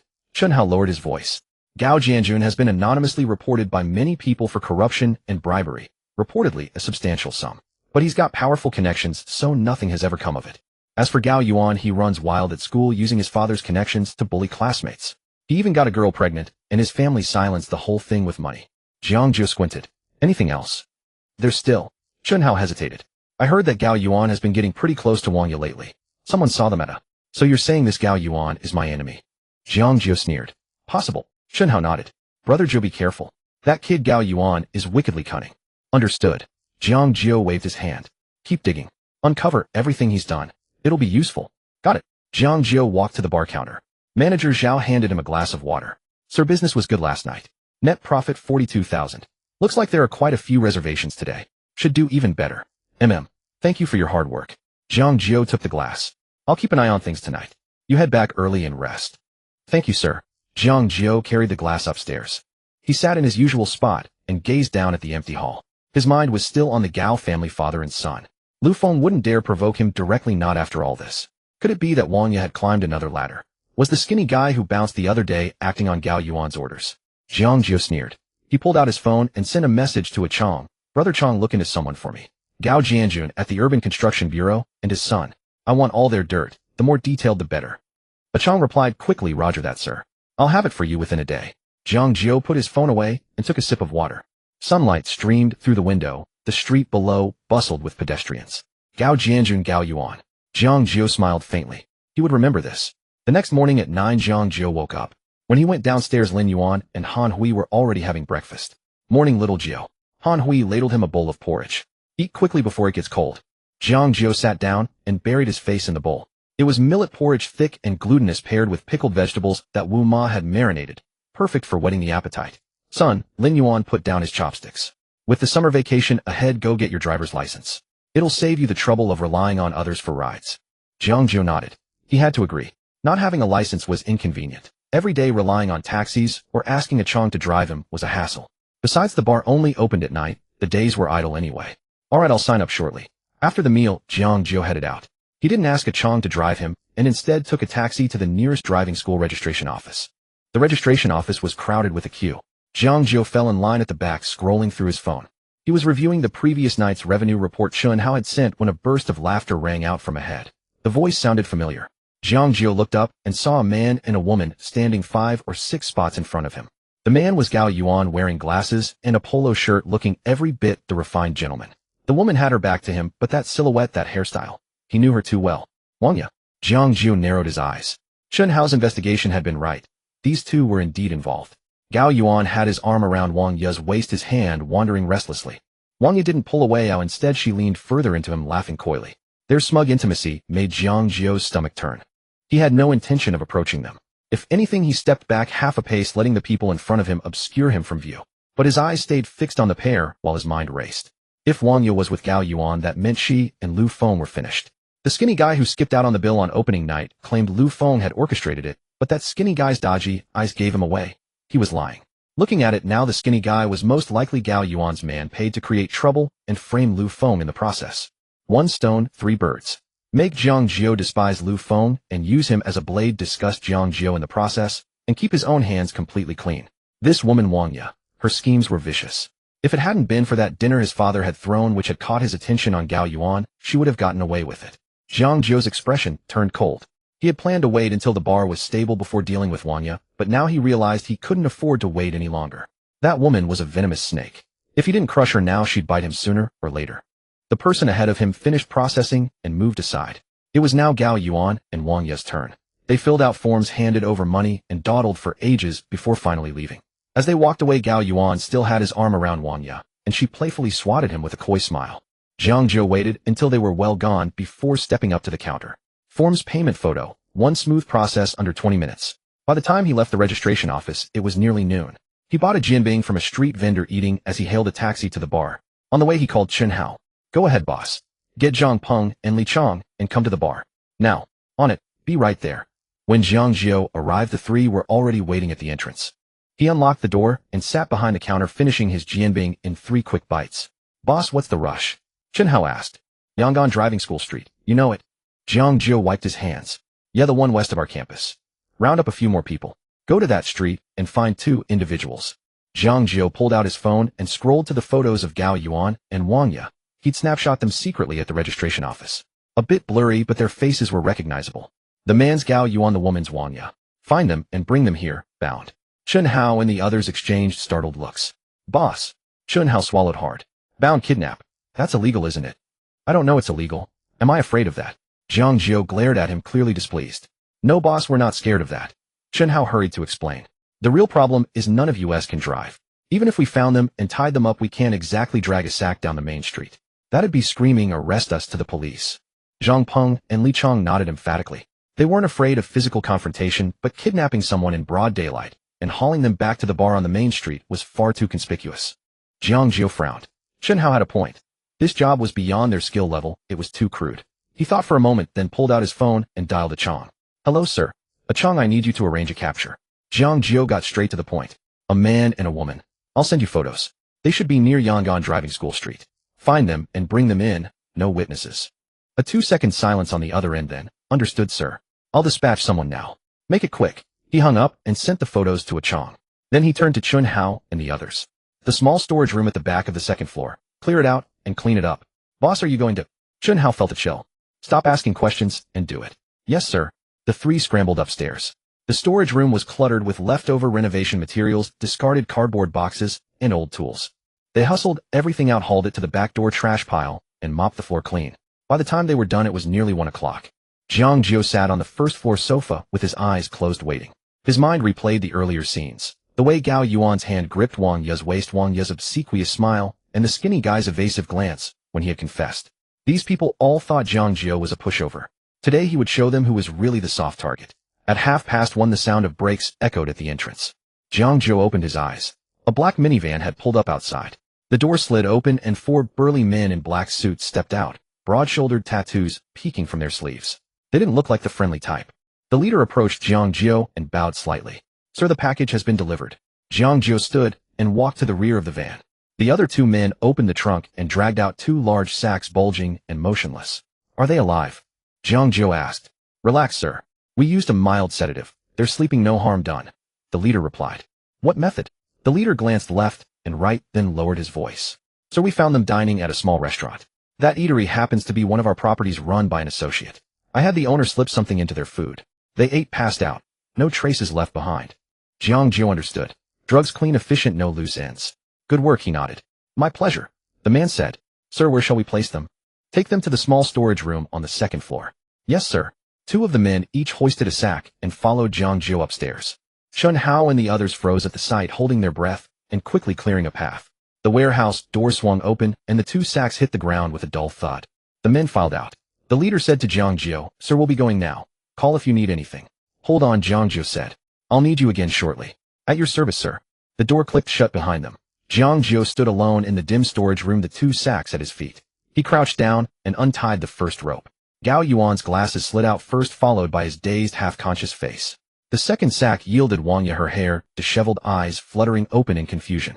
What? As she stammered. Jiang Jiu crossed his arms. You remember me, don't you, Wang Ye? She squinted through the gloom, and recognition slowly dawned. Her face drained of color. Jiang Jiu, what are you?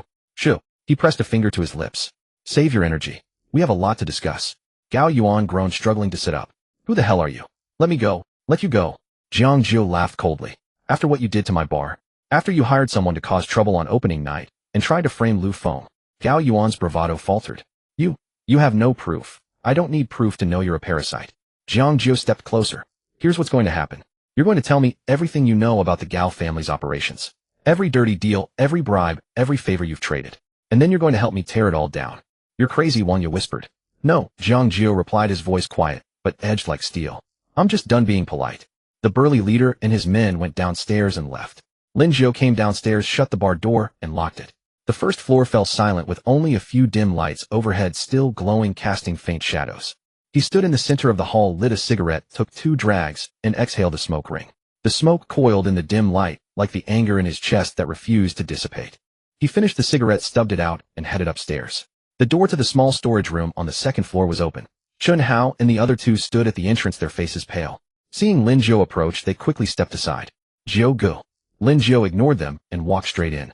The storage room was small, around 20 square meters, and on the floor lay 2 black burlap sacks, bulging and perfectly still. He walked over to the sacks and nudged the one on the left with the tip of his shoe. A muffled groan came from inside. Find 2 stools and tie them both up. Lin Jiu said, his voice flat. Chun Hao and the others exchanged glances, didn't dare ask questions, and hurried off to get stools. In the corner of the storage room, among a pile of odds and ends, they found 2 folding chairs. They opened them up and placed them in the middle. The 3 of them fumbled to untie the sack opening and first dragged Gao Yuan out. Gao Yuan was still unconscious, his face pale, as paper drool hanging from the corner of his mouth. Chun Hao and Zhang Peng hoisted him up, one on each side, pressed him into the chair, and bound him tightly with ropes they had prepared, looping around and around. When they were done, Gao Yuan's head lolled forward, still unconscious. Then they dragged Wang Yu out. This woman seemed to have a flicker of awareness. Her eyelids were moving. but her body was limp as a noodle. Li Chang tied her to the chair too, though his movements faltered. After all, she was a woman. A beautiful school beauty no less. Don't get distracted. Tie it tight. Li Chang gritted his teeth and pulled harder. The rope bit into Wang Ye's arm, and she let out a muffled groan, but didn't wake. Jiu, they're tied up, Chun Hao said, wiping sweat from his brow. Lin Jiu gave a slight nod, looking at the two unconscious people bound to the chairs, and let out a cold laugh. Go to the washroom, get a basin of cold water, and add some ice cubes, he said to Chun Hao. Chun Hao understood immediately and headed downstairs. The bar had an ice machine, usually used for making drinks. He filled a basin with tap water, scooped in half a basin of ice, and carried it upstairs. Jiu, here it is. Lin Jiu gave a slight gesture. Chun Hao caught on. He walked over to Gao Yuan, took a deep breath, and hurled the entire basin of ice water onto him in one great splash. Oh! Gao Yuan jerked awake with a jolt. Ice water streamed down his face and poured into his collar, the cold, making his whole body tremble. He opened his eyes and looked around blankly, then lowered his gaze to see himself tied to the chair. His mind went blank for a few seconds before realization hit, and his face changed drastically. Lin Jiu. What do you want? His voice was shaking. Lin Jiu said nothing. He walked over to Wang Ye. She still hadn't woken up, her head drooping. Chun Hao brought over another basin of water and splashed it onto her. Aunt! Wang Ye screamed awake. Ice water dripped down from her hair, her makeup, smeared her lipstick, bleeding at the edges. She looked utterly disheveled. She looked up and saw Lin Jiu, then saw Gao Yuan tied up beside her, and then took in the surroundings. In an instant she understood what was going on, and every trace of color drained from her face. Lin Jiu, this is unlawful imprisonment. I'll report you. I'll make sure you go to prison. Her voice was shrill and piercing, but it trembled violently, sounding more like she was trying to embolden herself. Lin Jiu smiled. He walked over to Wang Ye, pulled out his phone, unlocked it, and held it in front of her eyes. Do you need me to dial the police for you? He asked, his voice perfectly calm. Go on, call. Let's see whether I end up in prison first or you and your whole family reunite in the underworld first. Wang Ye opened her mouth at his words, but no sound came out. She looked into Lin Jiu's eyes, cold as ice, utterly devoid of warmth. She thought of Shen Ming, the yellow-haired thug who used to watch over the bar. After she goaded him into provoking Lin Jiu, he disappeared. No one ever saw him alive or dead. And Lin Jiu, he hadn't lost a single hair. Report him. On what grounds? Even if she did, what could the police do to him? His father was Lin Yuan, the head of Tian Yuan Group, with pull in both the underworld and the legitimate world. What was Wang Ye now? A fallen daughter of a ruined family, unloved by father and mother alike, and even her body had been sold. She went silent. Tears fell uncontrollably, mingling with the ice water on her face, impossible to tell tears from water. Lin Jiu didn't look at her again. He turned and walked over to Gao Yuan. Gao Yuan was so scared he nearly wet himself. As Lin Jiu approached, his legs trembled so violently the chair shook. Jiu, I was wrong. It was that woman who forced me, he wailed. It was all her idea, and she's the one who told me to do it. She said if I didn't, she would. She would what? Gao Yuan stammered. She said she wouldn't let me touch her. Lin Jiu was dumbfounded, wondering if he'd heard wrong. He asked, puzzled, she wouldn't let you touch her? Yes. Gao Yuan nodded like a pounding pestle. Jiu, I really didn't mean it. I just had a moment of foolishness. Lin Jiu felt utterly speechless. What kind of reason was that? Just to get into a woman's pants, he went and provoked the crown prince of the Tian Yuan Group. Gao Yuan was supposedly born into an official family. Was his head filled with nothing but piss and shit? Wang Ye, listening nearby, flushed and went pale by turns. Though she had fallen from grace, she was still a school beauty once, and hearing this kind of talk to her face made her pride feel like it was being ground into the dirt. Shut up, she shouted at Gao Yuan through gritted teeth. Gao Yuan had thrown caution to the wind by now. Since things were already like this, he might as well dump all the dirty water on Wang Ye. Shut up. Wang Ye, you're a goddamn slut, he cursed furiously. Was I not good enough to you? When I heard your family went bankrupt, I had my father secretly pull strings to delay the debt your family company owed the government. Not only that, but I'd take you out to dinner shopping and buy you bags every couple of days. And you'd rather sleep with that lump of fat Lu Feng than let me so much as touch you. What the hell is so much better about him? Is it just because he's richer than me? Gives you more? Haven't I done real things for you? Wang Ye trembled with rage, tears streaming down her face, but she couldn't utter a single word. Chun Hao and the other two stood by stunned. Zhang Peng whispered to Li Chang, holy shit, this is way too juicy, right? Shut up. Don't say anything. Lin Jiu turned and shot them a glare. The three immediately fell silent, standing ramrod straight, eyes fixed on the nose fixed on the heart. Gao Yuan grew more agitated and more aggrieved as he spoke. Wang Ye, I curse your mother. I'm done serving you. There are plenty of women after me, and I don't need you. Enough. Lin Jiu cut him off. The storage room went quiet, leaving only Gao Yuan's ragged breathing and Wang Ye's sobbing.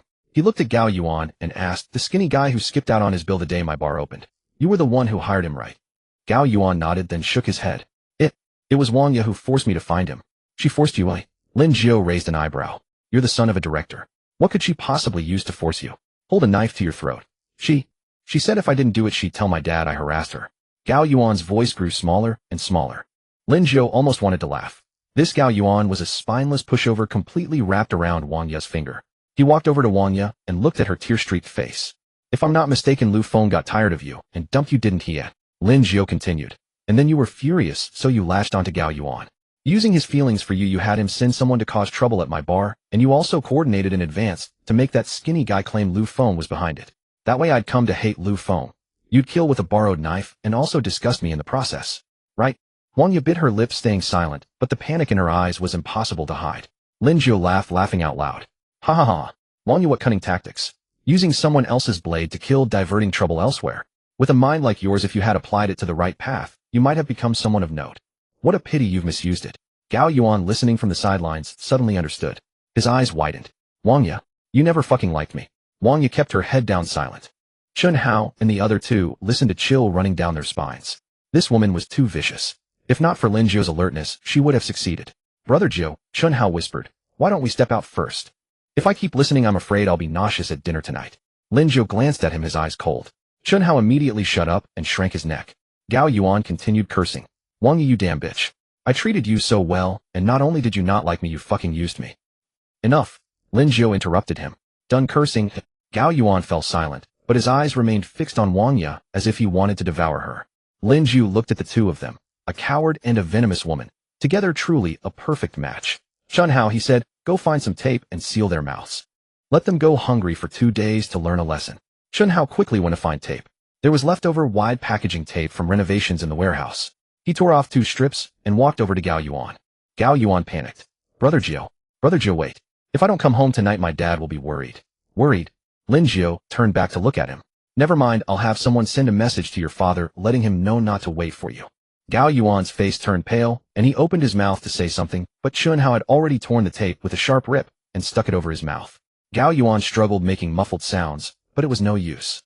The tape was wound around several times, sealed tightly. Now it was Wang Ye's turn. She looked at the tape in Chun Hao's hand, and tears welled up again. Lin Jiu, please let me go. Her voice was faint, trembling with sobs. I'll never oppose you again. Really? Please let me go, okay? Lin Jiu looked at her, his eyes completely unchanged. Wang Ye, I'll also notify your father. After saying this, he nodded to Chun Hao. Chun Hao stepped forward, and the tape made a sharp rip as it was stuck over Wang Ye's mouth. She shook her head, making muffled sounds, her tears smearing across her face. Lin Jiu gave them one final look, then turned and walked out. Lock the door, he said to Chun Hao. I want it so that not even a single fly can get in or out. Understood, Brother Jiu. The three followed Lin Jiu out of the warehouse. Chun Hao locked the door and tucked the key into his pocket. Lin Jiu went downstairs, glanced at his phone. It was 2 p.m. 3 hours remained until evening service. He walked behind the bar, sat down, took out his phone, and dialed a Chong. Young master, a Chong, look up the phone numbers for Wang Chun and Gao Jiangwo and send them to me. Yes, right away. No sooner had he hung up than within 5 minutes, a Chong sent over 2 numbers. Lin Jiu glanced at them and dialed Wang Chen's first. The phone rang a few times before being answered. Hello. The voice was somewhat weary, with the sound of a child crying in the background, as well as a woman soothing the child. Lin Jiu smiled. He heard it clearly. That child's crying and that woman's gentle voice. Hu Rui, Wang Chen's kept woman outside, and his illegitimate son. Uncle Wang, this is Lin Jiu. He spoke. There was a 2-second silence on the other, and then Wang Chen's voice became very respectful. Oh, it's young Master Lin. What can I do for you? Nothing major. Lin Jiu said. Your daughter was drinking at my bar, skipped the bill, and I caught her. I've had her work as a waitress here for a few days to pay off her debt. She won't be returning home for a few days. No problem, right? He deliberately raised his tone on the last few words. Wang Chun fell silent again. Lin Jiu could hear his heavy breathing as well as the child crying in the background. Well, Wang Chen's voice was dry. Young Master Lin, this isn't quite appropriate, is it? Xiaoyashi. Not appropriate. Lin Jiu interrupted him. Uncle Wang, your daughter tries to cause trouble for me every other day. Tell me, how do you think this should be handled? Wang Chun fell silent. Lin Jiu waited a few seconds, then continued. By the way, Uncle Wang, how are Auntie Hu Rui and little brother Wang been doing recently? Are they in good health? A crashing sound came from the other end, as if something had fallen. Then came Wang Chen's rapid breathing. How do you know? His voice was trembling. How should I know? Lin Jiu smiled. Uncle Wang, in Jiangnan province, is it really difficult for me, Lin Jiu, to find out about someone? Wang Chun fell silent. He knew what Lin Jiu meant. If Lin Jiu could track down Hu Rui and Wang Bin, he could make them disappear. Wang Chen could not afford to offend him. Young Master Lin. Wang Chen's voice was bitter. I understand. Xiaoya, do whatever you see fit. I have no objections. Good. Lin Jiu said. Uncle Wang, I'm a kind-hearted person by nature, and I'll discipline your daughter properly for you. But if she continues to act recklessly. He didn't finish, but Wang Chen understood. I understand. I understand. Wang Chen said repeatedly. Young Master Lin, rest assured I'll speak with Xiaoya. No need. Lin Jiu interrupted him. Just mind your own business. Remember, some things if spoken of will do no one any good. Yes. Yes. After hanging up, Lin Jiu felt somewhat in a better mood. Wang Chen was handled. That old thing was now in trouble himself and wouldn't dare to stir. He dialed Gao Zhangwo's number. The phone rang a few times before being answered. Hello, who's this? The voice was very bureaucratic. Director Gao, do you recognize my voice? Lin Jiu asked. Gao Zhangwo was silent for 2 seconds, then his voice instantly became warm and eager. Oh, it's young Master Lin, right? What brings you to call me? Please give the order. Nothing major. Lin Jiu said. Your son Gao Yuan is currently with me. He says he wants to work as a waiter at my bar for free to gain experience. He also says he wants to work part-time as a security guard at night on day and night shifts. What do you think about this? Gao Zhangwo's mind raced. Lin Jiu, the young master of Tianyuan Group. If his son could work under Lin Jiu, that was a tremendous opportunity. In the future, if he became familiar, he might just hitch a ride on Tianyuan Group's big ship. Oh, young Master Lin, this is a good thing. Gao Zhangwo's voice was excited. My boy has been idle all day long. Being able to learn from you is his blessing. Feel free to give him whatever work you want. If he does anything wrong, punish him as you see fit. Just don't kill him. Lin Jiu smiled. This Gao Zhangwo certainly knew how to play the game, worthy of being an old fox who had navigated official circles for over 10 years. All right, then I'll make the decision for him. Lin Jiu said. Let him start working for me. We'll see his performance. Excellent. Excellent. Thank you, young Master Lin. Thank you so much. After hanging up, Lin Jiu tossed his phone onto the bar counter and lit a cigarette. Gao Zhangwo was handled as well. That old fox was determined to climb higher, and with his son able to connect through him, he probably couldn't even sleep for joy. After finishing his cigarette, Lin Jiu stood up and walked to the window. The sunlight outside was bright, and people walked to and fro on the street. Wang Ye and Gao Yuan were now tied up in the warehouse, their mouths sealed with tape, starving. This was a lesson. To make them remember, some people you should not provoke. Lin Jiu was exactly that kind of person. At 5 in the afternoon, Bar opened its doors promptly. As the rolling shutter rose, a small crowd was already waiting outside. The buzz from yesterday's grand opening was still palpable, and with the 20% discount on drinks, the customer flow remained steady. Waiters in uniform stood at the entrance greeting guests with warm smiles. Behind the bar, the bartender polished glasses with practiced efficiency, while manager Zhao patrolled the main floor. Lin Jiu leaned against the railing on the second floor, gazing down at the scene below. Guests streamed in steadily, soon filling the entire first-floor hall. Meanwhile, the phone for second-floor private rooms rang continuously with reservations. By past 6 o'clock, the bar was packed to capacity, and a queue had formed outside the entrance once more. Chun Hao was overwhelmed downstairs, shuttling between assisting waitstaff with drinks and maintaining order at the door. Zhang Peng and Li Chang were equally occupied, one lending a hand at the bar, while the other kept watch near the dance floor, vigilant against potential troublemakers. Lin Jiu surveyed the lively scene with satisfaction. Only a few days into operation, yet business was already thriving. It confirmed his positioning strategy was spot on. Students, young people, and white-collar workers alike were drawn to the place. With its excellent ambience, generous pours, and vibrant atmosphere, it was nearly impossible for such a venue not to succeed. Yet he remained watchful. Establishments like this attracted all sorts, and trouble could surface without warning. His gaze swept across the room, scrutinizing each table.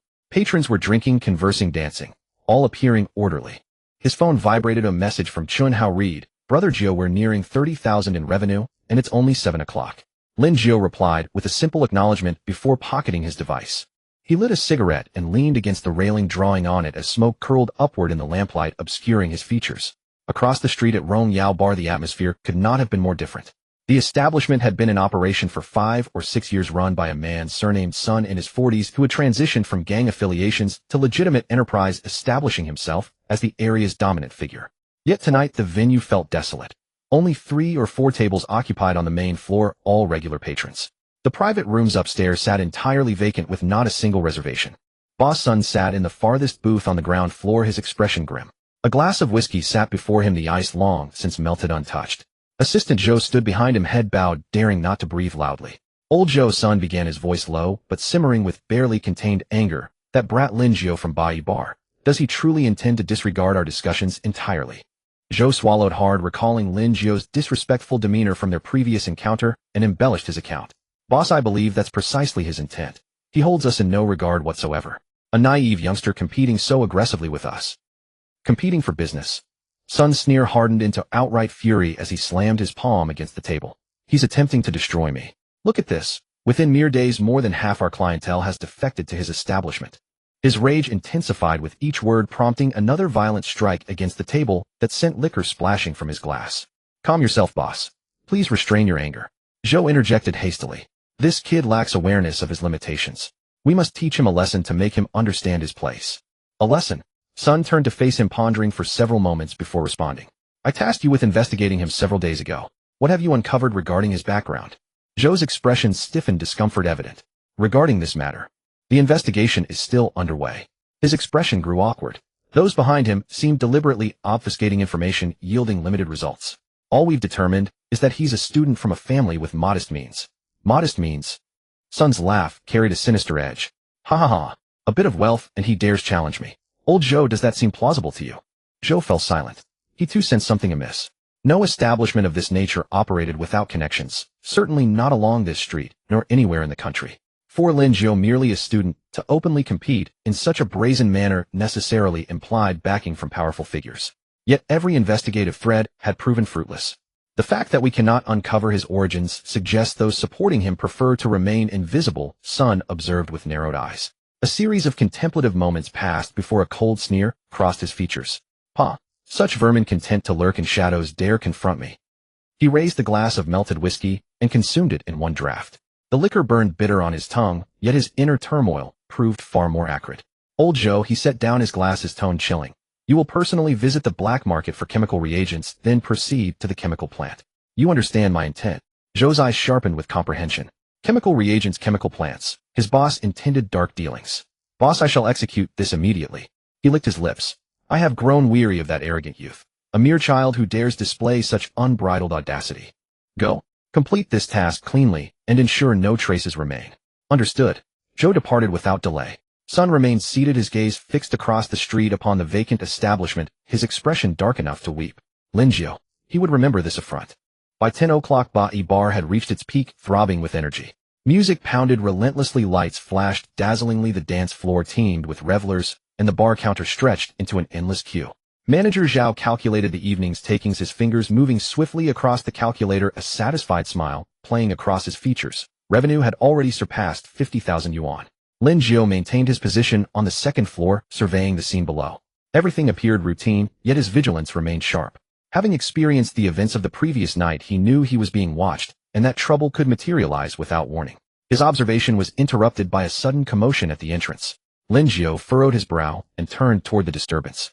Two female hosts, Zhang Meng and Lu Qian, were restraining a disheveled individual with yellow-tinted hair, preventing his entry. The man appeared unkempt, greasy hair, torn denim jeans with multiple rips at the knees, and an oil-stained t-shirt.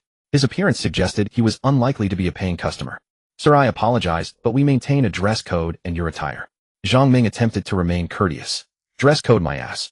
The yellow-haired man boomed, his voice carrying across the entrance. I'm here to drink, not to compete in a beauty pageant. Should poverty prohibit one from consuming alcohol? Who established this regulation? Lu Qian interjected smoothly. Sir, our policy exists solely to guarantee all patrons a comfortable and secure experience. We kindly request your understanding. Understand my ass, the yellow-haired man cursed. You're denying me entry simply because I'm poorly dressed, assuming I cannot afford your establishment. Fine. I won't dine within, but permit me to purchase my drinks and depart immediately. Is that acceptable? Before Zhang Meng could respond, she noticed Lin Jiu descending the staircase and fell silent. Both women bowed respectfully in unison. Boss. Lin Jiu nodded and turned his attention to the intruder. What is the issue here? The yellow-haired man assessed Lin Jiu with a scrutinizing gaze. You own this establishment. Indeed, Lin Jiu confirmed. The man nodded. Very well. Then explain this. Does your Ba'i Bar look down upon those of lesser means? Am I prohibited from entering simply because of my attire? The question hung in the air, heavy with defiance. Lin Jiu's expression remained impassive as he studied the disheveled man before him. Lin Jiu offered no reply, instead turning his gaze toward Zhang Meng and Lu Qian. The two bowed their heads and quietly recounted the incident to him in brief. Lin Jiu listened, quickly weighing matters over in his mind. Although the blonde fellow was rather slovenly, he at least spoke reasonably. Running a business meant you could not simply turn customers away. Moreover, since the blonde had volunteered to buy his drink and leave without causing trouble, there was no reason for Lin Jiu to make things difficult for him. Besides, with so many people watching at the entrance, if they truly refused him entry, the rumor would spread and damage the bar's reputation. Enough, Lin Jiu said, waving his hand dismissively. Both of you from now on, you are not to speak disrespectfully to any customer. The two nodded hurriedly. Lin Jiu turned and gestured to the blonde man. Since you are such a reasonable gentleman, please come in. Take your time looking through the drinks. When you have decided, call a waiter. The blonde man hesitated, surprised that Lin Jiu was so accommodating. He nodded and strode inside with an air of confidence. Lin Jiu watched him enter, then said to Zhang Meng and Lu Qian, "This street sees heavy foot traffic. There are passers-by at all hours. Should anything like this occur again, do not engage customers in arguments right here at the entrance where everyone can witness it. We cannot afford to look foolish." The two nodded. "We understand, boss." Afterwards, Lin Jiu turned and made his way upstairs, returning to his usual spot. Once seated, his gaze drifted toward the blonde man, whether intentionally or not. The blonde lingered in the bar, scanning the surroundings, and finally purchased the cheapest beer at the counter. After paying, he left with his drink in hand. He caused no trouble and did not stay long. Lin Jiu exhaled in relief. Perhaps he had been overthinking it. He pushed the thought aside and continued, keeping his eyes on the room. At 2:30 in the morning, the final group of patrons departed. The waitstaff began cleaning while the bartender inventoried the stock and manager Zhao tallied the accounts. Lin Jiu stood behind the bar observing the report. Manager Zhao handed over. "Sir, tonight's revenue was 58,000 with a net profit of approximately 30,000. Manager Zhao added, "Over 20 new memberships were processed and pre-deposits totaled nearly 30,000. "Good," Lin Jiu nodded. "Distribute bonuses by the end of this month. Handle the details yourself. As for wages, those will be paid mid-next month." Manager Zhao acknowledged. "Very well, sir." By 25 minutes past 3, the staff began to clock out and depart. In the end, only Lin Jiu and Chun Hao remained. After Lin Jiu conducted a thorough inspection and confirmed everything was in order, he sat on the sofa for a brief rest. "Brother Jiu, I'm absolutely exhausted." Chun Hao slumped against the sofa. "This is nothing yet," Lin Jiu said. "Come, let us go upstairs." The four ascended to the second floor and reached the small storeroom. Chun Hao retrieved the key, unlocked the door, and switched on the light. Inside the storeroom, Gao Yuan and Wang Yu were still bound to their chairs. Hearing the door open, they both jolted awake. Gao Yuan saw Lin Jiu, his eyes filled with sheer terror. Wang Yu's expression was complex. There was hatred, fear, and something else beneath it all. Lin Jiu signaled. Chun Hao stepped forward and tore off the tape from both their mouths. The sound of ripping tape echoed. Gao Yuan panted heavily, tears and snot streaming down his face. Brother Jiu, I was wrong. I truly am sorry. Please have mercy on me. It is so dark here, I am terrified. Just let me go and I will do anything you ask." Wang Yu remained silent, merely gazing at Lin Jiu with a stubborn look. Lin Jiu walked up to Gao Yuan, pulled out his phone, and played the recording of his conversation with Gao Zhangwo from the afternoon. Gao Yuan listened, his expression shifting repeatedly before finally collapsing. "Brother Jiu, I will do as my father says. As long as you release me, I will. Do as you instruct," he whispered. "Very well." Lin Jiu put away his phone. "Remember your words. There are cameras everywhere here. If you dare run or secretly drink my liquor, I will break your legs. Your father already said you just need to stay alive." Gao Yuan nodded desperately. Seeing this, Lin Jiu said to Chun Hao, "Untie him." Chun Hao stepped forward and untied the ropes binding Gao Yuan. Gao Yuan moved, his stiff arms stood up, and his legs felt numb. He nearly stumbled. Lin Jiu then approached Wang Yu. She stared at him, her eyes hollow, her voice barely audible. What did my father say?" "I have no recording," Lin Jiu said. In truth, he did have one, but Wang Yu must not hear it. The recording contained a child's crying. If she discovered her father had an illegitimate child, who knew what she might do? After all, he still needed her as free labor. Wang Yu stared at him for a few seconds before lowering her eyes. "Wang Yu, I am giving you two choices." Lin Jiu continued. "The first is to serve as a waiter here, just like Gao Yuan. Work during the day, act as a security guard at night, and meals will be delivered to you. If you dare run, slack off, or steal a drink, a leg will be broken. The second is to kowtow 1,000 times and swear never to seek trouble with me again. Should you offend again, the consequence will be the same." Upon hearing this, Wang Yu laughed, a bitter, ugly sound. "I choose the first option." "Fine," Lin Jiu said to Gao Yuan, "Untie her. You two will stay here tonight. You may keep the lights on, but do not cause trouble. I will have someone watching you on the cameras." Gao Yuan nodded and trembled as he stepped forward to untie Wang Yu's ropes. Wang Yu stood up, her legs weak, swaying slightly, but managing to stay upright. Lin Jiu looked at both of them, his eyes cold. "Starting tomorrow, you will work as servers from 9 in the morning until 10 at night. From 10 at night until 6 the next morning, you will guard the shop. Room and board provided, no wages." "Understood." Both nodded. Lin Jiu smiled faintly and said to Chun Hao and the others, "Let us go. We are heading home downstairs." Lin Jiu led Chun Hao and the others downstairs. Chun Hao brought up the rear, and as he closed the door he suddenly paused and sniffed the air. Brother Jiu, he whispered, did you smell something? What smell, eh? It's hard to describe. Kind of like chemicals mixed with the smell of garbage. Lin Jiu stuck his head out and sniffed as well, but smelled nothing. The lingering scents of cigarette smoke, alcohol, and perfume had blended with the lemon cleaning agent used during the earlier cleanup, masking everything. I think you are imagining things, Lin Jiu said. You have had a tiring day. Go home and get some sleep. Maybe. Chun Hao scratched his head. The four exited the bar, and Lin Jiu locked the door. Gao Yuan and Wang Ye had also come downstairs and stood at the entrance looking lost. You too, Lin Jiu said, stay here and watch the place tonight. Someone will deliver your meals on time. Do not even think about running. You cannot escape. If you spot any thieves, hide and call me. The two nodded and retreated to a corner near the first floor entrance. Lin Jiu led Chun Hao and the others away. After walking several dozen meters, Chun Hao looked back once more. Brother Jiu, Chun Hao whispered, do you think those two will behave? I have a strange feeling. Even if they are not obedient, they have no choice, Lin Jiu said. They are out of options. The four reached the street corner and parted ways to hail taxis. Lin Jiu sat in the car watching the cityscape blur past the window, his mind still lingering on that smell Chun Hao had mentioned. Chemicals mixed with the scent of garbage. He furrowed his brows. It was likely Chun Hao had misidentified it. Yet the tension within him tightened further. A chemical odor intermixed with the stench of a trash bin. He frowned. It was probably Chun Hao smelling things incorrectly. But the string of caution inside him pulled ever tighter. After returning home, Lin Jiu casually cooked a pack of instant noodles, ate them, and went straight to sleep. He slept very deeply, as if wanting to make up for all the exhaustion of the past few days. The next morning, he was awakened by the ringing of his phone. The ringtone rang endlessly, as if urging him to his death. Lin Jiu frowned and opened his eyes, then reached for his phone and glanced at it. The screen showed more than 30 missed calls, all from Gao Yuan and Wang Ye from 3 in the morning until 7. His mind instantly cleared. Could something have happened? Then Lin Jiu immediately pressed the answer button. Hey Gao Yuan, what's wrong? What happened? He asked. There was silence on the other and only heavy breathing. Hello? Gao Yuan, can you hear me? Lin Jiu raised his voice. After a few seconds, Gao Yuan's weak voice came through. Brother Jiu. Save me. His voice was tiny, as if squeezed from his throat and trembling. Lin Jiu's heart sank. Could the two of them have been kidnapped? That was impossible. Don't kidnappers usually call to threaten and demand money? During the call just now, Gao Yuan's surroundings had been very quiet. Lin Jiu immediately hung up and called Chong. Hey Chong, come pick me up right away. Go to the bar. Chong sensed the unusual tone in his voice and didn't waste a word. Understood, young master. I'll be there immediately. Lin Jiu grabbed his clothes and pulled them on, then rushed downstairs without even putting on his shoes properly. These days Wu Ma wasn't around, and his mother Han Hui was preparing breakfast in the kitchen. Seeing him dart out, she called, Xiao Jiu, where are you going? Lin Jiu said, Mom, I'm going out. I'll skip breakfast. Then, without even turning his head, he pushed open the main door and left. Chong's car was already parked at the entrance, the engine still running. Lin Jiu opened the passenger door and got in. Chong pressed the accelerator and the car shot forward. Young master, what's going on? Chong held the steering wheel, eyes fixed on the road. I don't know. Lin Jiu stared ahead. Gao Yuan just called and asked me to save him. His voice was wrong, very weak. Kidnapped? Doesn't seem like it. Lin Jiu shook his head. If it were a kidnapping, the kidnapper would call to demand money.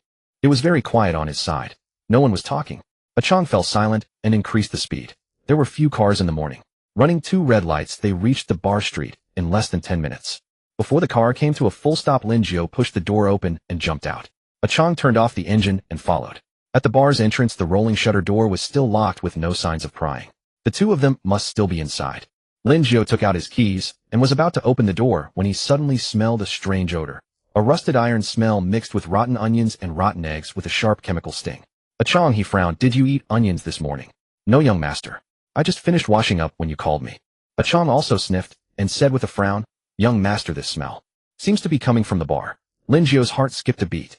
He hesitated no longer. He inserted the key into the lock, turned it, and forcibly pushed the rolling door upward. As soon as the door opened a crack, the stench rushed out like a physical force, slapping them in the face. Lin Jiu and Chong simultaneously vomited in their mouths and stepped back 2 paces.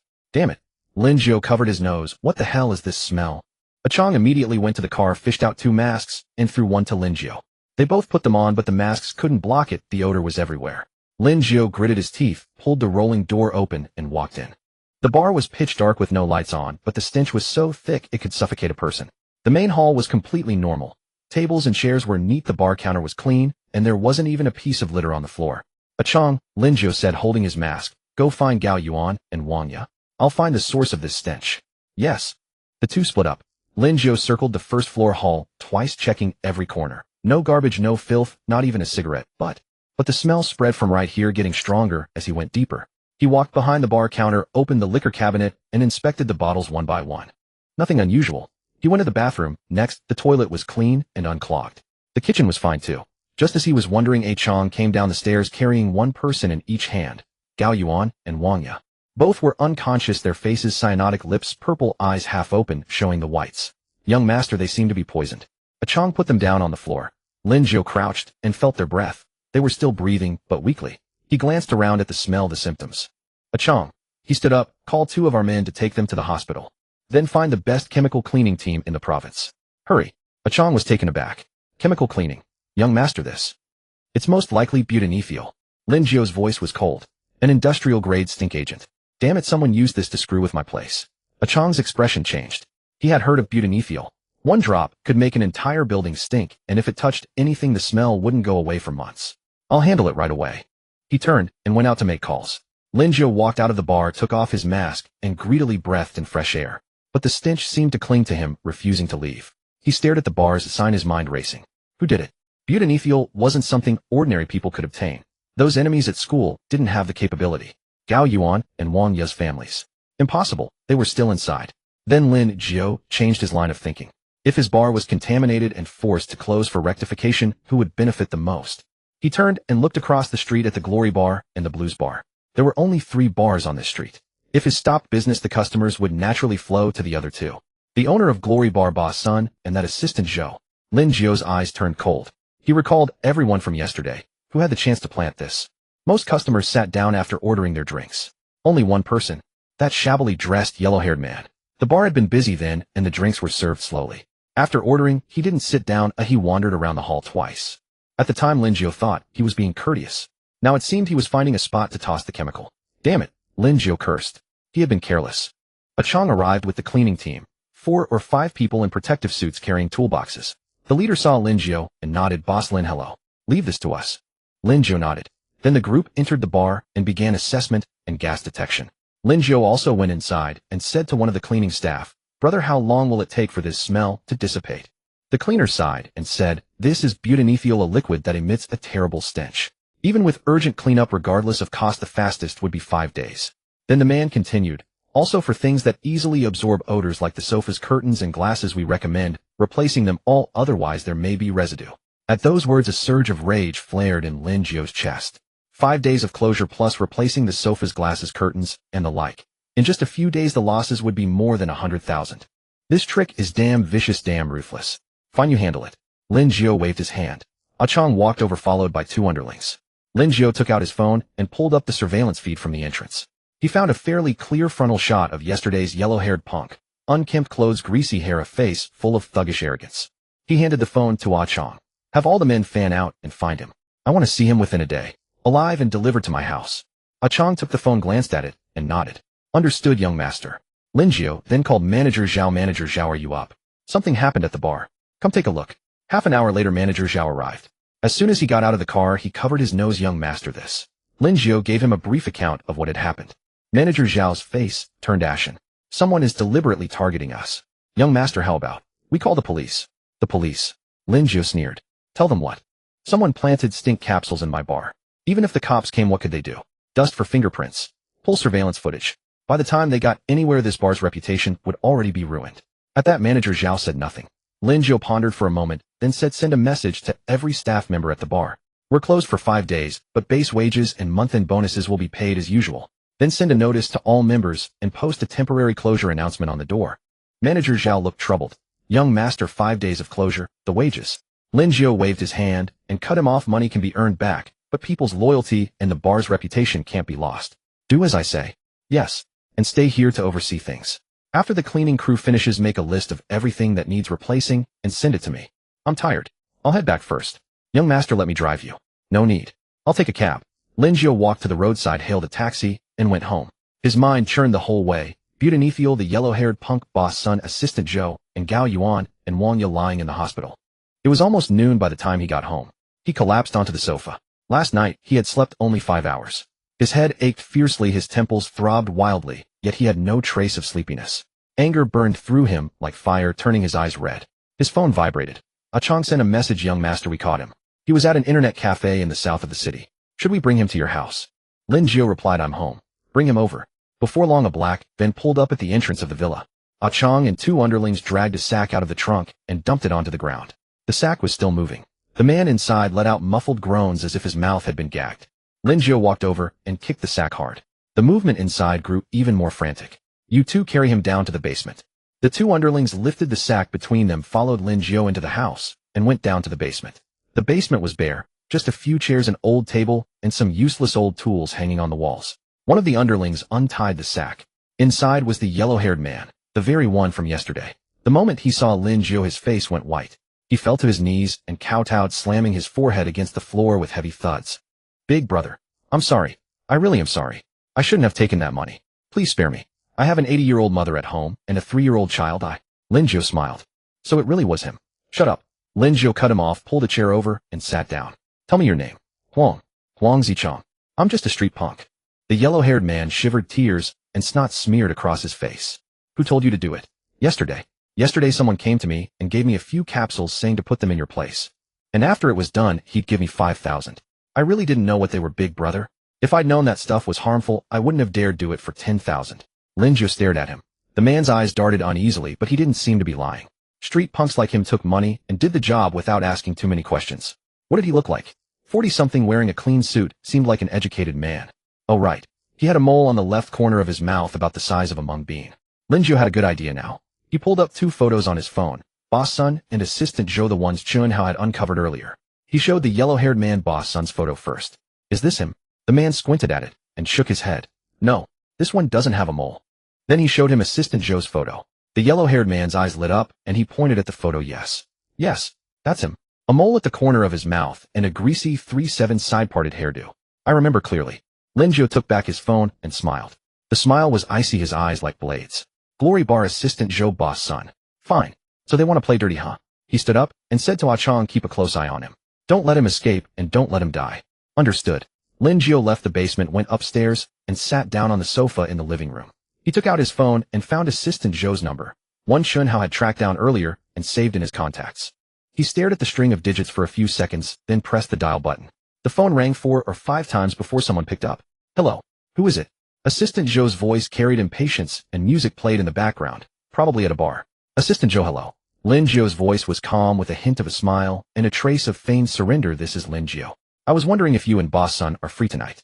I'd like to take you both to dinner. I was thoughtless and offended you the other day. Let me make it up to you." There was silence on the other end for a few seconds. Lin Jiu could picture Assistant Joe's expression at that moment. Surprise first, then smugness, then an act of magnanimity. Sure enough, Assistant Joe laughed. A fake, deliberate laugh. "Ha ha, Boss Lin is too kind. No need for dinner. You go ahead and attend to your business. We're busy over here too." "Don't say that, Assistant Joe." Lin Jiu continued, his tone even more sincere and solicitous.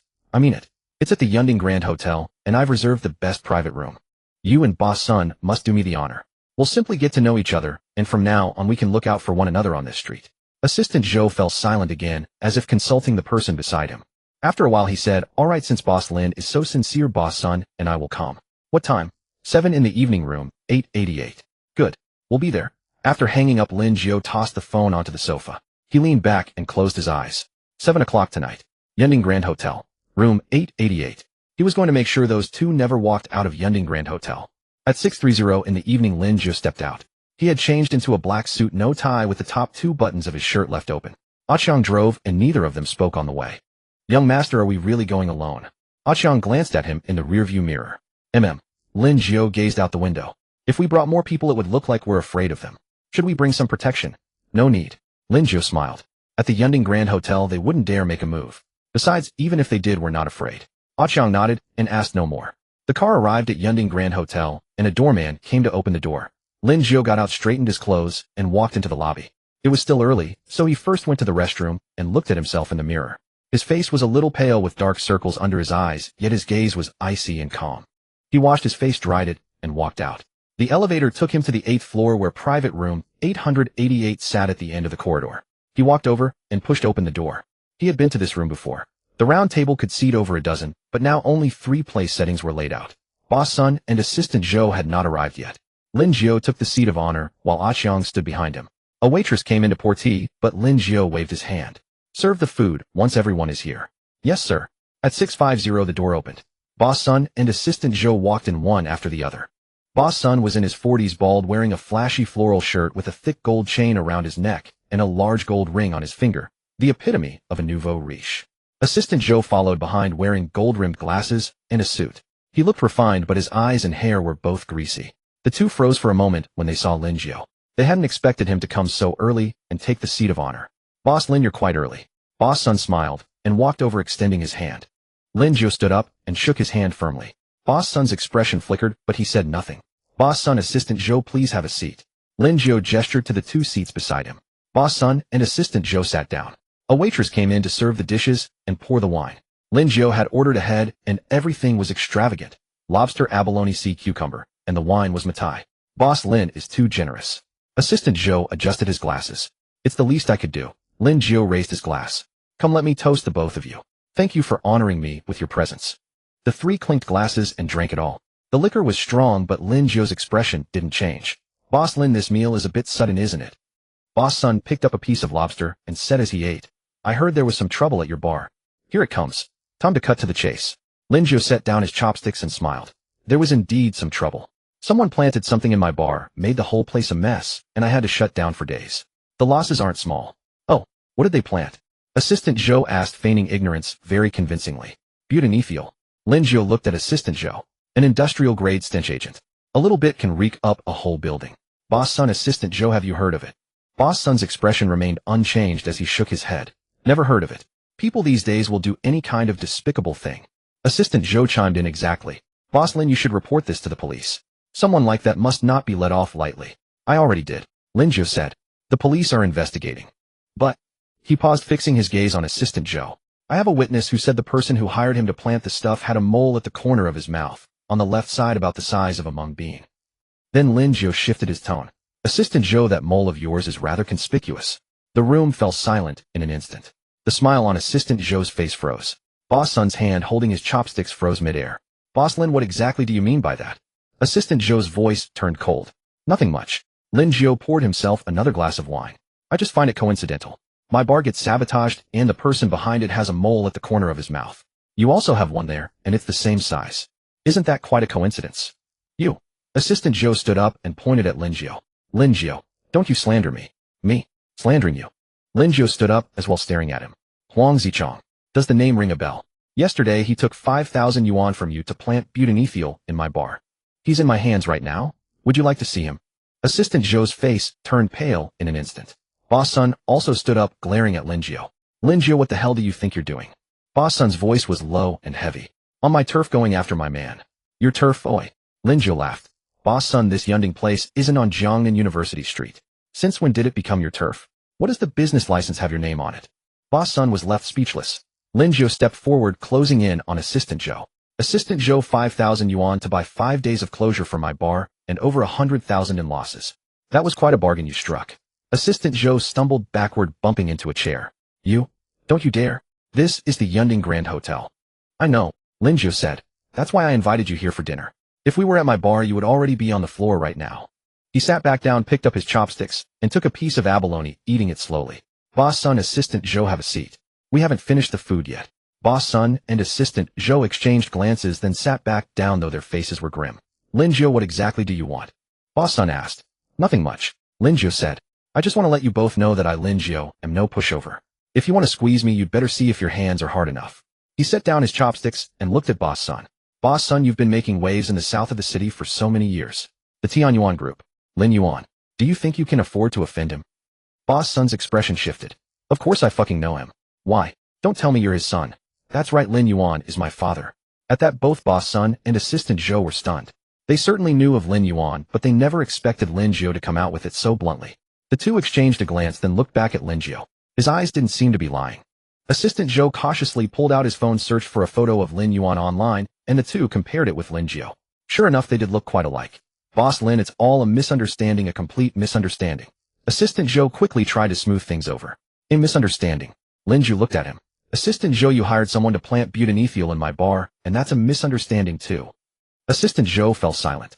Lin Jiu stood up, walked over to the window, and gazed out at the night view. Boss Sun Assistant Zhou, today's meal is on me. But there are a few things I need to make clear. He turned around and looked at them. First, the glory bar is mine from now on. Have the ownership transferred within 3 days. I'll pay 1 yuan for it, and the transfer contract will be delivered to the bar shortly. Second, regarding yesterday's incident, you will compensate me for my losses. I lost roughly 150,000, so you'll pay me 3 times that. Rounded up, transfer 500,000 to my bank account. Third, he walked up to Assistant Zhou and stared at him. Assistant Zhou, I don't like that mole of yours. Later you're going to have to dig it off yourself. Hearing this, Boss Sun slammed the table in fury. Lin Jiu, you are being far too oppressive. Lin Jiu smiled. Haha, Boss Sun, you jest. When you deployed butanethiol in my shop, did the words far too oppressive not cross your minds? At these words, Boss Sun slumped back into his chair, drenched in cold sweat.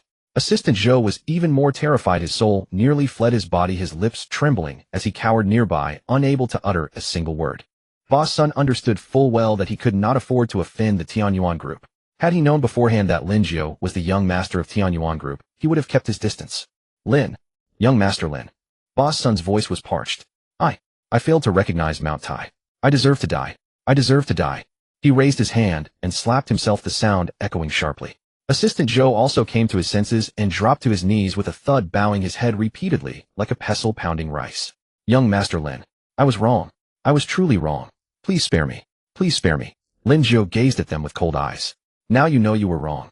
We know. We know. Boss Sun nodded frantically. Young Master Lin, we accept your punishment. Lin Jiu set down his wine glass. Good. He looked at Assistant Zhou and handed him a military dagger. Assistant Zhou, regarding that beautiful mole on your face, will you remove it yourself? Or shall I help you? Assistant Zhou shuddered at Lin Jiu's words, covering his mouth. Young Master Lin. I'll do it myself. I'll do it myself. He grabbed a fruit knife from the table, his hand trembling violently, and with a grimace slashed deeply at the mole near his mouth. Blood gushed forth, instantly staining half his face. The mole came away with skin and flesh, the wound running deep enough to expose bone. Assistant Zhou convulsed with pain, daring not to cry out, his hand pressed to his mouth as blood seeped between his fingers. Lin Jiu nodded in satisfaction. That's enough. Scram. Remember to send the money. Transfer the bar to me as soon as possible. If I catch you attempting any schemes. He left the sentence unfinished, but Boss Sun understood perfectly. Yes. Boss Sun supported the blood-soaked Assistant Zhou as they stumbled and crawled out of the private room. Lin Jiu sat there, lit a cigarette, and smoked slowly. The private room door opened again, and a Chong entered. Young Master, is it done? Lin Jiu exhaled smoke. Keep watch on them. Once the money arrives, and the bar is transferred to me, don't leave anyone alive. Boss Sun knows many people in the underground. Make it as clean as possible. Understood. A Chong nodded. Lin Jiu stood up and walked to the window, gazing at the night view outside. Leaving Yunding Grand Hotel, Lin Jiu did not return home.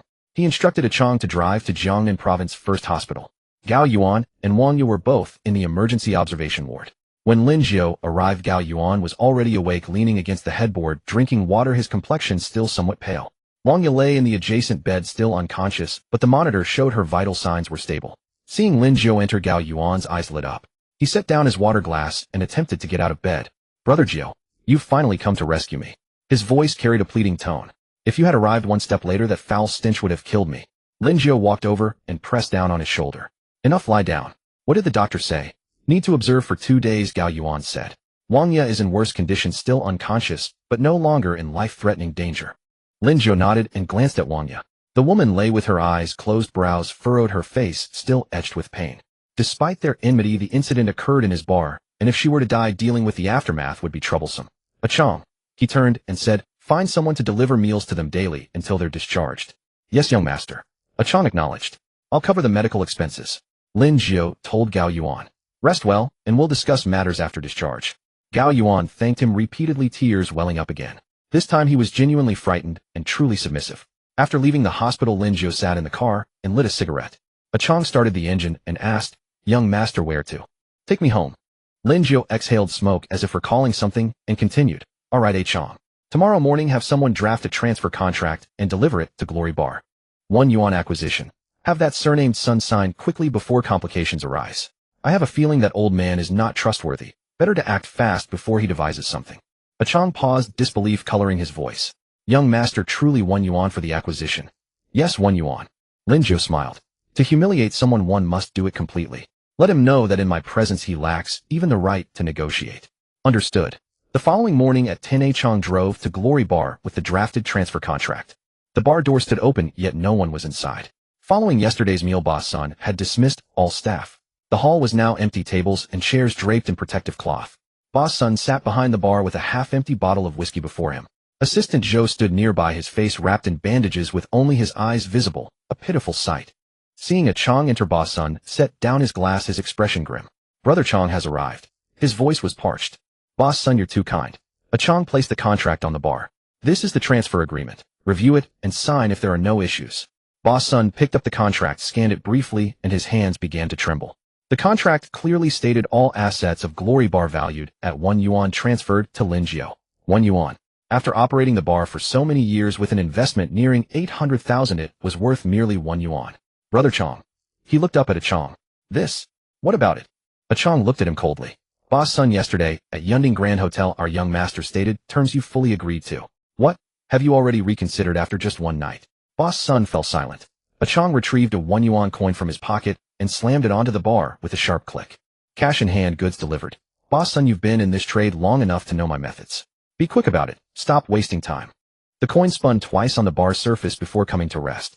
The national emblem faced upward, gleaming brightly, and uncomfortably so. Boss Sun fixed his gaze on the coin, his eyes reddening. The harm was minimal, yet the humiliation was profound. This wound cut deeper than death itself. Yet what choice did he have? Could he oppose the Tianyuan group? Forget the Tianyuan group. Even a Chong standing before him was someone he couldn't afford to provoke, let alone 10 men like him combined. A Chong's reputation throughout Jiangnan province was well known to him. The blood on his hands exceeded the water he'd consumed, and the lives he'd taken outnumbered the graves in his ancestral lineage.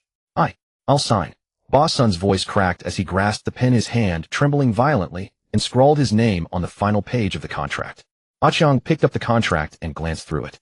Seeing Boss Sun's name signed on the signature page, he nodded with satisfaction.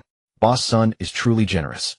As for that 500,000 in compensation, make sure it's transferred to our young master's account soon. During this period, I'll have people watching you. If you try anything slick, don't blame me for what happens. He didn't finish the sentence, but Boss Sun understood. I wouldn't dare. I wouldn't dare. Boss Sun waved his hands repeatedly. Ah Chong put away the contract and the coin, then turned and left. The bar fell silent again. Boss Sun slumped in his chair, staring at the bottle of whiskey, unmoving for a long time. Only then did Assistant Joe dare to lean in and whisper, Boss. Is that it, eh? It's over. Boss Sun gave a bitter smile. We lost. Completely lost. I can't accept this. Assistant Joe gritted his teeth. Boss, are we really just going to take it lying down? What else can we do? Boss Sun grabbed the bottle and took a big gulp. Fight the Tianyuan group. Old Joe, what are we going to fight them with? With a single word from them, we could vanish from the entire Jiangnan province. We're just too insignificant. Assistant Joe's eyes darted around, and he lowered his voice. Boss, I have an idea. It can not only save us from paying Lin Jiu that 500,000, but also get back the money we put into this bar. Want to hear it? Hearing this, Boss Sun paused mid-motion, his eyes spinning quickly as he said, What's your plan? Let's hear it. We go to a loan company under the Tianyuan group and borrow money. Assistant Joe continued, borrow a few 100,000 to recover the bar's investment and forget about the 500,000 we owe Lin Jiu. Then we book flights right away, tonight's flights, and slip away in the middle of the night. Aren't they supposed to be watching us? I don't believe they can keep an eye on us at 3 in the morning. Once we're in the north under assumed names, who's going to find us? Boss Sun was stunned. This plan, though a bit risky, wasn't entirely impossible. Seeing that Boss Sun seemed tempted, Assistant Joe added more fuel to the fire. Boss, once we're up north, how could they ever track us down? Boss, this is the one and only chance to rewrite our fate. Opportunity knocks but once. Boss Sun fell silent. He looked around the bar, then thought about that 500,000. If we run, we lose at most 3 or 400,000. But if we stay, the bar is gone anyway. We still have to pay the 500,000, and we'll be living under Lin Jiu's thumb in Jiangnan province from now on. The thought filled him with unwillingness. Fine. He slammed the table. I'm going to get the loan right now. Old Joe, you book the tickets immediately. We leave tonight. Right away, boss. I'm on it. Assistant Joe's eyes lit up, and he turned and hurried out. Boss Sun sat there taking another swig of liquor. At that moment, his heart was both uneasy and a little excited. Once he ran, he'd be free. The north was vast. No matter how long Lin Jiu's reach or the Tianyuan group's reach, they couldn't stretch that far. Even if they did, finding the two of them would be like looking for a needle in a haystack. Outside the bar in a car, Ah Chiang sat in the driver's seat wearing earbuds, listening to the sound coming from the bar. While Boss Sun was reading the contract, he had stuck a tiny bug under the bar counter. The conversation between Boss Sun and Assistant Joe came through his earbuds, not a single word missed. Ah Chiang smiled, took out his phone, and sent a message to Lin Jiu. Young master, just as you predicted they're planning to run. Boss Sun is going to take out a loan. Assistant Joe is booking tickets, and they plan to leave at midnight tonight. Lin Jiu replied quickly, let them borrow. Have people watch them, but don't tip them off. Tonight we'll send them on their way. Understood. Xiang put away his phone and glanced toward the glory bar. Assistant Joe was coming out of it frantically hailing a taxi. Heh. Xiang started the engine, his gaze fixed in the direction of the glory bar, and sneered, you two aren't going anywhere. In the afternoon, Xiang went to Lin Jiu's house. Lin Jiu was resting with his eyes closed on the living room sofa. Hearing footsteps, he opened his eyes. Xiang, you're here. Young master. Xiang sat down on the single sofa nearby. Boss Sun went to our loan company and borrowed 500,000. Assistant Joe booked a flight to Harbin for 1230 tonight. But what I find confusing is, he only booked one ticket. Only one. Lin Jiu raised an eyebrow. Yes, only in Assistant Joe's own name. Xiang said. It looks like he's planning to ditch Boss Sun and run off on his own. Lin Jiu chuckled, dogs biting dogs. Fine by me, saves us the trouble. Young master, what about tonight? We strike tonight. Lin Jiu stood up and walked to the window. A dark, windy night. Perfect for murder and arson. I'll make them regret this decision. He turned to Xiang. Tell the men to get ready, all equipment in hand. Wait on the road, they must take to the airport. I've seen Boss Sun's car, it's a black Honda. Understood. Xiang nodded. I'll take 5 men. Is that enough? Enough, Lin Jiu said. I'm going too. Xiang hesitated. Young master, you don't need to go personally. We can handle this kind of thing. I want to see it with my own eyes. Lin Jiu's gaze was icy. Some things you have to witness personally to truly remember. Xiang stopped trying to dissuade him. He knew Lin Jiu's temper. Once he'd made up his mind, no one could change it. Then I'll go prepare. Go. Depart at 12. At 11 at night, 2 black sedans drove out from the back courtyard of Lin Jiu's house. Xiang drove the lead car, with Lin Jiu riding in the passenger seat. The second car carried 6 underlings, all dressed in black with masks covering their faces impossible to recognize. The cars left the city and got onto the service road of the airport expressway. This stretch of road had little traffic at night. The streetlights were dim, and open wasteland flanked both sides, ideal for their purpose. Xiang pulled the car behind a small patch of woods by the roadside and cut the engine. The second car stopped as well. 8 men got out and hid in the shadows of the trees. Young master, this is the spot. Xiang checked his watch. It's 1140. Their flight is at midnight, so they have to pass here no later than 1130. Lin Jiu didn't speak. He lit a cigarette and leaned against a tree smoking. The moonlight was faint, clouds thick, not a star in sight. The wind was strong, rustling the leaves loudly. At 1120, headlights appeared in the distance. Xiang raised his binoculars for a look. Black Honda plate 8865. That's them. Lin Jiu stubbed out his cigarette. Get ready. 8 dark figures spread out at the edge of the woods. Xiang pulled some spike strips from the trunk and scattered them across the road. They were specially made. The moment a car ran over them, the tires would blow instantly. The Honda approached, not moving fast. The driver seemed a bit drowsy, the car drifting erratically. Buff, buff. 2 dull thuds, the front tires hit the spike strips and instantly flattened. The car jolted violently, nearly losing control, barely skidding to a stop in the middle of the road.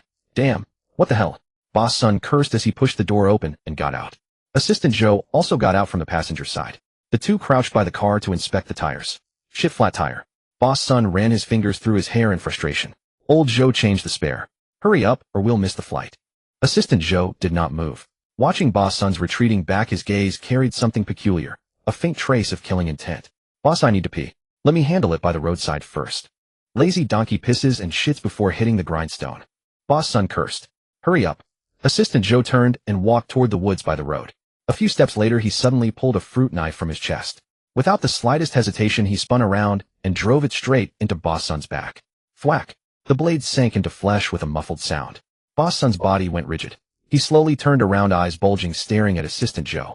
Lao Joe. You. Sorry, boss. Assistant Joe yanked the knife free and stabbed again. You followed me for 10 years and now I see it clearly. You're nothing but a damn useless fool. I've always devoted myself to advising you, but what about you? How have you treated me? The money you throw at me is less than what you spend on that mistress of yours.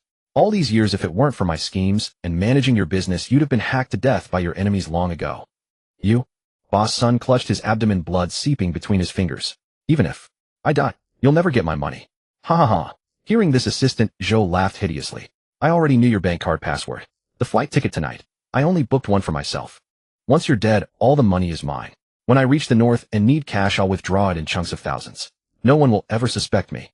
Far away, free and carefree. The more he spoke, the more manic excitement spread across Assistant Joe's face. He kept stabbing one after another into Boss Sun's body. Boss Sun lay on the ground, convulsing, trying to scream, but unable to. Blood bubbled from his mouth. After over a dozen stabs, Assistant Zhou finally stopped, panting heavily. Boss Sun lay motionless, eyes still wide open, dying with unquenched regret. Assistant Zhou crouched down, patting down the body. He found a wallet, took out bank cards, and yanked a gold watch from his wrist. Boss, don't blame me. He spoke to the corpse. Blame yourself for being too stupid. He wiped the knife on Boss Sun's clothes, stood up, and was about to return to the car to fetch the luggage for burning when he suddenly heard applause. Clap, clap, clap. Slow and loud, cutting sharply through the quiet night. Assistant Zhou froze, then spun around. Lin Jiu emerged from the shadows of the woods, clapping as he walked. A Chong and 5 henchmen followed behind him, forming a circle that trapped Assistant Zhou in the center. Brilliant. Truly brilliant. Lin Jiu smiled. Dogs eating dogs, brothers turning on each other. Assistant Zhou, well played. Assistant Zhou's face drained of color. The knife slipped from his fingers and clattered to the ground. Lin Jiu. Why are you here? I've been waiting for you. Lin Jiu stepped closer and glanced at Boss Sun on the ground. TSK. Over a dozen stabs. Ruthless indeed. A boss you served for 10 years killed on a whim. Hearing this, Assistant Zhou roared with fury. That bastard owed me. Lin Jiu sneered. Assistant Zhou, you're clever. Truly clever. I wondered why you only booked 1 flight ticket. So, tisk you had this planned all along. Without another word, Lin Jiu commanded, kill him. Young Master Lin. I was wrong. I was truly wrong. Assistant Zhou dropped to his knees and kowtowed. I'll give you all the money. I know the bank card password. All of Boss Sun's money is in there. Let me go. I'll serve you like an ox or horse to repay you. Lin Jiu ignored him and said to a Chong, take the bank card and the gold watch. Dispose of the body cleanly. Leave no traces. Understood. A Chong waved his hand, and 2 henchmen stepped forward to seize Assistant Zhou. Young Master Lin. Have mercy. Have mercy. Assistant Zhou struggled desperately, but it was futile. Lin Jiu walked up to him and looked at him. Assistant Zhou, yesterday, at Cloud Summit Grand Hotel, I gave you a chance. You refused it. You insisted on playing tricks and sealed your own fate. He took a knife from a Chong, a common machete but sharpened to a gleaming edge. I keep my word. I said you wouldn't leave Jiangnan, and you won't leave Jiangnan. Assistant Zhou was so terrified that he wet his pants. Young Master Lin. I. Before he could finish, Lin Jiu drove the knife into his stomach. Assistant Zhou's eyes bulged, gurgling sounds escaping his throat. Lin Jiu pulled the knife free and stabbed again. The movements were not fast but steady. 1 stab, 2 stabs, 3 stabs. Assistant Zhou collapsed on the ground, motionless. His eyes remained wide open, just like Boss Sun's, dying with unquenched regret. Lin Jiu tossed the knife aside and wiped the blood from his hands.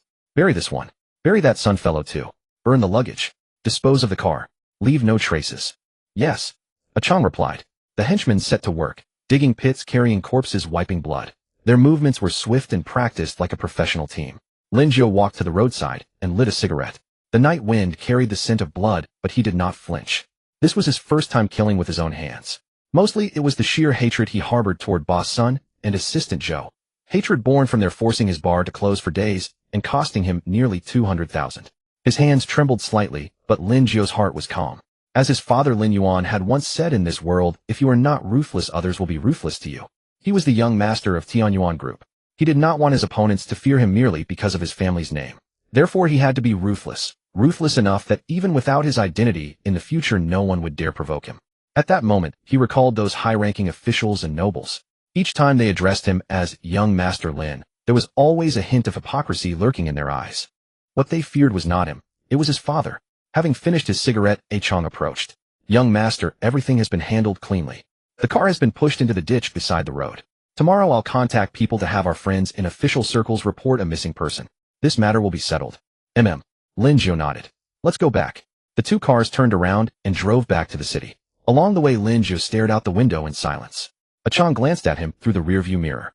Young Master, are you alright? I'm fine. Lin Jiu replied. It's just, killing someone isn't such a big deal. A Chong smiled. Young Master, everyone feels this way the first time. You'll get used to it. But from the bottom of my heart, I still hope you never become someone like elder brother. Lin Jiu managed a helpless smile and said nothing. When the car reached the house, Lin Jiu stepped out.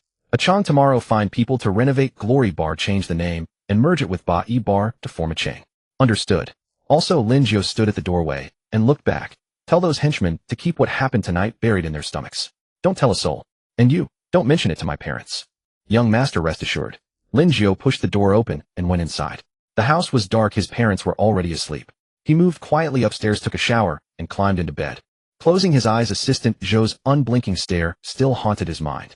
But he did not regret it. Those who deserved to die had to die, Early the next morning, Lin Jiu had a Chang drive to Jiangnan First Hospital. Gao Yuan and Wang Yu were still in the observation room, but their complexions had improved considerably. Gao Yuan was leaning against the headboard munching on an apple, while Wang Yu scrolled through her phone on the other bed. When they saw Lin Jiu walk in, both froze for a moment. Brother Jiu. Gao Yuan quickly put down the apple and tried to get out of bed, but Lin Jiu pressed him back down. Stay lying down. Don't move around until you're fully recovered. Lin Jiu glanced at the monitor. Heart rate and blood pressure were normal. What did the doctor say? He said 1 more day of observation. If nothing goes wrong, we can be discharged tomorrow, Gao Yuan said. Brother Jiu, the medical expenses. I've already paid them. Lin Jiu cut him off. You two rest up. Once you're discharged, report to Manager Zhao and work there from now on. Gao Yuan nodded eagerly. Thank you, Brother Jiu.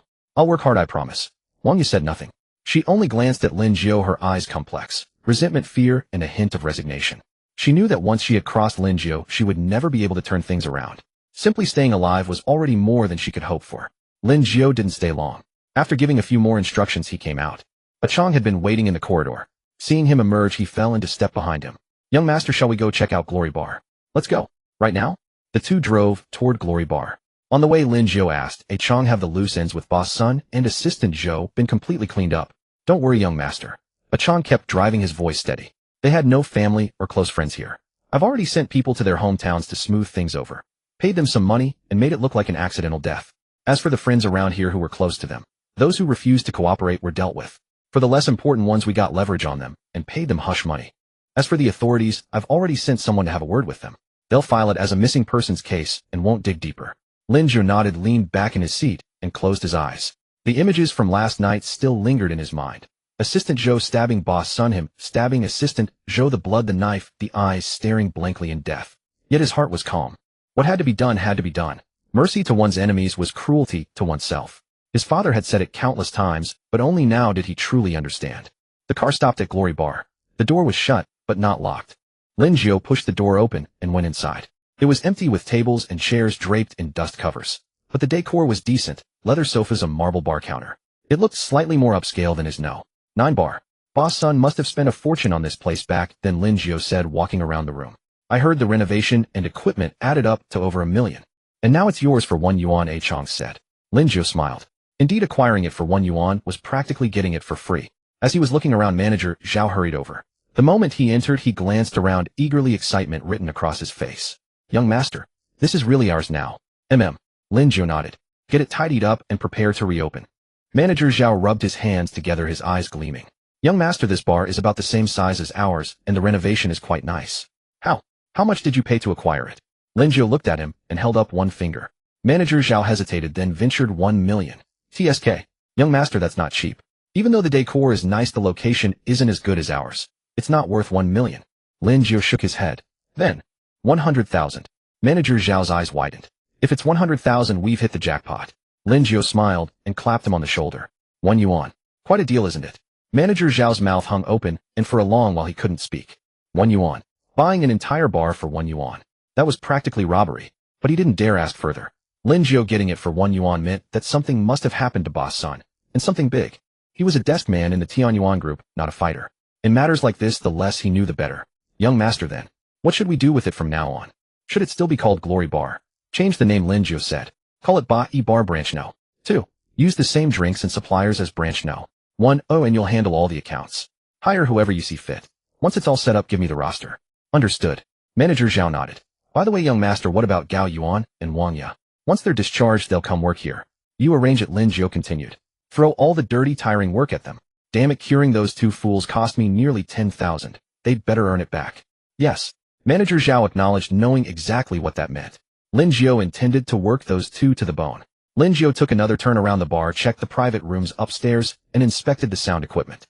Everything was passable. No major renovation needed. Just a new sign and a fresh opening. All right, this place is in your hands, he told Manager Zhao. Hurry it up. Open within a week. Oh, and make sure to notify all the members of Branch No. 1 that this is now one of our chain stores. The money on their cards can be used here too. Understood. After leaving the bar, Lin Jiu and A Chang walked down the street. The sun was blazing, almost too bright to face. A Chang, Lin Jiu said suddenly, come on, let's go train. I haven't moved in ages. My bones are stiff. A Chang grinned. Sure, young master. I've been itching for a fight too. The 2 drove to the gym. The gym was quiet in the afternoon, and the boxing ring was empty. Lin Jiu changed clothes, put on his gloves, and loosened up. Chong changed too and stood across from him. Young master, how do you want to train today? Chong asked. Live sparring. Lin Jiu took his stance. Don't hold back. Let me see if I've regressed. Chong nodded. They touched gloves, and the fight began. Lin Jiu attacked first with a straight punch aimed at Chong's face. Chong dodged with a tilt of his head and countered with a hook toward Lin Jiu's ribs. Lin Jiu raised his arm to block the impact, numbing his arm, but he didn't retreat. He drove his knee up toward Chong's abdomen. Chong stepped back half a pace, created distance, and swept a kick at Lin Jiu's calf. Lin Jiu jumped away, then surged forward the instant he landed. A feint with his left hand and a swinging right punch aimed at Chong's temple. Smack! The glove grazed past Chong's ears, stirring a gust of air. Chong's eyes narrowed. This kid, why was his speed so much faster than last time? They clashed in the ring with heavy thuds. Lin Jiu attacked ferociously using both fists and feet, every move aimed at vital points. Chong was experienced and kept a tight defense, occasionally striking back with quick, vicious counters. After more than 10 minutes, Lin Jiu began to gasp for breath. Chong seized the opening, kicked him square in the chest. Lin Jiu staggered backward, and Chong followed with a straight punch that stopped right before the tip of his nose. Too slow. Chong withdrew his fist. Young master, on that last kick, if you had twisted your body aside, you could have counterattacked. Taking it head-on only puts you at a disadvantage. Lin Jiu wiped away sweat and panted again. They fought a few more rounds. Lin Jiu's stamina began to run out, and his form started to break down. Chong threw him to the ground with a shoulder toss, but instead of pressing the advantage, he pulled him up. Young master, that's about enough, Chong said. You're improving quickly, but stamina is still your weak point. You need to build endurance. Lin Jiu collapsed onto the mat, drenched in sweat, but his eyes were bright. Endurance couldn't be built overnight. Since he was a child, he had never eaten well, skinny as a telephone pole. After starting school, he could go eons without seeing a meat dish. How could his stamina possibly be good? Even though he had lost that bout, he could feel his improvement. More precise punches, faster reactions, and a stronger ability to absorb hits. Alright, starting tomorrow I'll add endurance training. He sat up and gulped down some water. Chong, if I were to truly fight you, what do you think my chances would be? Chong considered for a moment. 60-40 split. You get 4, I get 6. But if we're really fighting to the death, it's hard to say. It all depends on willpower. But now if you really go all out, you're not worse than me at mobilizing people. Hearing this, Lin Jiu smiled. This was something he quite enjoyed hearing. In the afternoon, inside the blues bar. At 3 in the afternoon, the bar was very quiet. It hadn't opened for business yet, and the servers hadn't come to work. Inside the bar, only a few cleaners were mopping the floors. The office at the far end of the second floor had its door closed. A woman sat in the office chair, her back to the door, gazing out the window. She wore a dark green cheapao, the fabric smooth and clinging to her body, outlining her voluptuous curves. Her hair was pinned up at the back of her head, exposing her fair neck and clear side profile. She appeared to be around 30, looking like a ripe peach, so succulent that one touch might make it drip with juice. She was called Sister Ching, the owner of the blues bar. She had run the bar on this street for 3 years, and no one knew her full name nor her background. All anyone knew was that this woman was no ordinary person. She looked gentle, but her methods were iron-fisted. No one on this street dared provoke her. Knock, knock. A knock at the door. Come in. Sister Ching didn't turn around, her voice was calm. The door opened, and a young henchman walked in. He was in his 20s, dressed in a black suit, looking sharp and capable. He walked to the desk and slightly bowed.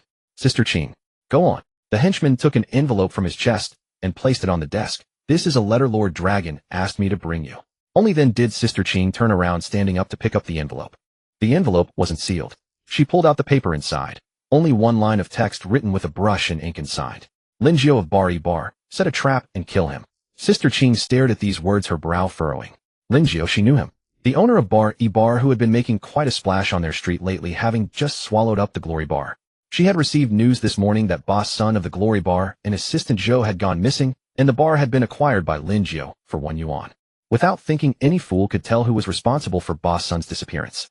Being capable enough to pull this off, this Lin Jiu was no simple character. Have you investigated? What's his background? Sister Ching asked. The henchman smiled. He's Lin Yuan's son, the young master of the Tian Yuan group. Sister Ching's hand trembled. The paper fell onto the desk. Lin Yuan's son, the Tian Yuan group. Who was Lin Yuan?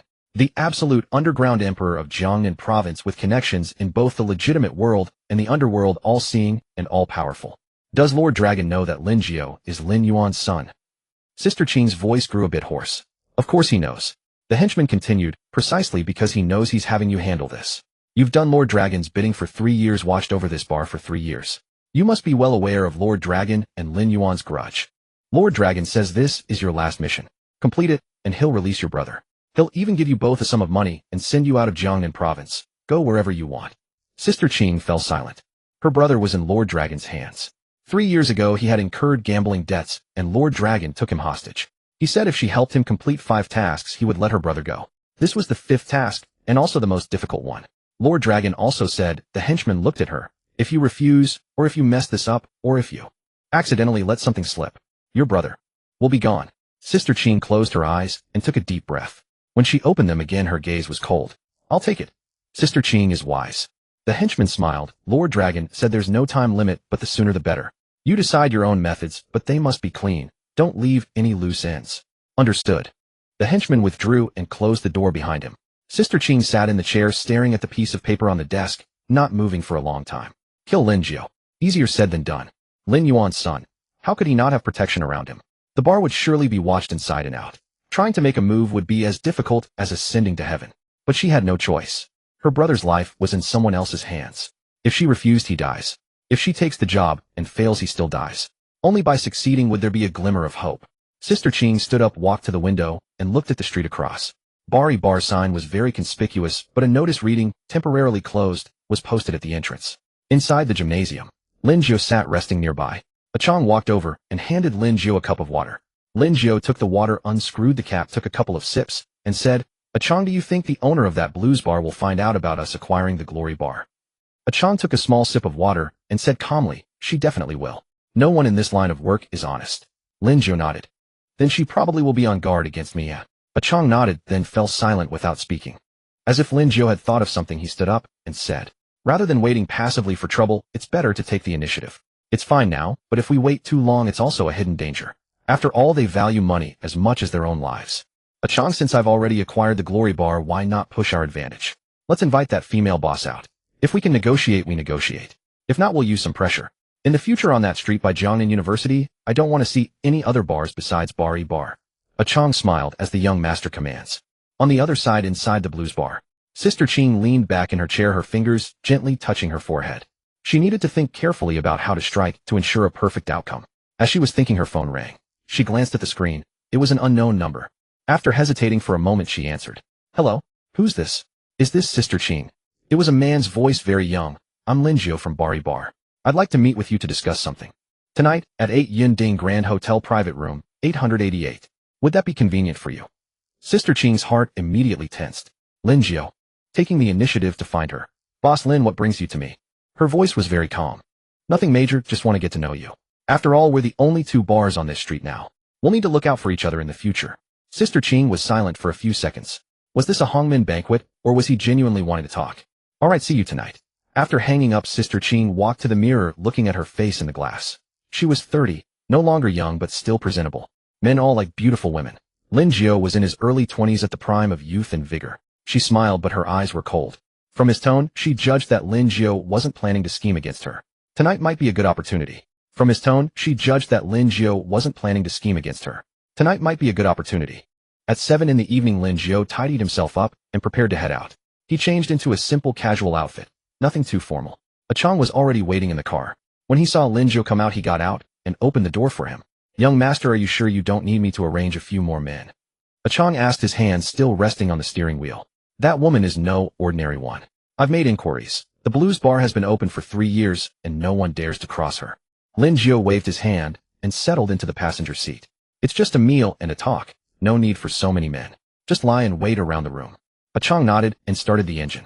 The two exchanged few words on the way. When the car arrived at the Yunding Grand Hotel, a doorman came to open the door. Lin Jiu got out, adjusted his clothes, and walked into the lobby. It was still early, so he went to the restroom first and took out a small object from inside his coat, a double-layer cup. Between the inner shell and the outer wall, there was a hidden compartment. When pouring wine, if you pressed the tiny hole at the bottom, the liquid would flow into the compartment. When drinking, you released the hole, and the wine would then come out. He had specially prepared it before leaving home. He tucked the cup back into his coat and walked out of the restroom. He took the elevator up to the 8th floor private room, 888. Pushing the door open, he found the private room empty. He asked the waiter to bring a few cold dishes first, then took the seat at the head of the table, lit a cigarette, and smoked slowly. Halfway through his cigarette, the door opened. Qing Jie stood at the entrance. She had dressed up especially today. A tight black leather outfit hugging her voluptuous figure, wavy hair cascading over her shoulders, black stockings on her legs, black stiletto heels on her feet, and a bottle of red wine in her hand. Her face was delicately made up with vividly red lips, making her look like a thorned rose. Lin Jiu knew that women like her were usually dangerous. Boss Lin, sorry to keep you waiting. She stepped in, her voice soft and tinged with charm. Lin Jiu rose and greeted her with a smile. You're too polite, Jie. I just arrived. Please have a seat. Jie sat down across from him, placed the wine on the table, and cast a glance over Lin Jiu. She was slightly surprised inwardly. The young heir of the Yuan group was younger and more handsome than she had imagined. His features were well defined with sharp, handsome brows and eyes. When he spoke, his tone was gentle, yet deep within his gaze lurked an uncontainable ferocity. A man like this would not be easy to deal with. Boss Lin, so young and already commanding such a big business. Truly impressive. Jie said with a smile, naturally flicking her hair back with her hand. You flatter me, Jie. It's just a small-time venture. Lin Jiu poured her a cup of tea. The Blues Bar has been open for 3 years and still thriving. That's real skill, Jie. The two exchanged pleasantries and talked business, all just social niceties. Jie was careful in her words, and Lin Jiu played along. After about 10 minutes of conversation, a waiter entered with the hot dishes. When all the dishes were served, Jie picked up the bottle of red wine and twisted out the cork. Boss Lin, this is a Romanicani I've kept for 20 years. Would you like a taste? Oh, Lin Jiu uttered, then took out the double-layer cup from inside his coat and placed it on the table. Then I'll trouble you, Jie, to pour me a little. I still have things to do later, so I can't drink much. Jie's eyes fixed on the cup and Lin Jiu's hand flickering. She had never seen such a cup, but she didn't think much of it. She picked up the bottle and poured him a small half-glass. The wine poured into the cup a deep red with a glistening sheen. Lin Jiu raised the cup and brought it under his nose. A fragrant sweet bouquet of fruit mingled with a very faint aroma of almond sweetness, barely perceptible. Cyanide. Mixed into the wine, it releases a lethal poison when it meets acid, and it smells of almonds. The dose was not large, but enough to kill him within minutes after ingestion. A faint smile tugged at the corner of his mouth. He took a small sip, or rather he pressed his lips to the rim, the wine still in the compartment, never touching his mouth. Worthy of a 20-year vintage, very potent. He set down the cup, his expression unchanged. Jie smiled, a hint of triumph flashing in her eyes. Once he drank it, as long as it went down, he was as good as dead. But she didn't show it as she poured herself a glass and drank slowly. The two ate and chatted idly. A few minutes later, Jie set down her chopsticks and looked at Lin Jiu. Boss Lin, you didn't invite me to dinner just for this kind of talk, did you? Lin Jiu's chopsticks froze midair as he raised his head to look at her. There is indeed a matter I'd like to discuss with you, Jie. Oh, and what would that be? There used to be 3 bars on this street. Now that I've taken over Glory Bar, only our 2 remain. Lin Jiu put down his chopsticks and leaned forward. I wonder if you'd be willing to transfer the Blues Bar to me. As for the price, we can negotiate. As he finished speaking, his brow suddenly furrowed. He raised a hand and rubbed his temples, a pained expression on his face. Hiss. This wine. It's going to my head. Jie's heart leapt with joy. The poison was taking effect. Cyanide poisoning, first headache, then difficulty breathing, then unconsciousness, then death. Almost there. She stood up, walked over to Lin Jiu, and reached out to caress his face, her touch light, as if she were stroking a work of art. Little brother Lin, she said softly with regret in her voice, I'm afraid you won't have that chance. Lin Jiu let out a choked, then went limp, sliding off the chair and collapsing onto the floor. He clutched his chest, his face twisted in pain, his eyes fixed intently on Jie. Wine. Poison in the wine. I have no grudge against you. What? Jie sighed, crouched down, and looked at him. Lin Jiu, killing you was not my intention. I'm sorry. She drew a dagger from the small of her back, its blade glinting coldly. It wasn't long, but it was sharp, quick to stab in and fast at drawing blood. Lin Jiu stared at the blade in her hand and said with unwillingness, wait. You can kill me, but at least let me die knowing. Who sent you? Jie hesitated for a moment.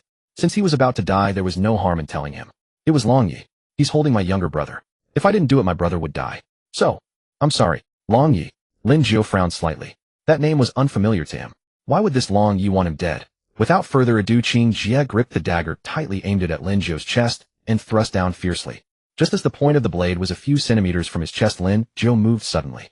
His limp body sprang up like a coiled spring, his left hand shooting out to strike precisely against Jie's wrist. Thwack! The dagger flew from her hand and clattered to the ground with a sharp ring. Jie's eyes widened, and her whole body froze. She stared at Lin Jiu, her eyes full of disbelief. You? How could you? Lin Jiu stood up, dusted himself off, and wore a relaxed expression, nothing like the poisoned man from a moment ago. How am I not poisoned? He bent down, picked up the dagger, and weighed it in his hand. Jie, your wine smells fragrant, but unfortunately, it was spiked. The almond smell is too obvious. He walked over to the table, picked up the double-layer cup, and pressed the tiny hole at the bottom. The red wine in the compartment gushed out with a splash, spilling all over the floor. This cup has a double-layer design. When you poured the wine, I was pressing the hole, so the wine went into the compartment. The sip I took was air. Jie's face turned pale in an instant. You She stepped back intending to open the door and call for help. Lin Jiu didn't stop her, he simply smiled. Qing Jie pulled the door open. Outside stood a Chong with 3 people lying at his feet, her 3 bodyguards. All were unconscious, bound up like glutinous rice dumplings. Qing Jie, no need to shout, a Chong said. Your people are asleep. Qing Jie's legs gave way and she leaned against the doorframe, a chill running through her entire body. Lin Jiu walked over, reached out, and touched her face, gently, but with icy eyes. Qing Jie, I'm not a man who likes to coddle a beauty.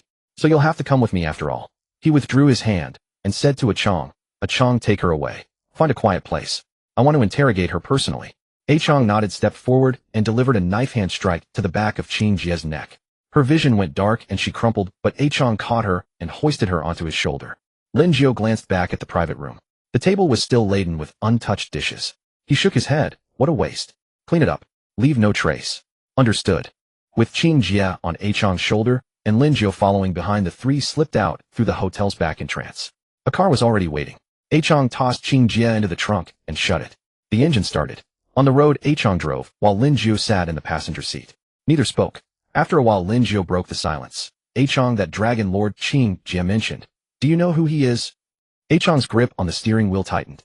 He glanced at Lin Jiu through the rearview mirror, his brow furrowed. Young master, she tried to poison you. Could it be? She was acting on that dragon lord's orders. She said so herself. Her younger brother is in the dragon lord's hands. If she didn't kill me, her brother would die. A Chong sighed, his expression turning complicated. The dragon lord she's talking about should be Long Qiansui, the chairman of Longmin Group in the north of the city. Longmin Group in the north of the city. Lin Jiu raised an eyebrow. We have no grudge with them, do we? Why would he want me dead? A Chong fell silent for a few seconds, and the car slowed. He seemed to hesitate, then finally let out a sigh and spoke. Young master, since things have come this far, I'll tell you everything I know. He pulled the car over to the side of the road, rolled down the window, lit a cigarette, and took a drag before speaking slowly. Longmin Group is an old enemy of our Yuan Group. 20 years ago, when you were barely born, your father was fighting over territory with Long Wanjiang, the original chairman of Longmin Group. The 2 sides clashed fiercely. In the end, your father won. Longmin Group collapsed, and Long Wanjiang, along with more than a dozen of his core men, was dealt with by your father. He paused, unable to finish the sentence, but Lin Jiu understood. Killed. Then this Long Qiansui. He is Long Wanjiang's younger brother. A Chong went on. Back when Long Wanjiang died, Long Qiansui was even younger than you are now. I remember he was still in high school, so your father spared his life and left him alone. He figured there was no need to wipe out the entire family. Leaving the Longs a descendant would count as good karma. Later, when Long Qiansui finished high school, he didn't go to college. Instead, he took over the already bankrupt Longmin Group. Everyone thought he couldn't cause any real trouble, but that kid, he was something else. He single-handedly turned a shell company into the #1 private enterprise in the north of the city. Real estate or entertainment logistics, whatever made money, he did it. Over the years, he built his own network in the north, and he greased every palm in the official world without leaving a trace. Now trying to move against him isn't as simple as killing a man. A Chong flicked the ash from his cigarette. Your father once said that Long Qiansui is someone who knows how to endure, patient and ruthless. All these years, he never tried to avenge his brother and never came after Yuan Group. Everyone assumed he had accepted it, let it go. But no. He was just waiting for his chance. Now the chance has come. Lin Jiu understood. This was the old grudge between Longmin Group and Yuan Group. Long Qiansui had swallowed his hatred for 20 years, and now that his wings were fully grown, he wanted revenge. And Lin Jiu, as Lin Yuan's son, was the perfect breakthrough. So he got to Qing Jie and had her come after me, Lin Jiu said.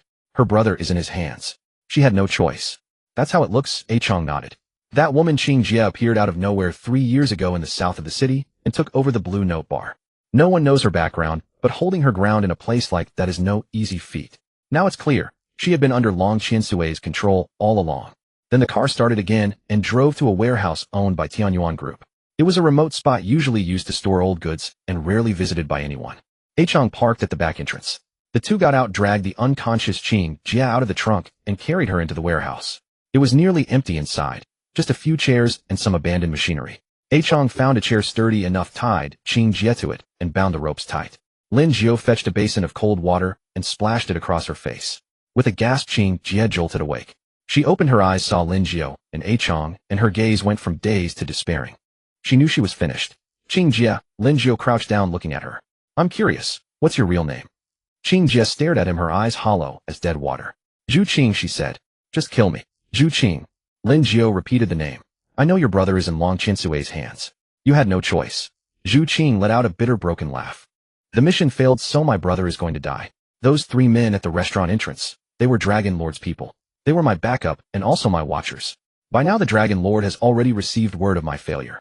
My brother. He won't survive. Her voice was calm, but Lin Jiu could hear the despair beneath it. How did your brother end up in Long Chinsue's hands? He loves gambling, Zhu Qing said. He owed the Dragon Lord 500,000 and couldn't pay it back.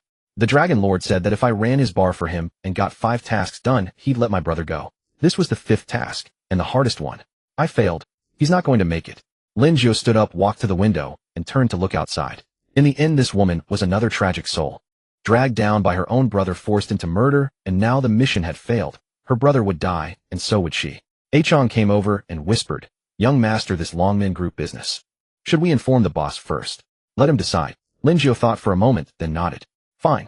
Have a few men watch her. Don't let her escape, and don't let her die. We're going to see my father." Understood. Chong drove Lin Jiu to the Tianyuan Group headquarters. On the way, Lin Jiu stared out the window in silence. It was his first time at the headquarters. Before, he had only ever seen it from a distance. When the car stopped at the base of the building, he looked up and felt a jolt in his chest. 20 stories of glass curtain wall gleaming in the sunlight, with the 4 characters, Tianyuan Group, mounted on the roof like a mountain bearing down on him, almost too heavy to breathe. This was his father's empire, a behemoth that held sway over both the underworld and the legitimate world of Jiangnan province. The two walked into the lobby where people came and went, all sharp-suited and moving with purpose. Many people stopped at the sight of Chong and greeted him respectfully as Brother Chong. A few recognized Lin Jiu as well and called him Young Master. Lin Jiu nodded briefly, said nothing, and followed Chong into the elevator. It went straight up to the 20th floor. The chairman's office sat at the far end of the corridor. Chong knocked. "Come in." Lin Yuan's voice came from inside. The two pushed the door open. The office was spacious, decorated in a traditional Chinese style. Rosewood furniture, a landscape painting on the wall, and bookshelves lined with books. Lin Yuan sat behind a massive desk reading a document. He looked up at the sound. "Chong Xiaojiu, why are you here?" He set down the document and took off his glasses. "Big brother." Chong stepped forward. "That scoundrel Long Qinsui tried to kill the young master." Upon hearing this, Lin Yuan's expression remained unchanged, as if he had long anticipated this day would come. He sighed and leaned back in his chair. "I've already heard about this. That woman, did you handle her?" "Handled. She's locked up in the warehouse. Big brother Long Qinsui has grown too powerful now. Shouldn't we?" Chong began. Before he could finish, Lin Yuan raised his hand to silence him. Lin Yuan turned to Lin Jiu. "Son, Chong must have told you about our old grudge with the Longmen Group. What do you think about this?" Lin Jiu stood there, his mind racing.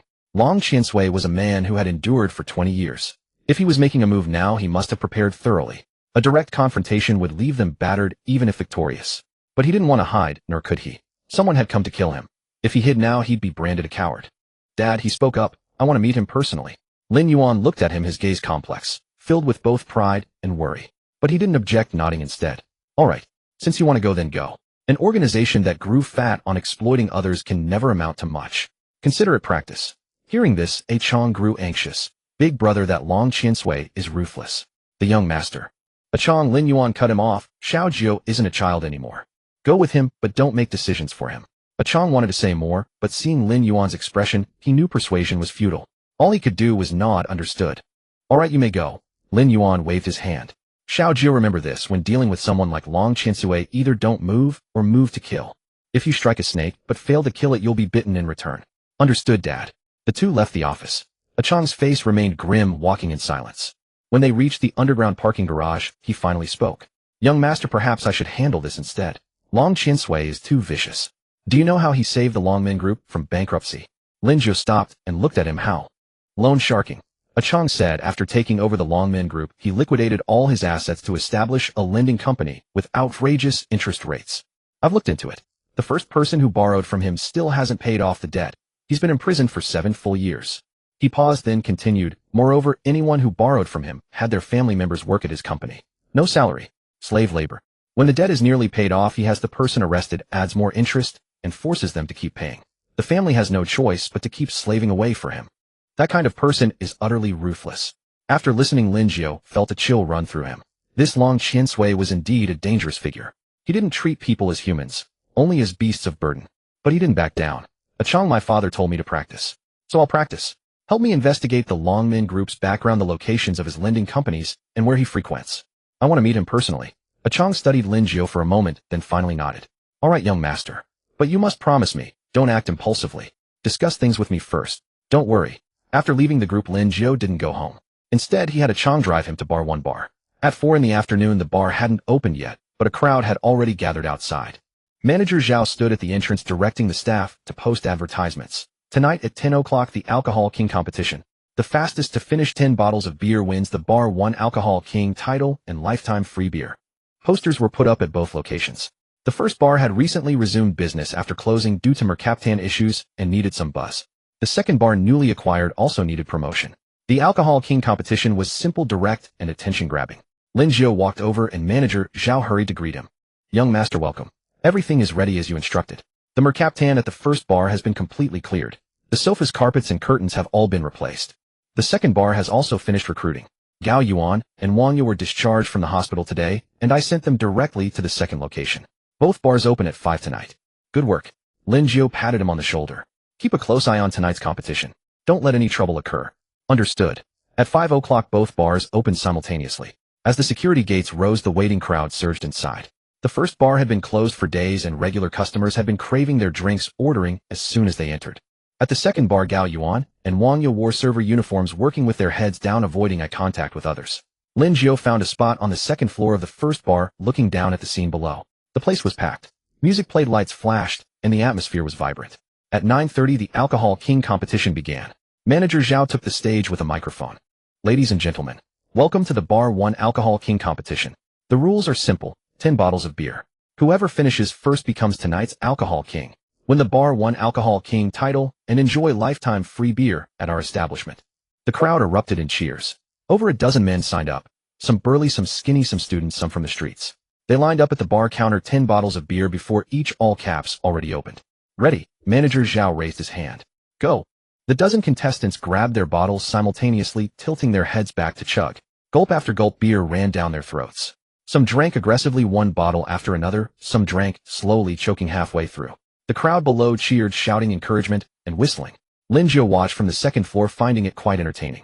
By the 5th bottle, some competitors couldn't take it anymore, clutching their stomachs and rushing to the restroom. By the 7th bottle, only 5 people remained standing. By the 9th bottle, only 2 were left, a muscular giant and a wiry, thin man. The muscular man was over 6 feet tall, covered in muscles, clearly built to hold his liquor. The thin man was under 5'7", lean, but with sharp, bright eyes. They both picked up their 10th bottles almost simultaneously. The muscular man drank aggressively, but his face had turned red and his hands were shaking. The thin man drank steadily, not fast, but without stopping. On the final bottle, halfway through, the muscular man suddenly vomited and collapsed to the floor. The thin man remained impassive, finishing the last half bottle and setting down the empty bottle. Time. Manager Zhao shouted. The winner, this gentleman. The crowd went wild. No one expected the thin man to emerge victorious. He wiped his mouth casually, saluting the crowd around him, his expression very calm. Lin Jiu descended from the second floor and walked up to the thin man. Manager Zhao handed over an award medal, bronze engraved with Bar 1 Alcohol King, with the number 001. Congratulations. Lin Jiu handed him the medal. From now on, whenever you visit Bar 1 bar, show this and drink all the beer you want. Lifetime free. The thin man took the medal and smiled. Thanks, boss. What should I call you? Liamo. How much can you drink? Never tested. Never gotten drunk. Lin Jiu laughed. This guy was interesting. He turned to address the entire venue. Ladies and gentlemen, the Alcohol King competition will be held every month from now on. Each winner will receive the Bar 1 Alcohol King medal and lifetime free beer. Welcome everyone to participate. Another round of cheers erupted below. The atmosphere had reached its fever pitch. Lin Jiu returned to the second floor, gazing at the lively scene downstairs, and felt his mood improve somewhat. The bar's business was stabilized. Now came the time to handle matters with Longmin Group. Longmin Group, 15th floor, inside the chairman's office. Long Qiansui sat in that expansive mahogany executive chair, fingers wrapped around a Mont Blanc fountain pen, steadily signing a document. Though only 38, his temples had already begun to gray, yet his hair was combed immaculately. Clad in a deep gray Zhongshan suit, he projected an air of sharp vitality. Those eyes especially, sharp as a hawk's, capable of stripping flesh from bone with a mere glance. The office door was gently knocked upon. Enter. A subordinate pushed the door open, head bowed, not daring to meet his gaze. Dragon Lord, the Zhu Qing operation failed. Lin Jiu didn't die, and the men we sent were all killed by them. The situation has likely been exposed. The pen in Long Qiansui's hand paused momentarily, but he did not stop, continuing to sign his name at the document's end. His handwriting remained steady, not a tremor in sight. I understand. He set down the pen and leaned back in his chair, his tone unhurried. Lin Yuan's son is certainly no ordinary specimen. If he had died that easily, that would have been rather disappointing. The subordinate dared not respond, waiting for further instructions. Long Qinsui gazed out the window. From the 15th floor one could see most of northern city. Over these 20 years he had dragged the Longmin Group back from the brink of bankruptcy to its current scale. Real estate, entertainment, logistics, lending. Whatever was profitable. His web of connections among officials was also woven tightly impenetrable. For what purpose? For the day when Lin Yuan would finally taste the agony of watching a loved one die before his eyes. Zhu Qing's younger brother Zhu Jia, Long Qinsui spoke. Handle him. There's no use keeping him around. Yes. The subordinate acknowledged, then asked, Dragon Lord, should we make a move against Tianyuan Group? Not yet. Long Qinsui raised his hand to interrupt. Let's first observe what their next move will be. Lin Yuan's son. Young, prone to impatience. Let him make the first move. Understood. The subordinate withdrew, gently closing the door behind him. Silence settled over the office once more. Long Qinsui walked to the window, staring toward the southern direction. That was Tianyuan Group's territory, Lin Yuan's stronghold. For Zhu Qing to fail, this Lin Jiu had some skill. No surprise, being Lin Yuan's son after all. But he was in no hurry. He had waited 20 years, a few more days meant nothing. When a cat catches a mouse, the fun lies in playing slowly. On the first floor of Bai Bar, Lin Jiu sat in a window-side booth, eyes fixed on his phone screen. The screen displayed information on two individuals, Su Bin, general manager and vice chairman of Longmin Group. 45 years old, had run with gangs in his youth before going legit. Ruthless in his methods, meticulous in his thinking. Long Yun, Long Qiansui's cousin, the dragon head of Northern City. 29 years old, hot-tempered, crude in his methods, but formidable in combat, leading a gang of desperados loyal to him. These two were Longmin Group's twin flower red sticks, their most deadly enforcers. Striking them would be like severing an arm from Long Qiansui. Aqiang sat across from him, watching Lin Jiu's furrowed brow, and spoke up. Young master, these two are well protected by Long Qiansui. They travel with bodyguards everywhere. If we want to make a move, we'll need to devise a good scheme. Lin Jiu said nothing, his fingers tapping lightly on the table. After a moment he asked, let's start with Long Yun. What has he been up to lately? Any troubles he's facing? Aqiang considered this. Long Yun has been competing with us for territory lately, the Eastern District. He's been fighting Zhao Yuzhen fiercely, and the two sides have already clashed several times. No deaths, but a few of our men were injured. Zhao Yuzhen. Lin Jiu looked up. Who is he? Zhao Yuzhen is Zhao Yusen's younger brother, Aqiang continued. He's a year younger than you. He's also the dragon head of the Eastern District. Young master, the territory of Jiangnan Province is divided into 4 sectors. Southern City and Eastern City belong to us. Western City is Sanha Association's. Northern City is Longmin's. Our Tianyuan Group's headquarters is in Southern City, and Uncle Zhao's Jiangwo Group is in Eastern City, but we hold 60% of Jiangwo Group's shares. The dragon heads of each district are essentially the neighborhood representatives responsible for handling surface-level affairs. I'm the dragon head of Southern City. Zhao Yuzhen is the dragon head of Eastern City. This position was suggested by your father to give him hands-on experience. Lin Jiu understood. The landscape of Jiangnan Province was a 3-way standoff, with Tianyuan holding the largest share. Tianyuan Group controlled 2 sectors, Sanha Association 1 and Longmin 1. Long Yun was fighting Zhao Yuzhen for territory in Eastern City. This was an attempt to pry open Tianyuan Group's walls. In other words, Long Yun is currently at odds with Zhao Yuzhen. Lin Jiu's eyes lit up. This might be a breakthrough. That's right. Aqiang nodded. Though young Zhao Yuzhen is quite capable in a fight and quick-witted. He's a dozen years Long Yun's junior, yet Long Yun hasn't gained any advantage over him. I want to meet this Zhao Yuzhen, Lin Jiu said. Aqiang smiled. Perfect timing, young master. You'll see him tonight at the banquet. Banquet? Lin Jiu was startled. What banquet? Why are there so many banquets these days? Aqiang also froze, staring at Lin Jiu. Young master, didn't Big Brother tell you? Tell me what? Lin Jiu frowned. How would I know? The dinner tonight, Aqiang said. Big Brother told us yesterday, told us all to prepare in advance. Tonight is a gathering with Uncle Zhao's family, and it's your engagement party with Miss Zhao. Upon hearing this, the phone in Lin Jiu's hand clattered against the table. He stared at Aqiang, eyes wide as if he hadn't heard correctly. You? What did you say? His voice trembled slightly. Say it again. Startled by his reaction, Aqiang shrank back slightly. Young master. You didn't know? Big Brother really didn't tell you. Tonight is your engagement party with Zhao Yuzhen at Cloud Pinnacle Grand Hotel at 7 o'clock. A whooshing sound filled Lin Jiu's mind, and everything went blank. Engagement party. Zhao Yuzhen. Arranged by his father. Without consulting him. Just decided like that. Damn it. He grabbed his phone, about to call his father. But his finger hovered over the dial button and stopped. What would he even say? Ask him why he arranged his marriage without consulting him. His father would surely say, parents command, matchmaker's word. What's there to discuss? Lin Jiu leaned back on the sofa, closing his eyes. Zhao Yusin's face flashed through his mind. Delicate, intelligent, unpretentious, not putting on airs. She was indeed a fine girl, but he had never thought of marrying her. At least not now. Young master. Qiang said softly, if you don't want to go I can go talk to the boss. No need. Lin Jiu opened his eyes. Go. Why not? I want to see just what kind of spectacle my father has arranged for me. He stood up and headed out. Young master, where are you going? Home to change clothes. Lin Jiu didn't look back. Isn't it an engagement banquet? I should at least dress the part. At 6:30 in the evening, Lin Jiu came downstairs in a fresh outfit. A black suit, a white shirt, no tie. Han Hui was waiting in the living room, and her eyes lit up at the sight of him. Son, you look great in this. So sharp. Lin Yuan stepped out of his study, gave him a look, and nodded. I'm presentable enough. Let's go. Lin Jiu looked at his father, said nothing, and followed him out. Qiang drove. Lin Yuan sat in the front passenger seat, while Lin Jiu and Han Hui sat in the back. The car pulled up to Yunding Grand Hotel, and a doorman opened the door. Lin Jiu stepped out and glanced at the hotel sign. Yunding Private Room, 888. Here again. Seemed he was fated to this place. Into the elevator up to the 8th floor. At the door of Private Room, 888, Lin Yuan pushed it open. Inside sat 3 people. The Zhao family of 3, Zhao Jingwo, his wife, and Zhao Yusin. What puzzled Lin Jiu was that Zhao Yusin hadn't come. Zhao Yusin wore a pale pink dress today, with light makeup, looking very demure. When she saw Lin Jiu enter, she blushed slightly and lowered her head. Sit, everyone sit, Zhao Jingwo gestured. Brother Lin, you take the head seat. Xiao Jiu, sit here. Lin Yuan sat down at the head, glanced around, and asked, Old Zhao, where's that boy Yusin? Why isn't he here?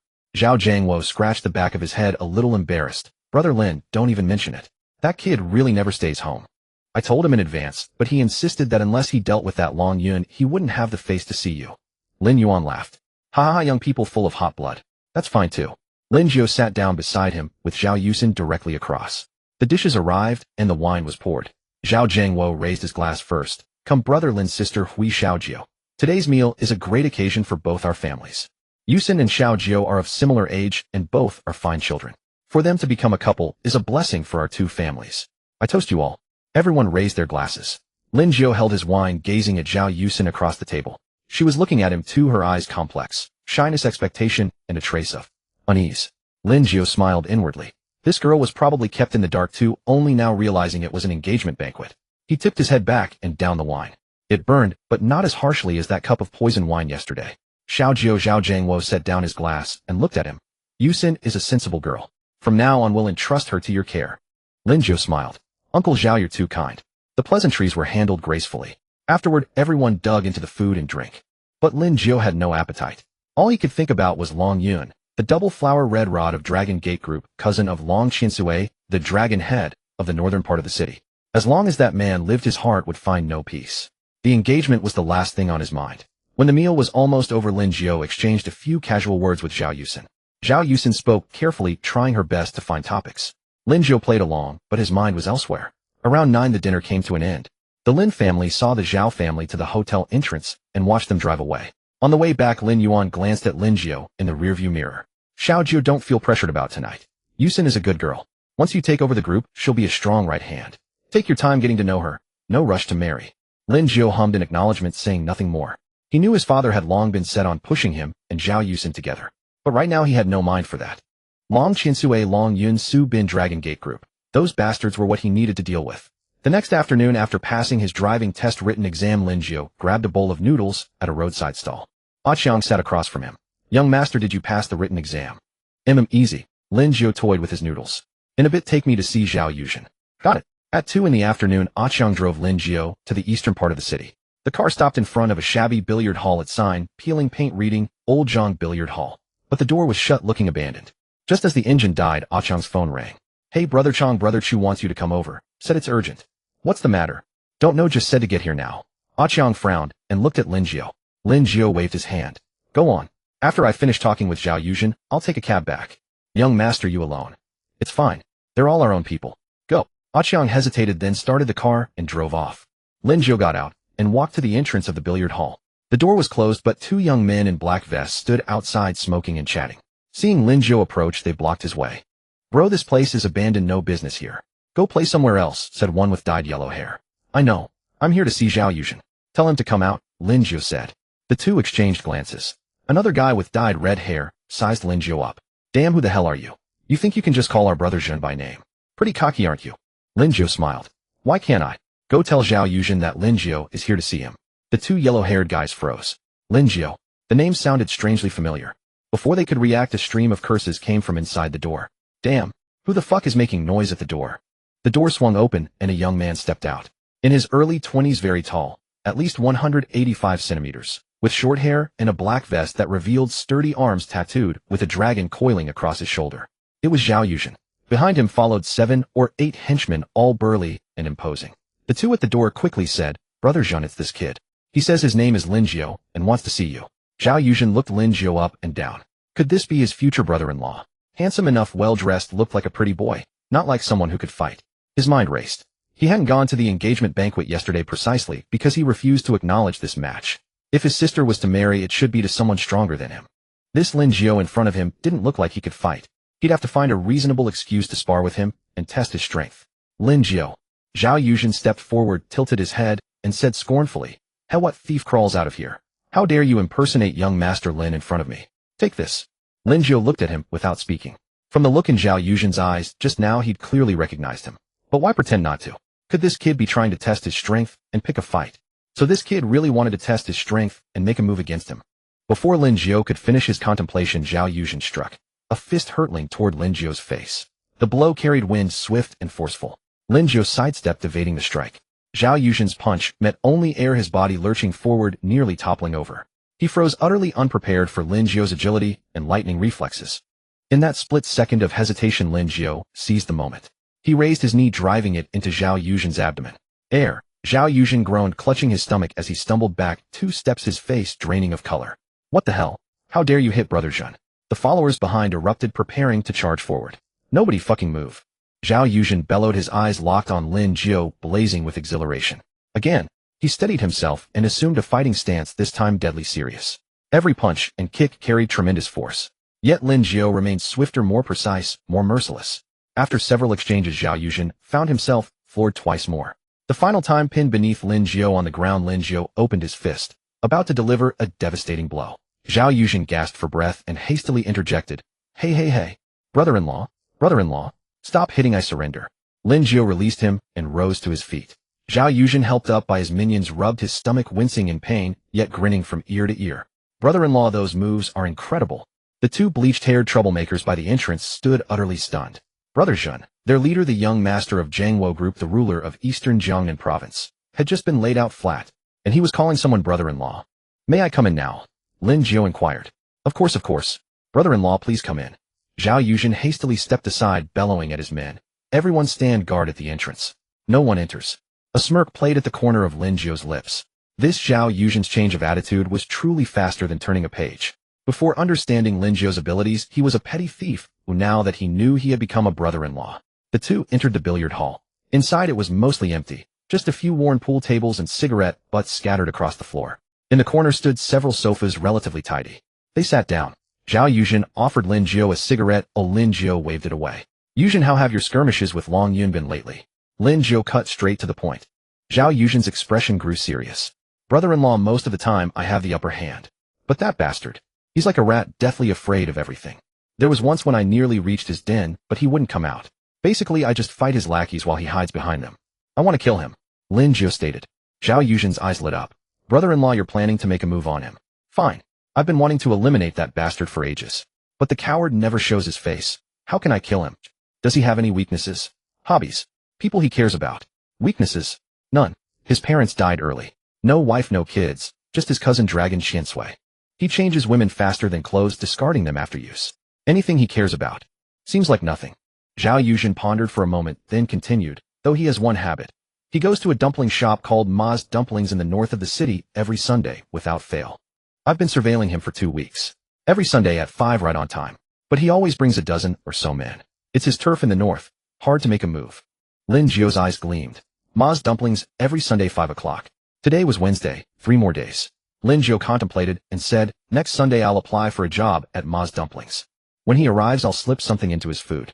You bring 2 trusted men to provide backup outside. Remember, the fewer people who know about this, the better." Zhao Yuzhen hesitated. "Brother-in-law, this. Isn't it too dangerous? It's his territory, and he brings so many people. There's no safe way to deal with someone like this." Lin Jiu said, "Are you in or not?" Zhao Yuzhen gritted his teeth. "I'm in." Damn it, I've wanted to teach him a lesson for ages. How much do you know about Su Bin? Lin Jiu asked next. Su Bin, the general manager of Dragon Gate Group. Zhao Yuzhen shook his head. Not much. That old fox keeps a low profile and rarely shows his face. I only know he used to be a gangster in the underworld, then cleaned up and became Dragon Shinsue's strategist. That guy's devious and won't be easy to handle. Lin Jiu nodded. Su Bin would have to wait. All right, this is settled. I'll call you at noon on Sunday. Understood. They exchanged a few more words before Lin Jiu rose to leave. At the entrance, Zhao Yuzhen suddenly spoke up. Brother-in-law, my sister. She's a good person. When she marries you, don't mistreat her. Lin Jiu glanced at him. I know. He hailed a taxi back to the bar. At 5:30 bar, he had just opened. Business was slow with few patrons. Lin Jiu entered and manager Zhao approached to report the recent revenue from both locations. With Blue Blues bar suspended, customers had flooded over to this place. Business was thriving.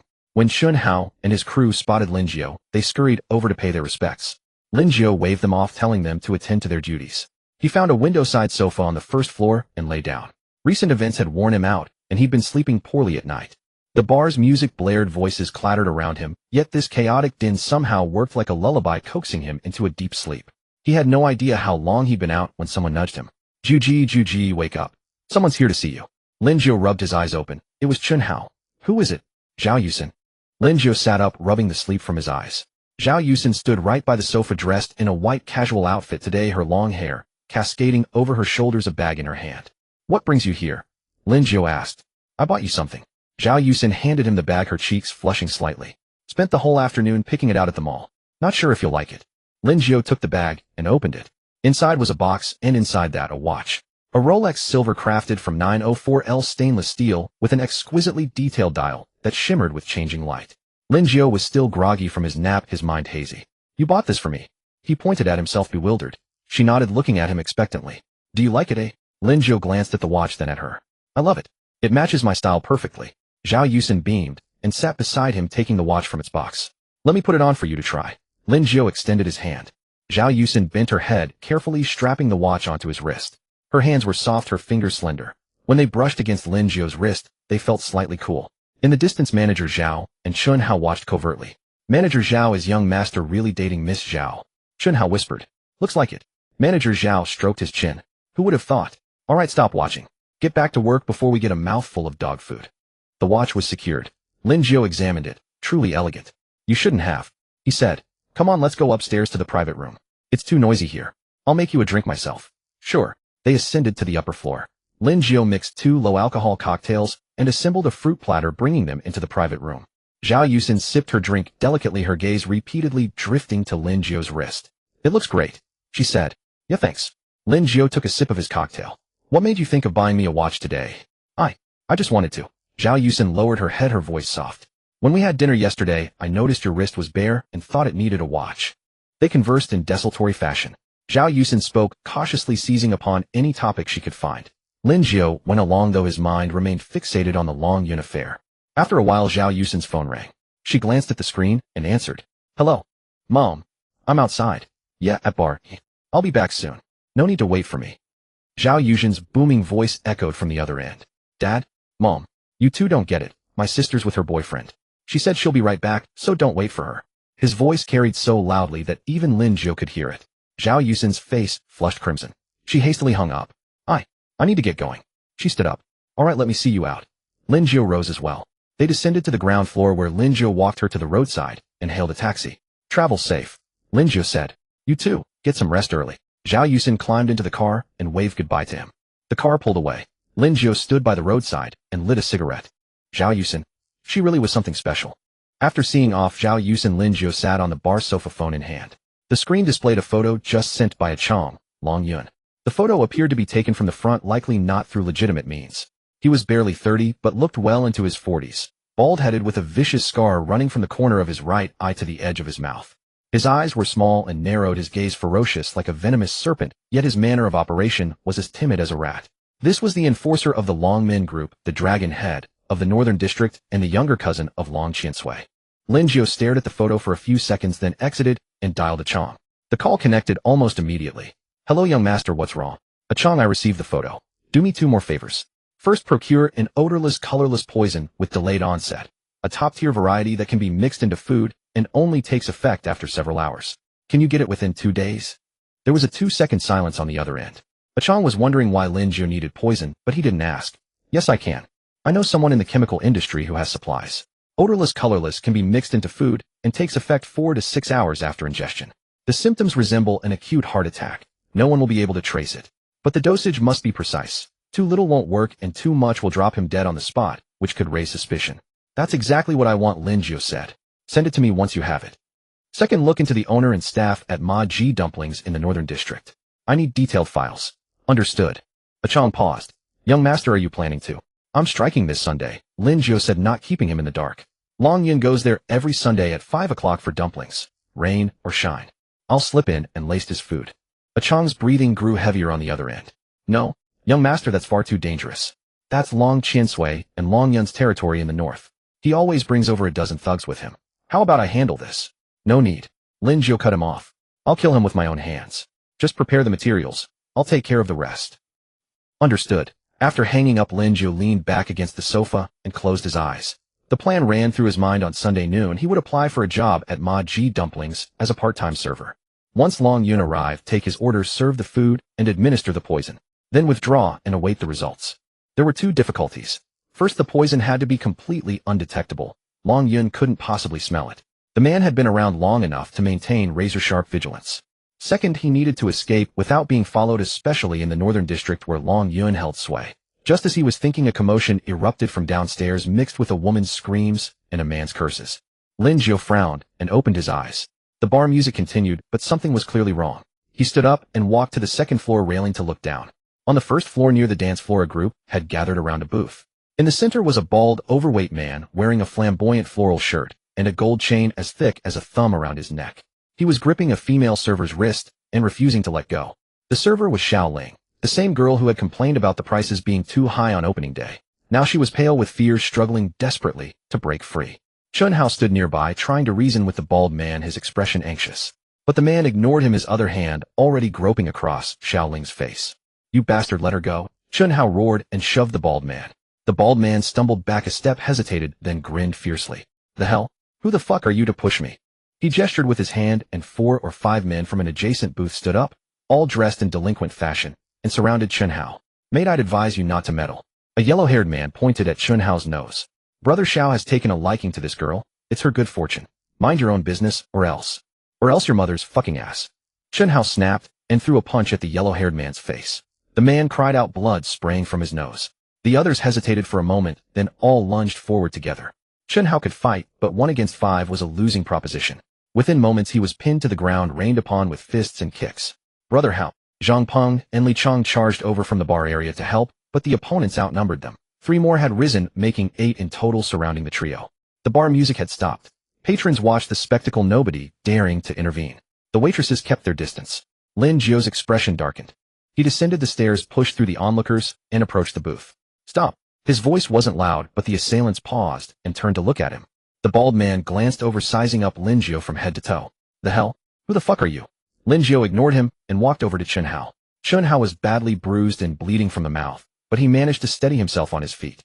Brother Jiu, I saw it all. Lin Jiu patted his shoulder, then turned to the bald man.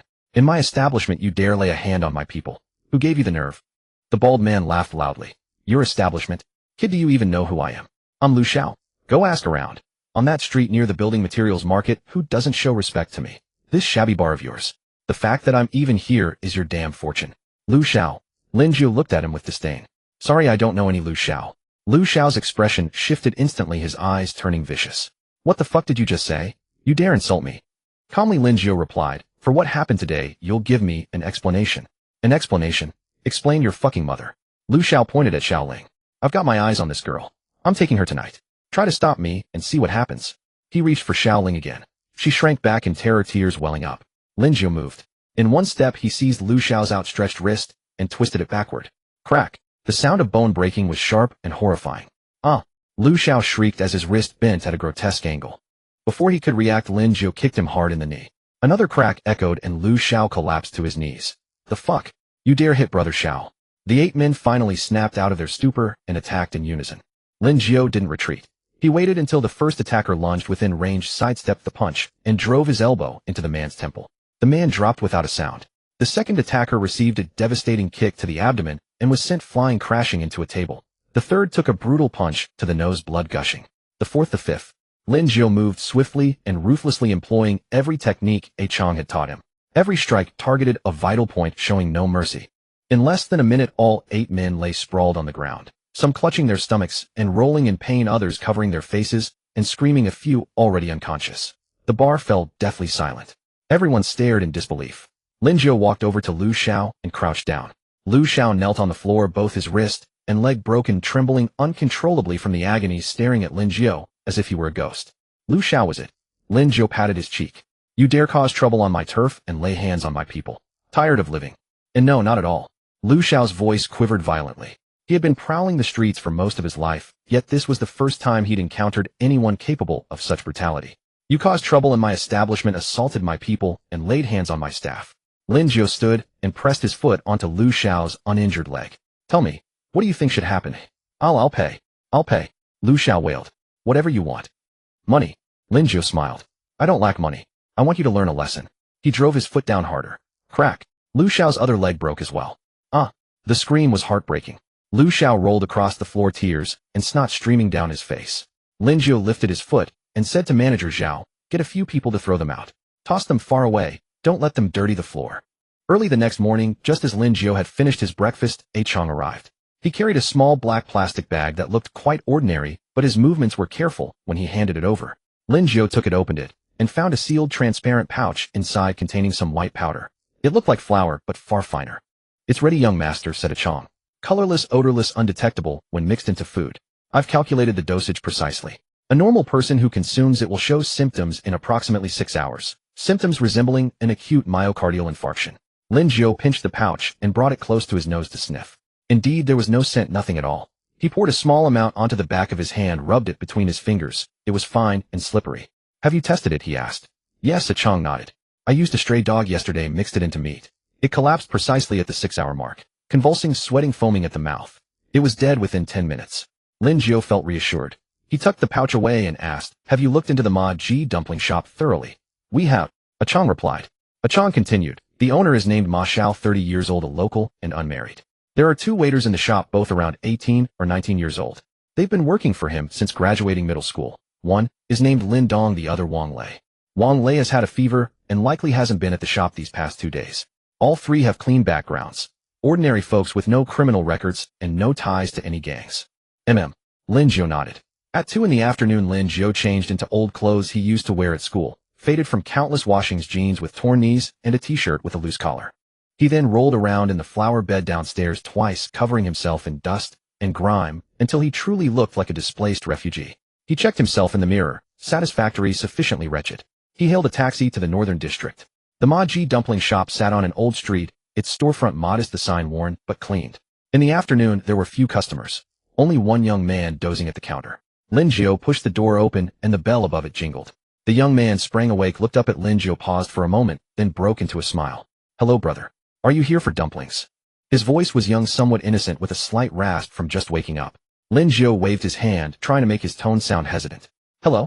I was wondering, does your shop hire temporary workers? Just for 2 days, that kind. The young man sized him up from head to toe, his gaze curious rather than dismissive. Temporary worker? Well, I'm not entirely sure. The boss went out to buy groceries and should be back soon. Would you like to sit and wait? Sure, thank you. Lin Jiu sat down near the door. The young man poured him a glass of water, then returned to wiping tables. His movements were quick and practiced, clearly someone who had done this work often. Lin Jiu observed the shop. It wasn't large, only 6 or 7 tables, but immaculately clean. A price list was posted on the wall. There were only 3 dumpling fillings, leek and pork, Chinese cabbage and pork, and a mixed seafood variety. The most expensive was 15 yuan per portion. In the corner stood a refrigerator filled with beverages. Behind the cash register hung a business license and a group photo. The boss and the 2 young men, all smiling broadly. After about 20 minutes, the door opened again. A man entered carrying 2 large bags of groceries. He was in his 30s, not particularly tall, somewhat slender, wearing faded work trousers with a smile on his face. The boss is back, the young man said, going to greet him and taking the bags, whispering a few words. The boss turned his gaze toward Lin Jiu, walked over, still smiling. Young man, are you looking for work? Lin Jiu stood up and bowed slightly.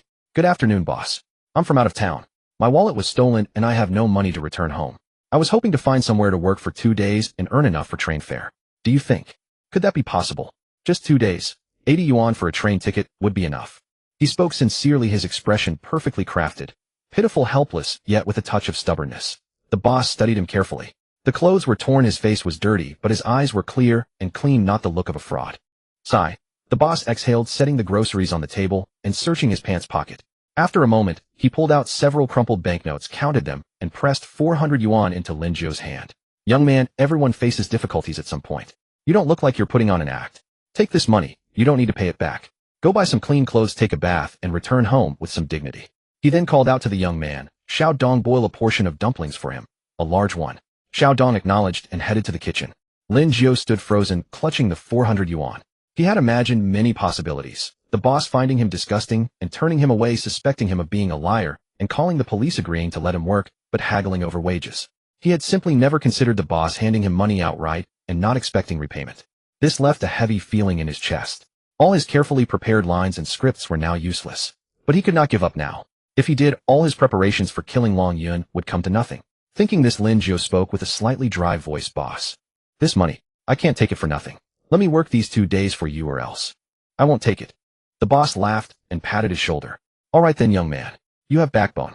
Then keep this money for now, as an advance on your wages. Generally follow Xiao Dong around, serve dumplings to customers, help with cleaning. After 2 days, if you want to leave, you're free to go. Thank you, boss. Lin Jiu breathed a sigh of relief. By the way, do you have a place to stay? Yes, I rent a room. 2 more days until the lease expires. Then it's settled. The boss called out again to Xiao Dong. Are the dumplings ready? Hurry up. Coming. Xiao Dong emerged carrying a large bowl, steam rising, and set it before Lin Jiu. Brother, eat it while it's hot. It won't taste as good once it gets cold. The boss also sat down and lit a cigarette. Eat up. After you're done, work alongside Xiao Dong. By the way, what's your name? Lin Bailey. Lin Jiu made up the name on the spot. What a coincidence, I also surname Lin. Lin Dong. Xiao Dong smiled. Perhaps our families were connected 500 years ago. Perhaps so, Lin Jiu smiled back. He lowered his head and began eating. The leek and pork filling with thin skin and generous stuffing burst with savory broth in every bite. He hadn't eaten such a proper meal in a long time. After finishing, he took his bowl to the kitchen to wash it. Xiao Dong handed him a work uniform. A blue cloth jacket, washed pale, but clean. Brother, have you done this kind of work before? Xiao Dong asked. No, this is my first time, said Lin Jiu. Please teach me. It's simple. Just serve dumplings, clear tables, mop the floor. When customers arrive, take their order, tell the boss what filling they want, and bring the dumplings up once they're cooked. Xiao Dong spoke quickly. Oh, by the way, our boss is incredibly kind. He never scolds anyone and wages are always paid on time. My classmate Wang Lei and I have been working here since we graduated from middle school, a full year now. Is the boss married? No, he's single. He had a girlfriend before, but she cheated on him, and he hasn't looked since. Xiao Dong lowered his voice and continued. The boss has a good heart. He can't bear to see people suffering. Once a beggar came to the door, and he cooked a bowl of dumplings for him. In these times, there aren't many good people like that anymore. Lin Jiu nodded, but the knot in his chest tightened further. Around 5 in the evening, customers began to arrive in greater numbers. Xiao Dong took orders at the front counter, while Lin Jiu helped in the kitchen boiling dumplings. The boss handled wrapping, and he managed the pot. When the water boiled, he dropped the dumplings and brought them back to a boil, added a splash of cold water, let them boil again, and then scooped them out. It was simple work, but he performed it with great seriousness. They remained busy until past 8 o'clock before the customers thinned out. The 3 of them cleaned together, wiping tables, mopping the floor, washing dishes. The boss took 3 bottles of drinks from the refrigerator, handing one to each. You've worked hard today. Here, have a drink, he said. Thank you, boss, Lin Jiu and Xiao Dong said in unison. They closed the shop and locked the door. The boss rode away on his electric bike and Xiao Dong headed off in another direction. Lin Jiu waited until they were far gone before hailing a taxi home. Inside the car, he leaned against the window watching the streetlights flash by outside. Ma Xiao, Lin Dong. Both were good people. Time flew by and Sunday arrived. Lin Jiu had gone to the shop early as usual. The boss and Xiao Dong were already there preparing the ingredients for the noon rush. Seeing him walk in, they both greeted him with smiles. Brother E is here, Xiao Dong said. Sorry I'm a bit late today, Lin Jiu replied. Xiao Dong quickly responded, not late at all, you're just in time. The boss, busy mincing filling, added, it's the weekend today, so we might get more customers. The 3 of us are going to have our hands full. Throughout the morning, the 3 chatted while they worked. Boss Ma Xiao mentioned he used to work in a factory, but when it shut down, he used his savings to open this small shop. Xiao Dong said his parents worked as migrant laborers elsewhere, leaving him to live alone here. After finishing middle school, he didn't want to continue studying, so he came to work at the shop. Lin Jiu also made up some stories about himself. Growing up in an orphanage, leaving to find work, getting swindled out of his money, and ending up on the streets. The boss sighed deeply upon hearing this, lamenting that the world was a hard place to live in. Xiao Dong also voiced his indignation, saying those swindlers deserve to die. At noon, more customers indeed arrived. The three of them were so busy their feet barely touched the ground. Lin Jiu boiled dumplings in the kitchen, watching the tables filled with patrons, elderly folks, children, couples, and laborers alike. Every face bore a look of contentment as they enjoyed the steaming dumplings and chatted about everyday trivialities. This kind of life felt far away from him, yet also intimately close. After 2 in the afternoon, the crowd thinned out. The boss was tallying accounts at the counter, Xiao Dong was wiping down tables, and Lin Jiu was washing pots. Just then the door was pushed open. A horde of men surged in. Over a dozen of them, all male-clad in black tank tops, tattoos on full display, swaggering as they walked. At the lead was a bald man with a scar running from the corner of his eye down to his mouth, his gaze fierce and menacing. It was Long Yuan. The few remaining customers in the shop lowered their heads, not daring to look at the menacing sight. Xiao Dong's face turned pale, but he still forced a smile and stepped forward. "Gentlemen, how many servings will you need today?" One of the yellow-haired thugs shoved him. "No eyes. Can't you see how many of us there are?" Xiao Dong stumbled back 2 steps, but kept smiling. Yes, my eyes are blind. Please have a seat, I'll go cook right away." He hurried back into the kitchen and got busy. "Xiao Dong, who are they? Why are they like that? Why did he shove you?" Lin Jiu asked, feigning ignorance. Xiao Dong lowered his voice. "Brother, they're all gangsters. They collect protection money. They come every week, eat without paying, and pick fights over everything. The boss can't do anything, he can't afford to provoke them. Then call the police. We did, it was useless. They have connections up top." Xiao Dong sighed. "Brother, whatever you do, don't provoke them later. They really will beat people up." "Oh, got it." Lin Jiu nodded. Xiao Dong started cooking the dumplings. Lin Jiu helped with the prep work, while keeping his eyes fixed on the dining area. Long Yun's table had 5 or 6 people seated, while the other thugs occupied nearby tables, taking up most of the shop. Just then another man walked in. A man in a suit around 40 years old, wearing glasses, and carrying a briefcase, a work badge pinned to his chest. Lin Jiu smiled inwardly. So the man Aqiang had arranged had finally arrived. "Is the boss here?" the man asked, his tone proper and formal. Ma Xiao looked up. "Yes, I'm the boss. How can I help you?" "Health department inspection." The man flashed his work ID. "We've received a complaint recently about hygiene issues here. Let me take a look." The boss's expression shifted. He quickly stepped forward. "Officer, we clean here every day. It's spotless. Whether it's clean or not, I'm the one who decides." The man cut him off, strolling around the shop before pointing at the corner by the entrance. "There's trash by the door. Clean it up immediately." Hearing this, the boss said to Xiao Dong, "Xiao Dong, go take the trash out." Xiao Yi just started, so he doesn't know where to dump it. "All right." Xiao Dong acknowledged. Then he said to Lin Jiu, "Brother, the shop's in your hands for now." Lin Jiu nodded. Go ahead." The man then wandered aimlessly around the shop, with boss Ma Xiao trailing behind him. Lin Jiu stood by the stove watching them. The man was someone Lin Jiu had arranged through Aqiang. He wasn't really from the health department. His sole purpose was to get Ma Xiao and Xiao Dong out of the shop, while Lin Jiu administered the poison. The man made a show of inspecting the refrigerator, the cutting board, and the sink, asking a few more questions. The boss answered, each one sweat beading on his forehead. By now Lin Jiu was alone in the kitchen, and the dumplings were done. He scooped them out into a plate, then poured in the white powder. As the powder met the steaming hot dumplings, it dissolved almost instantly. Afterwards, Lin Jiu picked up the plate of dumplings, walked over to Long Yun's table, bent down, and set them down. "Boss, your dumplings. Please enjoy." Long Yun looked up at him, squinting. "New face. Haven't seen you around before." "I just started here a couple days ago," Lin Jiu said with an ingratiating smile. Long Yun picked up his chopsticks, grabbed a dumpling, blew on it to cool it, popped it into his mouth, and chewed twice. "Tastes decent. Go cook the rest. My brothers are still starving." Yes, of course." Lin Jiu bobbed his head apologetically and retreated to the kitchen. He stood by the stove watching coldly as Long Yun devoured the plate of dumplings one by one, eating through most of it. Long Yun had to die. If he didn't die, then Lin Jiu himself would. It was as simple as that in this world. Before long, the man in the suit left, and Xiao Dong and boss Ma Xiao returned to the kitchen. The three of them cooked a few more batches and served the other thugs. Long Yun's table had already finished eating, and his men were smoking and boasting. Lin Jiu cleared the table, carrying the empty plates back to the kitchen. "Brother, they didn't give you a hard time just now, did they, eh?" Xiao Dong asked quietly. "No, it went smoothly," Lin Jiu replied. "That's good." Xiao Dong let out a sigh of relief. Before long, Long Yun and his gang left.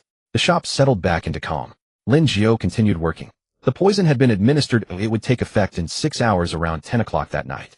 At that time, Long Yun should be in his own bar, suddenly collapsing, being rushed to the hospital, and dying despite all rescue efforts. The plan was proceeding smoothly. At 8 in the evening, the shop closed for the day. Lin Jiu changed his clothes and walked over to the boss. "Boss, I booked a bus ticket for 5 tomorrow morning." "Tomorrow? I won't be coming back." The boss was taken aback for a moment, then smiled and patted him on the shoulder. "All right, then don't come in tomorrow. Go on home. You've worked hard these past couple of days. Safe travels." He pulled a few bottles of drinks from the freezer, put them in a plastic bag, and thrust them into Lin Jiu's hands. Drink these on the road if you get thirsty. Lin Jiu looked at the plastic bag, then at the boss's face, and suddenly found himself at a loss for words. Thank you, boss. He bowed. The boss and Xiao Dong walked him to the door. After Lin Jiu had gone a dozen or so meters, he looked back. They were still standing there waving at him. He turned around and quickened his pace. As he rounded the street corner, Zhao Yuzhen's car was parked by the roadside. Lin Jiu pulled open the door and got in. Brother-in-law, did it work? Zhao Yuzhen asked. Lin Jiu buckled his seatbelt. Awesome. Zhao Yuzhen gave him a thumbs up. Come on, I'll drive you home. The car pulled away. Lin Jiu leaned back in his seat and closed his eyes. The events of the past 2 days replayed in his mind like a movie. The 400 yuan the boss had given him Xiao Dong's cheerful brother the steaming plate of dumplings. He patted his pocket and suddenly felt something was off. He distinctly remembered leaving the 400 yuan the boss had given him at home. His hand reached into his pocket, and when he pulled out what was inside, he found 800 yuan. 500 yuan bills rolled up in one bundle, and 300 yuan bills rolled up in another. The bundle of 500 must have been slipped in by the boss, while the bundle of 300 was from Xiao Dong. These two. Lin Jiu's nose tingled with emotion, but he held it back. He rolled the money back up and tucked it into his pocket. Brother-in-law, what's wrong? Zhao Yuzhen glanced at him. Nothing. Lin Jiu said. Drive faster. I'm tired. After returning home, Lin Jiu sat on the sofa and zoned out for a while. Then he called a Chong. Half an hour later, a Chong arrived. Young master, did everything go smoothly? It's done, Lin Jiu said. Prepare 1 million yuan in cash right away and be quick. Tomorrow morning, take a few men and personally go to Ma's dumpling shop in the northern part of the city. A Chong was stunned. Give them money. Lin Jiu nodded and continued. Give the owner Ma Xiao 700,000 yuan, the waiter Lin Dong 250,000 yuan, and the remaining 50,000 yuan to the other waiter Wang Lei. They're all good people, they shouldn't be dragged into this. Long Yun will die tonight, and Long Qinsui won't let them go. Let them take the money and leave Jiangnan province immediately, never come back. A Chong understood. This was damage control and also compensation. Young master, what if they refuse the money or refuse to leave? Then force them to leave. Lin Jiu's voice was cold. Tell them if they don't leave they'll die. Money or life, their choice. A Chong looked at Lin Jiu and suddenly felt that the young man before him was a little unfamiliar. He was ruthless, but not entirely so. He could strike fatally at enemies, but for the innocent he tried to leave a way out. Young master, how about? You come with me tomorrow morning. A Chong said, if they ask you can explain. Lin Jiu shook his head. I'm not going. To be honest, he didn't dare to go. He couldn't bear to look at Ma Zhao's kind face or Lin Dong's innocent eyes. He had exploited their kindness, committed murder, and now he was using money and threats to force them to leave their homeland. All right, then I'll go get ready. A Chong stood up, took 2 steps, then turned back to look at Lin Jiu. He sighed and said, young master, get some rest early. Don't overthink. That's just the way the world is. Lin Jiu said nothing. A Chong left. The room fell silent again. Lin Jiu sat on the sofa staring at the ceiling motionless. He remembered that at the orphanage there was an auntie who was especially good to him and often secretly gave him candy. Later that auntie got sick, had no money for treatment, and died. At the time he had thought that when he became rich he would definitely be good to good people. But now he was rich and he had to be good to good people in this way. What a damn irony. In the north of the city there was a bar under the Longmen Group. At 10 in the evening it was the liveliest time. The music was deafening, the lights were dazzling, and the dance floor was crowded with people. In the largest private room on the 2nd floor, Long Yun was drinking with a woman in his arms, his hand roaming over her body. Brother Yun, have another drink won't you? The woman cooed. Drink. I'm happy today. Long Yun downed it in one gulp, threw the glass aside, and opened another bottle of foreign liquor. But he felt something was off. His head felt dizzy, his chest was tight, and he had trouble breathing. He thought he had drunk too much and didn't pay attention. At 11 he suddenly felt as if his heart was being gripped by something, and the pain made his whole body convulse. Ugh! He clutched his chest, his face pale, and sweat immediately poured out. Brother Yun, what's wrong? The underling beside him asked. My heart. It hurts. Long Yun's voice was trembling. Call an ambulance. The underling panicked and hurriedly dialed 120. But when the ambulance arrived it was too late. Long Yun collapsed on the sofa, convulsing and foaming at the mouth, his eyes bulging as if they might pop out. Brother Yun, hang in there. Chaos erupted. The ambulance arrived, loaded Long Yun up, and rushed him to the hospital. Long Qinsui got the news and rushed over, pacing anxiously outside the emergency room. What's going on?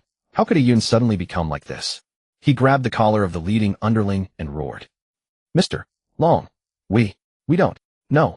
Brother Yun was fine during the day, and at night he was drinking at the bar. Then suddenly, he said his heart hurt. You worthless trash. Hearing this, Long Qinsui immediately kicked the leading underling, sending him flying 2 meters away. The leading underling got up shakily while the rest of the underlings sat to the side, heads lowered, not daring to breathe, afraid Long Qinsui would skin them alive. 2 hours later the light in the emergency room went out. The doctor walked out, took off his mask, and shook his head. I'm sorry, we did our best. Acute myocardial infarction. Hearing this, Long Qinsui stood frozen for a long time. Then he suddenly slammed his fist into the wall, drawing blood from his hand. Damn it. He gritted his teeth, his eyes bloodshot. Investigate. Find out everywhere a yuan has been in the past 3 days. What he drank. Who he met. I want it all investigated. The next morning, at Ma's dumpling shop, a Chong with 4 underlings carrying 3 large black bags pushed the door open and went in. The shop had just opened. Ma Xiao and Xiao Dong were preparing today's dumplings when they saw them come in, and they froze. Gentlemen, are you here for dumplings? Ma Xiao asked. A Chong didn't say anything, placed the bags on the table, and pulled the zippers open. Inside were stacks of 100 yuan bills neatly arranged. This is 1 million yuan, a Chong said. For the owner Ma Xiao, 700,000 yuan. For the waiter Lin Dong, 250,000 yuan. And for another one, named Wang Lei, 50,000 yuan. Take the money and leave Jiangnan province immediately. Never come back. Ma Xiao and Xiao Dong were dumbfounded, looking at the pile of money, then at a Chong, as if he were crazy. Why? Ma Xiao stammered. Don't ask why, a Chong said. Take the money and leave. If you don't leave, you'll die. Die. Lin Dong's face turned pale. We? What crime did we commit? You didn't commit any crime, but you've gotten into trouble. A Chong said, the leader of the group that came to eat yesterday afternoon is dead. His brother won't let you go. If you don't want to die, take the money and leave. Ma Xiao's legs went weak and he collapsed into a chair. Lin Dong was also stunned, and the rag in his hand fell to the floor. We don't know anything. Ma Xiao's voice trembled. He just came for a plate of dumplings. The dumplings were made by you, and the shop is yours. A Chong said, it can't be explained away. Those people have no bottom line. Either take the money and leave, or wait to die. Your choice. Ma Xiao looked at the pile of money, then at Lin Dong, and suddenly burst into tears. This shop. I've been running it for several years. Finally started to get better. If the shop is gone, you can open another one. If your life is gone, there's nothing left.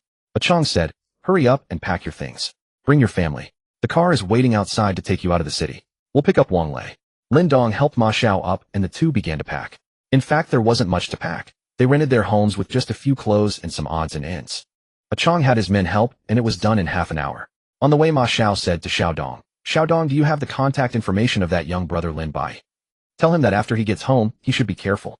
Those people have a lot of power. Don't come to Jiangnan province to work again in the future. Lin Dong nodded and said, don't worry, boss. I have his contact info. I already sent it to him just now. 10 o'clock in the morning, the chairman's office of Longmin Group. Long Qinsui sat behind his expansive rosewood desk, a cigar held between his fingers, unlit, merely gripped. The ashtray was already half filled with butts, all smoked the night before. He hadn't slept a wink, his eyes bloodshot and bruised with dark circles as though he'd aged 10 years overnight. His mind kept replaying the scene from last night. The emergency room doors opened, the doctor walked out, shook his head, and said, I'm sorry. We did everything we could. Then he saw a yuan being wheeled out, a white cloth covering his face. He lifted the cloth for a glimpse. That face, that scar, those eyes that would never open again. That was his cousin, a brother raised alongside him. His parents had died too early. It was he who raised a yuan, taught him to fight, taught him how to navigate the underworld, taught him how to survive on this path. Now a yuan was dead, without explanation.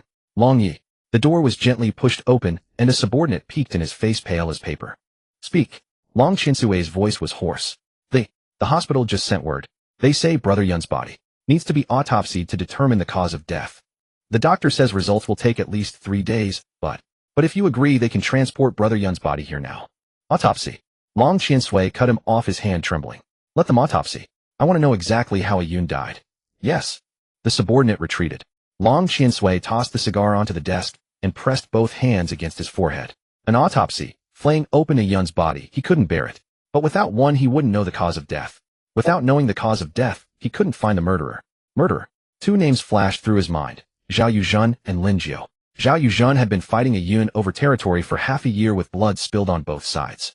That kid, hot-headed and young, definitely held a grudge. A covert strike was entirely plausible. Lin Jiu, the heir of Tianyuan Group. Last time he had sent Zhu Qing to kill Lin Jiu, and it had failed. Lin Jiu would certainly know he was the one behind it. Retaliation was only natural. Just as he was lost and thought, the door was knocked on again. Enter. A subordinate stumbled in panicky, his legs trembling. Long Yu, we've got results. For the past 3 days, Brother Yun had basically stayed at our own venues, meeting only people from our side. Only yesterday afternoon did he go to the Ma Ji dumpling shop and have a meal. Ma Ji dumpling shop. Hearing this, Long Qinsui furrowed his brow.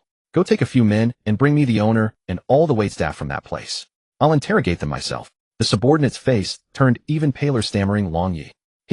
They've all run. What? Long Qinsui slammed his palm on the desk, sending teacups jumping. Run. When did they run? Jiu. Just this morning. The subordinate shrank his neck.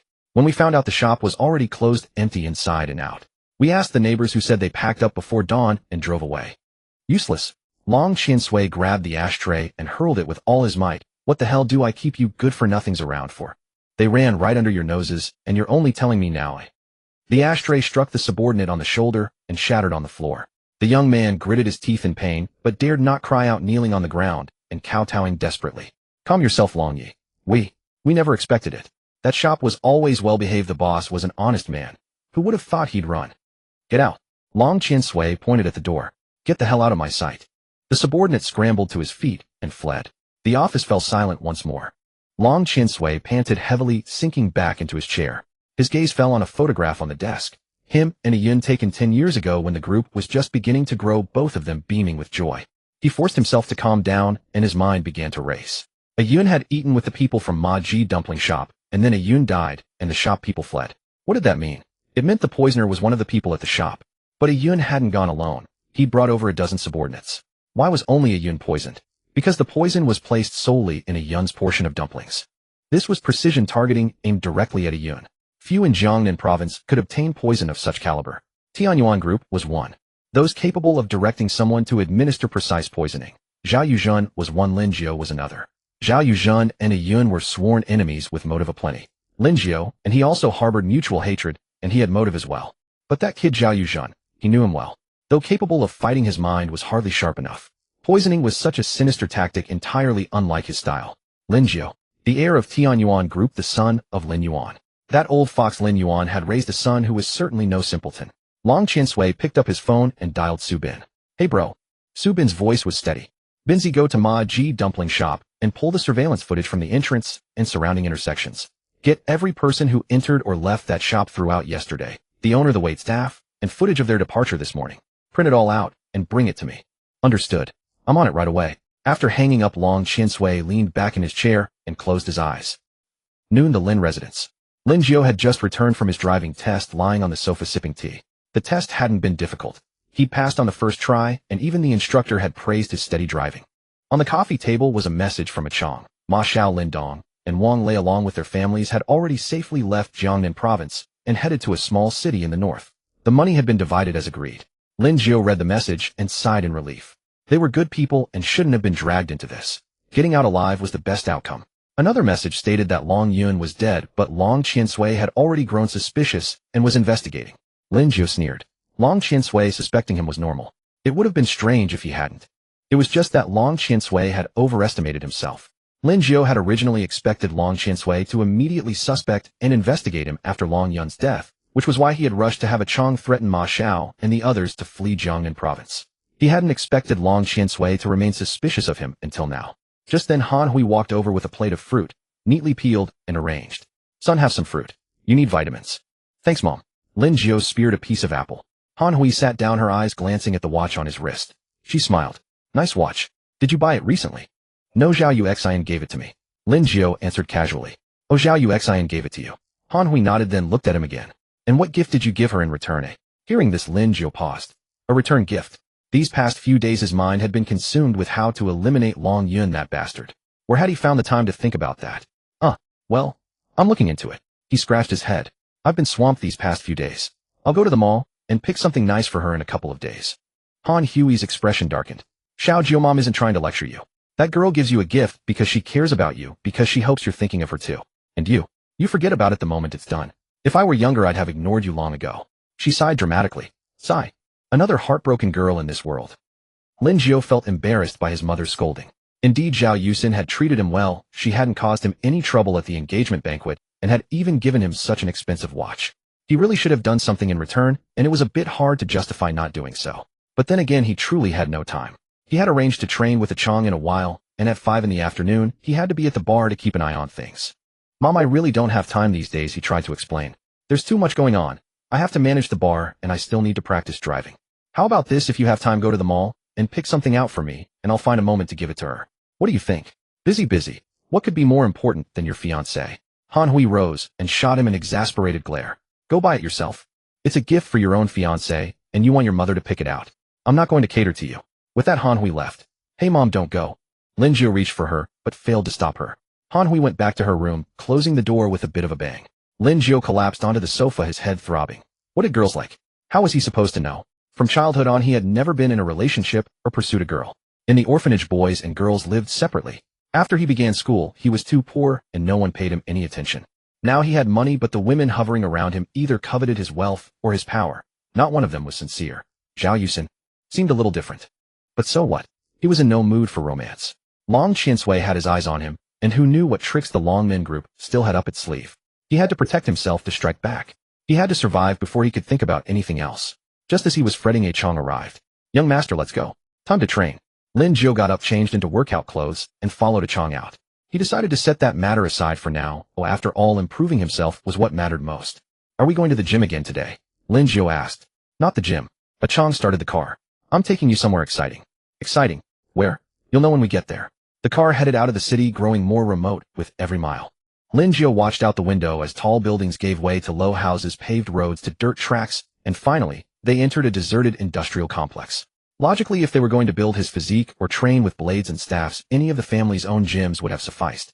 This place was remote and desolate with no mountains and no wild beasts. At most, one might run into a wild pheasant. Lin Jiu really couldn't imagine what one could train here. A Chong, this place is so remote. We're not here to practice shooting, are we? Lin Jiu asked tentatively. A Chong simply smiled and said nothing. The car stopped in front of a rundown warehouse. The two got out. Two men in tank tops stood guard at the entrance. Seeing A Chong, they nodded, said nothing, and resumed their watch. Lin Jiu followed A Chong into the warehouse. The interior was mostly empty, cluttered with broken machinery under a thick layer of dust. They went to a small room in the back. A Chong felt along the wall, found a hidden knob, and turned it. With a click, a crack split open in the floor, revealing a descending staircase. Holy! Lin Jiu was stunned. There's a secret chamber too. Young master, let's go down. A Chong descended first. Lin Jiu followed. The stairs were long and steep. They went down the height of about 2 stories before reaching the bottom. A Chong switched on the lights and the space opened up before them. It was a huge basement as large as 2 football fields. The concrete walls were painted white and rows of fluorescent lights overhead made the place as bright as day. The most conspicuous sight was the row of racks along the wall, all of them filled with guns. Pistols, rifles, and sniper rifles lay neatly arranged on the racks, gleaming with oil. Beside them, ammunition boxes were piled into a small mountain along with various accessories, scopes, silencers, magazines. Lin Jiu walked over and picked up a pistol. It was heavy, the metal cold to the touch. He recognized the AK-47, the M4A1 and a Barrett, an anti-material rifle with a barrel thicker than a man's arm. These are all. He turned to look at A Chong. All real, A Chong said. This place is the Tianyuan Group's secret shooting range. The boss had it built 10 years ago. The warehouse above is just a cover. There are always people guarding it so no strangers can get in. Most of these guns were bought on foreign black markets. The rest were seized back before the strict crackdowns and then modified. He walked to the wall and pressed a button. The opposite wall slowly rose, revealing the shooting range behind it. 50 meters long with targets hanging at the far end and a control console off to the side. Not many people know about this place, A Chong said. Besides the boss and the inner circle, only the few guards up top, and you know about it. They're all ex-special forces. They've been with the boss for years, tight-lipped and trustworthy. Lin Jiu set down the gun and walked to the edge of the shooting range. A faint smell of gunpowder hung in the air, mixed with the scent of gun oil. It wasn't unpleasant, on the contrary, it was thrilling. Today I'll teach you how to use a gun. A Chong picked up a Glock, field stripped it, and demonstrated loading, chambering, and aiming. A handgun is for self-defense. At a critical moment, it can save your life. Rifles and sniper rifles, we'll get to them later. Lin Jiu watched carefully. A Chong moved with practiced ease, clearly a veteran. After teaching the fundamentals, he let Lin Jiu try it himself. Start with the 10-meter target. A Chong handed him a pistol loaded with blanks. Stand firm, grip it with both hands, straighten your arms, and don't shake. Aim with all 3 points in line and squeeze the trigger steadily. Don't jerk it. Lin Jiu did as told. It was his first time firing a real gun, and his hands trembled a little. He took a deep breath, steadied himself, aimed at the bullseye, and squeezed the trigger. Bang! The gunshot echoed through the basement, leaving his ears ringing. The recoil was stronger than he had imagined. It jarred his wrist numb. On the target paper, the bullet had struck near the edge of the 6 ring, off to the side. Not bad. For the first time, it's good that you didn't miss the target entirely, A Chong said. Keep going. Empty this magazine. Lin Jiu collected himself and kept shooting. Second shot, 5 rings. Third shot, 7 rings. By the 6th shot, his hands had steadied and he hit 8 rings. 10th shot, 9 rings. Nice, young master. You've got talent. A Chong grinned. Switched to live rounds 25-meter target. With live rounds the feel was different, heavier with stronger recoil. But Lin Jiu gradually found the rhythm. On the 25-meter target 10 rounds scored a low of 6 and a high of 9 with no misses. Not bad, not bad. A Chong patted his shoulder. Today handguns. Tomorrow rifles. The day after sniping. Once your marksmanship is solid I'll teach you other things. Other things? Like what? Tracking, counter-tracking, wilderness survival. The boss told me to teach you all of it. A Chong continued, young master, in this world knowing how to fight isn't enough. You also have to know how to stake your life. These skills might just save you when it counts most. Lin Jiu nodded. He understood.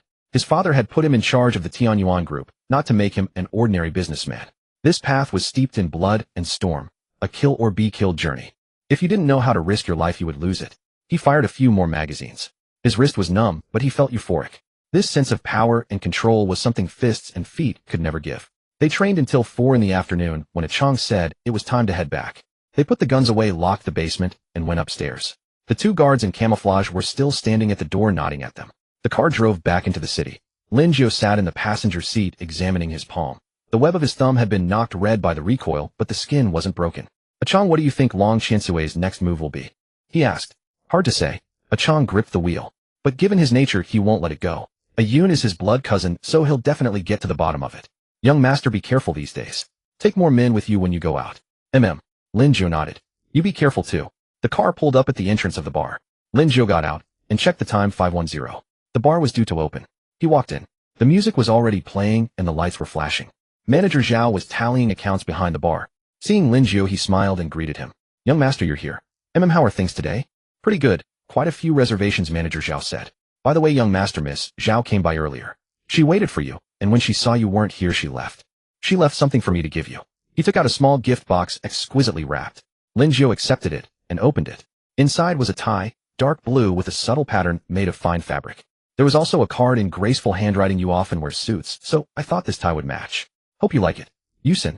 Holding the tie, Lin Jiu felt a complicated emotion in his heart. Zhao Yusin. Perhaps she really did care for him.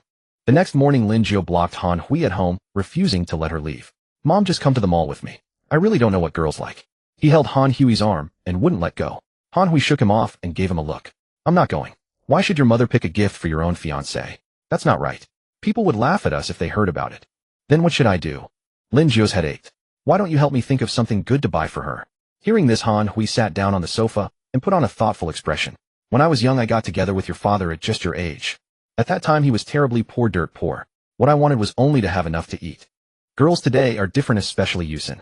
Her family is wealthy and she herself is knowledgeable, accomplished in music, poetry, calligraphy, and painting, skilled in business and dance. She won't be impressed by ordinary things. She analyzed item by item.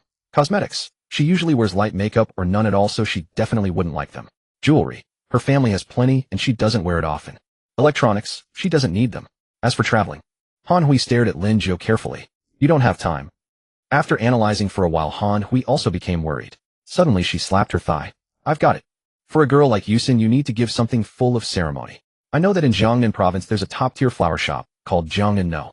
One flower shop. Go order the best bouquet there, then personally deliver it to her home and give it to her face to face. Wouldn't that show sincerity? Lin Jiu's head ached even more upon hearing this.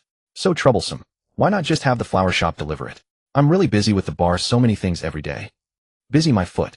Han Hui poked his forehead. You're learning bad habits from your father day after day. What busy? Where are you busy? Even if you're busy, is it more important than accompanying your fiancé? Lin Jiu was scolded into silence. He was indeed busy. Long Qiansui must have a backup plan. He had to manage 2 bar branches and the manager for the second branch wasn't settled yet, so he needed to keep an eye on things. But he couldn't say that to his mother or he'd get another scolding. Son, it's not that mom wants to criticize you. Han Hui softened her tone. In this day and age a girl like Yusin is truly rare and hard to find. She's of good character, beautiful, and she has feelings for you. Just listen to mom this once, put your work aside for now, go to the flower shop, order a bouquet, and deliver it in person, okay? Looking at his mother's eyes, Lin Jiu couldn't bring himself to refuse. Thinking about it, Zhao Yusin had given him gifts twice already, a watch and a tie, both not cheap. It was indeed unreasonable for him to show no response at all. All right, I'll go, he said, resigned. At the same time, in the chairman's office of Long Min Group in the north of the city, Long Qiansui sat on the sofa staring at the briefcase that had just been delivered on the coffee table. Su Bin's work efficiency was impressive. He was assigned yesterday, and it was delivered today. He unzipped it, revealing a thick stack of photos separated into different small bags. Labels were attached: day before yesterday customers, day before yesterday waiters, yesterday morning customers, yesterday morning waiters. He first looked at the day before yesterday customers' bag. He flipped through them one by one. They were all unfamiliar faces, nothing special. Then he looked at yesterday's customers. Halfway through his hand stopped. The photo showed a man in a black suit getting out of a black car carrying a large black bag, walking toward Ma Ji dumpling shop. Although he wore sunglasses, that face and that figure were all too familiar to Long Qiansui. Li Wenxiang, a Chong of Tianyuan Group, Lin Yuan's right-hand man. The timestamp in the lower right corner reads 647 a.m. Yesterday. Long Qiansui stared at the photo, grinding his teeth. Li Wenxiang, it's you. But he quickly calmed down. A Chong had appeared yesterday morning while his brother ate the dumplings yesterday afternoon and died that night. The timing didn't match. A Chong might have gone to deliver money. Judging by the shape of the black bag, it looked like it contained cash. The poisoner might not be him. He might have only handled the aftermath, or been an accomplice. Long Qiansui continued flipping. When he saw the day before yesterday waiters' bag, his movement slowed. He looked at them one by one. The first two were Ma Xiao and Lin Dong normal. When he reached the last one, his hand froze. The photo showed a young man in a faded blue work uniform wiping a table with his head lowered. His profile faced the camera, so his full face wasn't clear, but that silhouette, that temperament. Long Qiansui's breathing quickened. He grabbed another photo beside him. It was Lin Jiu's file photo, the young master of Tianyuan Group, 20 years old with delicate features and a trace of arrogance in his eyes. He placed the two photos side by side. Although one was dirty in work clothes, and the other in a suit, the face shape, nose and mouth were too similar. Especially those eyes. Even through the photo one could feel that coldness. Lin Jiu.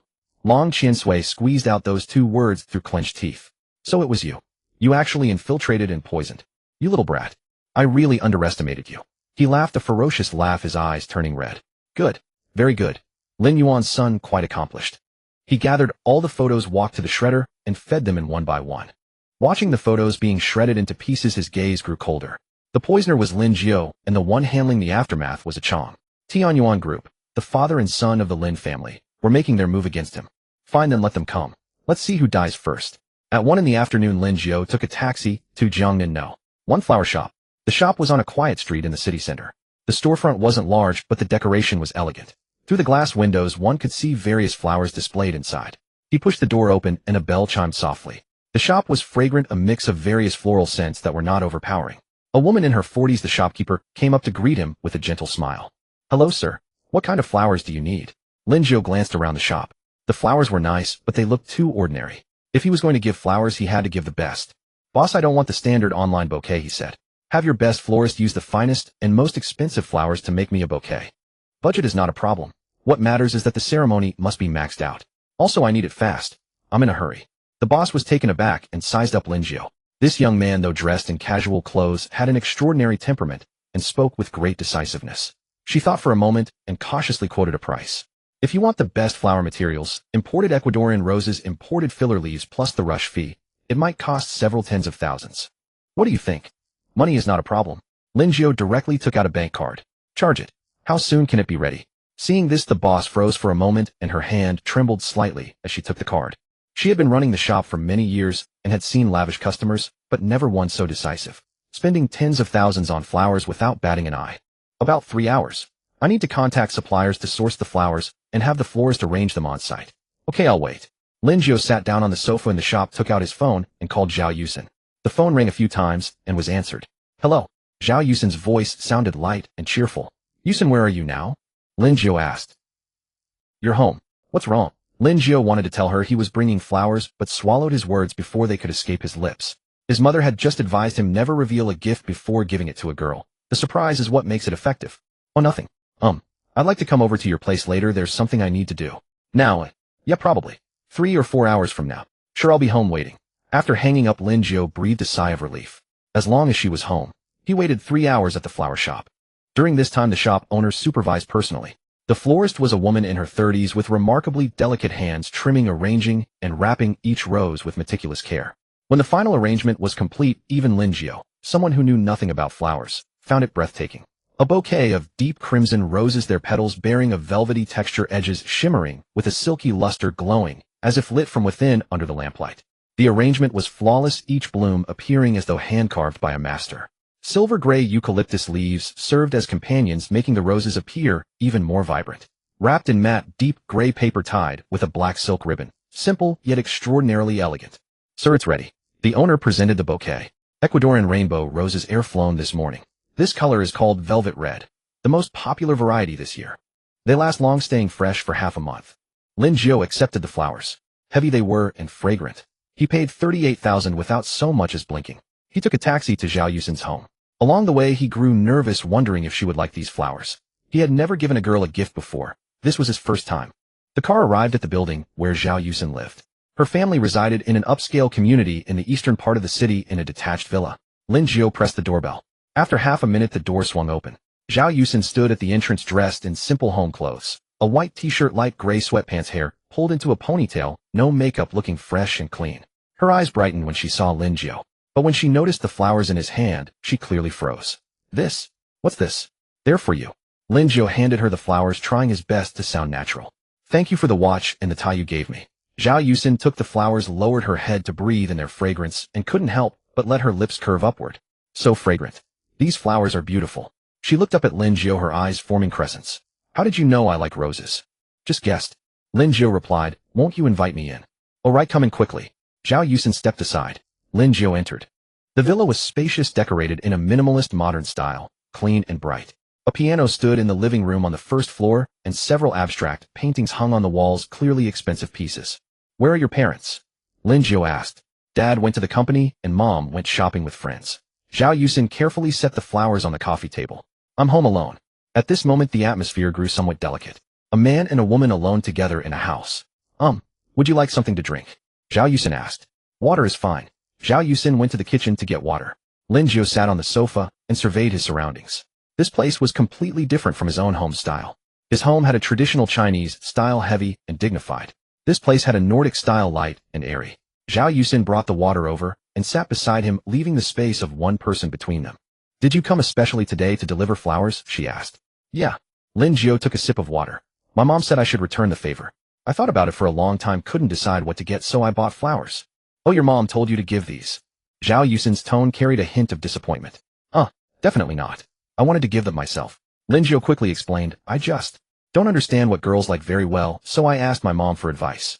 Zhao Yusin smiled and looked back down at the flowers. These flowers must be expensive, right? Ecuadorian roses, I know them. This color is very rare. Not too bad. As long as you like them. I do. Zhao Yusin looked at him and said very seriously, I really love them.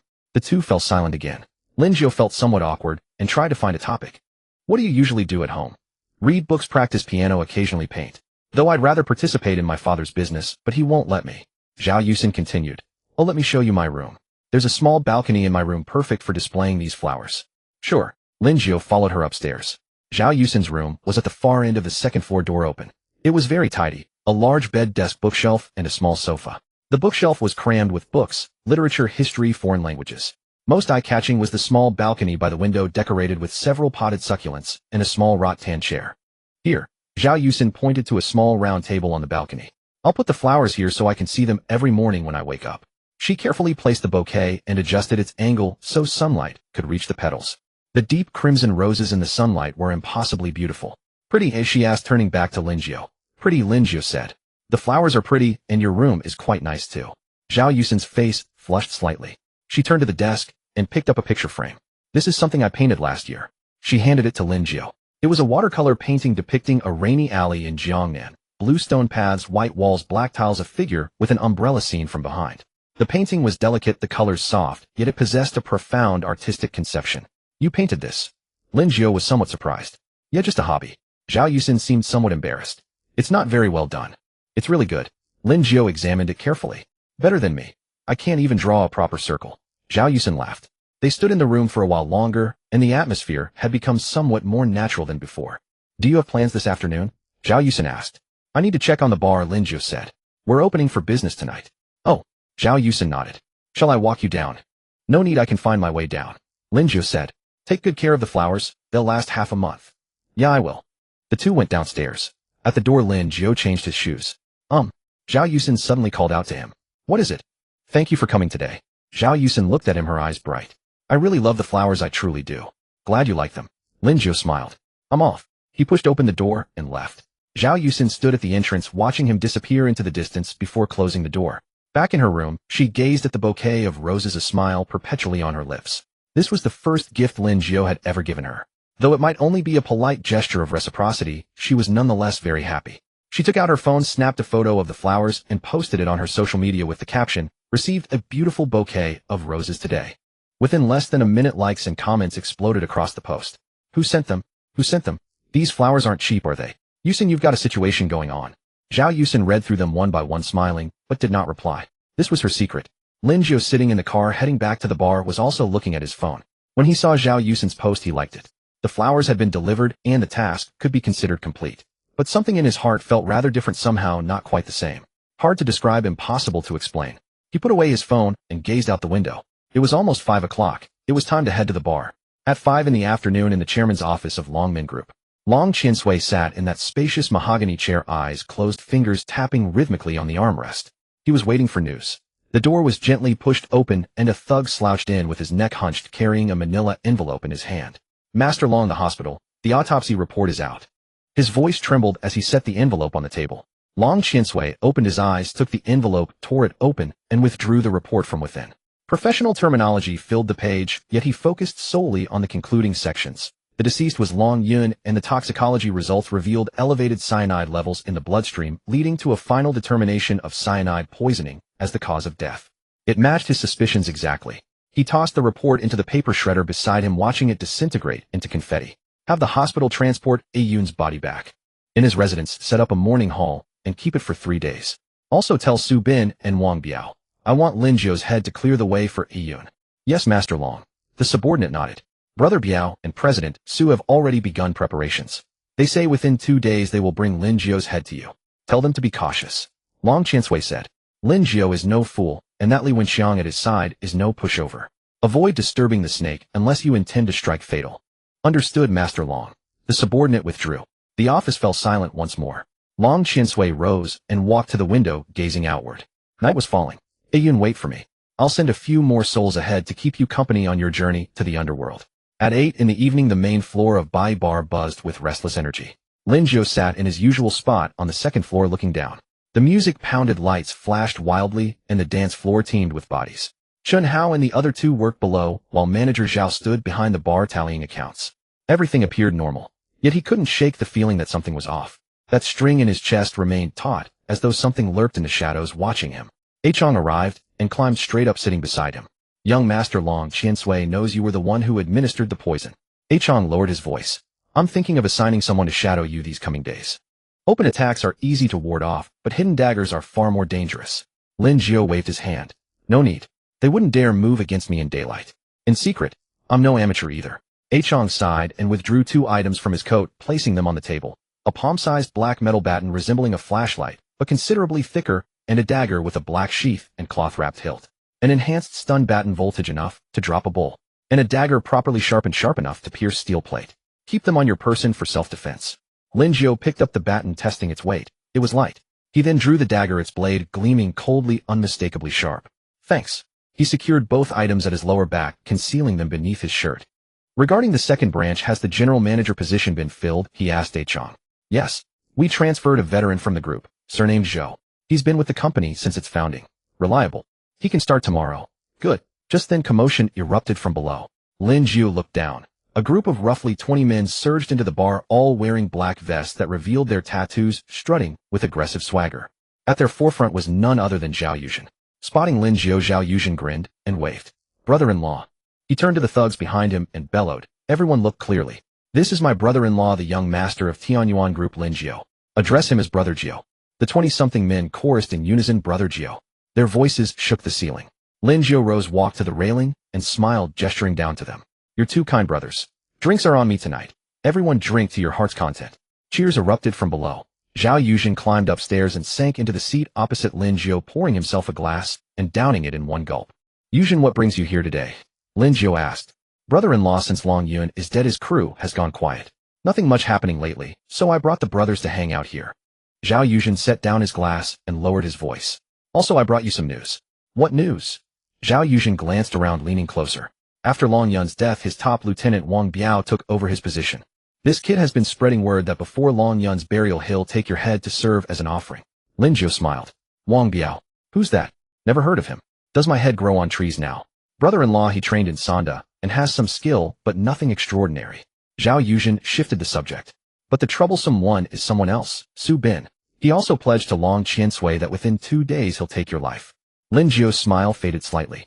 Su Bin, general manager of Longmin Group, Long Qiansui's strategist. A calculating man, sharp-witted and ruthless.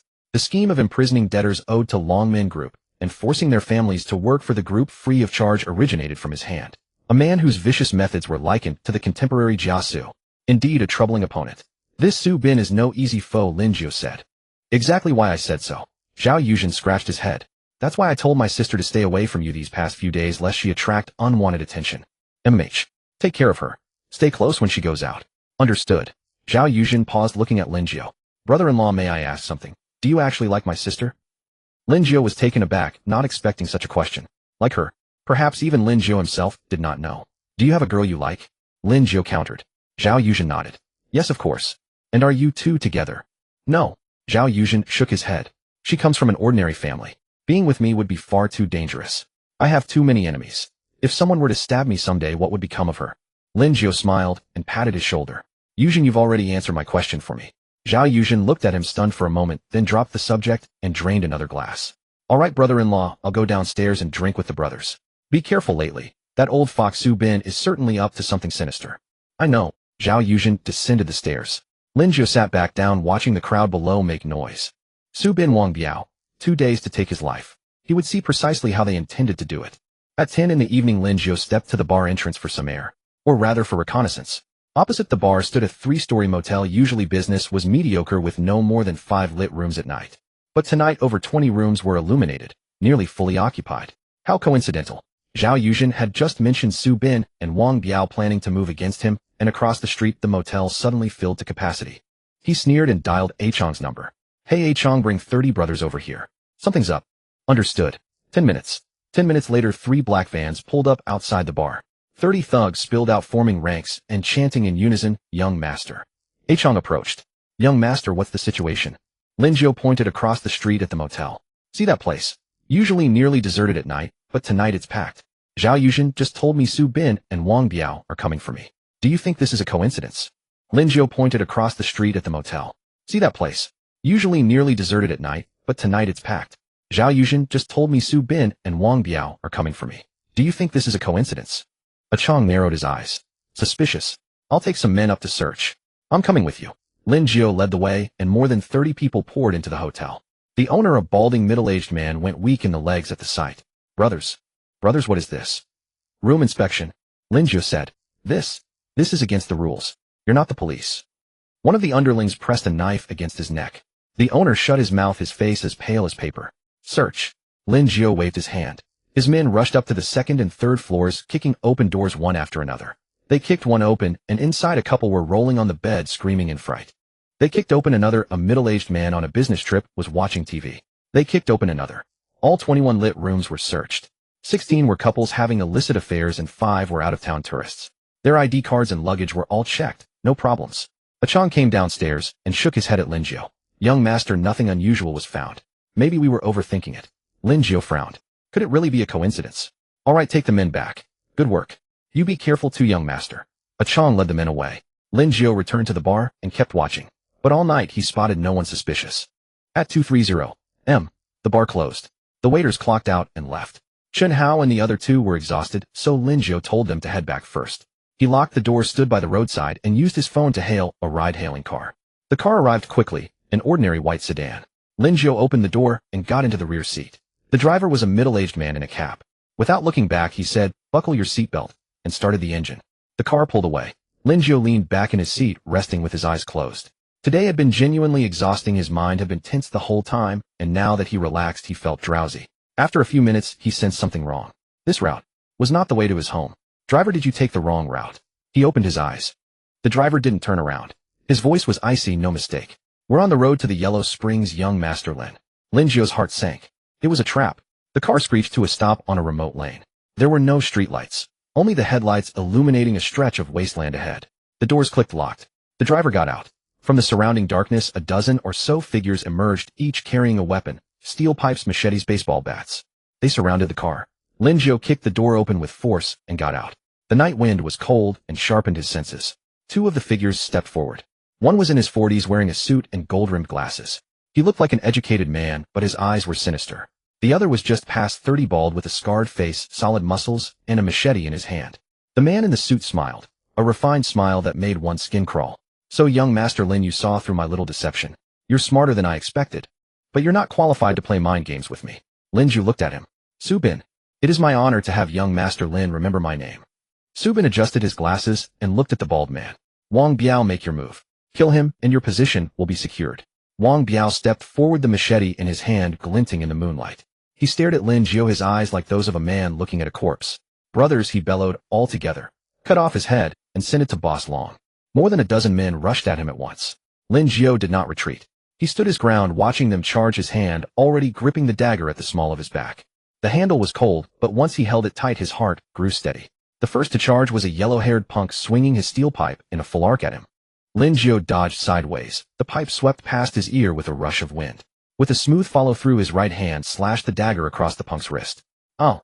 The yellow-haired punk screamed, the pipe dropping from his hand as blood sprayed from his wrist. The second was a fat man raising a baseball bat to smash Lin Jiu's head. Lin Jiu ducked under the blow, drove the stun baton in his left hand into the fat man's stomach, and pressed the trigger. Zzz. High-voltage current shot through his body in an instant. The fat man convulsed, foam spilling from his mouth, and collapsed stiffly. The third and fourth men were taken down in succession. Lin Jiu's movements were fast and precise. Every move A Chong had taught him was put to use. Stun baton in his left hand, dagger in his right, he struck at whoever came close. One hit, one down. But after all, he was only one man against more than a dozen armed opponents. Soon a steel pipe slammed into his back with a dull thud, making him grit his teeth in pain. Damn it! Lin Jiu cursed, and with a backhanded thrust he drove the dagger into the belly of the man who had struck him, twisting hard. The man screamed, clutched his stomach, and collapsed. 8 remained. Wang Biao still had not moved. Standing behind, he watched, his expression growing grimmer. He hadn't expected Lin Jiu to be this capable, taking down so many of his men while suffering only minor injuries himself. Subin frowned as well. He had investigated Lin Jiu and knew he could fight, but he hadn't expected such skill. This level of fighting ability did not belong to an ordinary student. It looked professionally trained. Wang Biao stopped staring and go. Kill him, Subin said in a low voice. Wang Biao spat, gripped his machete, and charged. He had trained in Sanda, and his movements were far quicker than those of the underlings. His machete slashed toward Lin Jiu's head. Lin Jiu raised his dagger to block. Clang! Metal collided and sparks flew. Lin Jiu's arm went numb, and he retreated 2 steps. Wang Biao was stronger, and his blade was heavier. Kid, you've got some skill. Wang Biao grinned, and swung another horizontal slash. Lin Jiu ducked under it, and thrust the stun baton at Wang Biao's kidney area. Wang Biao reacted quickly, twisted aside, and slashed back at Lin Jiu's neck. Lin Jiu barely managed to block with his dagger, but the impact left his hand numb at the base of the thumb. Lin Jiu took a couple of steps back, and Wang Biao immediately pursued, raising his blade to strike. Lin Jiu suddenly crouched, and swept his leg in a low kick. Wang Biao hadn't expected the move. The sweep caught his ankle, throwing him off balance. Lin Jiu lunged forward, driving the stun baton hard into Wang Biao's chest, while stabbing his dagger straight at his throat. But Wang Biao was trained after all. At the critical moment, he raised his arm to guard his throat, and the dagger sank into his arm deep enough to show bone. The stun baton struck his chest, and the current made him jolt, but he didn't fall. He was wearing a shockproof vest. Damn it! Wang Biao gritted his teeth, kicking Lin Jiu hard in the stomach. Lin Jiu stumbled back several steps from the kick, and the remaining 7 underlings closed in again. Lin Jiu gritted his teeth, holding his dagger and stun baton, his eyes fixed tightly on them. Then he took a deep breath and charged forward on his own. His dagger slashed open one man's neck, the stun baton dropped another. A blow landed on his back again, and Lin Jiu spun, driving his dagger into the man's belly. Blood splattered over his body. Some of it theirs, some of it his own. He could no longer tell. There was only one thought in his mind: kill them all. He brought down 3 more. 4 remained plus Wang Biao, 5 in total. Wang Biao's arm was bleeding, but he could still fight. He stared at Lin Jiu with ruthless eyes. Kid, I'm going to fucking kill you today. Brad, I'm going to kill you today. The words had barely left his lips when Wang Biao charged forward again, brandishing a mountain-cleaving blade. Lin Jiu nimbly sidestepped, refusing to face him head-on. Instead, he turned and lunged toward Wang Biao's subordinates. One slash after another. 2 more minions fell as Lin Jiu stabbed them through with his dagger. Lin Jiu, you son of a bitch. Stand your ground, coward. Wang Biao howled in fury. Lin Jiu ignored him, continuing to clear out his remaining minions. The taser struck their bodies, followed by the dagger piercing their kidneys. Within moments, all of Wang Biao's men had been eliminated by Lin Jiu. Then Lin Jiu turned to Wang Biao, the corners of his mouth curling upward. Wang Biao, all your little brothers are gone. Now it's my turn to deal with you. Enraged beyond reason, Wang Biao swung the mountain-cleaving blade with a savage roar. You little bastard. I'm going to kill you. Lin Jiu dodged with a swift sidestep. Immediately, he jabbed the taser toward Wang Biao. But Wang Biao reacted swiftly. He yanked the mountain-cleaving blade from the ground and slashed toward Lin Jiu's hand.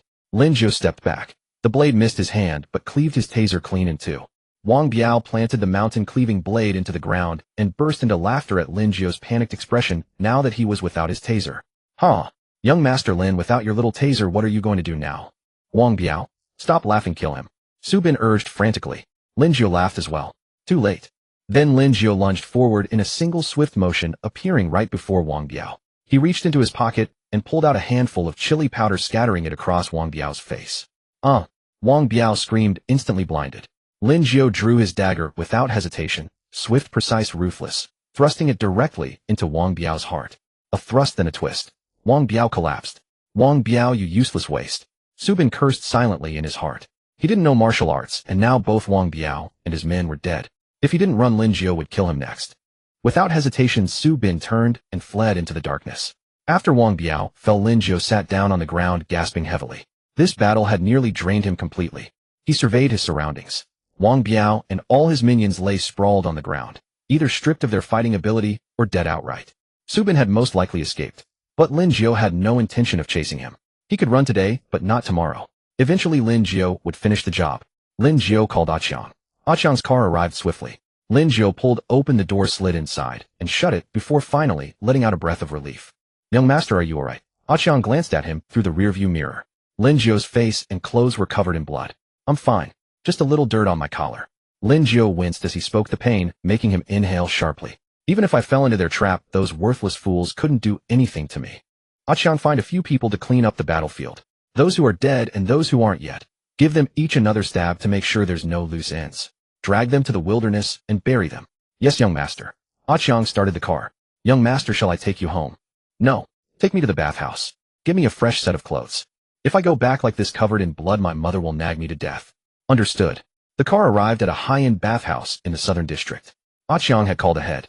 The manager personally waited at the entrance. When he saw Lin Jiu drenched in blood, he didn't even flinch, politely guiding him inside.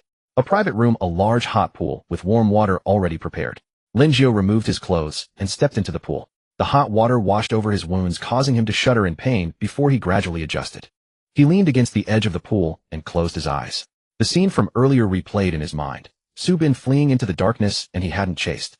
Not because he couldn't catch him. There was simply no need. Someone like Su Bin, if you couldn't kill him once, there would be other chances. But if you couldn't kill him today, tomorrow things might shift in unpredictable ways. Young master, your clothes are ready. Aqiang called from outside the door. Lin Jiu rose from the pool, dried himself, and changed into the new clothes Aqiang had prepared. Casual, were loose-fitting, and inconspicuous. He stuffed his old clothes into a bag and had Aqiang dispose of them. He got in the car and headed home. When he arrived, dawn was approaching. He entered quietly, but Han Hui still spotted him. But his new clothes were clean and pristine. Though suspicious, Han Hui didn't ask questions, merely told him to get some rest. The next day, the chairman's office of Longmin Group. Long Qian Sui sat in his chair, the ashtray before him overflowing with cigarette butts. He stared at the man kneeling before him. Su Bin, whose suit was somewhat disheveled with a cracked lens on his glasses. It was clear he'd stumbled during his escape last night. He looked thoroughly disheveled. Su Bin. Long Qian Sui took a drag of his cigarette, his voice hoarse. Yesterday you promised me. Within 2 days you would deliver Lin Jiu's head. And now, Wang Biao is dead. More than a dozen brothers are gone. And Lin Jiu, alive and kicking as lively as ever. I'm curious. Is he a god who descended from the heavens? How could he possibly be this hard to kill? Su Bin kept his head lowered, not daring to meet Long Qian Sui's eyes. Big brother, this time I underestimated him. I never expected Lin Jiu's combat ability to be so formidable. Even Wang Biao wasn't his match. Is that the best excuse you have for failing at? Long Qian Sui slammed his palm on the desk, making the teacup jump. Su Bin fell silent, remaining on his knees. Long Qian Sui took several deep breaths, then slumped back into his chair and lit another cigarette. You still have 1 day left. He blew smoke rings. You may mobilize whoever you need. Judging from Tianyuan Group's movements, they're not actively protecting Lin Jiu. This is an opportunity.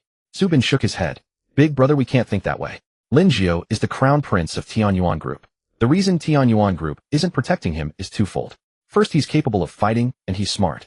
Second, they might be waiting for us to make the first move. They want to find our weakest point and deliver a fatal blow, completely destroy us. A fatal blow. Long Chin Sui sneered. If Longmin Group were so easily destroyed, why has Tianyuan Group remained quiet all these years?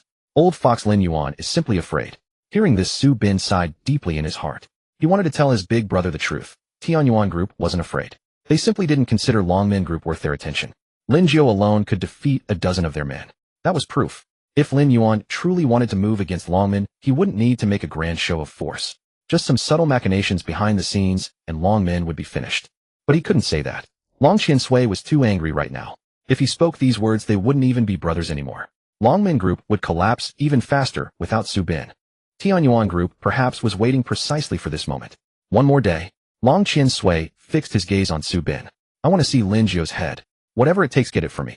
Su Bin opened his mouth, but in the end could only nod helplessly. Yes. Lin Jiu sat alone in the darkness of his room, the silence broken only by the distant hum of the city below. His fingers traced the edge of the knife, cold familiar. Tomorrow would bring the confrontation he'd been preparing for. One way or another it would end. Meanwhile, at Lin Jiu's home, Lin Jiu and Lin Yuan sat on the living room sofa, tea sets arranged on the coffee table. Lin Yuan was brewing tea, his movements slow and steady. A pity that old fox Su Bin got away, Lin Jiu said. You've done well enough. Lin Yuan poured him a cup of tea. Long Chin Sui is the type who won't shed a tear until he sees his own coffin. If he declared he'd take your life within 2 days, he won't give up. Today is the final day. He'll surely make his grand move. Dad, have you arranged everything on your end? Everything is arranged. Lin Yuan took a sip of tea.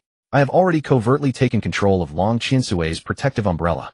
The connections he holds within the government. I already have evidence in my hands. I promised them that after dealing with Long Chin Sui, I would leave them unharmed, and they can continue to serve me in the future. They are not stupid. They know which side to back. Lin Jiu felt a chill run through him at these words. His father's methods were indeed more ruthless than his own. Without raising a finger, he had severed all of Longmin Group's legitimate connections. Then tonight, I will have people watch over your bar. Lin Yuan set down his teacup. Your only task is, kill Su Bin. As long as Su Bin dies, Longmin Group will be reduced to an empty shell. Without their strategist and right-hand man, taking down Long Chin Sui will be an effortless task. Understood. Go. Be careful. Lin Jiu stood up and left. At 5 in the afternoon, he arrived at the bar on time. The bar had just opened with no customers yet. But Lin Jiu stood at the doorway, cast a single glance, and immediately sensed something was amiss. Across the street behind the motel windows, shadows moved, more than one. A few street vendors kept stealing glances toward the bar, and several passers-by paced back and forth in front of the entrance, never once stepping inside. All familiar faces. Lin Jiu smiled and pushed the door open. Chun Hao was wiping tables. Spotting him, he called out, "Brother Jiu, you're here." Lin Jiu walked behind the bar, mixed himself a drink, and sipped it slowly. He was waiting for Su Bin. By 7 in the evening, the bar gradually filled with patrons. Music played, lights flashed, and the atmosphere slowly warmed. Lin Jiu sat at his usual spot on the second floor, his eyes scanning the entire venue. The ground floor was packed, but at least 20 of those seated did not look like ordinary drinkers. They sat upright, eyes alert, their hands constantly concealed beneath the tables, as if gripping something. Several private rooms on the second floor were also booked, but Lin Jiu knew those inside were no ordinary guests either. This time the Longmin Group had come with everything they had. At precisely 8 o'clock, the bar door was pushed open. A group surged in. Over 30 men, all clad in black suits, carrying long bundles wrapped in newspapers. Anyone with eyes could see they were machetes. Leading them was Su Bin. He still wore a suit, but had swapped to a new pair of glasses. His expression was cold, his gaze even colder. The other customers in the bar were frozen in terror, some shrinking into corners, others attempting to flee. But the entrance had been blocked. There was no escape. Su Bin walked to the center of the hall, tilted his head, and looked up at Lin Jiu on the second floor. "Young Master Lin, it's good to see you again." His voice was not loud, but with the bar music having stopped, everyone could hear him clearly. Lin Jiu rose and walked to the railing, gazing down at him. "President Su, bringing so many people. Is this a drinking party?" Su Bin smiled. "Young Master Lin, I have no choice. Lord Long issued the order. Even knowing full well that you would prepare in advance, I had no alternative today." He waved his hand, and the 30 or so men in black simultaneously tore away the newspaper wrappers, revealing gleaming machetes. The Longmin members, disguised as customers within the bar, also rose, drawing weapons from beneath the tables. 50-plus people in total surrounding the bar, so tightly that not even a needle could slip through. Chun Hao, Zhang Peng, and Li Chong had gone pale, attempting to edge toward Lin Jiu, but were held back by several men. "Young Master Lin," Su Bin said, "today you will not leave alive. Come down on your own, and keep your body intact, or I will send my men upstairs and chop you into mincemeat." Lin Jiu smiled. He slowly descended the stairs, stopping before Su Bin. The two stood 3 meters apart. Subin, I let you escape yesterday, and today you actually dare to show your face. Yesterday, I underestimated you, Subin said. Today, whether I live or die, I will take your life. Is that so? Lin Jiu raised his hand and snapped his fingers. The back door of the bar was suddenly burst open, and over 20 people flooded in, all from Yuan group, led by a Chong. Simultaneously, the door to a second-floor private room flew open, and more than a dozen men in black charged out, guns in hand. 50 versus 50, but Yuan group held the firearms advantage. Subin's expression shifted. He had anticipated Lin Jiu's preparations, but he never imagined guns would be involved. Subin, you are a talented man, but unfortunately you chose the wrong boss. Lin Jiu stepped forward. This bar is my territory. Starting trouble here is tantamount to signing your own death warrant. Subin gritted his teeth and waved his hand sharply. Attack! Kill Lin Jiu. Both sides charged forward simultaneously. Machetes clashed against machetes, guns against blades. The scene instantly erupted into chaos. Lin Jiu remained motionless, and so did Subin. The two locked eyes across the swirling turmoil. Lin Jiu, you must die today, Subin said. That depends on whether you have the ability to do so. Lin Jiu moved. He moved with the speed of a leopard, closing the distance in mere steps, and delivering a devastating punch straight at Subin's face. Subin's combat prowess was far from formidable. Otherwise, he would not have fled the previous night. Subin took significant damage from that blow. Lin Jiu immediately followed with a kick to his abdomen, and Subin grunted, staggering backward. Two longmen thugs beside him attempted to intervene, but were intercepted by a Chong. A Chong wielded a machete with brutal efficiency, dispatching each attacker in clean, decisive strokes. Lin Jiu seized Subin by the collar, dragged him to the wall, and pinned him there. Subin, you are an intelligent man. Knowing full well that I was prepared today, you still came relentlessly to kill me. I am genuinely curious. What does Lord Long offer that is worth sacrificing your own life? Blood trickled from the corner of Subin's mouth, yet he still managed to smile. Lin Jiu, you don't understand. I indeed do not, Lin Jiu sneered. But Lord Long's protective umbrella has already fallen. Your Longmen group will meet its end shortly. Upon hearing this, Subin's eyes widened in shock. You? In your next life, choose your master more wisely. Lin Jiu clenched his right fist and struck forcefully against Subin's temple. Bang! Subin's body went limp, sliding down the wall. His eyes remained open, but he was no longer breathing. Lin Jiu released his grip and turned around. The brawl inside the bar was drawing to a close. Members of the Longmen group lay dead or wounded. The survivors, seeing Subin dead, dropped their weapons and knelt, begging for mercy. A Chong approached, his clothes stained with blood, but all of it belonged to others. Boss, it's handled. Clean it up, Lin Jiu said. Drag away the dead. Lock up those who surrendered. Understood. Lin Jiu walked to the bar, poured himself a drink, and downed it in one gulp. The liquor burned his throat, but it could not extinguish the fire simmering within his heart. Subin was dead. Longmen group was finished. Next, only Long Chinsui remained. He set down the glass and walked out of the bar. Night had fallen. The streets were deserted, illuminated only by the streetlights. He pulled out his phone and dialed his father, Lin Yuan. Dad, Subin is dead. I know. Lin Yuan's voice remained utterly calm. Leave the rest to me. It was 9 in the evening, nearly the end of the workday, yet the headquarters of Longmen Group blazed with lights. The atmosphere was suffocatingly oppressive. In the chairman's office, Long Chinsui sat in the grand chair that symbolized absolute power, one hand unconsciously drumming against the desk. Tap, tap, tap. The ashtray overflowed with cigarette, but the air thick with acrid smoke. He wondered, had he erred this time? Had he let fury cloud his very judgment? Lin Jiu was no ordinary man. To have single-handedly taken down Wang Biao and a dozen of his men, such skill, such audacity, nothing like a typical college student in his early 20s. Subin had mentioned the young man possessed an exceptionally sharp mind. As for Lin Yuan, needless to say, the man who could slaughter an entire family and face no legal consequences. Rising from the streets as a youth, he had built the Tianyuan group into the foremost enterprise of Jiangnan province. 3 decades he had dominated this land, his influence extending through both legitimate business and the criminal underworld, his methods fathomlessly deep. Could they have foreseen his plan to kill Lin Jiu tonight and set a trap in advance? Yet upon reflection, Longmen Group had reached its current heights largely because of Subin, contributing at least 50%. He was no fool either. Meticulous in his planning, he had brought nearly 30 men tonight, and in a bar environment no less. Even if Lin Jiu possessed supernatural abilities, escape was impossible. Lost in thought, the office door burst open. A subordinate rushed in, panic-stricken, his face pale as paper. Boss, something's wrong. There are tons of people downstairs. Discipline Inspection, Fire Department, Police, Tax Bureau. They've all come. Long Chinsui's drumming hand froze mid-air, his eyes slowly widening in disbelief. What did you say? His voice came out hoarse. Say it again. Dragon Lord, Discipline Inspection, Fire Department, Police, Tax Bureau. The subordinate's voice trembled. They're all here in the lobby downstairs saying they want to investigate us. Long Chinsui's body swayed, and only by gripping the desk did he manage to stay upright. These departments, all of them, he had cultivated relationships with over the years, spending millions upon millions annually, all for moments like this, when he could call in favors. Yet today they had all come together. Something was terribly, impossibly wrong. Get out. He waved the subordinate away. The door closed, leaving him utterly alone. His trembling hand extracted a phone from his pocket. Dialing the number marked Director Han, he listened as it rang. Duo. Sorry, the number you have dialed cannot be reached at this time. He hung up and dialed Director Li. Sorry, the number you have dialed cannot be reached at this time. He tried Director Wang's Section Chief, Zhang Station Chief Liu. Every connection he could think of, all unreachable. By now his hands shook even more violently. He understood. These protective umbrellas were severing all ties with him. Only one person in all of Jiangnan province could orchestrate something like this.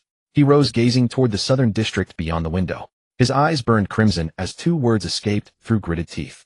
Lin, Yuan. Before the sound had even faded, the office door was kicked open with a deafening bang. The subordinate who had delivered the urgent message lay sprawled unconscious at the doorway. Three figures stood at the entrance. In the center, a man in a black windcoat, his hair immaculately combed, his gaze calm as still deep water. To his left stood a powerfully built man. To his right, a lean figure with piercing eyes. They were Lin Yuan, Chong, and Han Chu, another trusted confidant of the Tianyuan group. Lin Yuan. Long Qiansui stared at him. It was you. It was. Lin Yuan strode in, casting his eyes about the office. Nice renovation. Cost quite a fortune, I imagine. Unfortunately, you won't be using it anymore. What do you actually want? Long Qiansui's voice quivered. Want? Lin Yuan smiled. Long Qiansui, you've really grown some guts. I remember when I first met you. You were only this tall.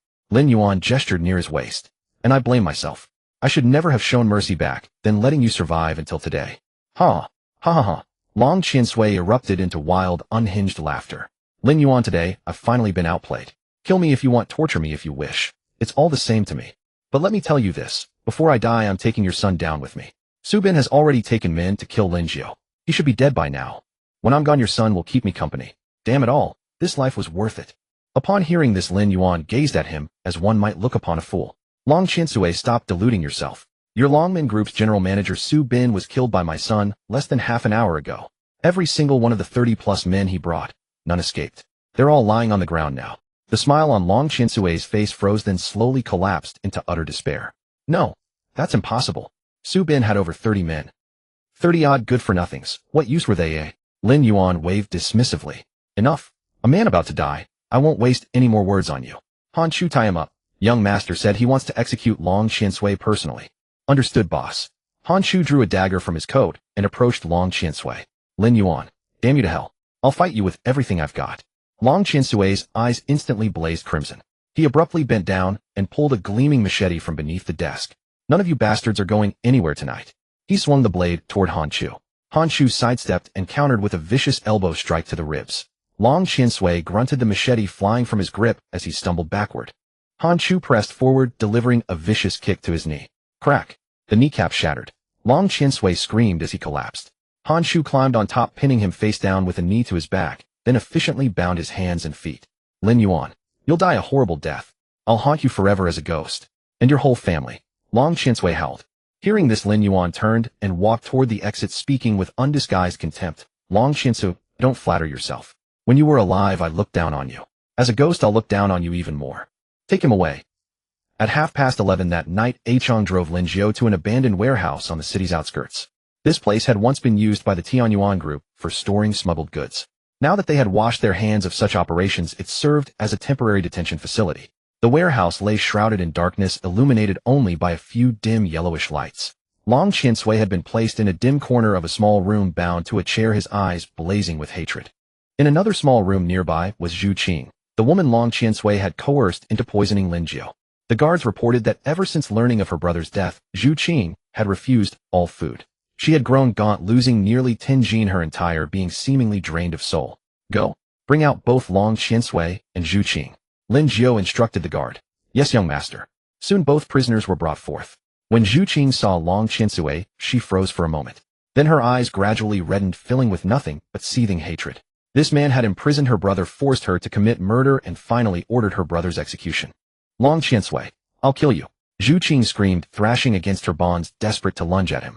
Long Qiansui opened his eyes, glanced at her with disdain, snorted contemptuously, then closed his eyes again. Lin Jiu, if you've got any balls at all, give me a quick death. His voice was hoarse and raw. Hearing this, Lin Jiu applauded lightly and said, "Dragon Lord, you have real nerve. A true man indeed." Then he walked over to Zhu Qing and told his underling, "Untie her." The underling loosened the ropes. Zhu Qing flexed her wrists, looking at Lin Jiu with complicated eyes. She had once thought of him as nothing more than a spoiled rich kid coasting on his family's name, until she realized he was far more ruthless and resourceful than she had imagined. Lin Jiu pulled the dagger from his coat, the very one that had killed Wang Biao the night before, and held it out to Zhu Qing. "Zhu Qing, he killed your brother. Take it. Avenge your brother." Zhu Qing stared at the blade but did not take it. Her mind flooded with memories. Her father dying young, her mother remarrying, and her single-handedly raising her younger brother. In summer she held his hand and went scavenging for scrap. In winter she gave him the only hot steamed bun. She remembered the radiant smile on his face when he got into high school. She had spoiled him with all her love, and that very indulgence led him astray. Even now she could still recall the last time she saw her brother, his face beaten beyond recognition. Her hands trembled, but she still took the dagger. She walked up to Long Qiansui. He opened his eyes and looked at her, his gaze eerily calm, tinged with mockery. "Go on, you bitch," he said. Zhu Qing said nothing. She gripped the dagger tightly, aimed at Long Qiansui's stomach, and plunged it in violently. Ugh! His body convulsed. Once, twice, 3 times. Zhu Qing stabbed again and again like a woman possessed. Through his agony, Long Qiansui struggled to open his eyes and stared at Lin Jiu. "Lin Jiu, you think killing me, you'll live in peace? Ha ha ha! Don't even dream of it." Long Qiansui's blood splattered across Zhu Qing, but she did not stop. She kept stabbing until she had no strength left, then released her grip, the dagger clattering to the floor. She fell to her knees staring at her blood-soaked hands and suddenly broke into loud sobs.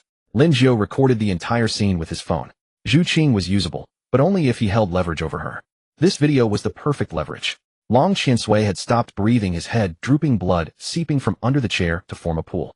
"Once Zhu Qing calms down, tell her to find me at Bai Bar," Lin Jiu told his underling. "I have a job for her." "Understood, young master." Lin Jiu turned and walked out, Ah Chong following. Ah Chong disposed of Long Qiansui's body. "Bury it in the wilderness. Dig deep." "Yes." Ah Chong nodded, then hesitated. "Young master, one more thing. In Longmin Group's basement, we found nearly 100 people imprisoned by Long Qiansui.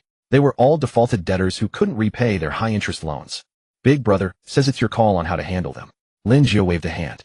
"Let them all go. Give each of them some money as compensation. Even if most of them are gamblers, they're still living people. Yuan Group is about to go legitimate. No need to make things hard for them. Once we take over Longman, cut all the loan sharking and all gray and black businesses. Do legitimate business instead." "Understood." The car returned to the Lin residence at 1 a.m. His mother Han Hui had gone to bed long ago after a day of shopping with her close friends. His father Lin Yuan was still awake, sitting on the living room sofa reading a book. "Dad, why aren't you asleep yet?" Lin Jiu sat down. "I'm waiting for you." Lin Yuan put down the book. Long Qiansui dealt with. "Handle. Did you do it yourself?" "No, Zhu Qing did." Lin Jiu said. "He killed her brother. I gave her the chance to take her revenge." "Zhu Qing?" Lin Yuan mused. "The one who first tried to poison you. The one whose brother was locked up to force her into service, eh?" "Yes." "You want to keep her?" Lin Jiu nodded. "Her brother is dead, so she has no more attachments. I have the video of her killing Long Qiansui. I can control her. Blue Note Bar was once Longmin Group's property. She used to manage it. Dad, tomorrow have someone transfer the bar to my name. Let her run it as general manager." Lin Yuan smiled. "Fine. The way you do things, you're more and more like me every day.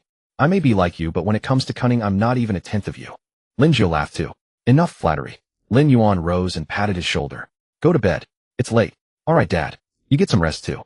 The next day, at 5 p.m., Oi Bai Bar had just opened for business. Lin Jiu was wiping glasses behind the counter, while Chun Hao and the other two cleaned up, and manager Zhao was going over the books. The door opened, and Zhu Qing walked in. She had changed into clean clothes, a light gray suit skirt, with her hair neatly combed and light makeup on her face. She looked much more spirited, though her eyes were still swollen, betraying that she had been crying. "Boss Lin." She walked to the bar, her voice a little hoarse. "You're here."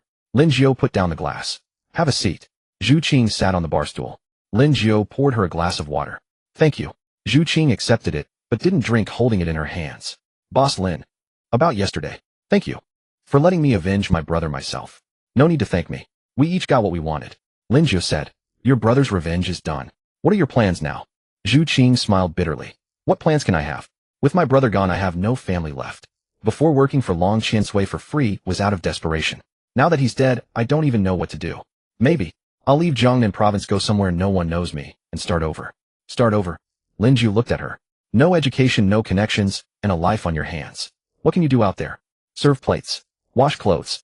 You'd earn 3 or 4,000 a month at most. Is that enough to live on? At that, Zhu Qing fell silent. She knew Lin Jiu was telling the truth. I don't have any other skills. This body of mine is the only thing worth something. She lowered her head, her voice barely a whisper. Boss Lin, if you don't despise me. Stop. Lin Jiu raised a hand to cut her off. I have a fiancé, and you're not that kind of person. Don't say things like that. It cheapens you. Zhu Qing's face flushed. She lowered her head and took a sip of water. Blue Note Bar. You used to manage it, right? Lin Jiu asked. Yes, for almost 3 years. How did it go? Not bad. Net profit of over 100,000 a month. It was considered decent in this area before you arrived. Good. Lin Jiu pulled a document from under the bar and slid it over. This is the transfer contract for Blue Note Bar. It's already under my name. From now on, it'll be renamed by Bar Branch 3. You'll be the general manager with full authority. Monthly salary of 20,000 plus commission. Do well, and you'll get a year-end bonus. Interested? Zhu Qing was stunned. She looked at the contract, then at Lin Jiu. Boss Lin. You really trust me. I have the video of you killing Long Qiansui. What do you think? Lin Jiu smiled. Work hard and don't get any ideas. Your brother's revenge is done. From now on, live for yourself. Earn clean money and live a peaceful life. Isn't that better than anything else? Zhu Qing's eyes reddened, tears welling up. She nodded firmly. I'll do it. Thank you, Boss Lin. Thank you. Stop thanking me. Just work hard from now on. Lin Jiu waved his hand. I've already contacted someone to change the sign. It'll open in a couple of days. Take a look around these next few days. If you need staff, coordinate with Manager Zhao, or you can hire people yourself. Send me the accounts every month. Don't cook the books. I can tell. Understood. Zhu Qing left with the contract in hand. Lin Jiu watched her departing figure and smiled faintly. Trust those you employ and never employ those you doubt. But even so, one must always keep a handle on them. This is how one survives in this world. Lin Jiu poured himself another glass of wine and drank it slowly. The matter of the Dragon Gate group was finally settled. Long Qiansui was dead, Su Bin was dead, Wang Biao was dead. Essentially, all the key figures were gone. The Blue Note Bar had also fallen into his hands. Zhu Qing had managed it before, and now that she was in charge again, it saved him time and effort. These past few days he could finally catch his breath. Yet the taut string in his heart refused to loosen. He kept drinking until closing time, then set down his cup and headed home. When he arrived, Lin Yuan was sitting alone in the dining room eating. The dishes had been prepared by Aunt Wu before she left. 4 dishes and a soup, simple, yet exquisite. Dad, is Mom asleep? Lin Jiu asked as he changed his shoes and stepped inside. Lin Yuan shook his head and said, No, she went on a trip with those aunties of yours. Said they were going to the seaside to have some fun. Won't be back for a few days. Then Lin Yuan wiped his mouth and continued, I just reheated the dishes. Eat quickly before they get cold.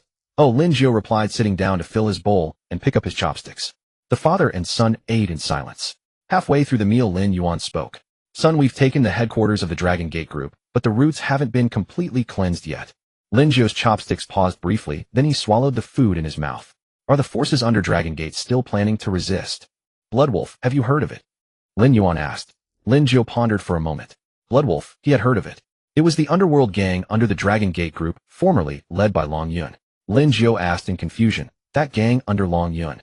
Isn't he dead? His top underling Wang Biao is dead too. They still want to stir up trouble. Lin Yuan nodded. Bloodwolf now has a new leader, a former Hall Master, named Chen Hu. He's somewhat capable. He's gathered all the remaining members of Bloodwolf, about 70 or 80 of them operating in the northern part of the city. They vowed not to let our people take over Dragon Gate's territory. Lin Jiu sneered, 70 or 80 ragtags, and they dare to challenge us. They dare because someone is backing them. Lin Yuan put down his chopsticks. Aqiang should have told you. There are 4 territories in Jiangnan province. South City and East City are ours. North City belongs to Dragon Gate, and West City belongs to the Triad Society. Now that Dragon Gate is gone, if we smoothly take over the North City, then our family will truly dominate the entire Jiangnan province. The Triad Society won't just sit by and do nothing. Lin Jiu understood now. With the tripod of power, one leg had collapsed. Of the 2 remaining, one wanted to swallow the territory, the other wanted to stop it. Bloodwolf dared to resist because they had the Triad Society's backing. The Triad Society. What's their background? Lin Jiu asked. An old-school gang founded a few years earlier than our Tianyuan. Their leader is Zheng Sanhe, over 60 now. He started out working the docks in his early years, then laundered his image through logistics and transport, but his foundations are far from clean. He's steady, a wily old fox. He doesn't provoke trouble lightly, but he's not someone to be trifled with. Now that Dragon Gate has fallen, Zheng Sanhe definitely can't sit still. He won't declare open war on us, but he'll definitely stir trouble behind the scenes, backing Bloodwolf to wear us down and keep us from taking over North City. Lin Jiu set down his bowl and leaned back in his chair. This matter was far more complicated than he had imagined. Bloodwolf was in the open, the Triad Society in the shadows, two forces of different sizes. The Triad Society wouldn't stake its very foundation to help Bloodwolf, but if it came to a hard fight they could win. Yet it would certainly be a Pyrrhic victory, hurting themselves almost as much as the enemy. Not worth it. If they didn't fight, North City would never fall into their hands, and the industries of the Dragon Gate Group would be useless. How do you want to handle this? Lin Yuan looked at him. Dad, you want me to take charge of this? I want you to handle it entirely. Can you do it? Lin Jiu looked into his father's eyes. There was no emotion in them, just a gaze waiting for his answer. I can, Lin Jiu said. All right, it's yours then. Lin Yuan stood up. If you need people or money, tell me. But remember one thing. The Triad Society cannot be touched for now, at least not openly. On one hand, Jiangnan Province just lost Long Qinsui, and the National Bureau's eyes are fixed on us. On the other hand, Tianyuan is at the final step of legitimizing itself. If we make a move against the Triad Society, now it could easily cause chaos. I understand. With that, Lin Yuan went upstairs to sleep. Lin Jiu sat there finishing the remaining food, his mind already beginning to scheme. Bloodwolf Chun, who's 70 or 80 men. The Triad Society, Zhang Sanhe lurking in the shadows. He needed to find a way, one that would crush Bloodwolf without completely severing ties with the Triad Society. Difficult, but to him extremely interesting. The next morning, Lin Jiu woke up early. He had booked the exam for the 4th stage of his driver's license with his instructor. Pass it, and he'd get his license, then buy a car. He had a simple breakfast and sat on the sofa drinking tea, his mind still churning over last night's matter. Bloodwolf, the Triad Society. How to handle them. He had thought about it all night and still couldn't come up with a good plan. Just as he was pondering, Lin Yuan came downstairs. Dad, I'm off to take the exam. Lin Jiu stood up. Later, have someone send me the files on the Triad Society and Bloodwolf. The more detailed, the better. Go ahead. Lin Yuan nodded. If you're short on money for the car, call me. Got it. Lin Jiu left the house and took a taxi to the driving school. When he arrived, a queue had already formed at the exam hall entrance. He stood at the back looking down at his phone. Qiang had already sent the files. Chun, whose photo, address, and frequent haunts. Basic information on Triad Society leader Zhang Sanhe plus a few of his core members. As he was reading, someone tapped his shoulder. Ninth brother. Lin Jiu looked up. It was Gao Yuan. The kid was wearing a crisp white t-shirt and blue-black overalls, his hair slicked back to a shine. He looked sharp, like a picture-perfect modern gentleman. You're here for the exam too? Lin Jiu asked. Yeah, what a coincidence, ninth brother. Gao Yuan smiled with eager flattery. Ninth brother, I haven't seen you at the second shop these past 2 days. There's something I wanted to tell you. Didn't expect to run into you here. Lin Jiu asked curiously, what is it? Spit it out now. Gao Yuan scratched his head. Ninth brother. I'd like to take a day off tomorrow. Would that be all right? A day off? For what? To get engaged, Gao Yuan said, a little embarrassed. With Wangya. Lin Jiu was taken aback, then laughed. You two got back together again. Well, we both work under, you see each other every day, and somehow chatting led to making up. Gao Yuan scratched his head. Ninth brother, if you're free tomorrow, come have a cup of wedding wine. I won't go. I'm busy these days. Lin Jiu waved his hand. Send me the address tomorrow. I'll have someone deliver a big red envelope for you. Thanks, ninth brother. Gao Yuan grinned, so wide his eyes crinkled into slits. The subject 4 exam was a breeze. Lin Jiu finished it in 10 minutes, with a perfect score. After waiting in the queue at the reception hall, his turn came quickly. Half an hour later, he received his driver's license, a small black booklet that still felt warm to the touch. He stood at the entrance of the driving school, gazing at the license in his hand, feeling as though it were all unreal. Just a few months ago, he had been a penniless student struggling to even afford his meals. Now he owned bars, had businesses, bore enemies, and also had a fiancée. Thinking of Zhao Yusin, he took out his phone and called her. Hello. Zhao Yusin answered quickly, her voice light and cheerful. Yusin, are you free? Yes, what's up? Come with me to look at cars. I just got my license and want to buy a car. Help me pick one out. Sure, where are you? I'll come find you. No need, I'll hail a taxi to pick you up. Wait for me downstairs at your place. Half an hour later, the car pulled up outside Zhao Yusin's building. She was already waiting, wearing a light blue dress today, her long hair cascading over her shoulders, wearing subtle makeup, looking fresh and bright. Let's go. Lin Jiu opened the car door. They took a taxi to the Jiangnan International Auto City. It had every brand imaginable, domestic and imported, ranging from tens of thousands to millions, with limited editions worth tens of millions in the mix. What kind of car do you want to buy? Zhao Yusin asked. A sports car, Lin Jiu said. Fast, handsome, expensive. Zhao Yusin laughed. You're really straightforward. The two entered a Porsche dealership. The showroom was spacious, displaying over a dozen vehicles under bright lights that made the car paint gleam. Several salespeople stood at the entrance. Seeing them walk in, they glanced over and didn't move. Lin Jiu was dressed casually, and Zhao Yusin looked like a student, giving off no impression of being able to afford a Porsche. A young male salesperson reluctantly approached, wearing a professional fake smile. Looking at cars, gentlemen. Do you have an appointment? No appointment, just browsing. Then feel free to look around. Call me if you need anything. The salesperson finished speaking and turned away to chat with his colleagues. His voice was low but audible. Another pair just here to gawk. With that outfit, could they even afford one? Lin Jiu pretended not to hear and walked toward his silver-gray sports car. It was a Porsche 911 with a streamlined body, low chassis, and an inherently thrilling presence. He opened the door and sat inside to try it out. The seat was comfortable, the interior exquisite, and the steering wheel felt great in his hands. How do you feel about this car? He asked Zhao Yusin. It's quite handsome, Zhao Yusin said from outside the car. But you just got your license. Driving a sports car. Isn't that a bit too fast? That's what makes it exciting. Lin Jiu stepped out of the car and waved at the salesperson. How much is this one? The salesperson slowly walked over, glanced at the car. 911 Turbo S. This one isn't cheap. It'll be 8 million yuan. Do you have it in stock? Lin Jiu asked. This one right here, I'll take it. Lin Jiu took out his bank card. Swipe it, pay in full. Hearing this, the salesperson was completely stunned. Looking at the card, and then at Lin Jiu, his expression changed. Sir, are you sure? 8 million paying in full. Hurry up, I'm in a hurry.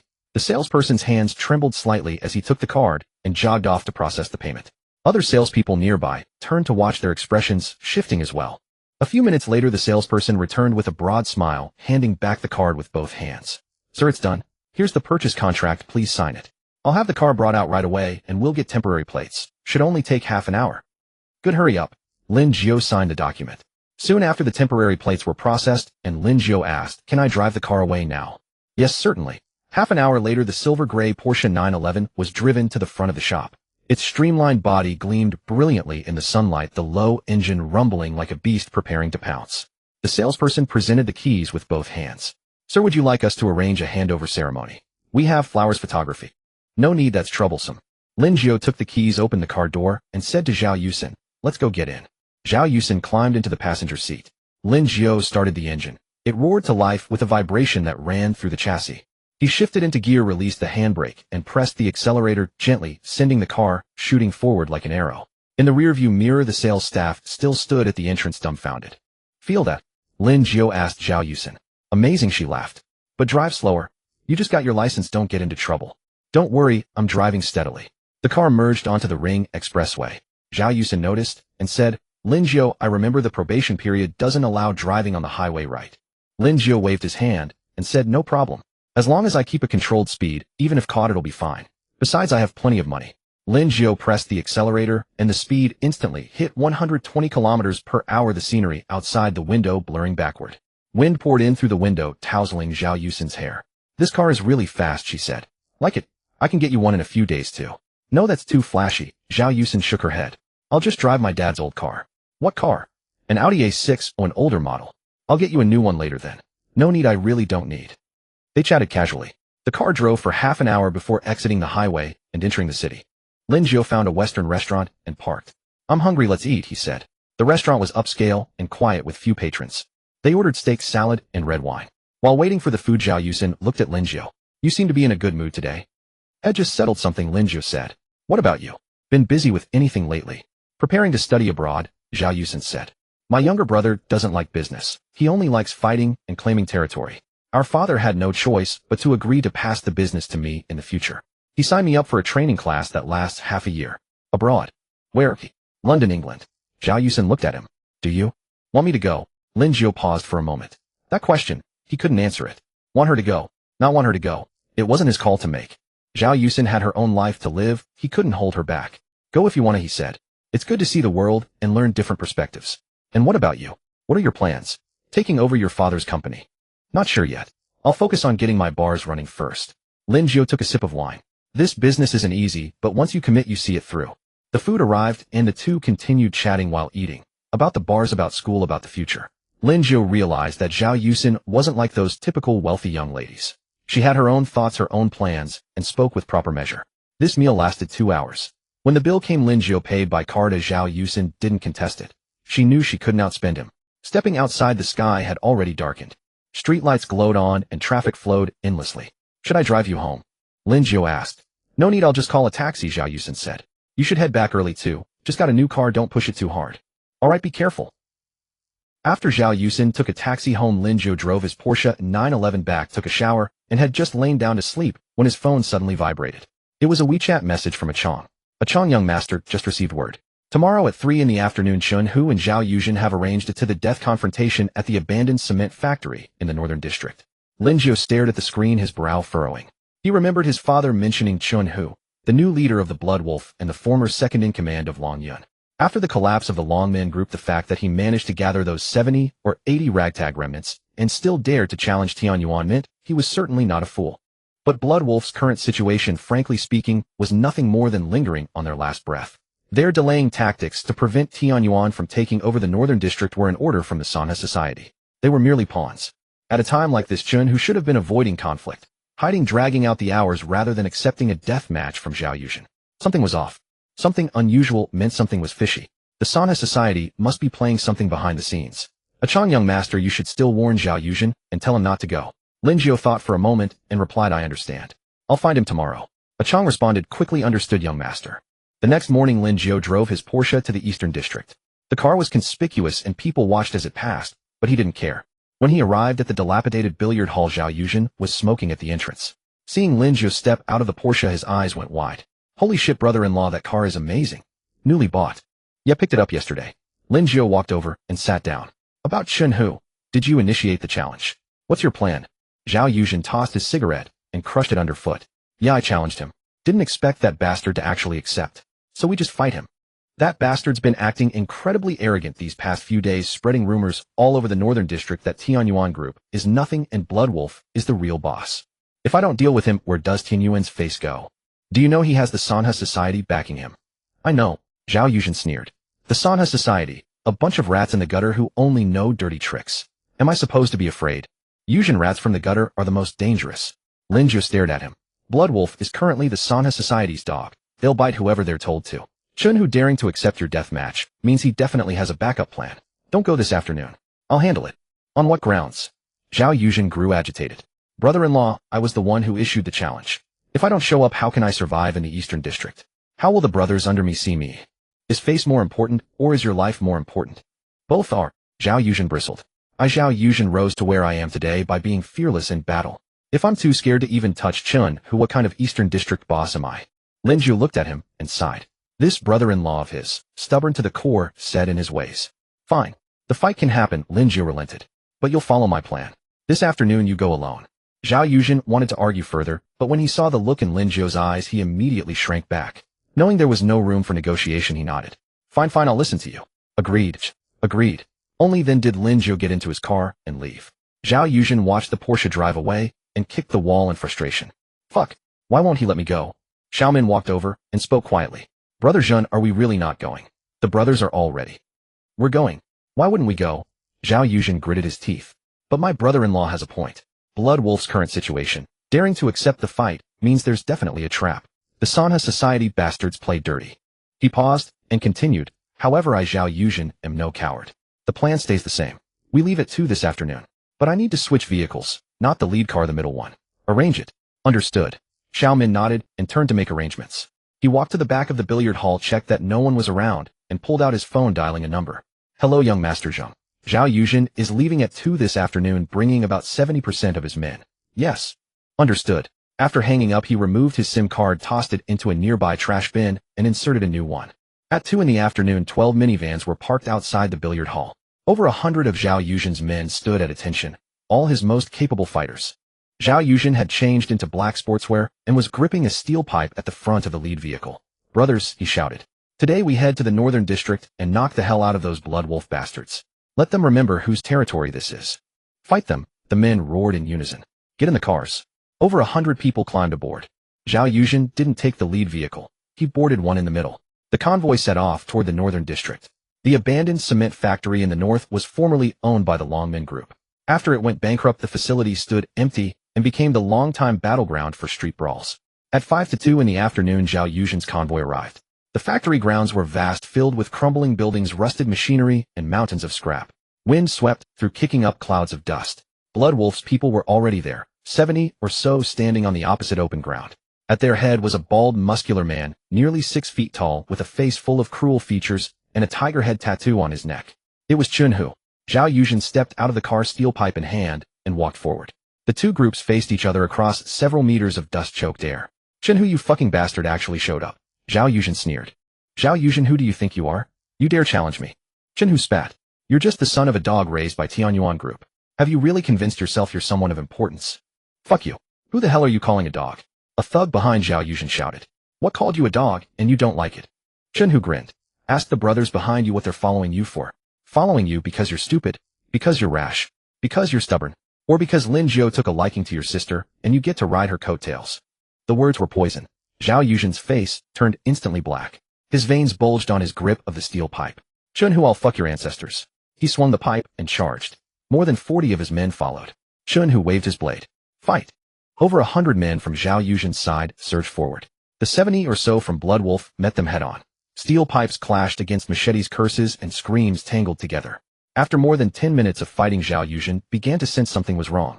Blood Wolf's men didn't seem to be fighting to kill. They seemed to be dragging things out. And Chen Hu himself never advanced. He stayed hidden in the rear, issuing commands. They were waiting for someone. The realization struck Zhao Yuzhen like lightning. An ambush. They were likely waiting for the Sanha Society. Retreat. Fall back now, Zhao Yuzhen roared. But it was too late. Footsteps echoed from the second floor of the factory, measured and synchronized as though trained. Then more than 20 men descended the staircase, each brandishing a weapon, handguns, shotguns, and 2 submachine guns. The young man at their forefront was in his early 30s, clad in a white suit, his hair immaculately groomed. A gentle smile adorned his face, yet his eyes were cold as ice. Zhang Fei, the young master of the Sanha Society. Nobody moved. Zhang Fei said, his voice soft, but carrying absolute authority. Every man froze. Gun barrels were now leveled at Zhao Yuzhen's side. Steel pipes and machetes were as useful as firewood against firearms. Zhang Fei, what the hell do you think you're doing? Zhao Yuzhen gritted his teeth, his grip on the steel pipe iron tight. Brother Zhao remained composed. Zhang Fei descended the stairs and halted before him. I invited you here today to discuss a matter. Discuss my mother. If you have the courage, face me alone. Alone? Zhang Fei chuckled, his smile refined and cultured. Brother Zhao, what era is this? Do we still indulge in such antiquated customs? When intellect can prevail, why resort to brute force? He gave a subtle wave of his hand, and 2 men from behind stepped forward, disarming Zhao Yuzhen of his steel pipe and binding his wrists behind his back. Tie him up. Let's move out. Zhang Fei, I'll curse your ancestors. Zhao Yuzhen struggled desperately, but the moment 2 shotguns pressed against his temples, he stilled. The 40 or so men behind him wanted to make a move, but the slight rays of gun barrels from Zhang Fei's men kept them frozen in place. Fear not. I have no intention of killing you. Zhang Fei patted Zhao Yuzhen's face. You still possess some value. As Lin Jiu's brother-in-law, you are a bargaining chip of considerable weight. Zhao Yuzhen was dragged into a black business van. The door shut. The vehicle pulled away. Zhang Fei glanced at the group of Zhao Yuzhen's men scattered on the ground and waved his hand dismissively. Break 1 leg each and leave them here. Let them deliver a message to Lin Jiu. The shrieks of agony erupted.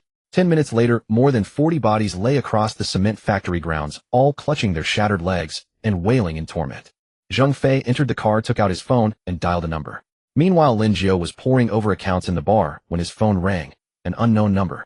He answered. Hello. Young Master Lin, do you know who this is? The voice on the other end was mild, laced with a pleasant smile.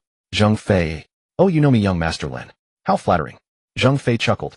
There is something I must inform you of. Your brother-in-law Zhao Yuzhen is currently a guest at my residence.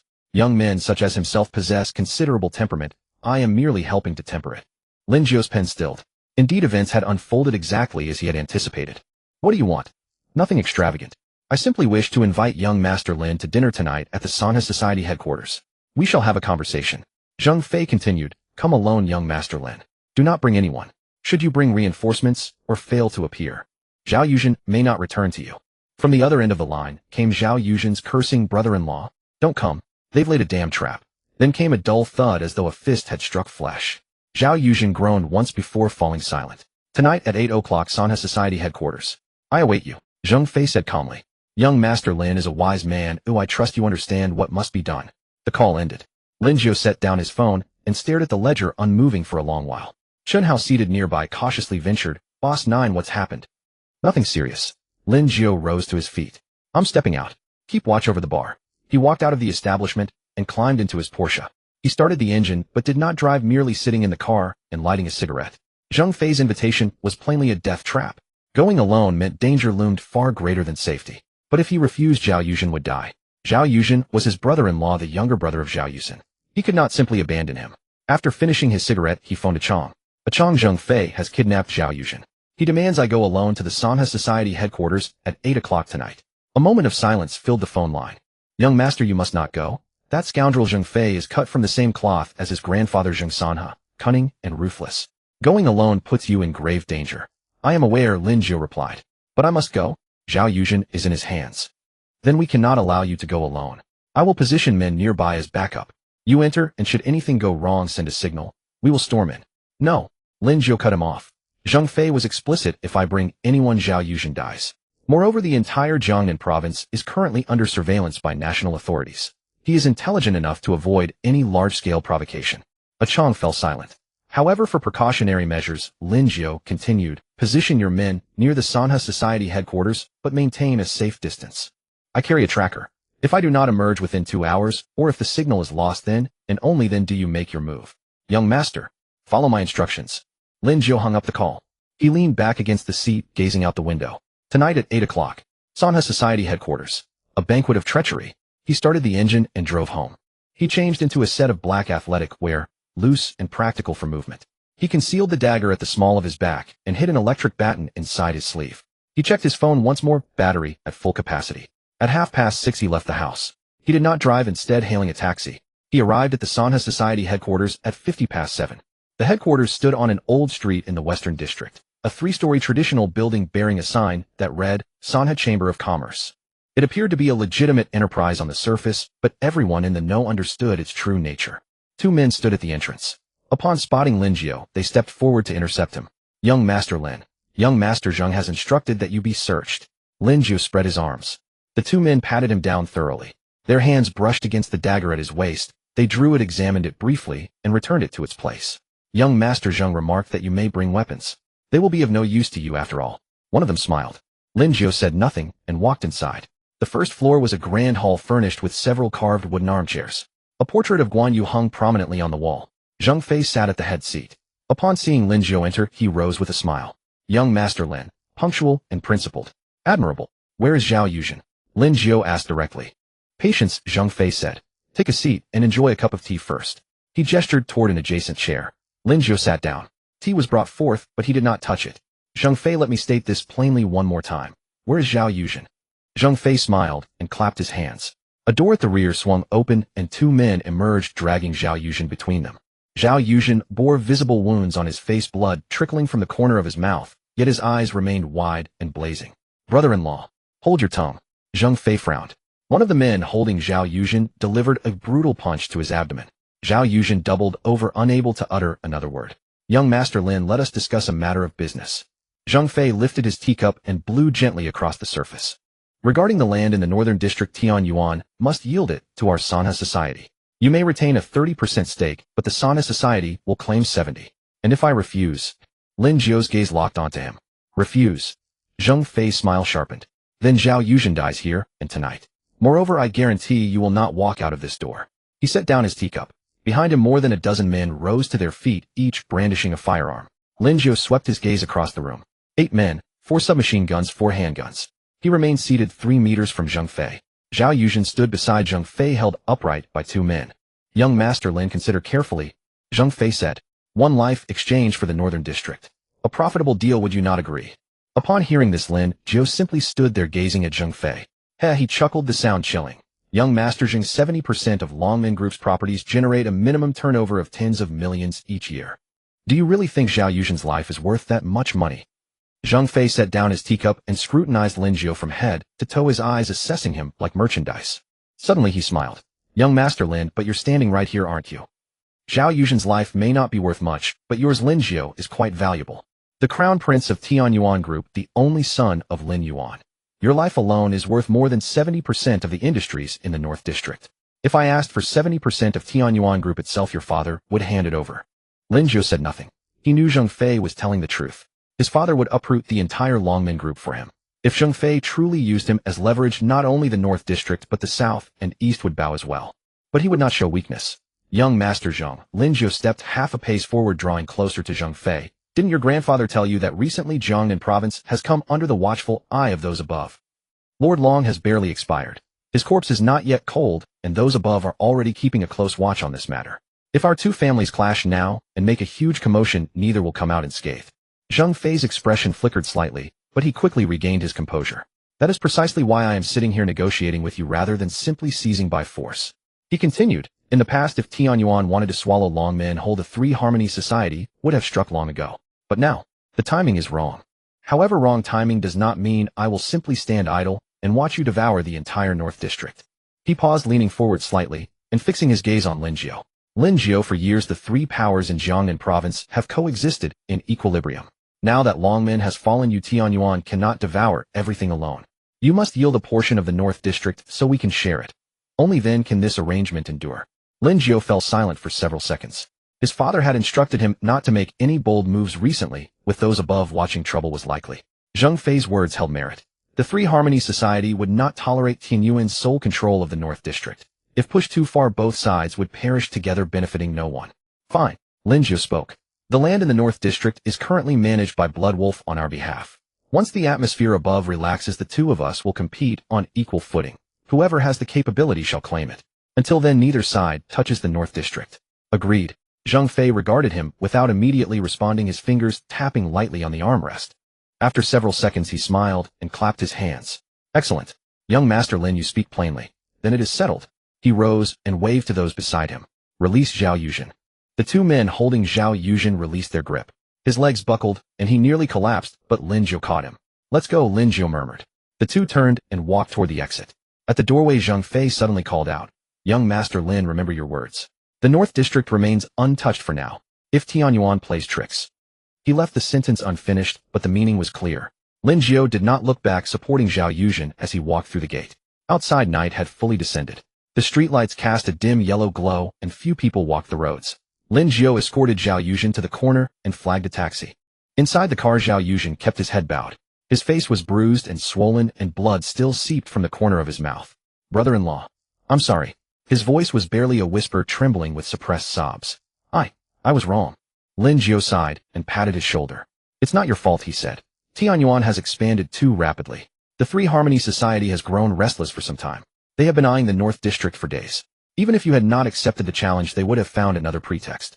Today they used you as leverage, tomorrow it could be someone else. This was inevitable. Zhao Yuzhen fell silent, clutching his stomach and grimacing in pain. Lin Jiu sent a message to Achong, withdraw. It's over. Achong replied quickly, Young Master, are you alright? I'm fine. Return first. When the car reached the East District, Lin Jiu offered to take Zhao Yuzhen to the hospital, but he refused vehemently, saying it would be too humiliating. With no other option, Lin Jiu brought him back to the billiard hall and purchased disinfectant and bandages from a nearby pharmacy, where he dressed Zhao Yuzhen's wounds. After finishing the bandaging, Zhao Yuzhen slumped against the worn sofa panting and suddenly cursed, Damn Zheng Fei. He hits like a bastard. And that bastard Xiaomin. If he hadn't egged me on to issue the challenge, I wouldn't have suffered such a humiliating defeat. Lin Jiu, who was packing away the medicine bottles, paused. Xiaomin. Who is he? A brother under my command. Followed me for 3 years. He usually gives me advice, you could call him a strategist. Zhao Yuzhen replied. This challenge was his idea. He said Chun, who has grown too arrogant, and we need to crush his spirit or it will only get worse later. Lin Jiu's brows furrowed. A strategist. Suggesting a challenge at this precise moment. Sending Zhao Yuzhen to certain doom. Something was wrong. Where is he now? Lin Jiu asked. I don't know. I haven't seen him since the fight ended. Zhao Yuzhen turned and shouted to a subordinate nearby, A Fu. Go find Xiao Min for me. A Fu scratched his head, stammering, Boss. Brother Min. He seems to have disappeared. He didn't accompany us when we went to the North District, and by the time we returned he was gone. We can't reach him on the phone either. Zhao Yuzhen froze, then sat up abruptly, pulling at his wound and hissing in pain. Gone. Lin Jiu sneered. As expected, this Xiao Min was suspicious. He was either one of Blood Wolf's men or from the Three Harmony Society. To remain by Zhao Yuzhen's side for 3 years, gain his trust, and then strike at the most critical moment. That was a deep and calculating mind. Damn it, you little bastard. Daring to play me. Zhao Yuzhen flew into a rage, slamming his palm against the sofa armrest. Go. Issue a bounty. 2,000 for clues, 100,000 for capture. I will flay him alive. A Fu nodded and turned to leave, but Lin Jiu called out, no need for a bounty. Lin Jiu said, Xiao Min is likely from Blood Wolf. But with Blood Wolf in its current predicament, he dares not return. In that case, he must be from the Three Harmony Society. People like Zheng Fei would never keep a traitor who abandons his master for profit. He would fear the same betrayal. He is likely hiding near the West District, close to the Three Harmony Society headquarters, waiting for the storm to pass before fleeing. He glanced at A Fu. Take a few men and drive to the West District. Search the streets surrounding the Three Harmony Society headquarters. Keep a low profile, search quietly. If you find him, do not alert him. Call me immediately. Hearing this, a Fu hesitated, unsure whom to obey, his eyes darting toward Zhao Yuzhen. Zhao Yuzhen spotted the hesitation and kicked out. Stop looking. Listen to your brother-in-law. From now on with your brother-in-law here, I am second in command, understand? Yes, yes. A Fu scrambled to his feet and fled. Zhao Yuzhen turned to Lin Jiu, admiration in his eyes. Brother-in-law, how did you know that? Lin Jiu looked at him and smiled faintly. Guessed. Zhao Yuzhen was at a loss for words and quickly coughed twice to mask his awkwardness. Over half an hour passed. A Fu suddenly came running in from outside saying, Young Master Lin, elder brother, we found Xiao Min. Zhao Yuzhen instantly sat bolt upright. Quick, bring him to me bound. A Fu acknowledged the order and departed. Soon Xiao Min was thrown and tightly bound from head to toe. His face bore numerous bruises and his body was covered in dirt. It was clear he had been beaten by Zhang Fei and discarded. Upon seeing Zhao Yuzhen, Xiao Min immediately crumbled, sobbing, Elder brother, I was wrong. I was duped by that Zhang Fei. I was wrong. Please spare me. Zhao Yuzhen looked at him coldly. Xiao Min, you bastard. I treated you well, and you turn out to be a traitorous dog. A Fu cut both his Achilles tendons and throw him out into the wilderness. Let him never stand again. A Fu took the order and dragged Xiao Min outside. Xiao Min continued to beg for mercy, but it was already too late. Zhao Yuzhen cast an admiring gaze toward Lin Jiu and said, Brother-in-law, your foresight is truly remarkable. Hearing this, Lin Jiu stood up. Enough. Rest and recover. Stay indoors these few days. Do not provoke the triad or the blood wolves without my permission. Understood, brother-in-law. Take care. Lin Jiu left the billiard hall, got into his Porsche, and drove home. It was past 10 when he arrived, and the living room light was still on. Lin Yuan sat on the sofa reading a book. He looked up at the sound. You're back. Yes. Lin Jiu changed his shoes. Father, you haven't slept yet. Waiting for you. Lin Yuan put down his book. A Chong told me. Is Zhao Yuzhen all right? Fine, just superficial injuries. The triad matter, settled? Settled. We leave the North District alone for now. Once the storm passes, we'll see who prevails. Lin Yuan nodded and said nothing more. He knew his son had handled things wisely. A direct confrontation at this moment would have been unwise. All right, go to sleep. School starts in a few days.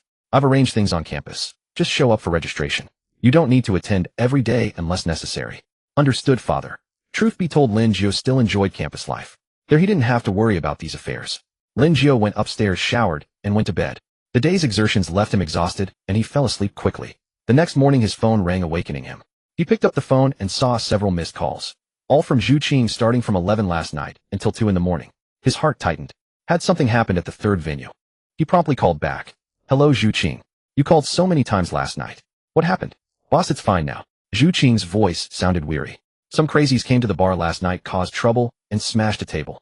We don't have security here, so I had Chun Hao and the others come from the first venue to chase them away.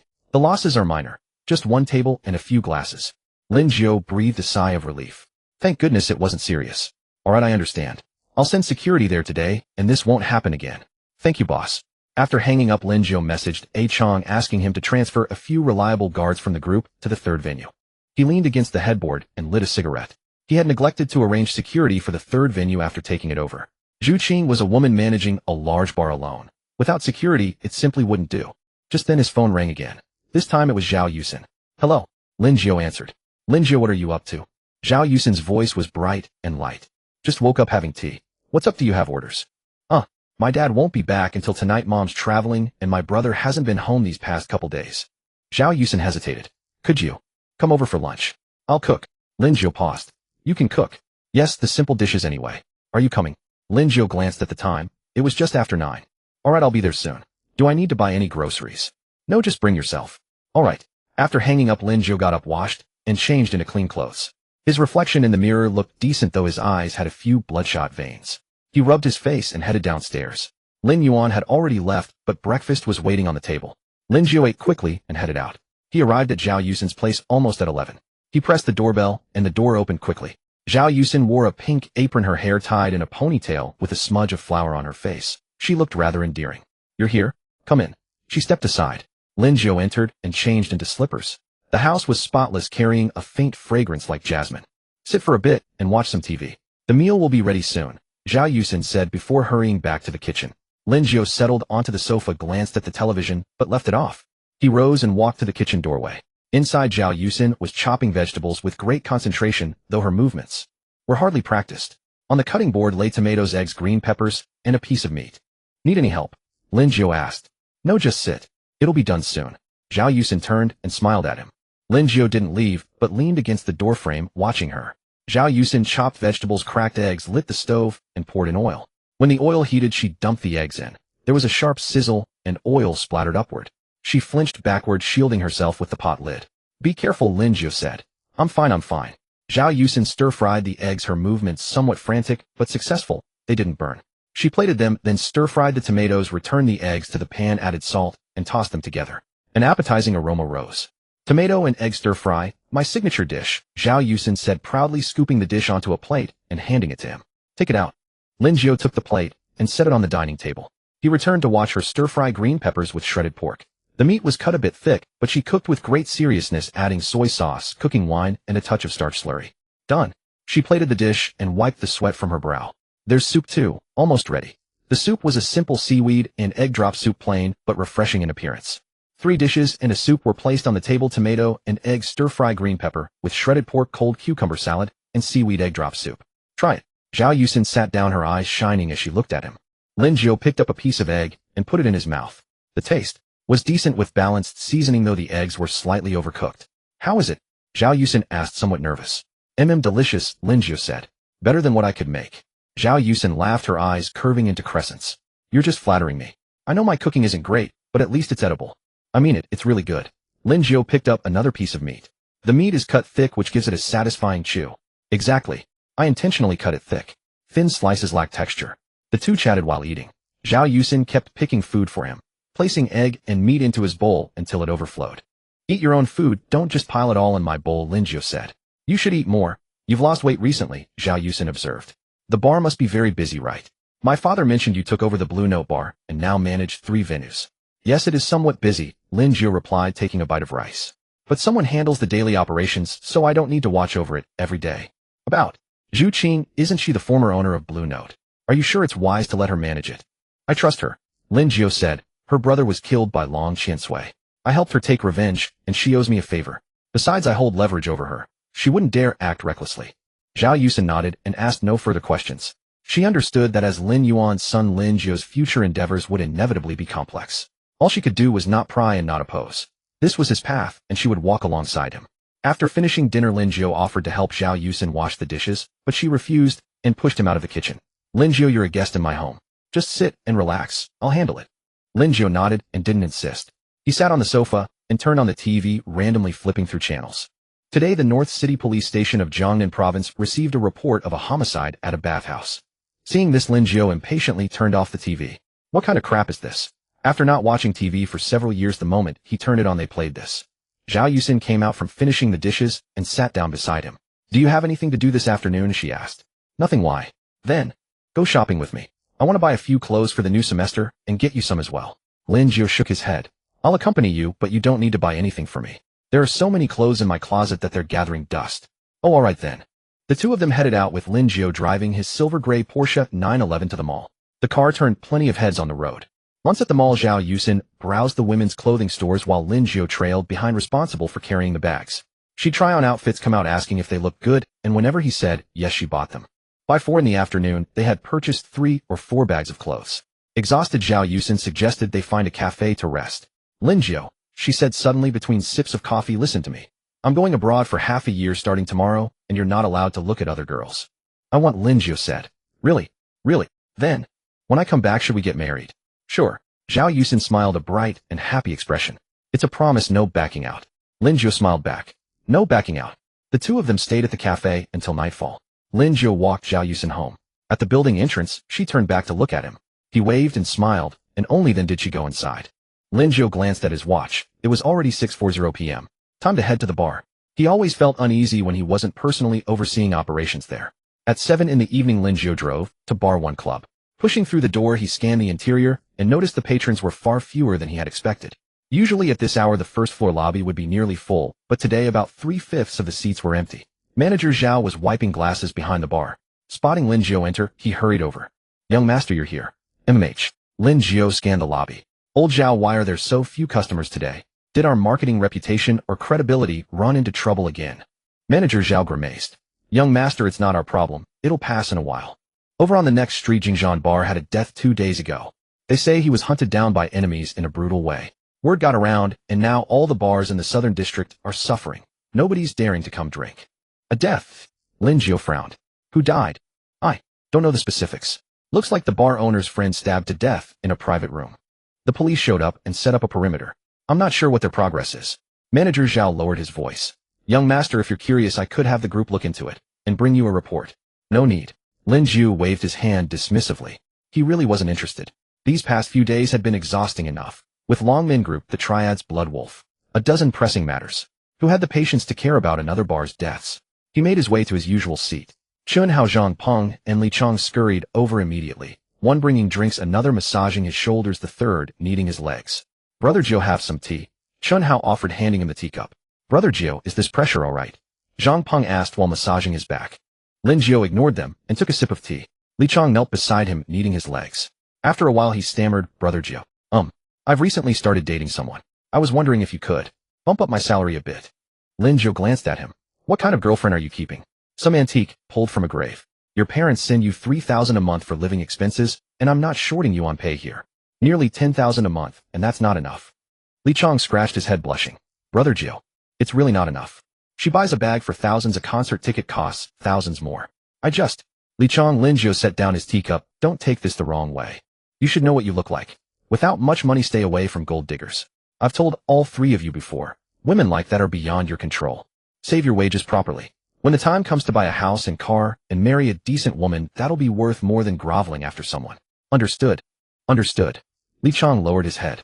Chun Hao tried to suppress his laughter nearby, but a glare from Lin Jiu made him stop quickly. Brother Jiu. Chun Hao leaned in close, lowering his voice. Do you know who died at the neighboring Jingzhan bar? Who? Lin Jiu asked absently. I just had someone look into it. It's someone you know. Chun Hao's voice dropped even lower. Your college roommate Jiang Chun. Lin Jiu's teacup clattered onto the table. He turned and stared at Chun Hao. Who are you talking about? Jiang Chun. The one who was well off, the one who kept treating you to meals right after freshman year started. Chun Hao continued. Apparently, he went out to the bar and got stabbed in a private room. When the police arrived, he was already stiff, blood pooled everywhere. Lin Jiu remained silent. Jiang Chun's face flashed through his mind. Round face, glasses, eyes squinting into crescents when he smiled. That first year of college, when Lin Jiu was too broke to afford food, Jiang Chun would drag him to the cafeteria every day, insisting on paying. Old Lin, don't be so formal with me. I can't stand seeing others suffer. Don't worry about it. My family has plenty of money, more than I could ever spend. Later, Jiang Chun moved out, but he would still occasionally return to the dorm bringing snacks and fruit, telling him he was too thin and needed to eat more. And just like that, this person was dead. Brother Jiu, you all right? Chun Hao asked cautiously. I'm fine. Lin Jiu stood up. I'm going out for some air. He walked to the bar entrance and lit a cigarette. The night wind carried a chill. He pulled out his phone and messaged Chong. Chong, have the police keep an eye on the homicide at Jingzhan bar. The deceased is Jiang Chun, my college roommate. Tell them to solve this ASAP and keep me posted. Chong had a peculiar habit with replies. Multiple typing indicators would appear in succession, yet he never actually responded to Lin Jiu's messages. After nearly 3 minutes of waiting, Chong finally sent a brief reply. Understood, young master. Seeing this, Lin Jiu put his phone away and finished his cigarette. This was all he could do. Jiang Chun's family wasn't short on money and didn't need his financial support. Given the current sensitive timing, he couldn't intervene directly. All he could do was pull on his connections, hoping the real culprit would face justice soon and receive the punishment the law deserved. At 10 in the evening, Lin Jiu drove home. He had returned earlier than usual today, as his mother Han Hui had come back from her trip in the afternoon and was currently sitting in the living room unpacking her luggage. His father Lin Yuan was also there, sitting on the sofa, smoking a cigar with a furrowed brow, as if something weighed on his mind. Mom, you went on a trip without even telling me. Why did you leave so suddenly? Lin Jiu said as he walked in. Han Hui's originally warm smile froze for a moment, and she shot him a glare. Oh, at such a young age you're already trying to boss your mother around. Puffed. Lin Yuan nearly spat out the water in his mouth from laughing. Lin Jiu rubbed his nose awkwardly. Mom, that's not what I meant. What I mean is, let me know next time you go out so I can stop worrying. That's more like it. Han Hui smiled and pulled 2 bags out of her luggage. Here, local specialties: coconut cakes, coconut shred rolls, and sea ginseng. Keep half for yourself and take the other half to Yusin when you have time. Lin Jiu took the bags and glanced at them. Aren't you leaving any for Dad? For your father? Han Hui curled her lips. He's already getting a beer belly. What does he need snacks for? Hearing this, Lin Yuan pretended to cough twice and said to Lin Jiu, Ahem, son, stop chatting with your mother. Come over here. I need to talk to you about something serious. Lin Jiu walked over and sat down. Lin Yuan stubbed out his cigar, his expression turning grave. Today on the street next to your school, a man died in a bar called Jingzhan. You already know about it, right? Yeah, I know. The victim was my college roommate, Jiang Chun. Lin Yuan nodded. Ah Chiang told me. Then he shifted the subject. But this matter is not as simple as you think. In the past 2 days, more than 20 people have died across the East, West, South, and North districts. The scenes were spotless. No fingerprints, no surveillance footage, no witnesses. The police don't have a single lead. Lin Jiu's brows knitted together. More than 20. No clues at the scenes. This has alarmed the higher-ups, Lin Yuan said. The state has sent an inspection team specifically to investigate this case. They're already on the way and will arrive no later than the day after tomorrow. An inspection team. Lin Jiu's heart sank. This had blown up. Yeah. With more than 20 dead and not a single case solved, the higher-ups can't sit still anymore. Lin Yuan looked at him. Son, this reminds me of that organization that made the whole country tremble 10 years ago. What organization? The Scavengers. Lin Yuan's voice was low. No one knows who the leader is or how many members they have. All I know is they have 3 tiers of assassins, bronze, silver, and gold. 10 years ago, the state launched a crackdown, and they suddenly vanished. I never expected them to resurface now. Lin Yuan seemed to want to say more, but in the end he held back. The Scavengers. Lin Jiu committed that name to memory, killing without leaving a trace. Indeed, they lived up to the name Scavengers. But this isn't something we need to worry about. Lin Yuan waved his hand. What matters now is how to handle the inspection team's arrival. The South and East districts are our territory. If any trouble breaks out now, we'll be the first ones they investigate. He looked at Lin Jiu. Tomorrow, book a banquet at Gangsters Grand Hotel and invite all the influential figures from the South and East districts. Whether they're in the underworld, the gray market running casinos, or lending money, get them all there. You'll host them and lay down the law. No one is to stir up trouble during this period. Whoever causes trouble, I'll deal with them first as soon as the inspection team leaves. Understood, Dad. Lin Jiu nodded. The next evening at 7 in private room 999 of the Gangsters Grand Hotel, the large round table that could seat 20 people was completely full. All the prominent figures from the South and East districts had come. Lu Laosi, who ran a casino, Ma San the loan shark, Sun Pongzi, who dealt in smuggling, and several gang leaders. Zhao Yuzhen sat at Lin Jiu's right hand while the seat on his left was left empty, reserved for Aqiang. The dishes were all served and the glasses were filled, yet no one touched their chopsticks. Everyone's eyes were fixed on Lin Jiu at the head of the table. He didn't stand up, just sat there idly swirling the wine glass in his hand. I asked you all here today, and some of you have probably caught wind of it already, about one thing. He spoke. His voice was not loud, but the private room was so quiet that every word was audible. Jiangnan province hasn't been peaceful lately.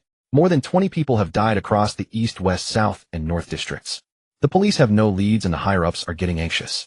They've sent an inspection team that arrives the day after tomorrow. Murmurs broke out among the guests and their expressions turned grim. When the inspection team gets here, what will they investigate? Lin Jiu swept his gaze across the room. Murder cases, illegal enterprises, and people like us who make a living in the gray areas. Whoever ends up in their crosshairs is in for a world of trouble. He paused and took a sip of wine. The South and East districts are the territory of my Tianyuan group. If the inspection team digs up anything, I'll be the first to suffer, and you'll be the second. So I'm putting this out there right now. Lin Jiu set down his glass, his voice turning several degrees colder. From today until the inspection team leaves, no one stirs up trouble. Casino owners keep a low profile. No more rigged games or deaths over gambling debts. Loan sharks don't push your debtors too hard. If you hound someone to death, you won't be able to bear the consequences.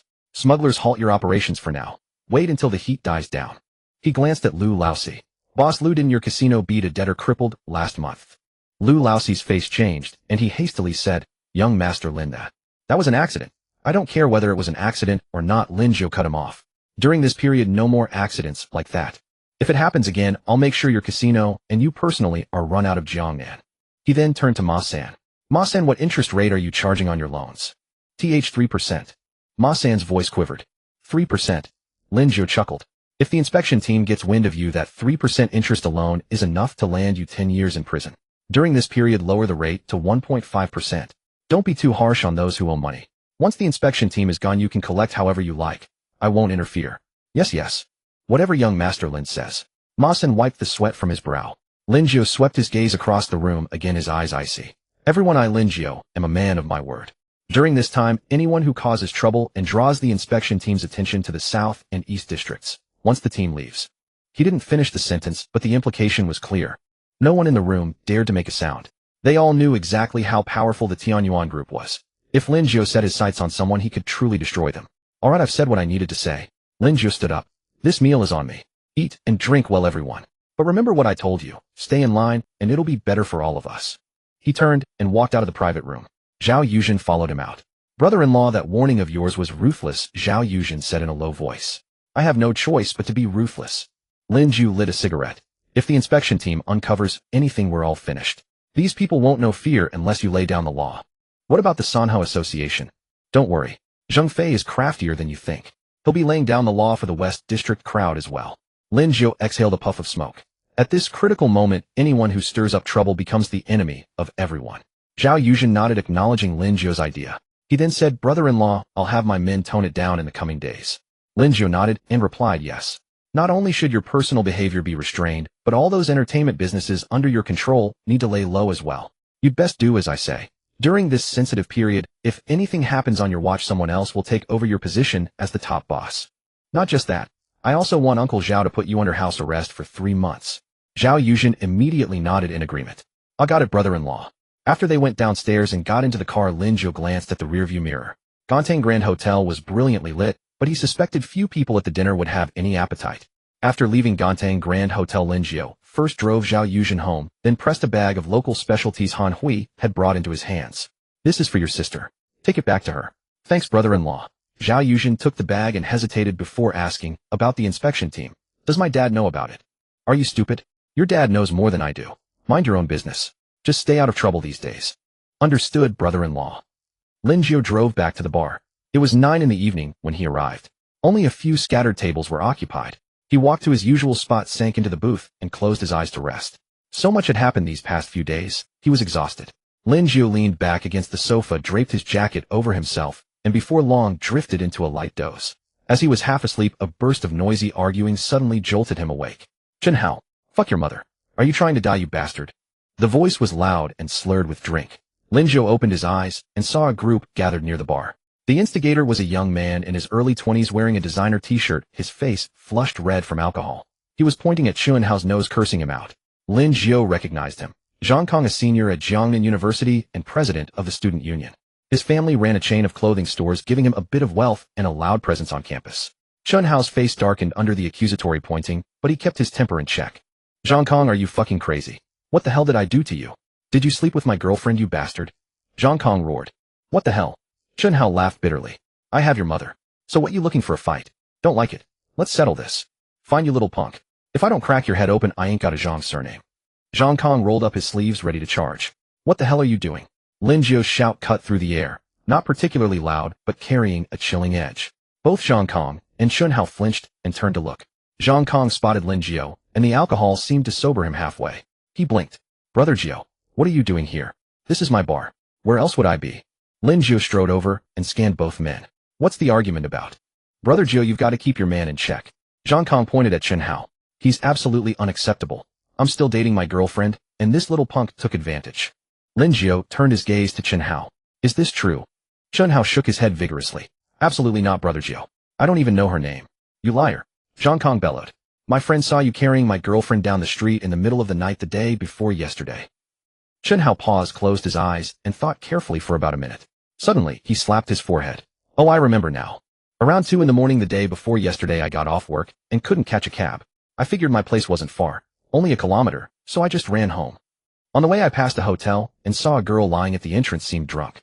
I didn't know her, couldn't unlock her phone to find her family's number, so I carried her to the police station on my way." "You're full of shit." Zhang Kang's eyes turned red. "How could my girlfriend be at a hotel entrance?" "Believe what you want, idiot." Chen Hao sneered. Lin Jiu understood. This likely involved problems with Zhang Kang's girlfriend.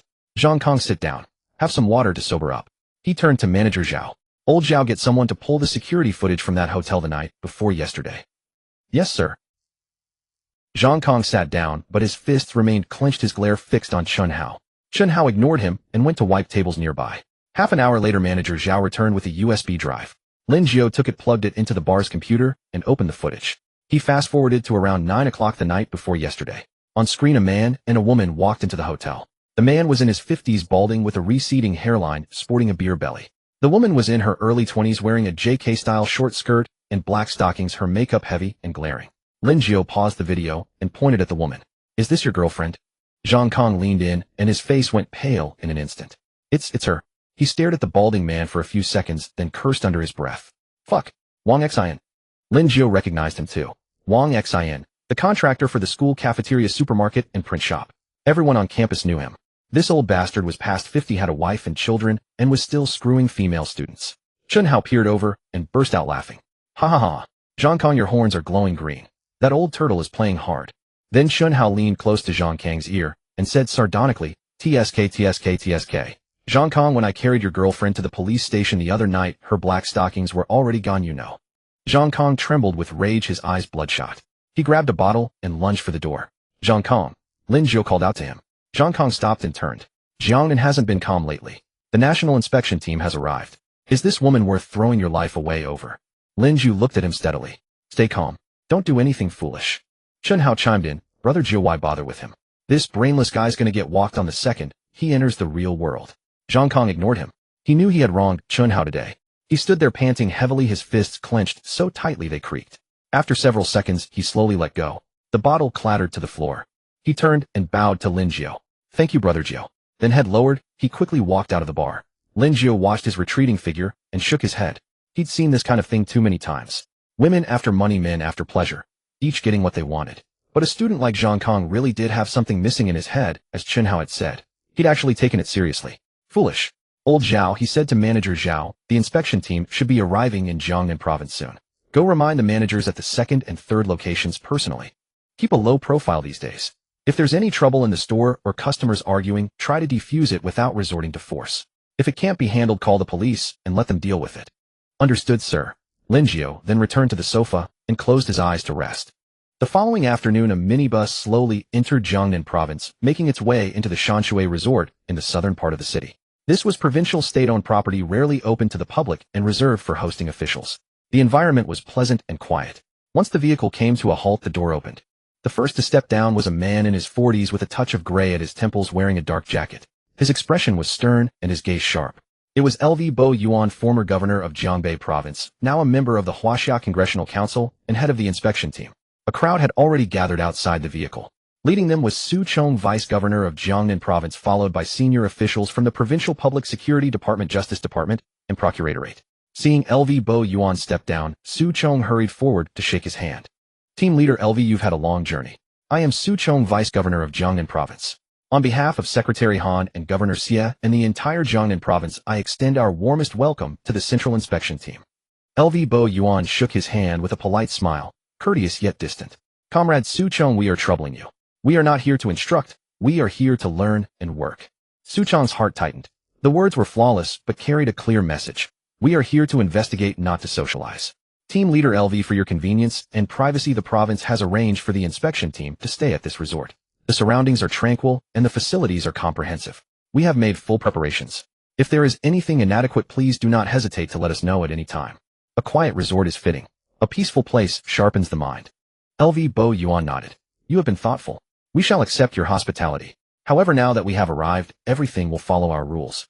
Our food, clothing, housing, and transportation are our own responsibility. Simply assign a liaison to coordinate daily matters. No need for further arrangement." "Understood, understood," Su Chong agreed, nodding repeatedly.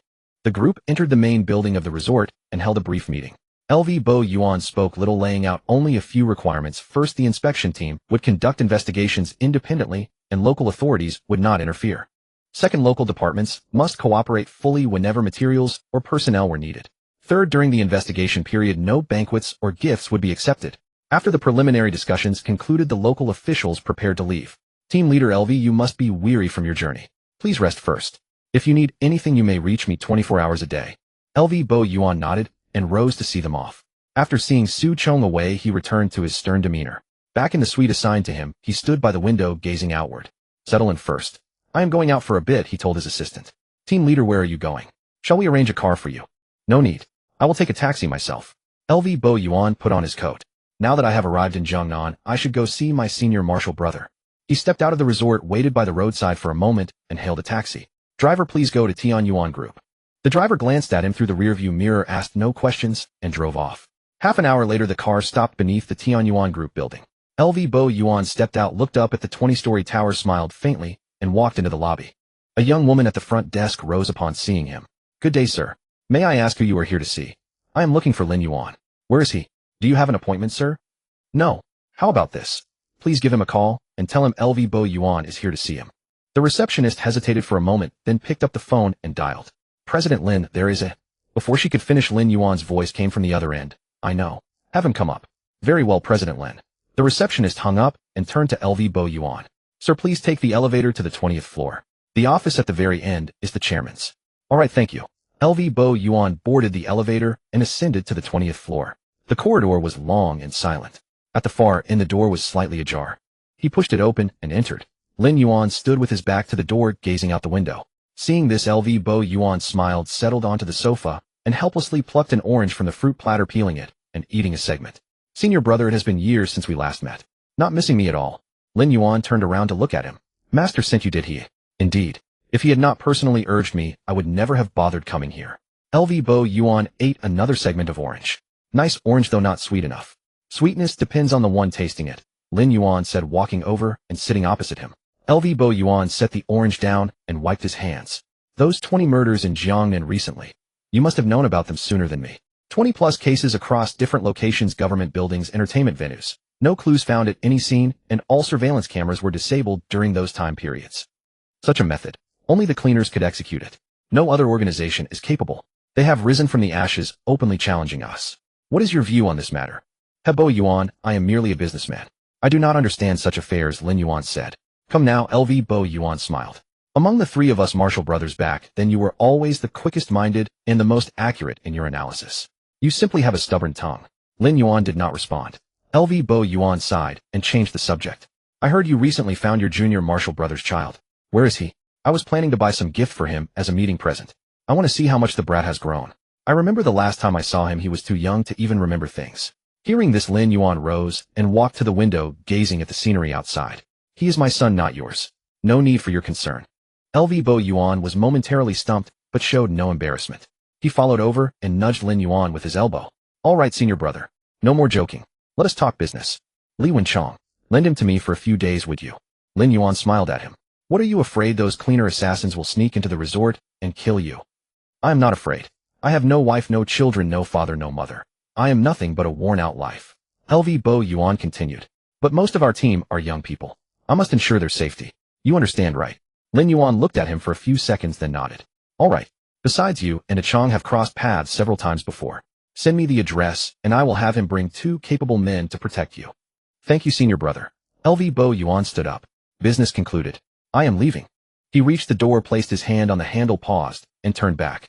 Senior brother, I know what happened back then has always been a sore spot for you. But that incident, Master was not at fault. He is aging. His health has been poor lately, and he is preparing to step down. When you have time, go to Beijing and visit him. He misses you greatly. Lin Yuan said nothing and did not turn around. He continued to gaze at the scenery outside the window as though he had not heard a word. LV Bo Yuan waited a few seconds. Seeing no response from Lin Yuan, he sighed, opened the door, and left. Around 5 in the afternoon, the bar had just opened for business. Lin Jiu was seated behind the counter wiping glasses when the door swung open. Zhao Yusin walked in carrying a small handbag, and her eyes lit up the moment she saw him. Yusin, why are you here again? Lin Jiu set down the glass. What, am I not welcome? Zhao Yusin pouted. You're welcome, more than welcome. Lin Jiu chuckled. That's more like it. Zhao Yusin sat down at the counter. I came to tell you something today. What is it? School starts in a few days.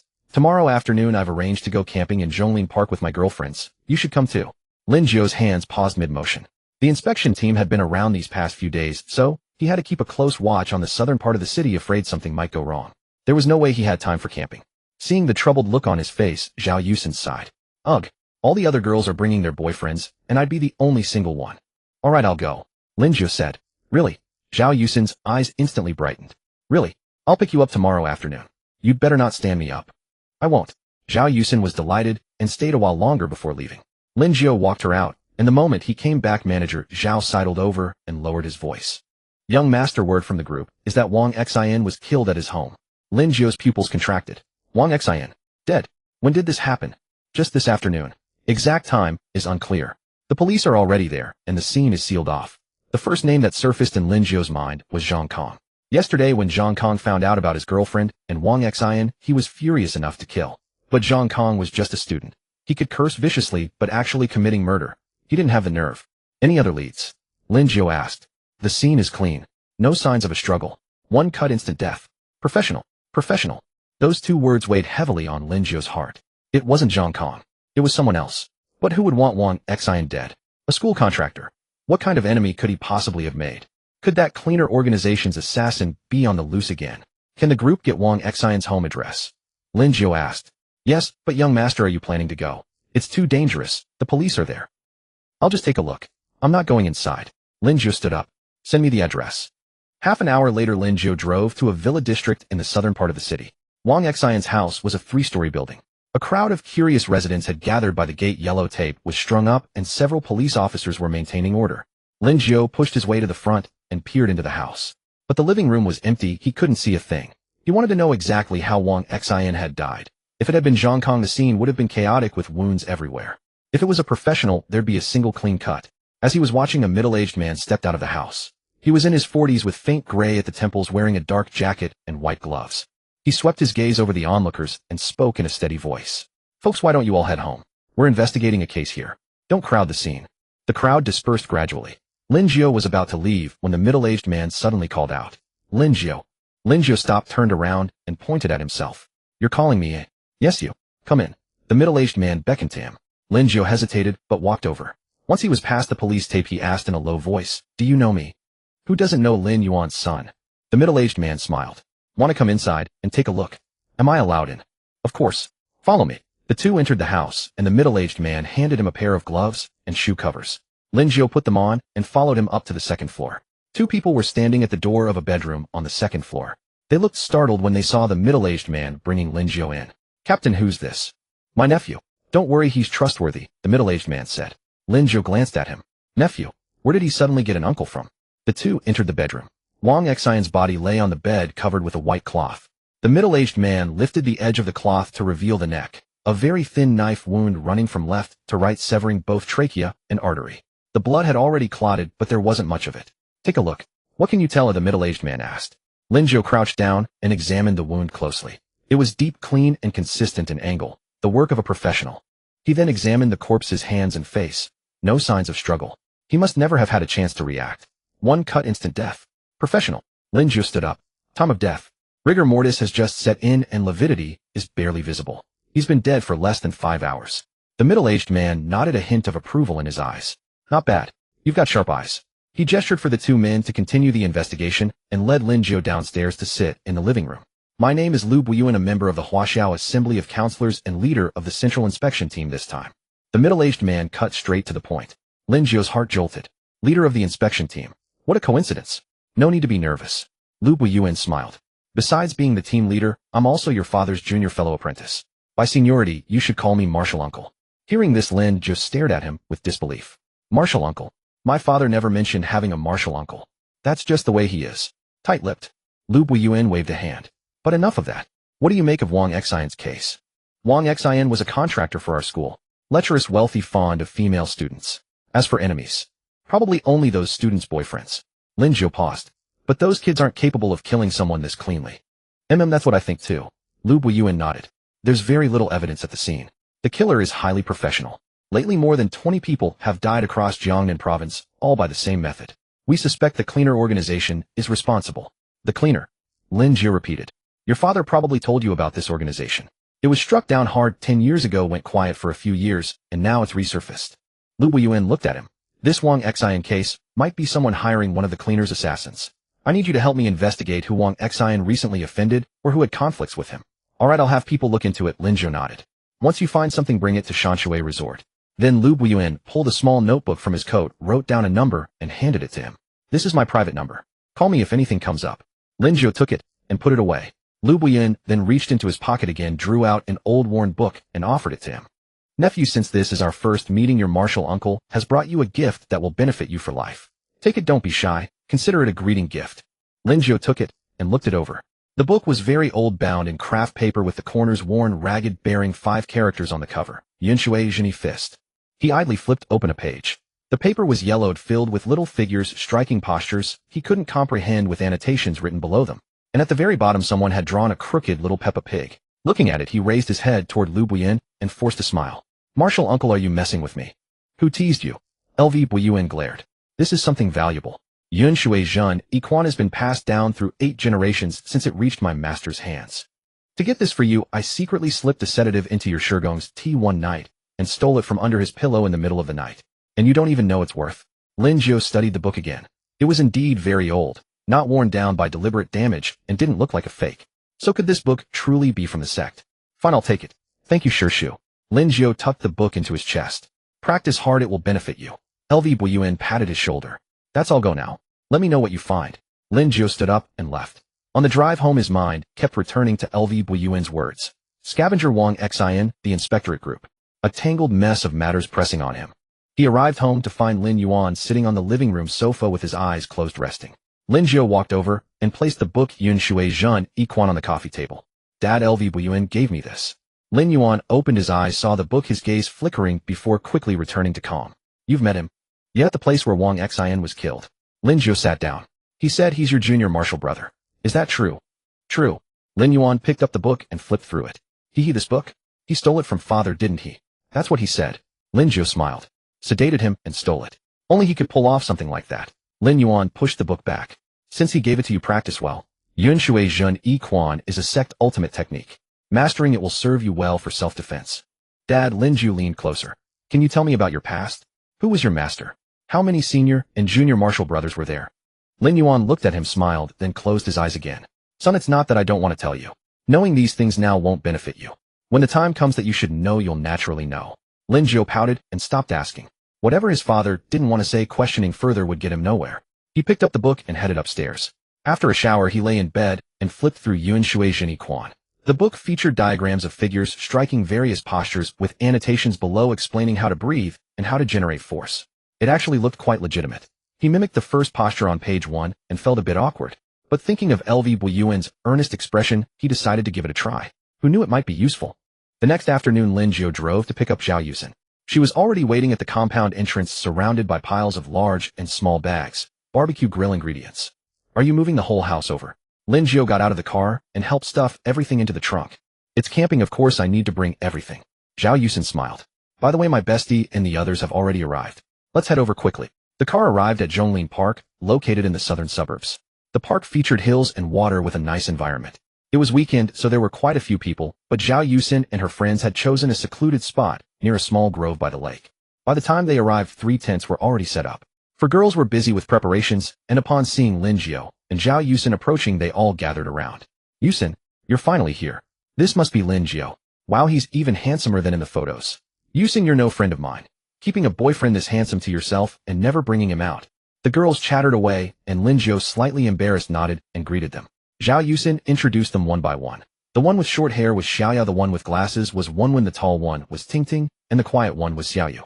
Their boyfriends were also there. 3 young men who looked bright and sunny. They came over to shake Lin Jiu's hand. Lin Jiu, right. I've heard your name often. Xiaoya's boyfriend Li Yang was particularly talkative. Haha, looks like my enemies have been bad-mouthing me behind my back. Lin Jiu laughed. No one dares speak ill of you, only good things. Li Yang smiled. Everyone pitched in. The guys set up the tents while the girls prepared the ingredients. Lin Jiu had rushed out without a tent. Zhao Yusin offered for him to share hers, and he didn't object. The tents were pitched, the barbecue grill assembled, and the charcoal fire lit. Meat skewers, chicken wings, corn, eggplant. All laid out on the table. Beer and soft drinks were also brought out. Cheers to the last wild night before school starts. Li Yang raised his glass. Cheers. Everyone clinked glasses and took a sip. The charcoal crackled, the meat skewers sizzled with dripping oil on the grill, and the aroma drifted through the air. A gentle breeze blew across the lake, carrying moisture, feeling wonderful. Lin Jiu hadn't felt so relaxed in a long time. These past days, the Bar Longmen group, the Triad, the Inspectorate group. A heap of troubles weighing on him, his nerves perpetually taut. Sitting here, now gazing at the lake and listening to laughter, he felt the tension in his heart ease slightly. Lin Jiu, try this, I grilled it. Zhao Yusin handed him a skewer of chicken wings. Thanks. Lin Jiu took it and bit in. It tasted great. How is it? Delicious. Zhao Yusin smiled, her eyes curving into crescents. The group chatted while eating, talking about school, about where they traveled during summer vacation, and about their plans for the future.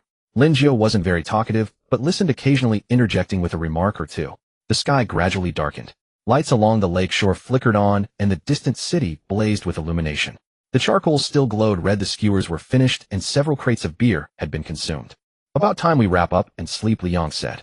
Everyone helped clean up, bagging the trash and stowing away the remaining ingredients.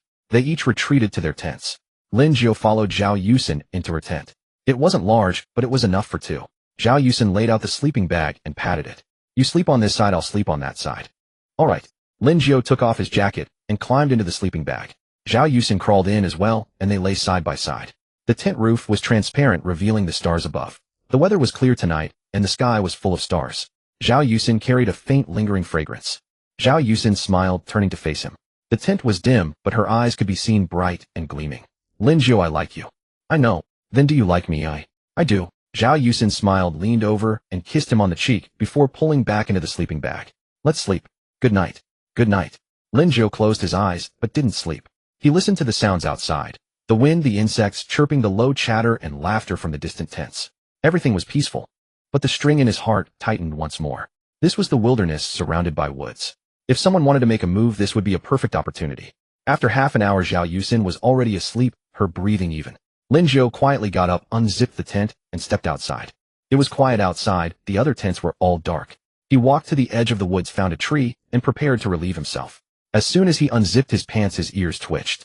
There was a sound. It was faint, but it was real. The sound of a dry branch being snapped coming from within the woods. He spun around sharply and flashed to the side at the same moment.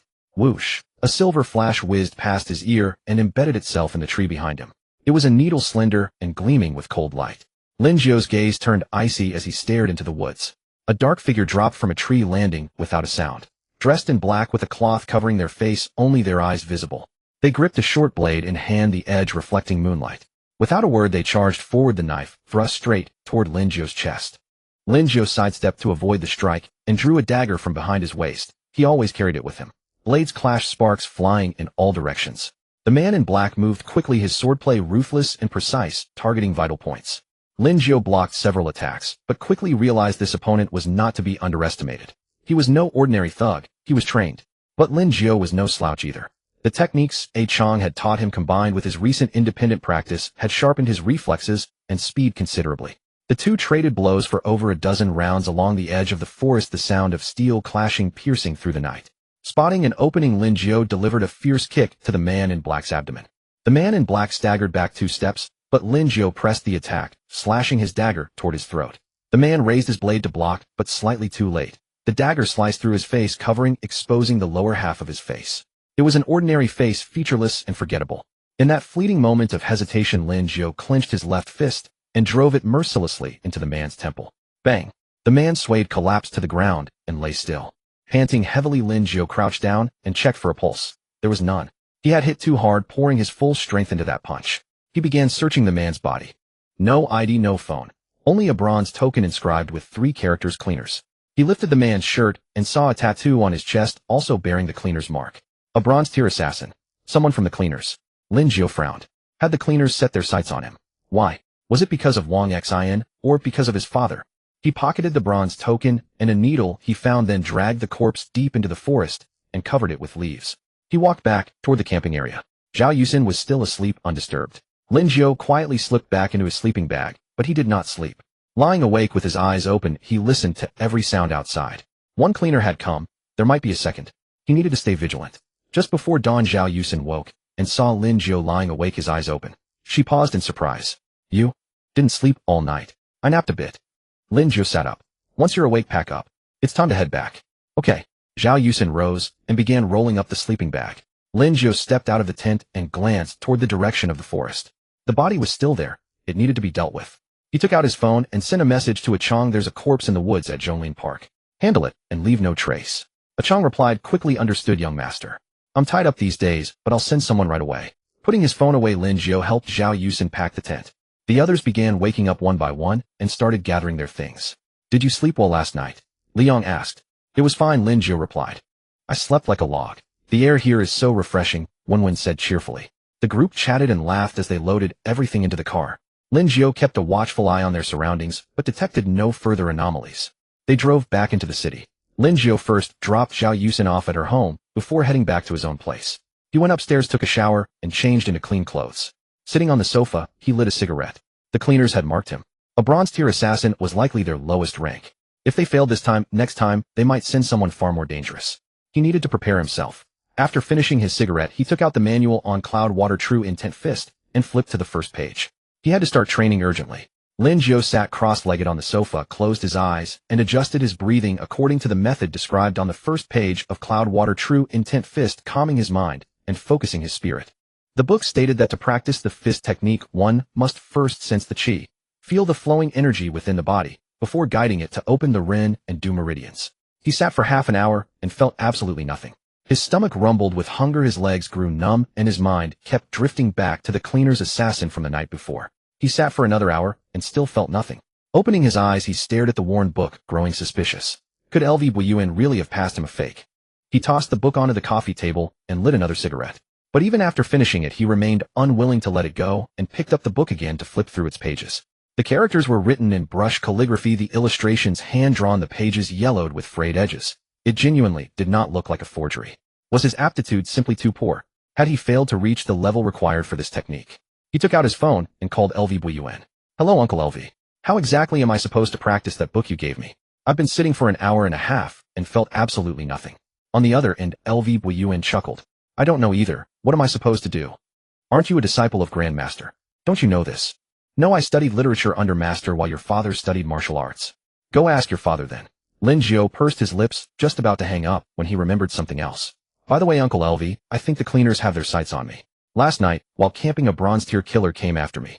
There was a 2-second silence on the other end. Are you alright? I'm fine. That bronze-tier assassin wasn't strong enough to kill me. Good. Be more careful lately, and bring more people with you when you go out. Next time they come, keep one alive for me. There'll be a reward. Reward? What kind of reward? Don't tell me it's another piece of junk like this book. You have no taste. Hanging up. The call ended. Lin Jiu smiled and put his phone away. LV Buyuan had told him to ask his father, so that's exactly what he would do. He drove to Tianyuan Group. As he arrived downstairs, several security guards straightened up immediately upon seeing him. Young master. Lin Jiu nodded, entered the elevator, and went up to the 20th floor. Pushing open the door to the chairman's office, he found Lin Yuan reclining in his chair with his eyes closed. At the sound, Lin Yuan opened his eyes. Son, what's up? Dad, that Cloudwater True Intent Fist manual. It says on the first page to sense chi, but no matter what I do, I can't feel anything. How did you manage to sense it back then? Lin Yuan studied him without immediately answering, his fingers tapping lightly on the armrest. After a moment, he said, sensing chi cannot be achieved through meditation alone. Then how? By taking hits. Taking hits. That's right. Lin Yuan stood up and walked over to Lin Jiu. The reason I was able to sense chi back then was because your grandmaster beat it out of me. He nearly beat me to death, and only then did the chi emerge. Lin Jiu stared at his father, a bad feeling rising in his chest. Dad, what are you planning to do? To help you sense chi and open up your meridians, Lin Yuan said with a warm smile. Son, I have no choice. LV Buyuan just told me that the cleaners have already marked you. Next time they won't send someone on the bronze tier. Dad, wait, Before he could finish, Lin Yuan moved. So fast that Lin Jiu couldn't even see it clearly. A sudden pain pierced his abdomen, and his entire body was launched backward, crashing into the wall with a thud before sliding down to the floor. What the fuck? Lin Jiu clutched his stomach, feeling as though his intestines were being wrung tight. His father always looked like an ordinary middle-aged man. How could he fight like this? Lin Yuan walked over and crouched down. Son, your grandmaster beat me the same way back then. Today I'm helping you open up your meridians. With that, he raised his fist and began striking at Lin Jiu. 1 punch, 2 punches, 3 punches, 4. Lin Jiu could instantly feel a crushing internal agony spreading through every spot he was struck, as though a 1,000-pound hammer were relentlessly pounding his muscles. Fuck. Dad, stop. Stop hitting me. If you keep this up, our family line will end here. That won't do, Lin Yuan smiled. I told your master the same thing back in the day, and he didn't stop beating me. With that, another punch landed straight on Lin Jiu's chest. Good heavens, was this really his own father? Lin Jiu felt the air knocked out of his lungs. Then the punches came like rain, stomach, chest, shoulders, back. Each blow was heavy enough to hurt terribly, but not kill him. It was excruciating pain piercing through his bones. Lin Jiu tried to dodge, but Lin Yuan moved too fast. He attempted to block, yet Lin Yuan's fists struck like iron hammers, sending numbing shock through his arms with every strike. Father, stop, please. I really can't take it. Lin Jiu curled up on the ground, drenched in sweat, his face swollen and eyes bruised. Lin Yuan showed no mercy, shifting his stance to begin kicking his legs. 1 kick, 2 kicks, 3 kicks, 4 kicks. Lin Jiu felt himself drifting toward unconsciousness. But as his awareness blurred, a sudden warmth bloomed in his lower abdomen, like a pool of heated water flowing within him. Father, stop. I think I felt something. Lin Yuan immediately ceased his assault and helped him up. You felt it, son. Quickly sit cross-legged and use your consciousness to guide that warm current, pushing it through to open both the Ren and Du meridians in one go. Lin Jiu gritted his teeth, rose into a cross-legged position, and closed his eyes. He could sense the faint warmth in his lower abdomen, weak but undeniably present. He directed his consciousness to guide it upward. The warm current moved slowly, passing through his navel up to his chest, his throat, his chin, then circling his lips before settling beneath his eyes. The Ren meridian had opened. A wave of warmth spread through his upper body as though soaking in hot water. The pain from before subsided considerably. He then guided the remaining warmth backward along his spine upward, past his lower back, his shoulders, his neck to the crown of his head. From there it descended through his forehead, his nose, and finally to his upper lip. The Du meridian was also open. With both meridians unblocked, Lin Jiu felt utterly light, as though his previous injuries had vanished. He opened his eyes, and a strange gleam shone within them. "Father, it's done." Lin Yuan looked at him and nodded, a trace of pride on his face. Then he patted Lin Jiu on the shoulder and said, "You truly are my son, Lin Yuan. You accomplished this far quicker than I ever did. With both meridians now open, you can begin training the first stage of Cloud Water True Intent Fist. Go home and practice diligently." "Thank you, father." Lin Jiu rose to his feet and stretched his body. It truly felt different. His body was lighter, his strength greater. He walked out of the office, descended the stairs, and drove home. The moment he arrived, Lin Jiu eagerly pulled out the manual on Cloud Water True Intent Fist and flipped to the first 3 pages. The first stage is called Converting Strength, which means transforming qi and bodily energy into internal power. Draw from can to fill, letting water and fire temper each other. Restrict the yang pass, elevate the valley path, and send qi surging through the triple fold. Penetrate the Shinshu points, cross the gate of life, and ascend directly to the heavy tower. After 9 cycles of transformation, even metal and stone will yield.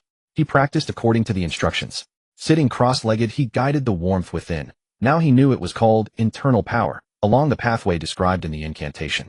It flowed smoothly like water moving through a pipe. After half an hour of practice, a sudden sensation struck him. He had succeeded. He opened his eyes and looked at his own hands. His palms were slightly warm, and he could feel a power circulating within. Was this internal power? He walked into the courtyard wanting to test it. An old locust tree stood in the courtyard, planted by his father 20 years ago. His father treasured it dearly, tending to it every day. Lin Jiu looked at that tree and smiled. Perfect. He would use it to test his power and perhaps settle the score from the beating he'd just taken. He took his stance, channeled his internal energy toward his right hand. He could feel that power gathering in his palm, warm and heavy. He took a deep breath and threw a punch. The speed was astonishing, surprising even him.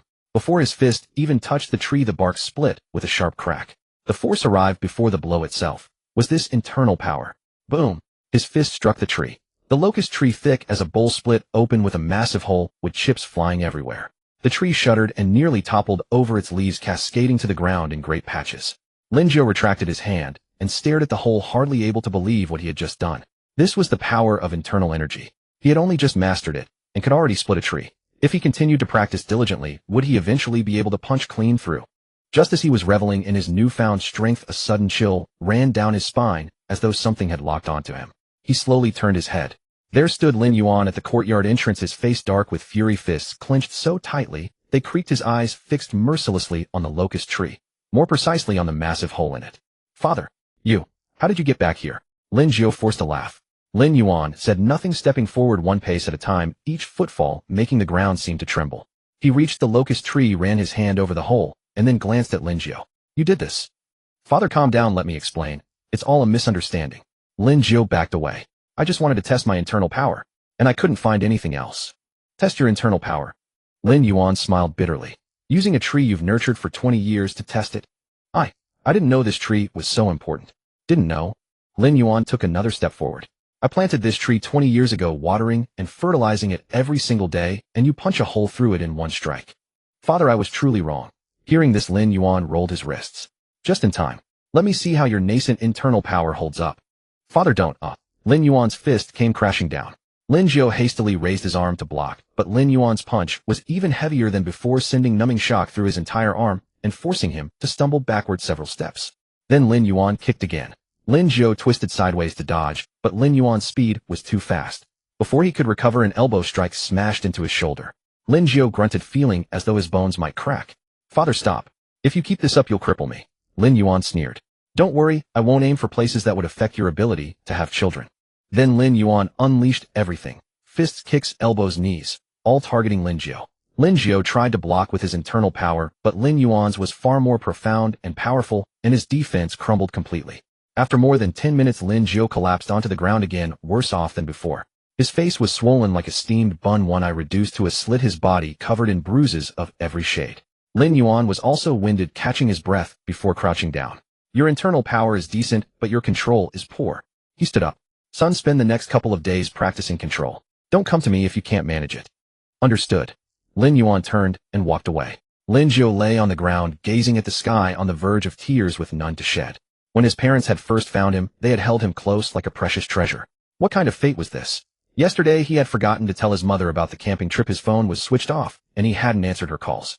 This morning, when he returned, his own mother had scolded him soundly. But that was nothing. In a single day, he had been beaten twice by his own father. If he had known the day he first returned, he should have chopped down that locust tree. He lay there for half an hour before finally struggling to his feet and limping back inside. He looked in the mirror and nearly didn't recognize himself. His face was swollen like a steamed bun, his eyes reduced to panda-like slits. He took a bath and lay down on the bed. His body ached, yet somewhere in his heart, there was a flicker of joy. As thoughts drifted through his mind, he fell asleep. The next morning, Lin Jiu woke up feeling considerably better. Though there were still several bruises on his body, they no longer ached as fiercely as yesterday, and his spirits were lifted. Han Hui pushed open the door and entered, medicinal ointment in hand. Upon seeing Lin Jiu's injuries, her heart ached and her brow furrowed deeply. Your father is really something, isn't he? It was just a tree. Did he have to beat you half to death? That's right, Mom. You should give him a good scolding. Lin Jiu winced in pain as Han Hui applied the medicine. He doesn't know when to hold back. If I hadn't protected my vitals, he might have crippled me for real. Fine, I won't let him eat for 2 days. Let him cook for himself. Han Hui continued applying the ointment as she spoke. You're always so good to me, Mom. After the medicine was applied, just as Lin Jiu was about to go back to sleep, his phone rang. He glanced at the screen. It was Yuan. Hello, Master Uncle, what can I do for you? Nephew, come to Shanshui Resort. We need to talk face to face. Yuan's voice carried a hint of urgency. Can't you just tell me over the phone?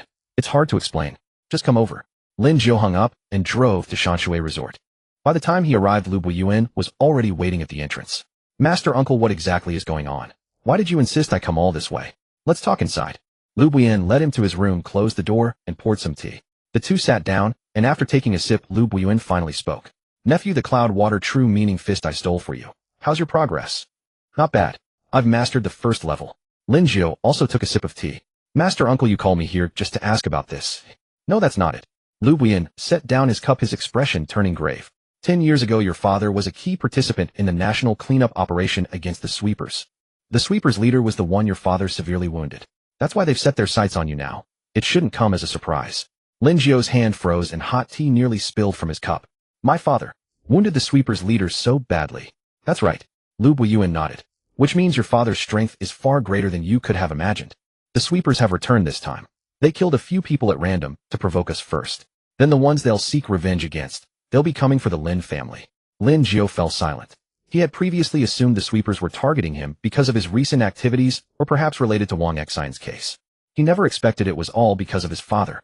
Then why don't they go after my father directly? Why target me first? Lin Jiu asked, puzzled. Yuan slapped his palm and replied, it's simple, isn't it? They can't defeat your father. Killing him would be like sending themselves to die. So naturally they've set their sights on you, the only son. Hearing this, Lin Jiu nodded. What Yuan said made sense. So, Master Uncle, he looked up, just how strong is my father? What you know is merely a tenth of the truth. Yuan smiled. But there's a reason he doesn't tell you. Don't ask too many questions. He won't tell you anyway. Then can you tell me, Master Uncle? Absolutely not. Yuan waved his hand dismissively. If I told you he'd come after me with a blade, you'll discover the truth yourself in time. He paused, then continued. However, there's something you need to help me with. The sweepers will definitely send higher-ranked assassins after you. Next time, leave one alive for me. I need a living prisoner to extract information about their hideout. Lin Jiu smiled. This old fox, always trying to get free labor out of him. Master Uncle, why should I help you? Because I'm your Master Uncle, that's why. Even a Master Uncle can't just order someone around for free, right? Lin Jiu leaned back, gazing meaningfully at Yuan. There needs to be something in it for me. Yuan was taken aback. He took a sip of water to ease his awkwardness. What do you want? I heard the Liu family in the capital has a treasure called the Mermaid's Tear. Absolutely stunning. Master Uncle, see if you can get it for me. I want to give it to my girlfriend. Uffed. Upon hearing this, Yuan nearly choked the water onto Lin Jiu's face. The Mermaid's Tear. That's the Liu family's treasured heirloom. The Liu family is one of the 3 great families of the capital. How am I supposed to get it for you? You want me to drug every single Liu family member one by one, wait until they're all asleep, and then steal it? If you can't do it, then there's no deal. Lin Jiu stood up and turned to leave. Wait, nephew. Don't go just yet. Yuan hastily grabbed him. We can negotiate this. The Mermaid's Tear, you say? Fine. Once this sweeper business is settled, I'll return to the capital and discuss it with Master. Let him ask the Liu family for it. If it comes from Master's mouth, the Liu family wouldn't dare refuse. Only then did Lin Jiu sit back down. That's more like it. By the way, Master Uncle, who is my grandmaster? My father has never told me. Your father never told you. Yuan seemed surprised. He thought for a moment. Well, that's just like him. But you'll find out eventually anyway, so I'll tell you ahead of time. Lest you meet your grandmaster unprepared one day. Who? Sure, Wangji. The teacup in Lin Jiu's hand clattered onto the table. He stared at Yuan as if he had misheard. Who? Sure, Wangji. The chairman of the Huaxia nation, Sure Wangji. That's right, him. Yuan nodded. Our master. And your father's too. Lin Jiu's mind was in a daze. His father's master was the leader of all Huaxia. This connection was simply too formidable. Master uncle, you're not pulling my leg, are you? Why would I lie to you? Yuan rolled his eyes. Alright, I've told you everything you need to know. Be careful these days. The sweeper's assassins could come at any moment. Leave one alive for interrogation. As for the mermaid's tear, I'll figure something out when I return to the capital. Deal. Lin Jiu drove away from the resort. On the road his mind was still churning over what had just been said.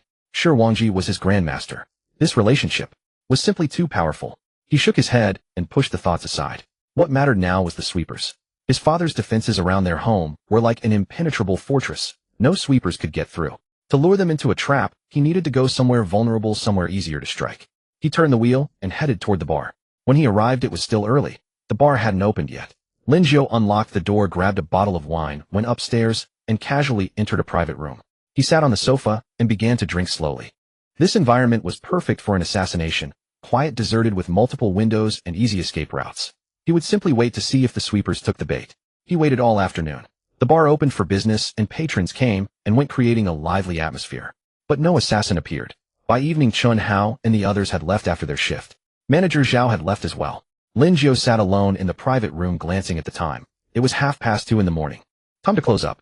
He went downstairs, locked both the front and back doors, and double-checked everything. Only then did he step out of the bar. The street outside was empty and silent, the street lamps glowing. His Porsche waited by the roadside. He took out his car keys and pressed the unlock button. Beep! The lights flashed. In that instant his ears caught something. Whoosh! A sound cutting through the air.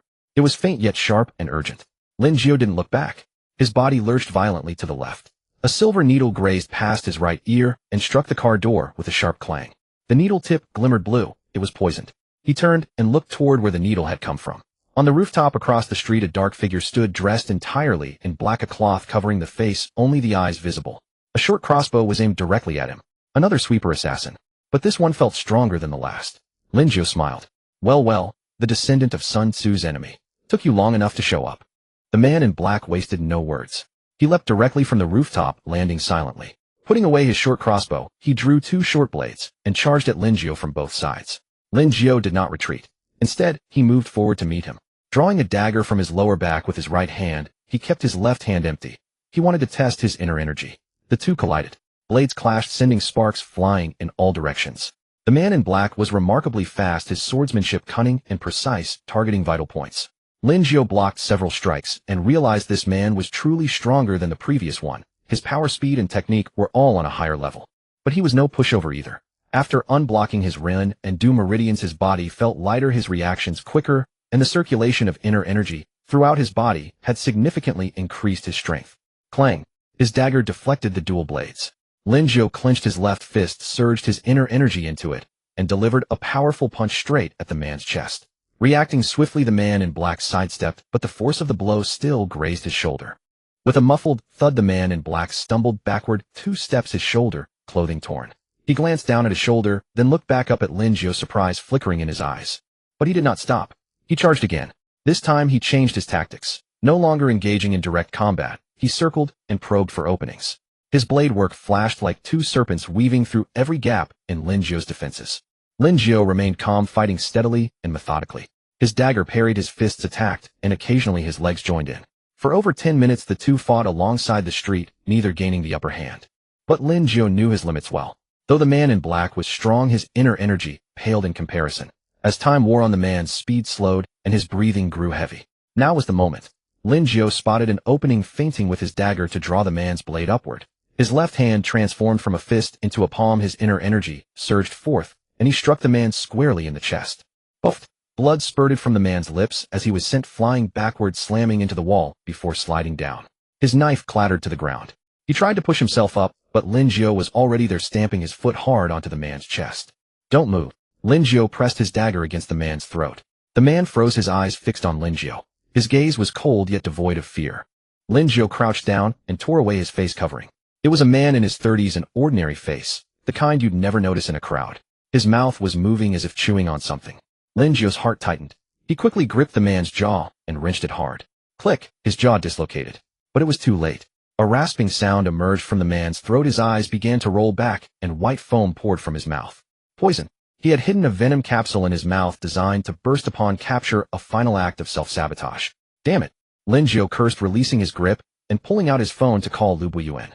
Uncle Lu, I've got him, but he took poison. He's still breathing. Come quick. Send me your location. I'll have the hospital ready.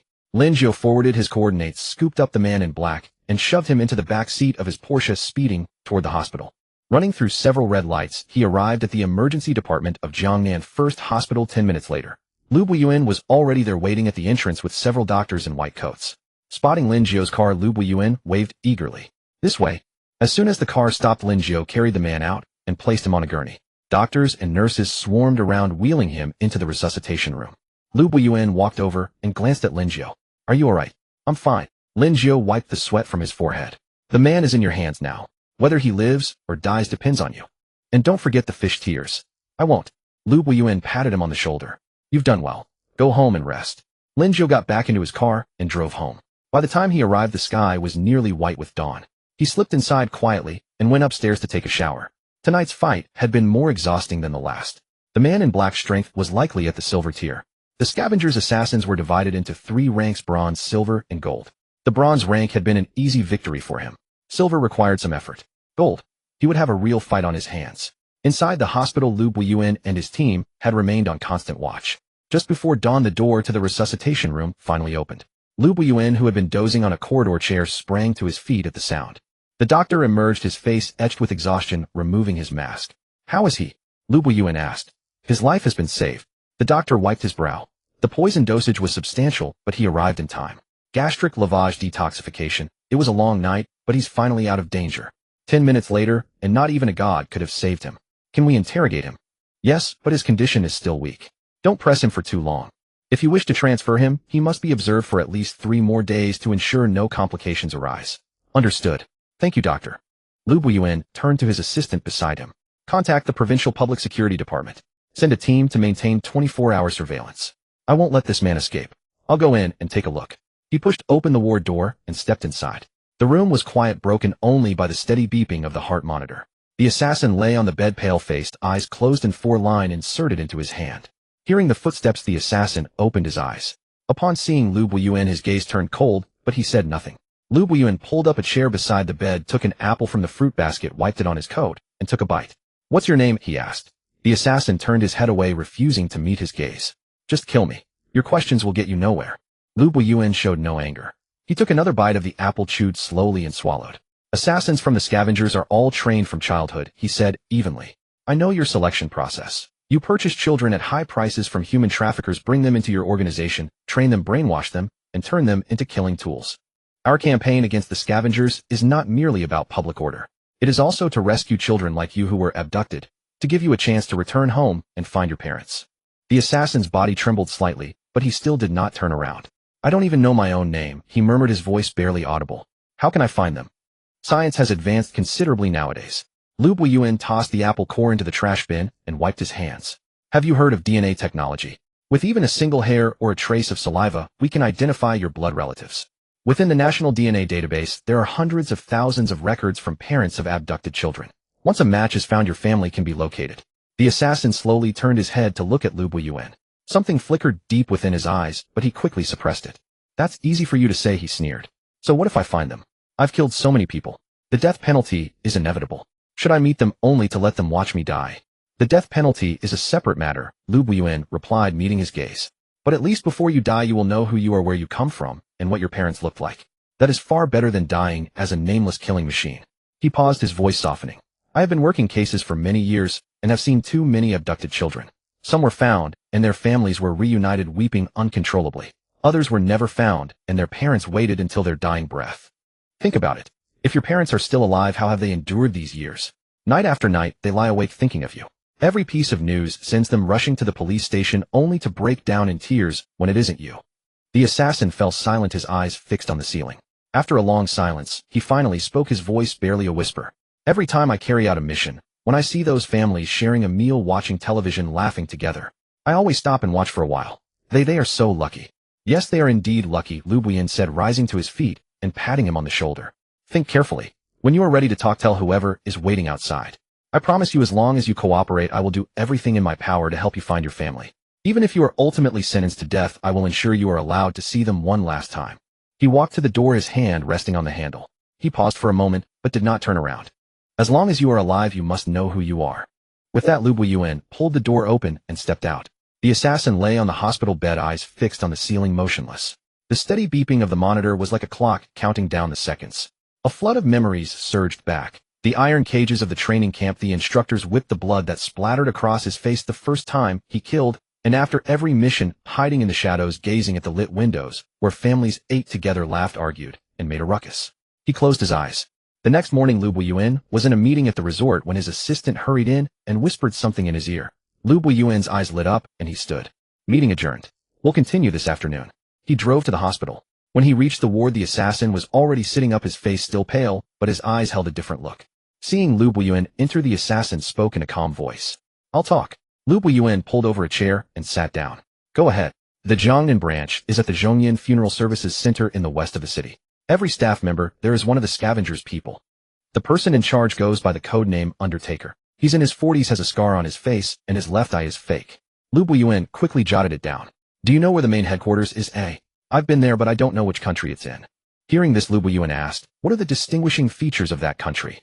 The assassin continued, I went with my handler by boat. We drifted at sea for 3 days, then came ashore on a small island with the dock buildings and lots of people. I couldn't understand the language, but they looked similar to us, just shorter. Probably somewhere in Southeast Asia. Any specific location? No clue. Every time I was blindfolded, taken by boat, disembarked, and led into a building. The building was sprawling like a maze. Lu Buyin nodded. That information was already sufficient. All right, thanks. He rose and pulled an evidence bag from his pocket. Inside was a strand of hair, picked up from beside the assassin's pillow last night. This is your hair. I'll have it sent for DNA comparison. I'll let you know the moment there's news.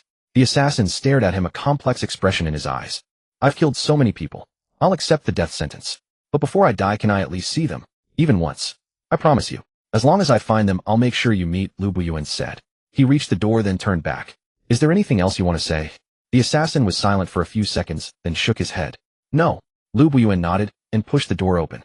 Outside stood 2 fully armed officers from the Provincial Public Security Department. Keep a close watch on him.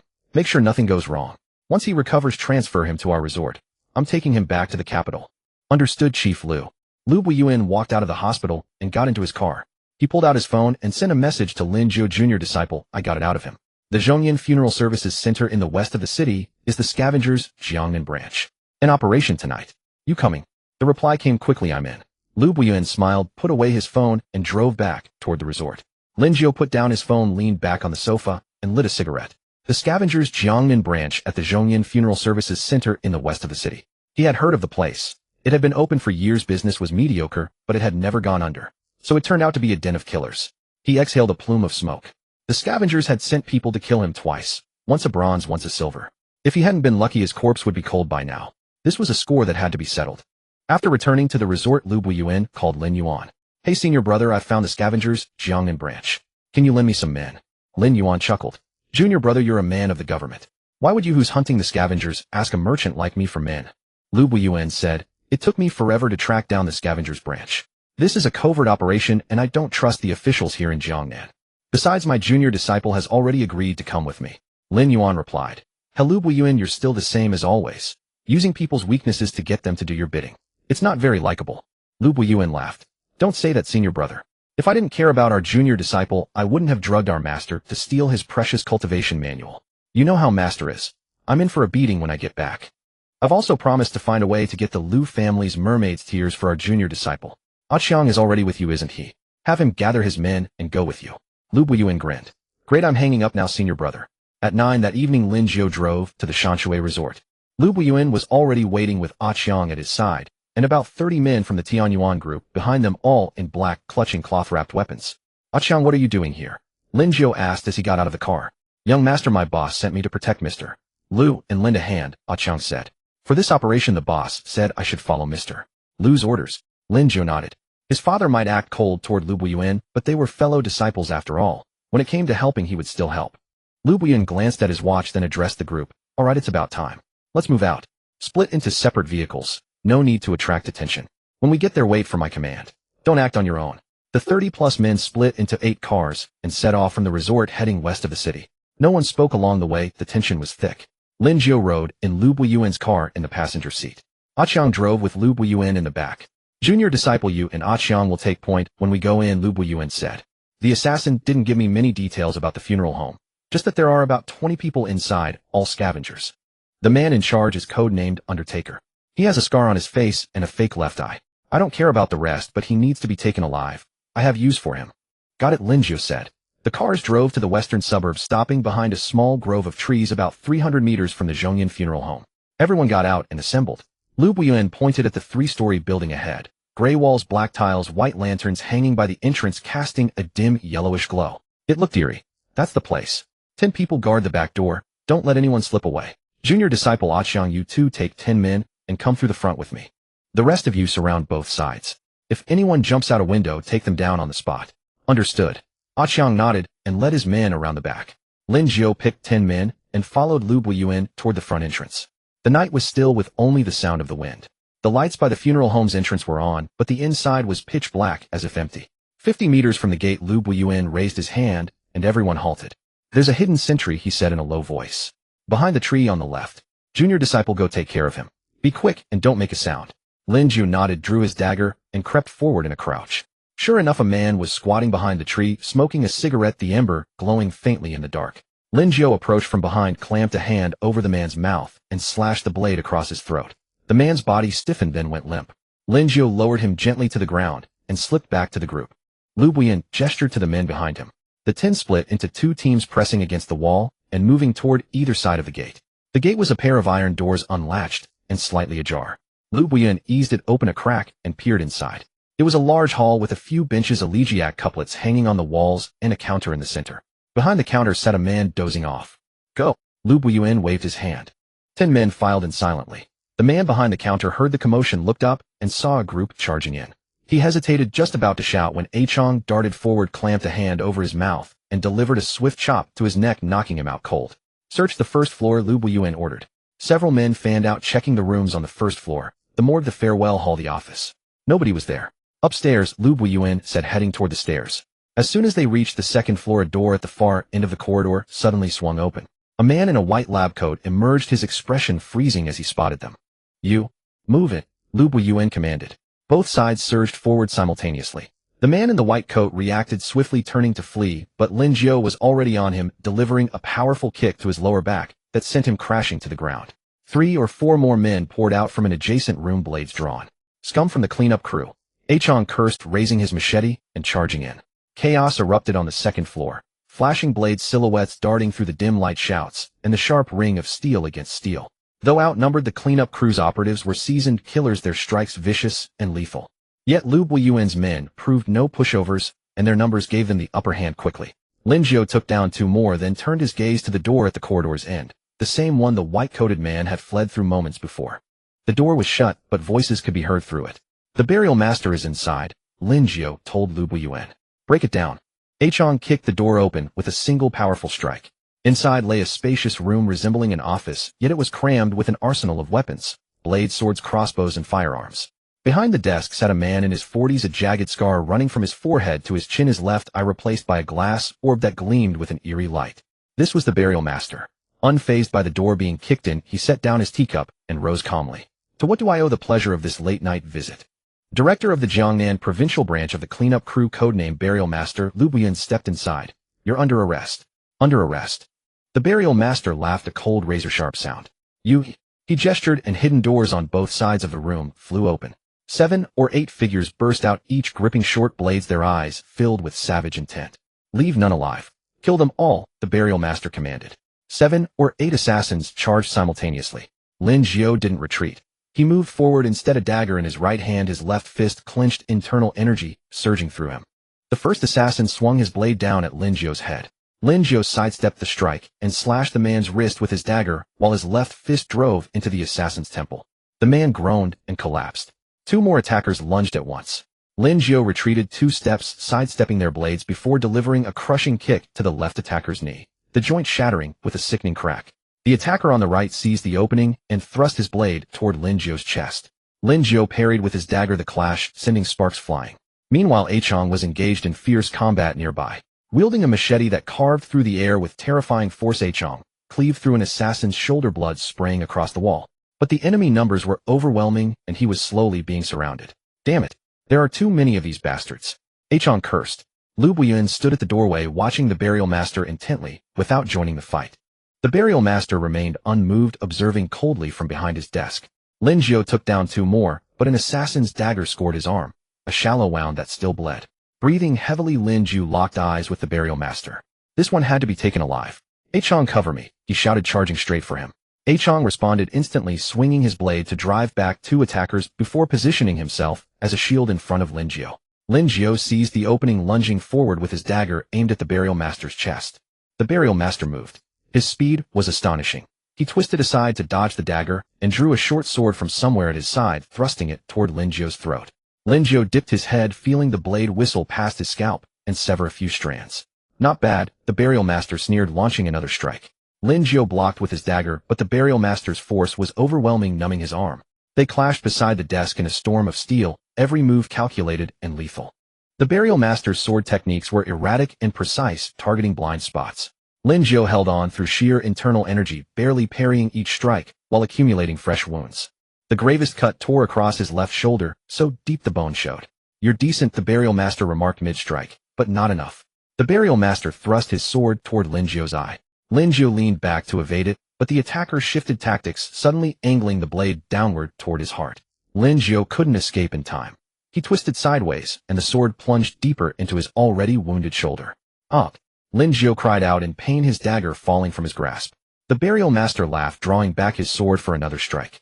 But in that instant, Lin Jiu's left hand snapped up, fingers curling into a claw as his internal energy surged outward, grabbing for the burial master's wrist. Crack! The sound of a wrist bone shattering. The burial master's expression contorted in shock, the sword slipping from his grasp. Lin Jiu didn't hesitate. He snatched up his dagger with his right hand and drove it into the man's thigh. Thud! The dagger pierced flesh, and the burial master screamed, collapsing to his knees. Lin Jiu followed through with a brutal kick to the chest, sending him sprawling, then dove and pinning him face down, with his knee pressing into his back, while wrenching his arms behind him. Stay still. Lin Jiu gasped, pressing the dagger against the man's neck. The burial master went motionless, though his gaze remained fixed and unyielding. Meanwhile, the fighting in the room was drawing to a close. The cleanup crew's assassins lay defeated, some dead, others wounded, all subdued.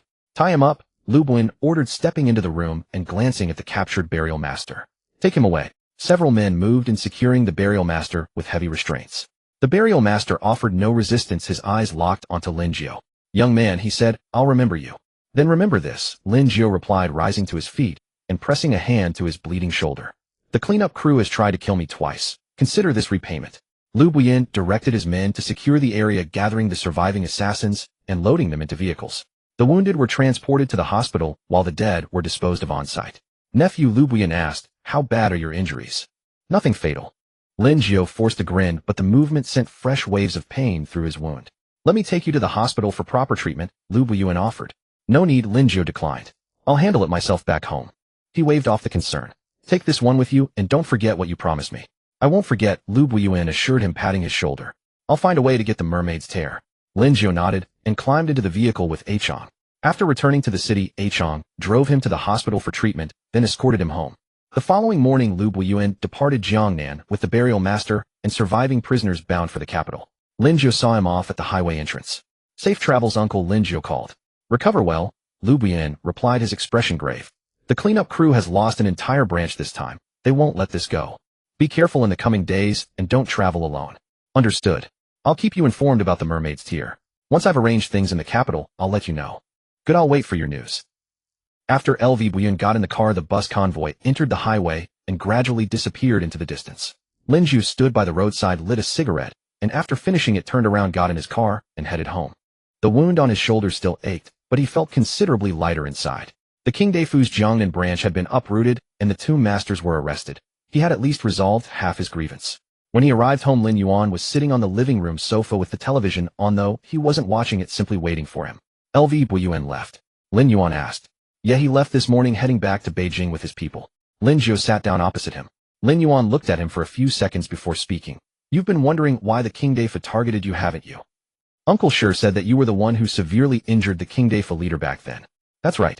Lin Yuan nodded, leaning back. Some things. It's time I told you. He lit a cigarette and spoke slowly. You probably already know from LV Buyuan who your grandmaster is. Shi Wangji, the Supreme Chancellor of Huaxia. I LV Buyuan and our youngest junior brother Luo Qing. We three grew up under his guidance. I studied martial arts, LV Buyuan studied literature and strategy, while Luo Qing dabbled in everything, but his mind was the quickest of us all.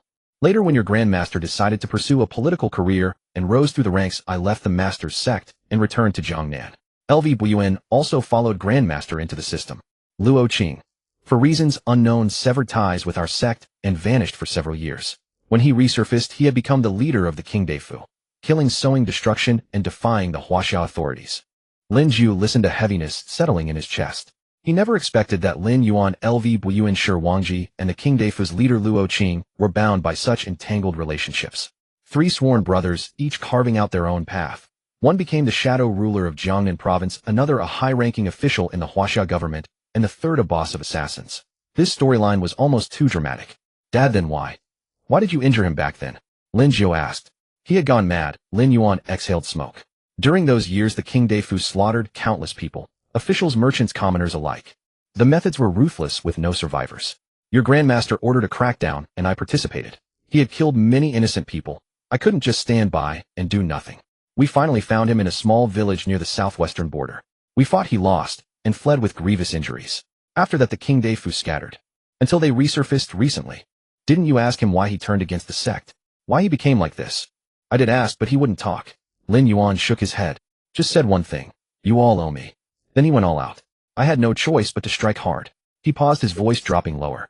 After that, I asked Master and LV Buyuan about what exactly happened between Luo Qing and Grandmaster all those years ago.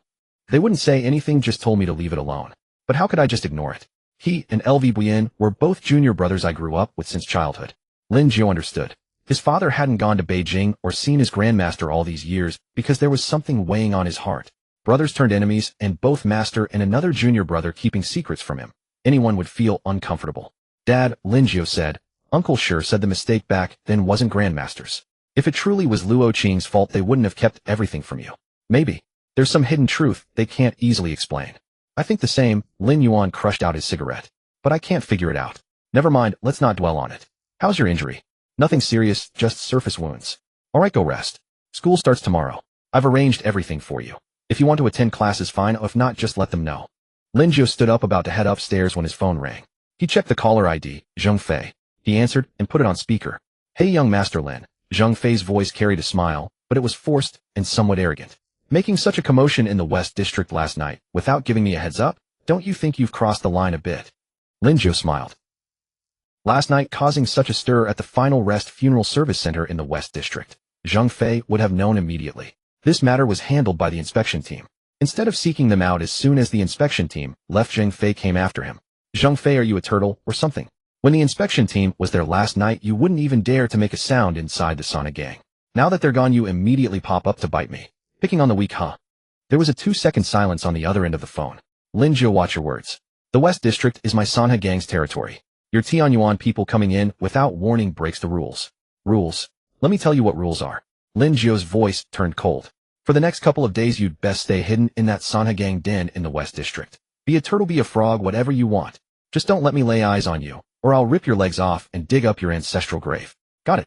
You? Click. Lin Jiu hung up directly and tossed his phone onto the sofa. The Sanha gang? Lin Yuan asked. Yeah, a bunch of cowards who only pick on the weak, Lin Jiu sneered. Don't bother with them. They're just clowns. Fine, as long as you know what you're doing. Go rest then. Lin Jiu went upstairs, took a shower, and lay down on his bed. But before long, thinking too much made him drift off to sleep. He was simply too exhausted.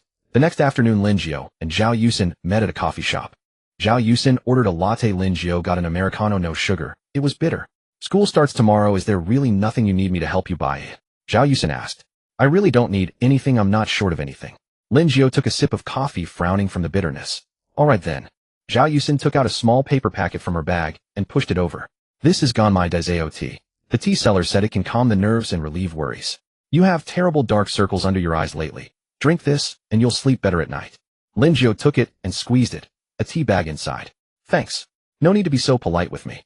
Zhao Yusin smiled, her eyes curving into crescents. By the way, will you shop with me this afternoon? I want to buy a few autumn outfits beforehand. It's getting cooler soon.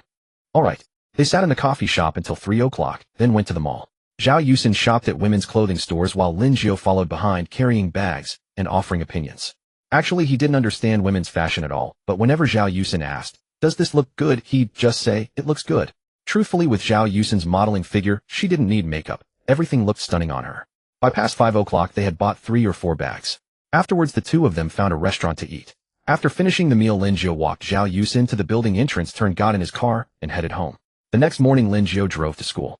The school gate was packed with people. All freshman students dragging luggage, holding admission notices, their faces showing excitement mixed with bewilderment. Parents accompanied them, giving endless instructions and advice. Lin Jiu's Porsche was very conspicuous when it pulled in. Many freshmen turned to look, eyes shining brightly, especially the girls. Just as he parked, someone came over and tapped on the car window. It was a sweet-looking girl in a short skirt wearing makeup, smiling prettily. "Senior, hello, could you help me move some luggage? The dorm is on the 6th floor, I can't carry it all." "The dorm is on the 6th floor, I can't carry it all." "Sorry, I'm busy," Lin Jiu said, then got out of the car, locked it, and walked away. The sweet-faced girl stood rooted to the spot, her face flushing alternately red and pale. Lin Jiu ignored her and walked toward the campus. He hadn't gone far before Chun Hao, Zhang Peng, and Li Chang came scampering over. "Ninth brother," Chun Hao said with a fawning grin. "You've arrived?" Lin Jiu kept walking. "Ninth brother, didn't you help those junior girls carry their luggage?" Zhang Peng asked. "I don't have that kind of time to spare." Lin Jiu glanced at the 3 of them. "Why didn't you go? Isn't it a good chance to show off?" Chun Hao scratched his head. "With our looks and our ride, we can't compare to you. Even if we went, they wouldn't give us a second look." Lin Jiu chuckled. These 3 flatterers were getting smoother with their words. As he continued walking, a middle-aged man hurried over from the side, beer-belly, balding face wreathed in smiles. It was Vice Principal Su Guo, the one Lin Jiu's uncle had spoken to. "Young Master Lin, you've come." Su Guo grabbed his hand and shook it vigorously. "I heard you've been busy lately. You really don't need to come to class. Just give me a word, and I'll make sure you pass the finals." "Principal Su, you're too kind." Lin Jiu withdrew his hand. "I'm still a student, so I should attend my classes." Yes, of course. Young Master Lin is so diligent." I spoke out of turn. Su Guo said a few more pleasantries before leaving. The 4 of them continued strolling. When they reached the basketball court, they spotted a familiar face. Zhou Yunxuan, his arm still in a cast, chatting with a few people. The moment he saw Lin Jiu, his face turned pale, and he fled as if he'd seen a ghost. Chun Hao laughed. "Ninth brother, this bastard used to be so arrogant. Now he runs the moment he sees us. I'm almost not used to it." "He's got cold feet," Zhang Peng said. "Serves him right," Li Chang added. Lin Jiu said nothing and kept walking. When they reached the dormitory building, he stopped. "Come on, let's go up and take a look." "Sure." The 4 entered the building. The stairs were crowded with people hauling luggage and seeing others off, all noise and commotion. When they reached the 3rd floor, they heard the sound of an argument. At the corner of the stairwell, 5 or 6 people were surrounding a freshman. Lin Jiu recognized the ringleader, Shanyang, a senior who had some family background and threw his weight around campus, though he'd never crossed Lin Jiu. "Are you fucking blind? Can't you watch where you're carrying that luggage? You knocked my new phone off and shattered the screen." Shanyang pointed at an old phone on the ground. Its screen indeed cracked. The freshman was tall and thin, looking honest, but refusing to back down.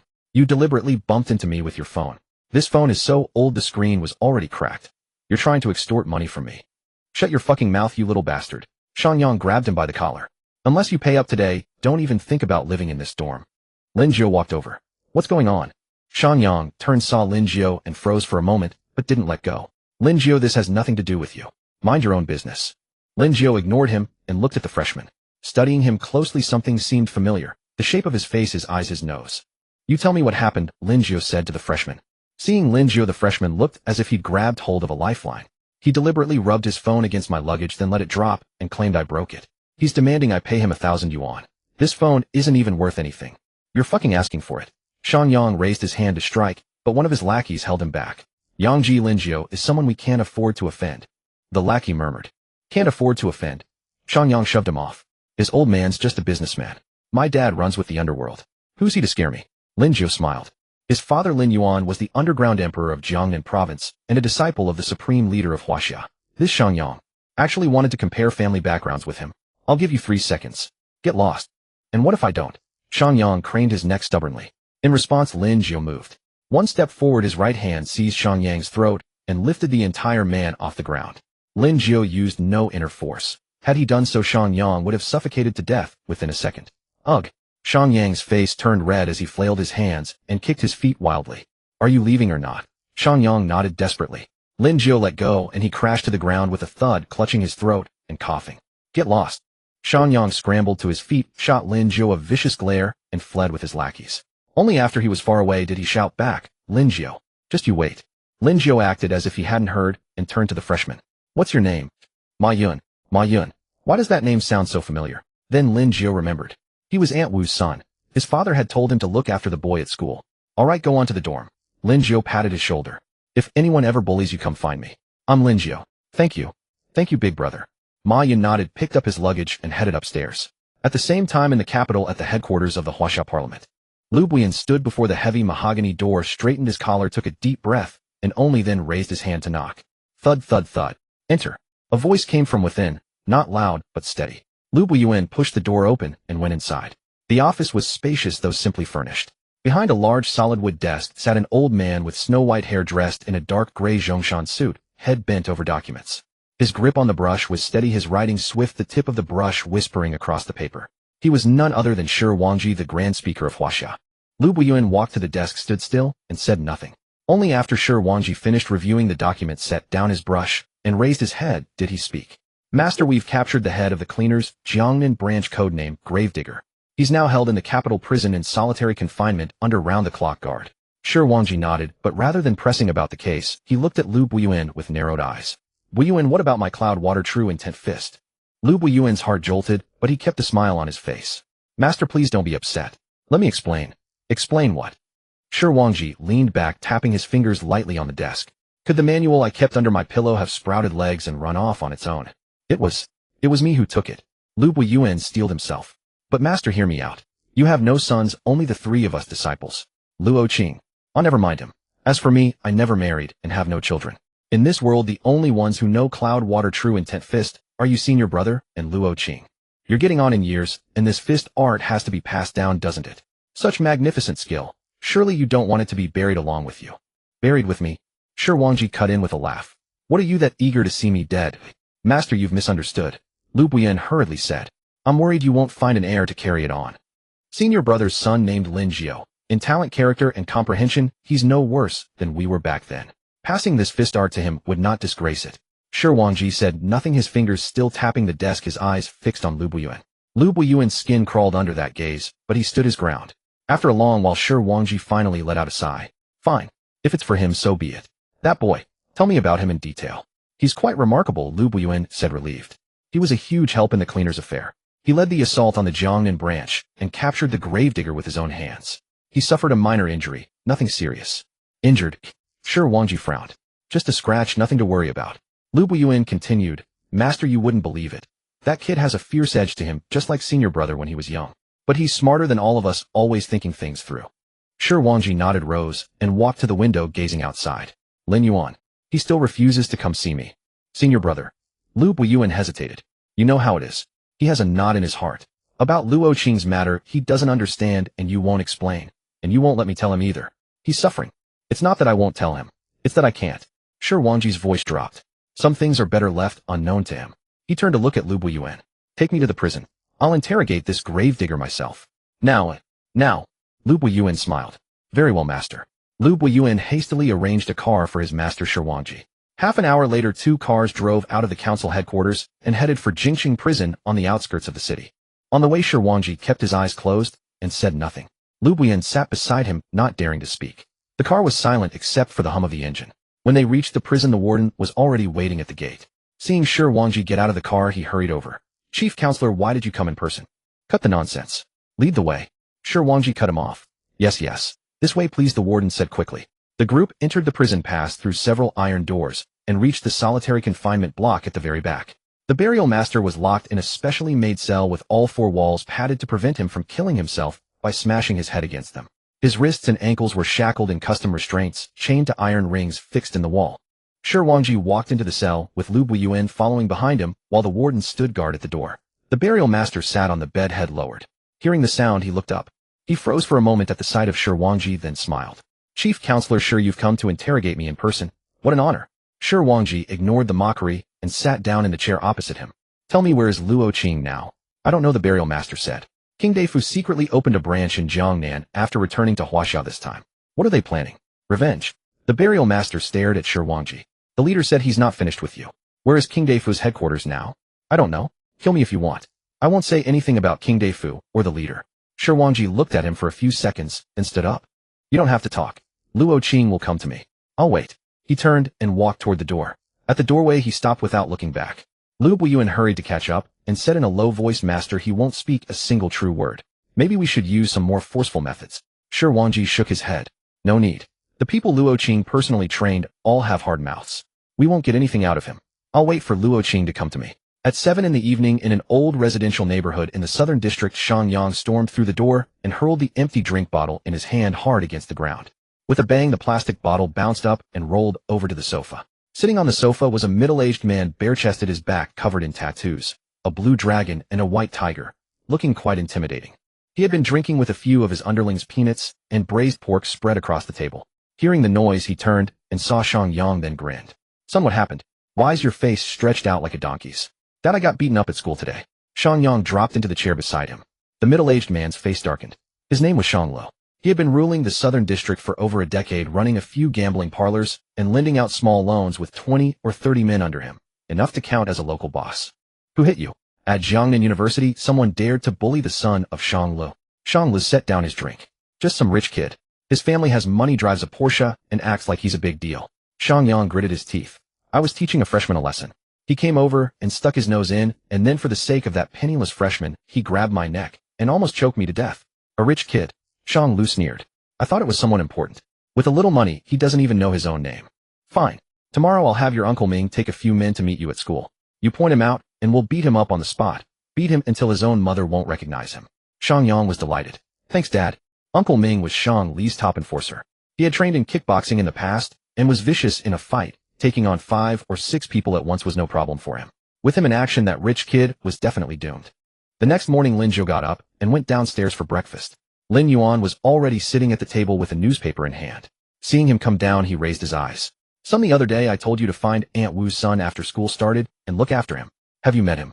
Yes, I did. His name is Ma Yun, a pretty honest kid. Lin Jiu sat down, ladled himself a bowl of porridge, and said, Don't worry, Dad. I'll keep an eye on him. Lin Yuan put down the newspaper, leaned closer, and lowered his voice. One more thing, tomorrow is your mother's birthday. Remember to prepare a gift in advance. Don't let it slip and set off her nagging. Last year I was too busy to keep it in mind, and she nagged me for 3 months before she finally let it go. Got it. I won't forget. Lin Jiu smiled.